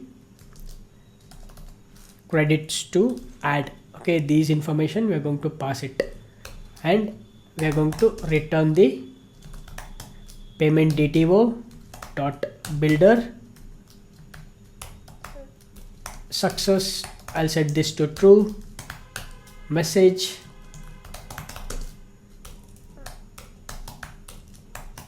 payment verified and credits added successfully. Credits, we can use the user credit service dot get user credits, and to this we can pass the clerk ID and get the credits.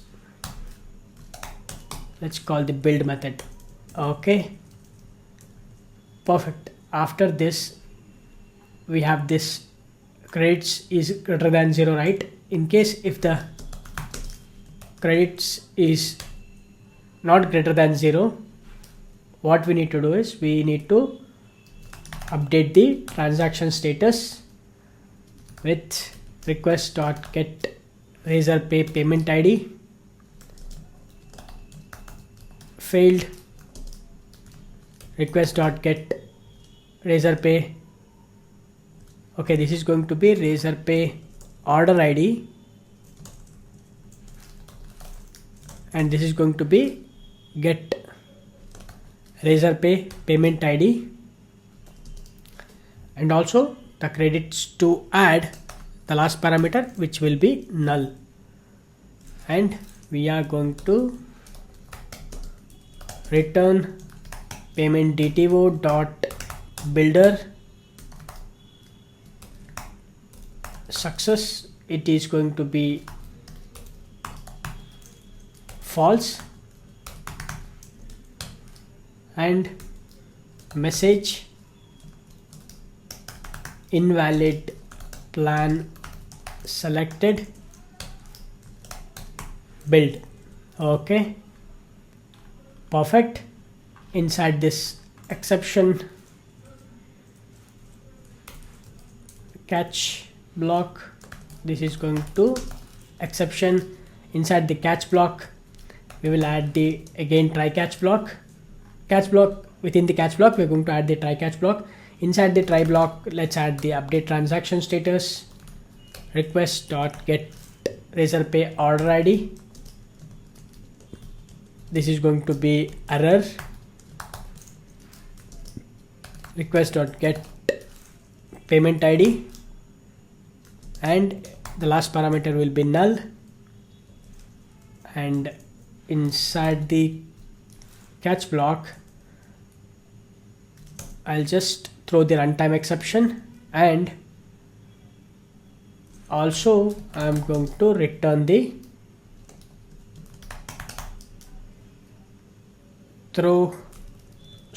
it is going to be payment dto dot builder success false message error verifying payment get message dot build. Okay, super. Next, all we need to do is we need to create this update transaction method. So we have this verify payment method, and we need to create the private method which is update transaction status. Inside this we are going to just update the repository. So first of all we need to get the order ID, transaction order ID. Let's use the payment transaction repository dot find all. Let's make use of the stream filter and transaction t dot get order ID. Once we get the order ID, if it is not equal to null, and transaction dot get order ID is equals to the order ID which we are passing, the razorpay order ID. Okay, if it is equal, we are going to get the first one. Okay, find first. We need to convert it into a different object. So let's get the transaction. Okay, let's make use of the transaction dot set status. We can set this to the status, not this status, it is okay, this is going to be status actually, status. All right, this is going to be status, and this is going to be integer credits to add. Okay. We are updating the status transaction dot set payment ID. It's going to be Razorpay payment ID. Then if credits to add is not equal to null, then transaction dot set credits added, credits to add. Okay, also we need to return the payment transaction repository dot save. We can pass the transaction. Okay, this is going to return us the payment. This is going to return the payment transaction. Okay, perfect. And also I am going to just, in case if it is not found, we are going to just add or else null and save this. Perfect. Next we need to call this method inside our controller and we need to test our implementation. Okay, we are getting actually one error. Let's see what is that error. It is going to be, okay, Razorpay ID null. This is the error that we are getting. Okay, this is going to be plus. Okay, so we just need to concatenate it. Let's save this. Now inside the payment controller, I'm going to just, first of all, we will make use of the service which is payment service dot verify payment. We can pass the DTO, which is, sorry, request we can pass, which is nothing but the verification DTO, and we get the payment DTO back. Let's call this response. Once we get the response, check the condition. If the response dot get success, if it is true, then we can return response entity dot okay and we can pass the response. Else return response entity dot bad request dot body. We can pass the response, right? All right, let's save this. Done. Now we cannot test this inside our Postman. Okay, so what we will do is from the React application we can test this endpoint. Now let's open the subscription.jsx, and inside this, first of all, at the top I'm going to create a few states so that we can use that state inside our component. So one is processing payment, set processing payment. Initially this is going to be false. Next I'm going to create one more state which is message set message use state. This is going to be initially an empty string. Next the message type set message type.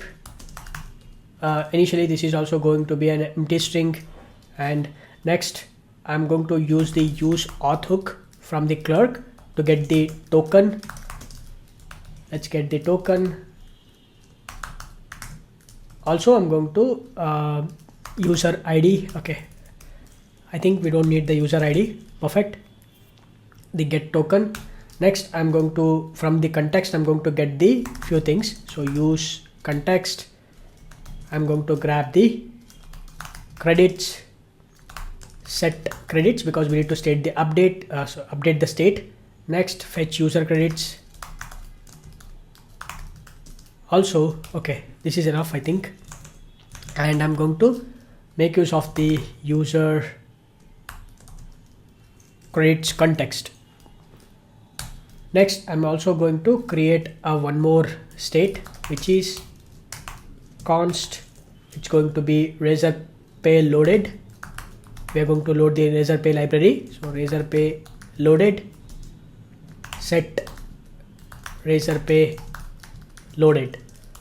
Initially, this is going to be a false, and also I'm going to make use of the use ref hook. Okay, I'm going to just add it after this use auth hook, use ref hook, and I'm going to create a variable which is razor pay script ref. Okay, this is going to be use ref hook, and initially this is going to be null. Okay, these are the states I'm going to create, and I will use it across the component. Next, we need to create the plans. Okay, I'm going to create an array which is having the plans. Okay, there are two different plans. Okay, which is, one is the premium plan and the ultimate plan. The premium plan has ID, name, credits, price, features, and recommended. We are setting it as false because in the UI we wanted to make this as the recommended option, right? And here the ultimate plan, we are making it as recommended true, and this is price 2500 and credits 5000. Okay, just I'm adding the data, that's it. Okay, so that I can use this data. Feel free to change it as per your needs. Perfect. So after this, what we need to do is we need to load the razor pay script, and the way we are going to load the razor pay script is inside the use effect hook. Okay, so I have this code. Let me import this use effect hook. So let's import the use effect hook, and inside this use effect hook we are going to first check if the window is window.razorpay is not available. Then we are going to load the script. So this is the JS script for razor pay. We are going to load this using asynchronously, and on load we are going to just set the razor pay is loaded as true, and on error we are going to just print this message, that is payment gateway failed to load. We just update the states based upon the success and failure. If it is loaded, we are going to update the state as it is loaded. If it is not, we are going to set the message as it is not loaded. Due to some row errors, we are going to display, and we are going to just make use of the reference that we have created, and we are going to add the script. We are going to make it as reference, and finally we are going to add the cleanup functionality. We just clean up the script for the whenever the component is unmount. So this is about this use effect hook. Inside this we are going to load the razor pay script. So apart from this, we are going to create a one more use effect hook, and inside this use effect hook we are going to whenever the component is mount, we are going to fetch the user credits. Okay, we need to fetch the user credits. For that we are going to create a one more use effect hook. So this is the function feature user fetch user credits. It is an asynchronous function. We will make use of the Axios to make use of this URL to call the API. But what we will do is, let's go to the API endpoints, and inside this endpoint we have this user credits, right? So we are going to make use of this same get credits inside our subscription. Let's make use of the API endpoints dot get credits, and this will gives us the user credits, and to this we are going to pass the bearer token, authorization header, and once we get the response we are going to update the state. Okay, the credits will be response.data.credits, and in the catch block we are going to update the state as something went wrong. And finally we are going to call the function which is fetch user credits, and the dependency array we are going to pass the get token. So this is about fetching the user credits. The reason why I have not written code it because it's we have already added this API endpoints. We're just consuming this. We are calling this making an API call. We're just calling this API. Pretty much simple. Okay, next part is we need to handle the purchase part. Okay, whenever the user click on the plans, buy plan or something, we have to make an API call to purchase the plan. We have to create an order and we have to verify the payment. We have created the API endpoints and we are going to make use those API endpoints. So to do that, what we need to do is first we can go ahead and update our JSX, so that then we can, on click of those buttons, we can make the API calls. I'm going to get rid of this div. Okay, now create a new div with a class padding 6. And inside this div, basically what we need to do is I'm going to add the heading tag. Okay, so we're going to add the subscription plans as the title. Along with this, we will also create a paragraph tag, and we're going to add the text, which is choose a plan that works for you. And we will add the CSS classes, which is text gray 600, margin bottom, all those which we're going to add it. Next, what we need to do is we have to display the error messages and the success messages. So for that, I'm going to add the message, and if the message is present, we are going to display this, and we're going to make use of this div, and we are going to add the borders for this div, the background, all those colors, and we're going to handle it using the conditions, like if the message type is error and if the message type is success, we're going to handle this part, and we're going to display the message type. We need to import the alert circle, right? This is a Lucide React icon and the message we are displaying. Okay, and after this, I'm going to create one more div. Okay, so this div has the classes like flex column, medium devices, flex row, and gap 6, margin bottom 8, right? And inside this div, basically what I will do is I'm going to create a one more div with a classes, which is background blue 50, padding rounded large, and also inside this we will create a flex item center, gap 2, margin bottom, and we are going to add this credit card Lucide React icon, and here we are going to add the current credits, how much do we have. Okay, so this we are going to add it, and this credits is coming from the context. Okay, in the context we have this credits and we are going to store that. Perfect. And also we are adding this paragraph. You can upload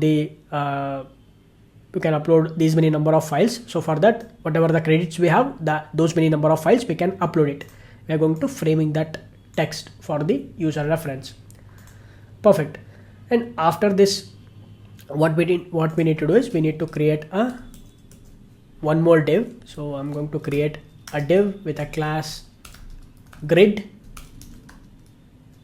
medium devices, grid column 2, and gap 6. This is for the displaying the plans. Okay, we have two different plans, right? So I wanted to display those plans. So for that, I'm going to add this grid and the div, and inside this we are going to just loop through the plans. Okay, whatever the plans do we have, we are going to loop through that plans. Okay, that we have defined the plans at the top. Okay, we have two different plans. We are going to loop through those plans. We will use a map and we get the plan, and we are going to add the key, class names, and if it is a recommended, we are going to, as I said before, if it is a recommended, we are going to show that thing. We are going to do that highlighting. Okay, I will show you what exactly the recommended we are using, and if it is recommended is true, then we will add that recommended badge. It has a different color, and we are adding the h3 tag, the plan name, and the plan price, and number of credits we are adding. Okay, just a normal unordered list we have used it to loop through that features. What are the features we are going to provide for that plans?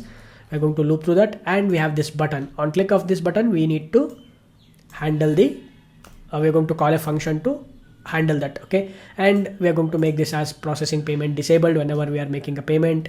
And okay, processing payment. Okay, let me add this loader too. Okay, if the payment processing is true, then we are just adding that animate spin loader, and we will display the text processing. And after this, if the payment processing is false, then we are going to display this text purchase plan. Okay, Pretty straightforward, nothing much complicated. We will add that on click event later, but this is it.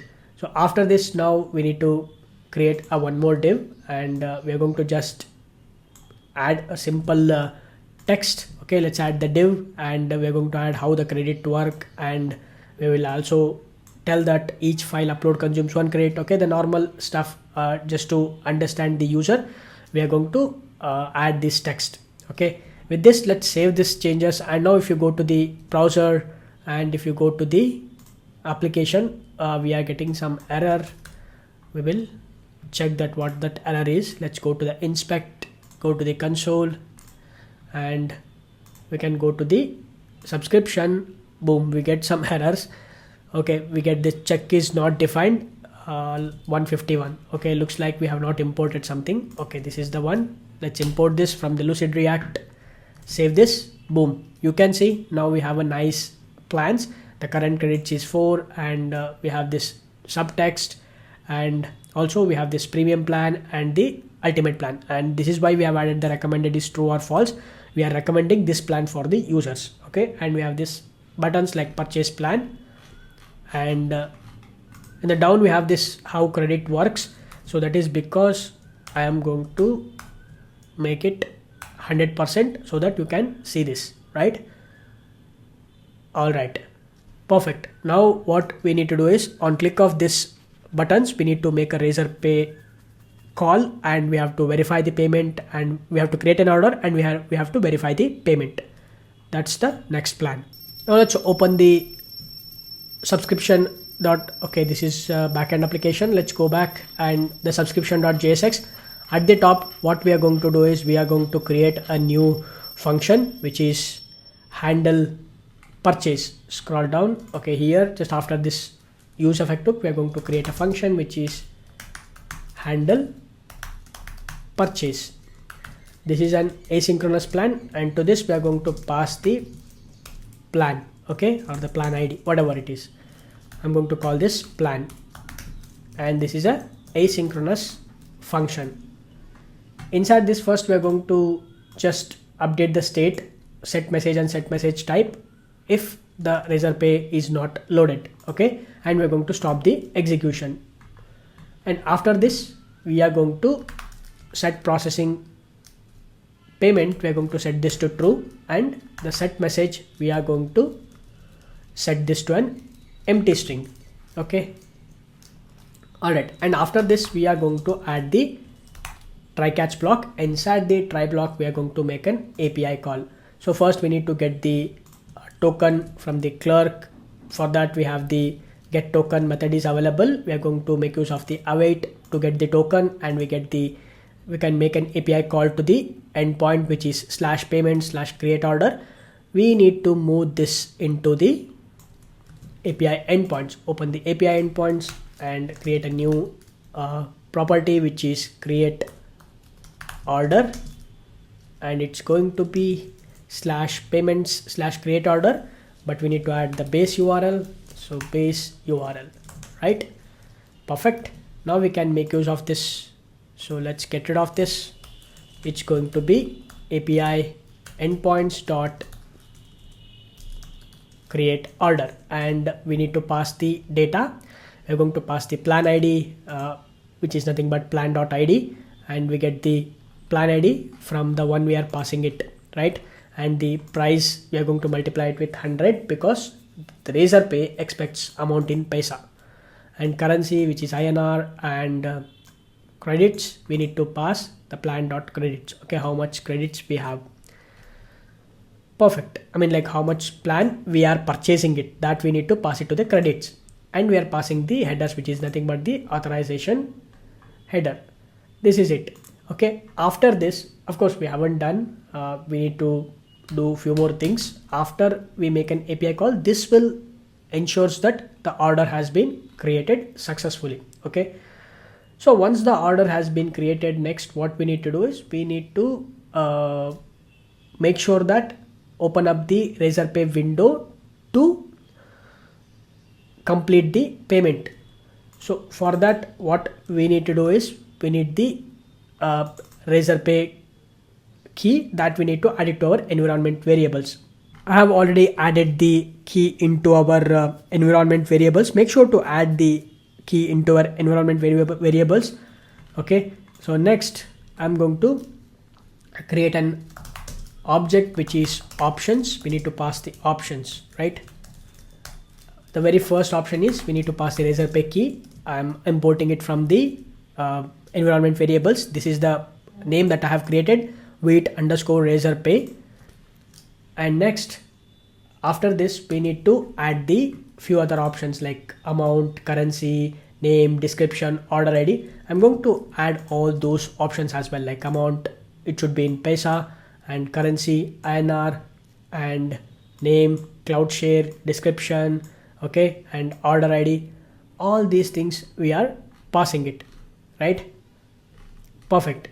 Next, after this, next we need to create a handler function, and this handler function is make sure that it is going to make an API call inside this. Basically, we are going to make an API call to verify the payment. Okay, so I'll just add this code, and this is the handler function, and basically this is an asynchronous function, and inside the try catch block, we are going to make an API call to the verify payment.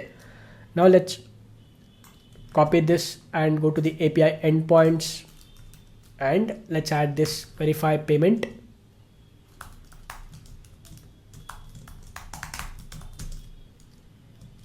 Inside the template literal, add this verify payment. We also need to add the base URL.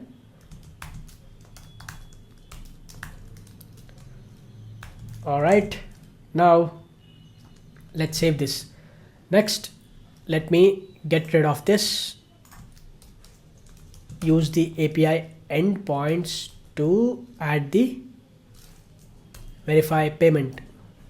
Okay, and inside this we are going to pass the Razorpay order ID, Razorpay payment ID, Razorpay signature, and the plan ID, and this will gives us the verify response. And also we need to pass the authorization token. We are passing it as headers, and after this we are doing the success check. Okay, if the verify response.data is success, then what we need to do is we need to basically we are going to update the state. Okay, if the verify response.data.credits, if the credits is available, we are going to update the credits immediately, and we are just logging into the console and we are updating the credits. Else we are not going to if the response is not present, and we are going to fetch the latest credits from the server, and we are going to update it. Whatever the credits do we have, we are going to update it. Perfect. Next, we are going to update the message and message type, because since it has been successful, and in case of the failure, what we will do is we are going to update the state, that is payment verification failed, and contact support team. We are going to update the state, and in the catch block also we will do the same thing. We are going to update the states. And after this, we need to add one more object, which is prefill. Whenever it is Razorpay showed the dialog box, we have to fill up the username and email address. Okay, this email address you can obviously get it from the use our client Clerk. You can use it. I'm going to just add this username and email address, leave it to you. And after this, I'm also going to add the theme. Okay, just a theme I'm going to add. Of course, you can read their documentation and you can change the themes and everything as per your requirements, but I'm just going with a basic flow. After all of this, what we need to do is we have to open the Razorpay window, right? So for that, we are going to call a function razorpay.open. If the window.razorpay is present, we are going to create a new window and we are going to open the Razorpay window, and otherwise we are going to throw an exception, and that's it. And in the catch block, we are going to handle the we are going to log the error message, and we are going to update the states like message and message type. And also I'm going to add the finally block just to set the processing payment to false, right? And save this. I think that's it. All we have now added the code for handling the purchase or whenever the user click on the button. Now we have to wire up this on click event for the button, right? Scroll down, we have this button. Scroll down, we have this button. Let's wire up the on click event, and for this on click event, let's call the function handle purchase, and we can pass the plan, right? Save this. That's it. I think we have completed this part. Next, what we need to do is we need to just test the functionality one last time. But before that, I would like to add this email address and name. Okay, we can use the hook provided by Clerk, which is, let me use that, use user hook. This will gives us the user object. Okay, and now using this user object, we can add the name and the full name and the email address. So here for the name, I can add user dot full name or the first name, and for the email address, user dot primary email address. Let's save this. Now we can test our functionality. Let's open the browser. Okay, we are in the subscription plan. Right now the current credits is 4, and we have premium and ultimate. I'm going to choose the premium. Click on this purchase plan. It will open up the Razorpay window. Okay, now we are in the test mode. You can see the Razorpay has provided a test card details and also the test UPI ID. We can use that UPI ID first, which is success. To simulate the success scenario, success at the rate Razorpay you can use. Similarly, to simulate the failure scenario, failure at Razorpay you can use. I'm going to click on this verify and pay. This should complete the payment. You can see the price summary, which is 500.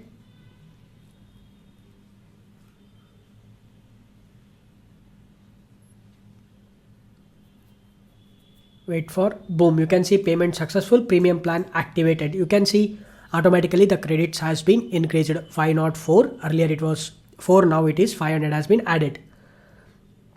Okay, now if I go back to our database, we should see a new collection, which is payment transactions. Clicking on this, you can see we have this new payment transaction. The amount is 500, and also currency, everything we are storing it in the database.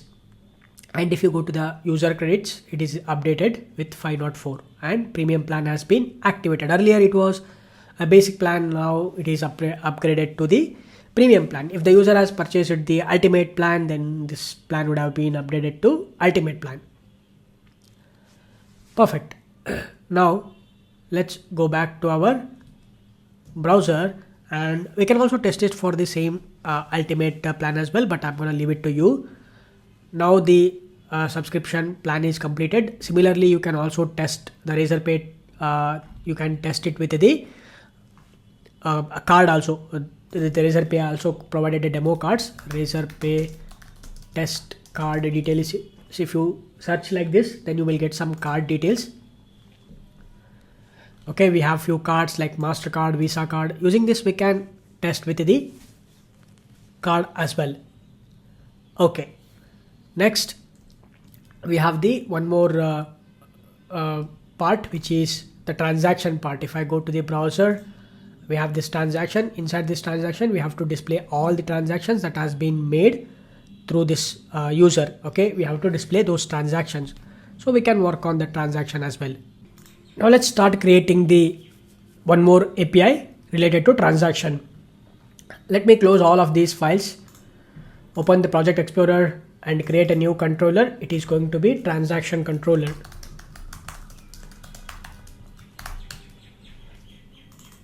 I'm going to add the annotations, which is REST controller annotation. I will also add the request mapping annotation, and I will add the URI. It is going to be /transactions, right?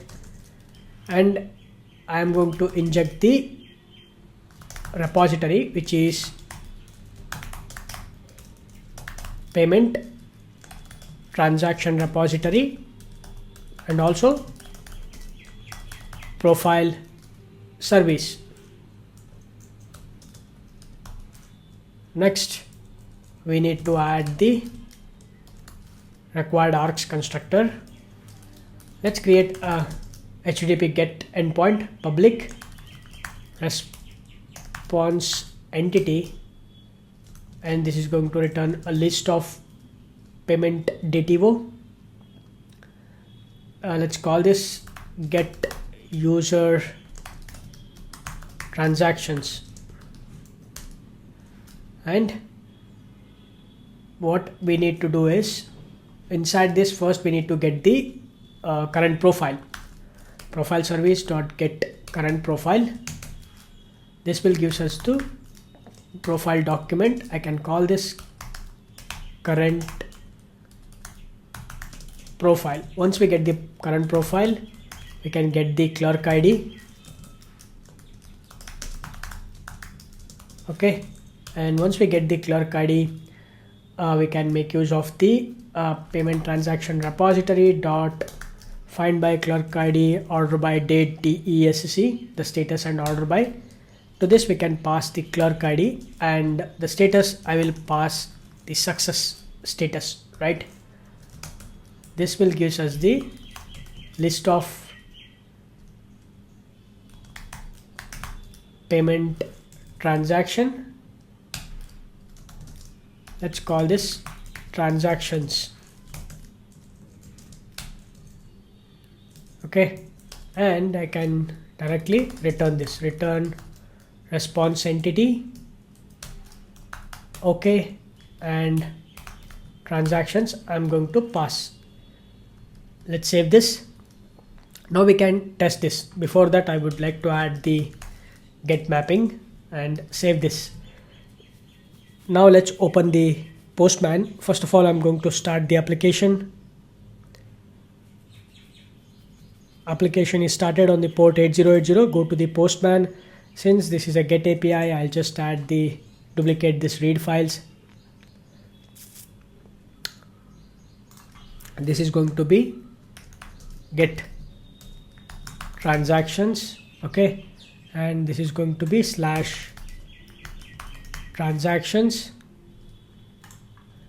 Inside the headers, we need to add the bearer token. Open the browser. Inside this console, we should get the, let me reload this. We get the JWT token. Just copy the token,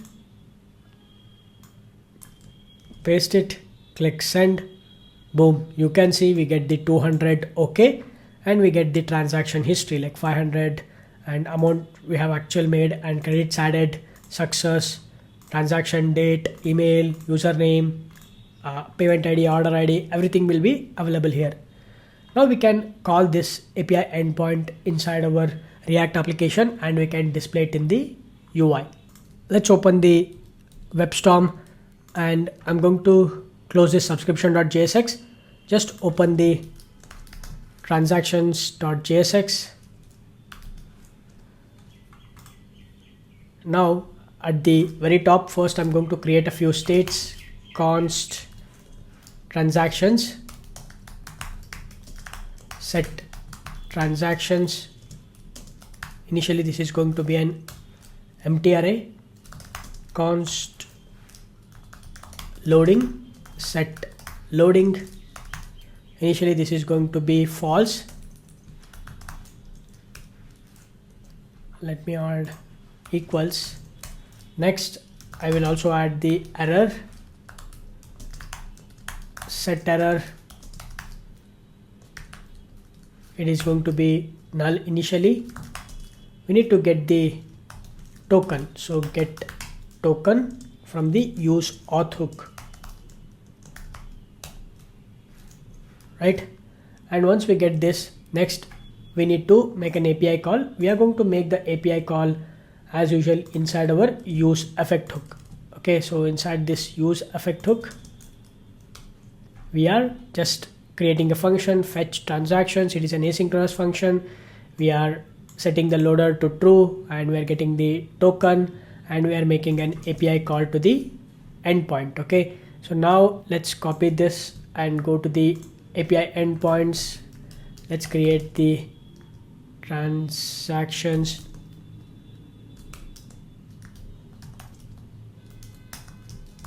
Okay, and let's add this slash transactions. We will also add the base URL. Now we can make use of this property transactions, API endpoints dot transactions. Okay, and we need to also pass the bearer token, second parameter, which is authorization token, and the set transactions we are updating once we get the response back. Okay, the response.data, and error we are going to set this to null.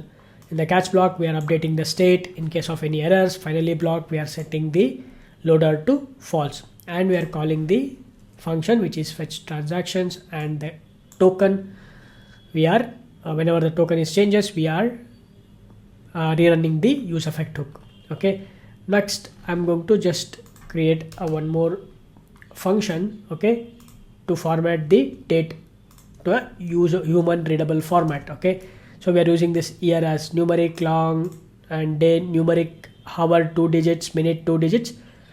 This is the format date function we are creating. We are going to use this format date function later in our JSX. Similarly, we are also going to format the currency, right, amount. Okay, so later we will use this. Okay, we are just adding the Indian currency, and we are dividing with 100, and we are getting the 2 fractional digits out of it, and we are displaying it. Okay, this is the format amount function that we are going to use it later. Next, inside this dashboard layout, what I will do is I'm going to first create a div with a padding 6, and inside this we need to add the heading and the subtitle. Okay, so I'm going to make use of this div and the receipt icon using the Lucide React. We are going to use this, and we are going to add the text transaction history, right? And after this we are going to make use of the error state to display the error. Okay, and to this we are going to use this alert circle Lucide React icon, and we are displaying this error message in case of any errors. Perfect. Similarly, we also need to add whenever if the loading is true, then what we need to do is we need to just add some loader so that it will be okay. This is going to return JSX, otherwise it is going to return some other JSX. In case if the loading is true, we just need to add some loader so that user will get to know that we are fetching from the data. So for that we are going to use this loader to React icon, Lucide React icon, and we are displaying this loading transaction, right? But in case if the loading is false, then we need to also check whether the transaction is that the transaction's length is 0 or what. If the transaction length is 0, then we have to display something else. Okay, so for that what we will do is we are going to make use of the condition, okay, which is transactions dot length is equal to 0. If it is equal to 0, let's display something, otherwise display something else. If it is transaction length is 0, then we are not going to do anything much. We are going to just display some JSX, that is we are going to display the text no transactions yet, you haven't made any credit purchases yet, visit the subscription page to buy the credits. Okay, some meaningful message we will display to the user. But in case if the length is greater than 0, then we have to display the table. We are going to display it in the table format. So first let's create a div with a class overflow x auto, and inside this what we can do is we can create the table. So let's create the table, and inside this table basically we can create the table head. Okay, so the table head contains table row, and the table row contains the th, which is nothing but table headers. Okay, we have the date, plan, amount, credits added, and payment ID, right? This is comes under the table head. Similarly, we also have the t body. We can add the class names. For example, we're going to add divide -y, I mean like the vertical divide, and divide -gray 200. Okay, and inside this t body we are going to make use of the transactions. Okay, transactions map, this will give us the transactions and the index. We don't need the index at all. Let's get rid of this index, but we do need the transaction object. Okay, each time when the loop runs we get the transaction object, and inside this we are going to make use of the table row. Okay, and individual table row.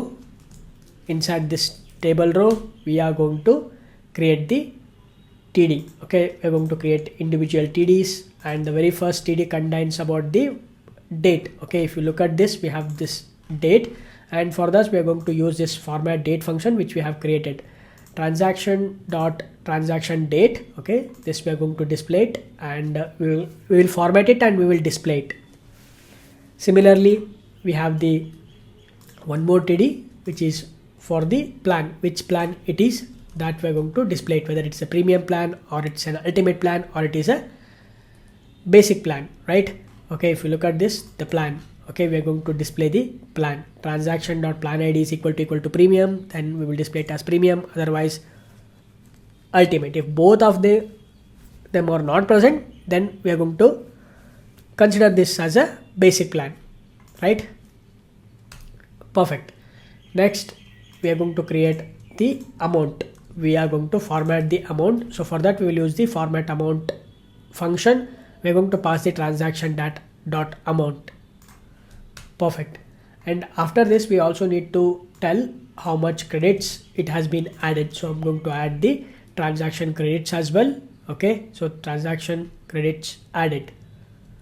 And finally we need to add the payment ID. We should not display all the payment ID. We are going to display it with some dot, so that we're going to display the first 12 characters in the payment ID, right? And save this. If the payment ID is not available, we will display, not available, we will display it. Let's save this.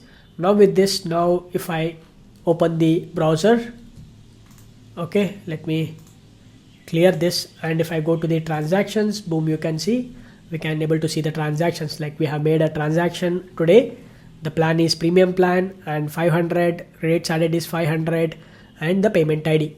Okay, we are not displaying the complete payment ID, just 12 characters we are displaying it. Perfect. Now we have completed the transaction history, and the last two parts we have to complete is the dashboard and the user. Whenever the user is shared, we have to allow user to share the files. Okay, anybody can view those files. Okay, we have to create that option. We have to create that page also. First, let's continue with the dashboard. Next, we need to create a new route for sharing the files. Okay, if the user want to see the files, the one who is outside of this application, the people who we want to share the files, if they want to see our files, we need to create them a new route. So let's go to the Project Explorer, or you can go to the app.jsx. Inside this, let's create a new route. Okay, so just before the wildcard route, we are going to create a new route. We need to add the path. Okay, the path which will be /file, and we need to pass the file ID. And let's add the element. We need to provide the element, which is nothing but the component public file view. Okay, we have created this component and we're going to use this. Okay, let's save this. Next, what we need to do is Whenever the user click on this eye icon inside this my files, we have to navigate to this public file view component. Let's save this. Now let's open this public file view, and inside this component, first of all, I'm going to at the top, I'm going to create a few states. The very first one is const file, set file. Initially this is going to be a null, and also we need to get the parameter from the use params hook. Const, this will give us the file ID. Okay, and also let's create the error state. Error set error is equal to use state hook. Initially this is going to be null. Also loading, we can create const is loading, set is loading. Initially this is going to be false. Okay.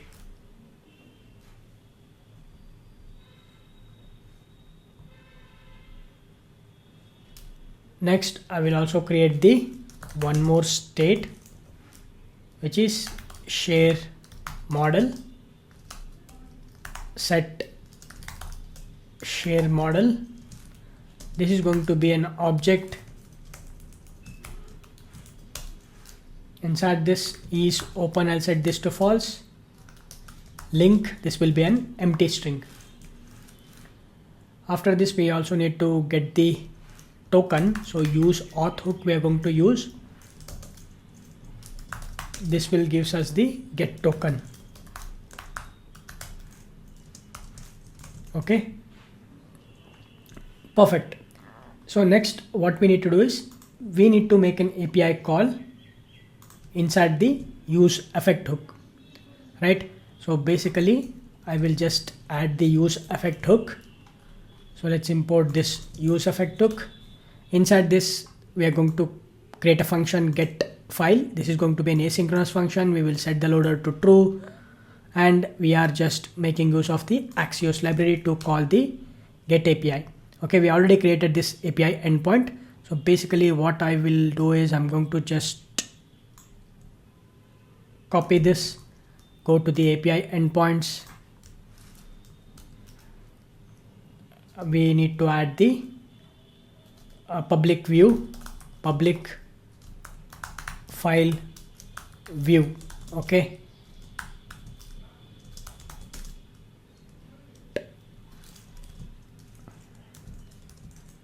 we need to pass this file ID as a parameter, right? And also we need to add the base URL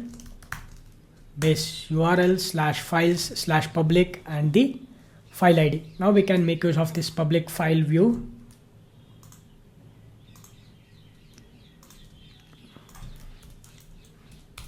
API endpoints dot public file view. To this we can pass the file ID. Okay,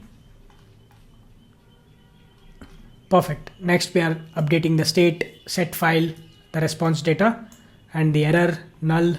We are also in the catch block we are going to set the error.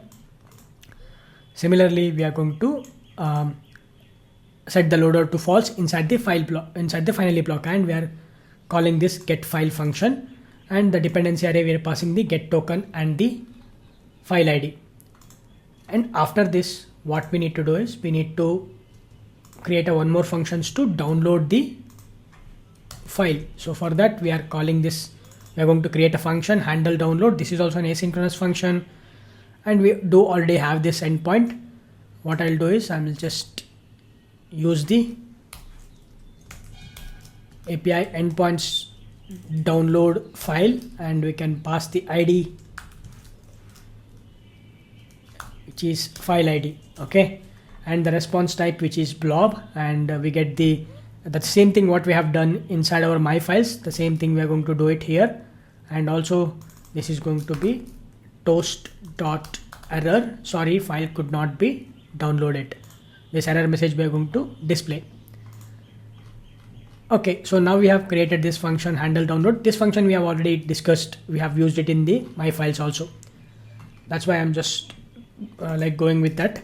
And next, we need to also create a function to open up the model view on click of the share button. Okay, so for that we are going to make use of this open share model function. Inside this we are going to update the state is open. We set this to true. Link we will get the window.location.href.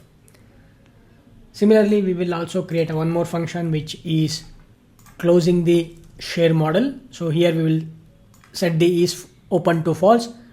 Link will be an empty string, right? And after this we need to provide the preview functionality. We have to remove that. Okay, so for that I am going to create an if condition. If the loading is true, then we are going to display this JSX, which is loading file with a text. And if in case of any errors, what we need to do is we need to display a JSX with this error message, and we will add the text error, and we will add the CSS classes for these text. And if the file is not found, we need to just return we have to return null. Okay, in case of the file is not found, because since this is a public view, if the file is not found, we have to return null.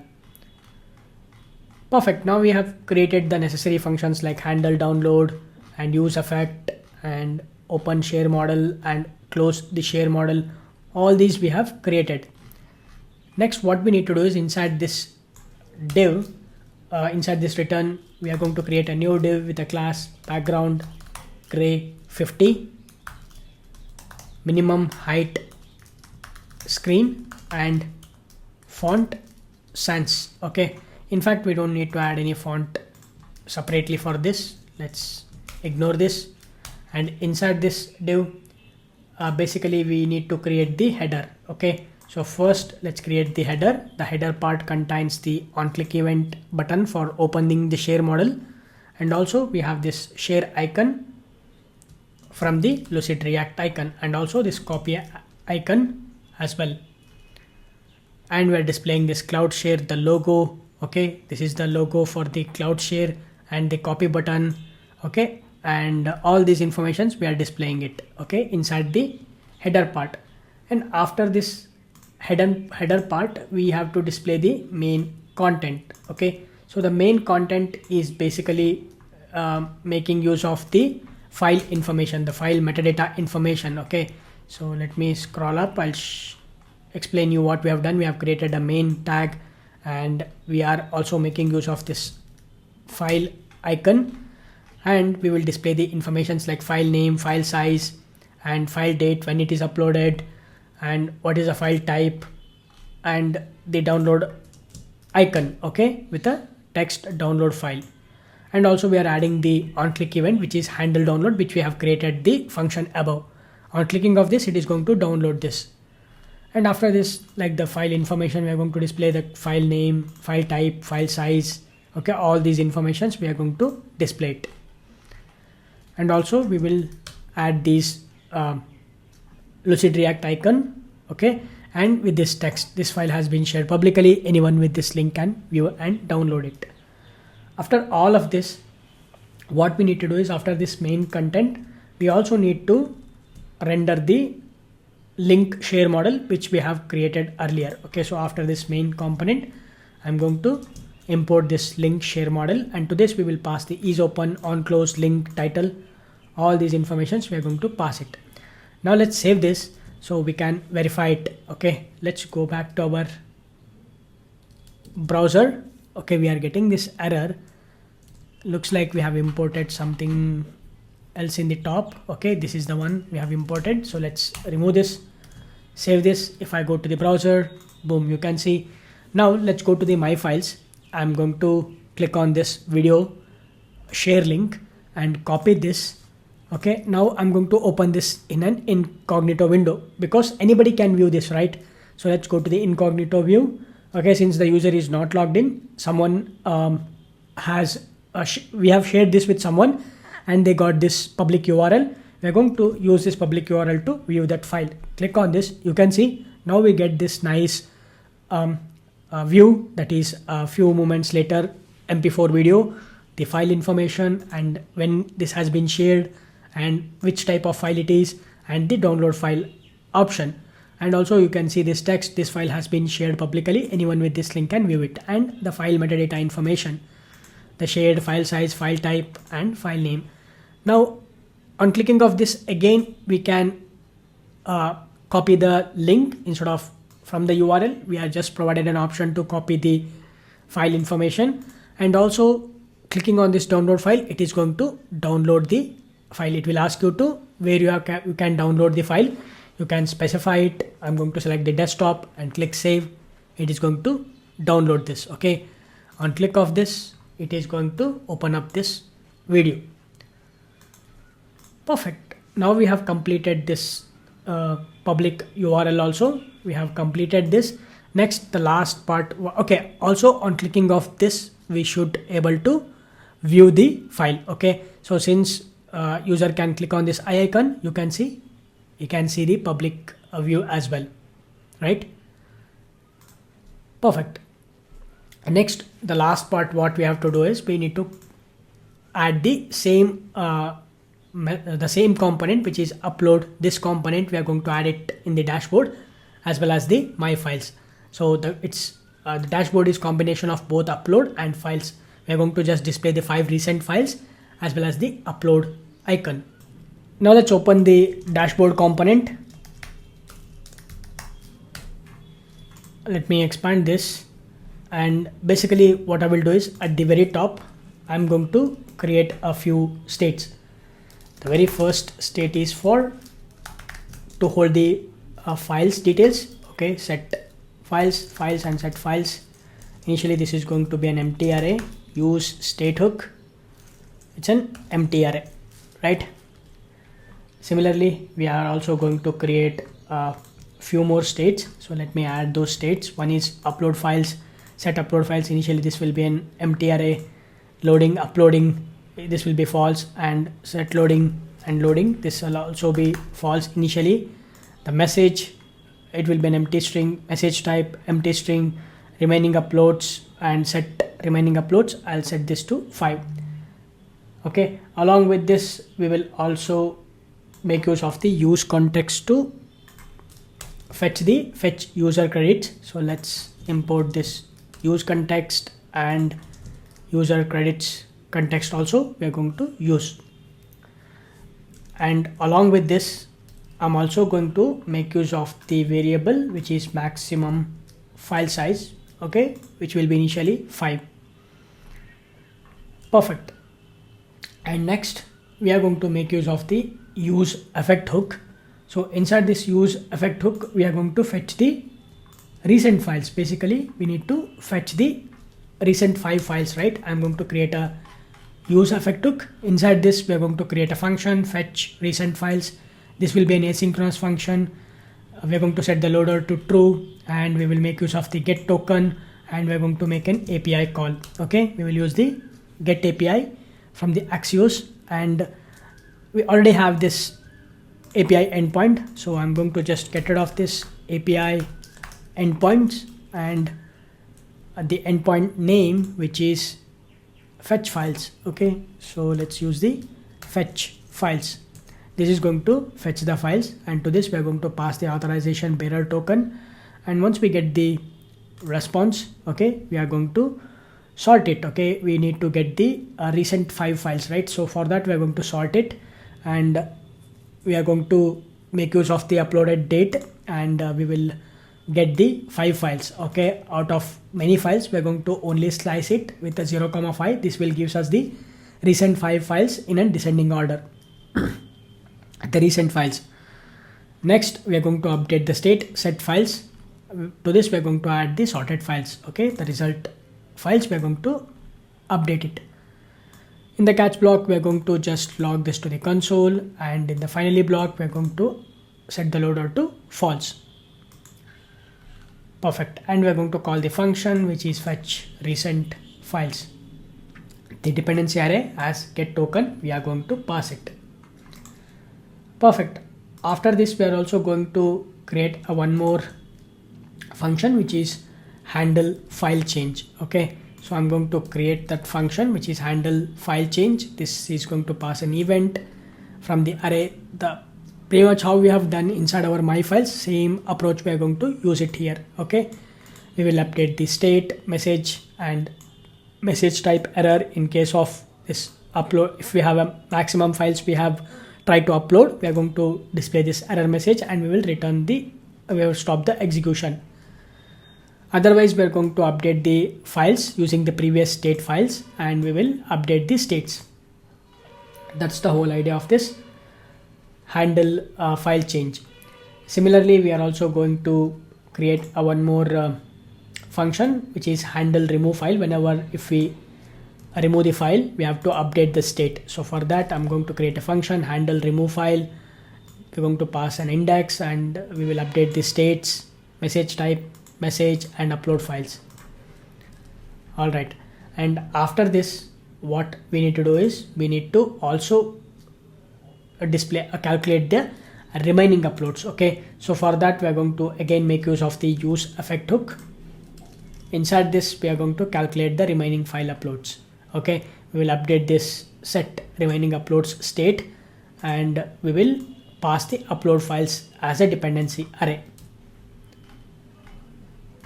And finally, we need to taken care of uploading the files. Okay, so for this, we have already created a function handle upload inside our my files. The same function we are going to make use of it. Okay, there will be nothing changes. I'll just add this handle upload. This is an asynchronous function. First, we are going to check for the length. If it is length is 0, then we will update the state and we will display an error message. If the length is the maximum files, we will display the error message and we will stop the execution. Otherwise, then only we are going to set the loader to true. We will display the uploading files state, message type is information, and we are going to prepare the form data, and we will get the token, and we are going to make an API call, and this is going to be upload files. So let's use the API endpoints dot upload file, and to this we are going to pass the authorization bearer token, and content type is multi-part, and we get the response. We can ignore that response, we don't need it with anyway, and we are going to update the states, files uploaded successfully, message type, and set the uploaded files. We're going to update the state, and once we upload the state, we're going to refresh the recent files, right? So for that, we are going to make an again API call. So here API endpoints dot fetch files, and we will pass the bearer token, and after this we are going to sort it in the descending order. Okay, and we're going to update the state. Okay, set files, sorted files, and then we are going to call this function, which is fetch the user credits. Okay, we need to refresh the credits as well. We're going to handle the exceptions, and we will update the states, and we will set the loader to false, and that's it. And now we don't need this use effect at all, so we can remove this. We have added this for this to get the token, so let's get rid of this.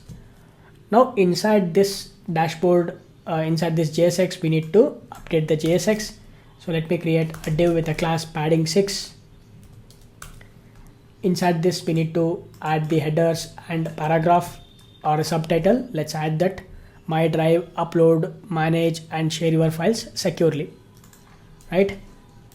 And after this div, we have the message state. Using the message state, we are going to display the message, the error message, and the success message. Okay, so this is already we have discussed, and we have already done that. So next, what we need to do is we have to display two columns. One is left column and the right column. Okay, so for that, I'm going to create a div with a class flex column on medium devices, flex row, and gap 6. Inside this div, this is basically the left column.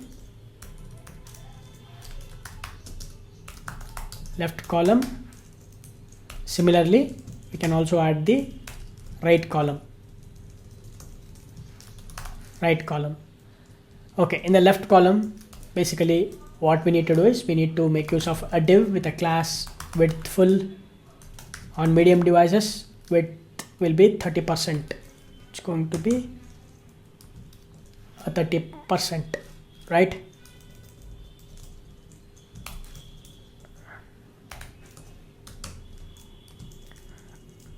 Okay, and inside this div, I'm also going to copy the same div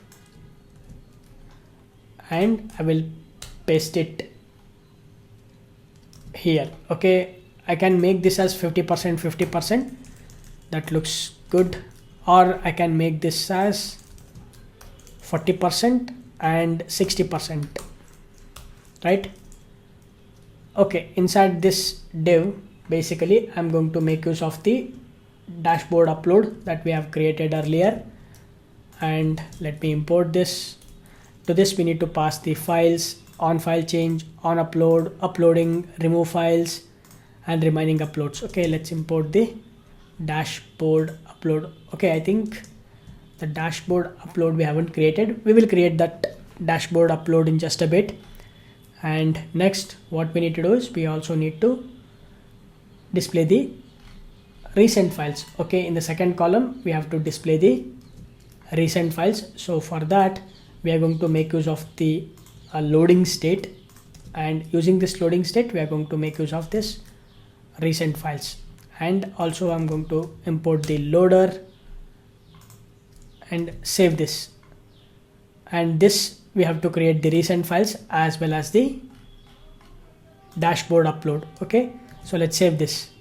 Okay, I have already added these components, the reusable components. I'm going to just import this. Okay, the dashboard upload and also the recent files. Okay, let's save this. And with this, now we have completed the dashboard part. We can test this. Let's go to the browser and go to the cloud share, and you can see in the dashboard we are getting this nice two column sections. One is upload files and the recent files. Okay, we have 5, not 4 credits. Let's try to upload few files. I'm just going to upload these 3 files. Click open. You can see the same functionality which we have added inside this upload. It will display here. And now on click of this upload 3 files, you can see this will be uploaded with these names. Okay, the money manager, super thanks, and super thanks.png. Okay, click upload. Boom, you can see super thanks and money manager. Okay, all right, now our all of the functionality is working as expected, and also the credit has been updated since we have uploaded the 3 files. Okay, looks good. Now we have completed this entire part. All the functionalities as working, like dashboard, upload, my files, subscription, and transactions. Yeah, that's all about this cloud share.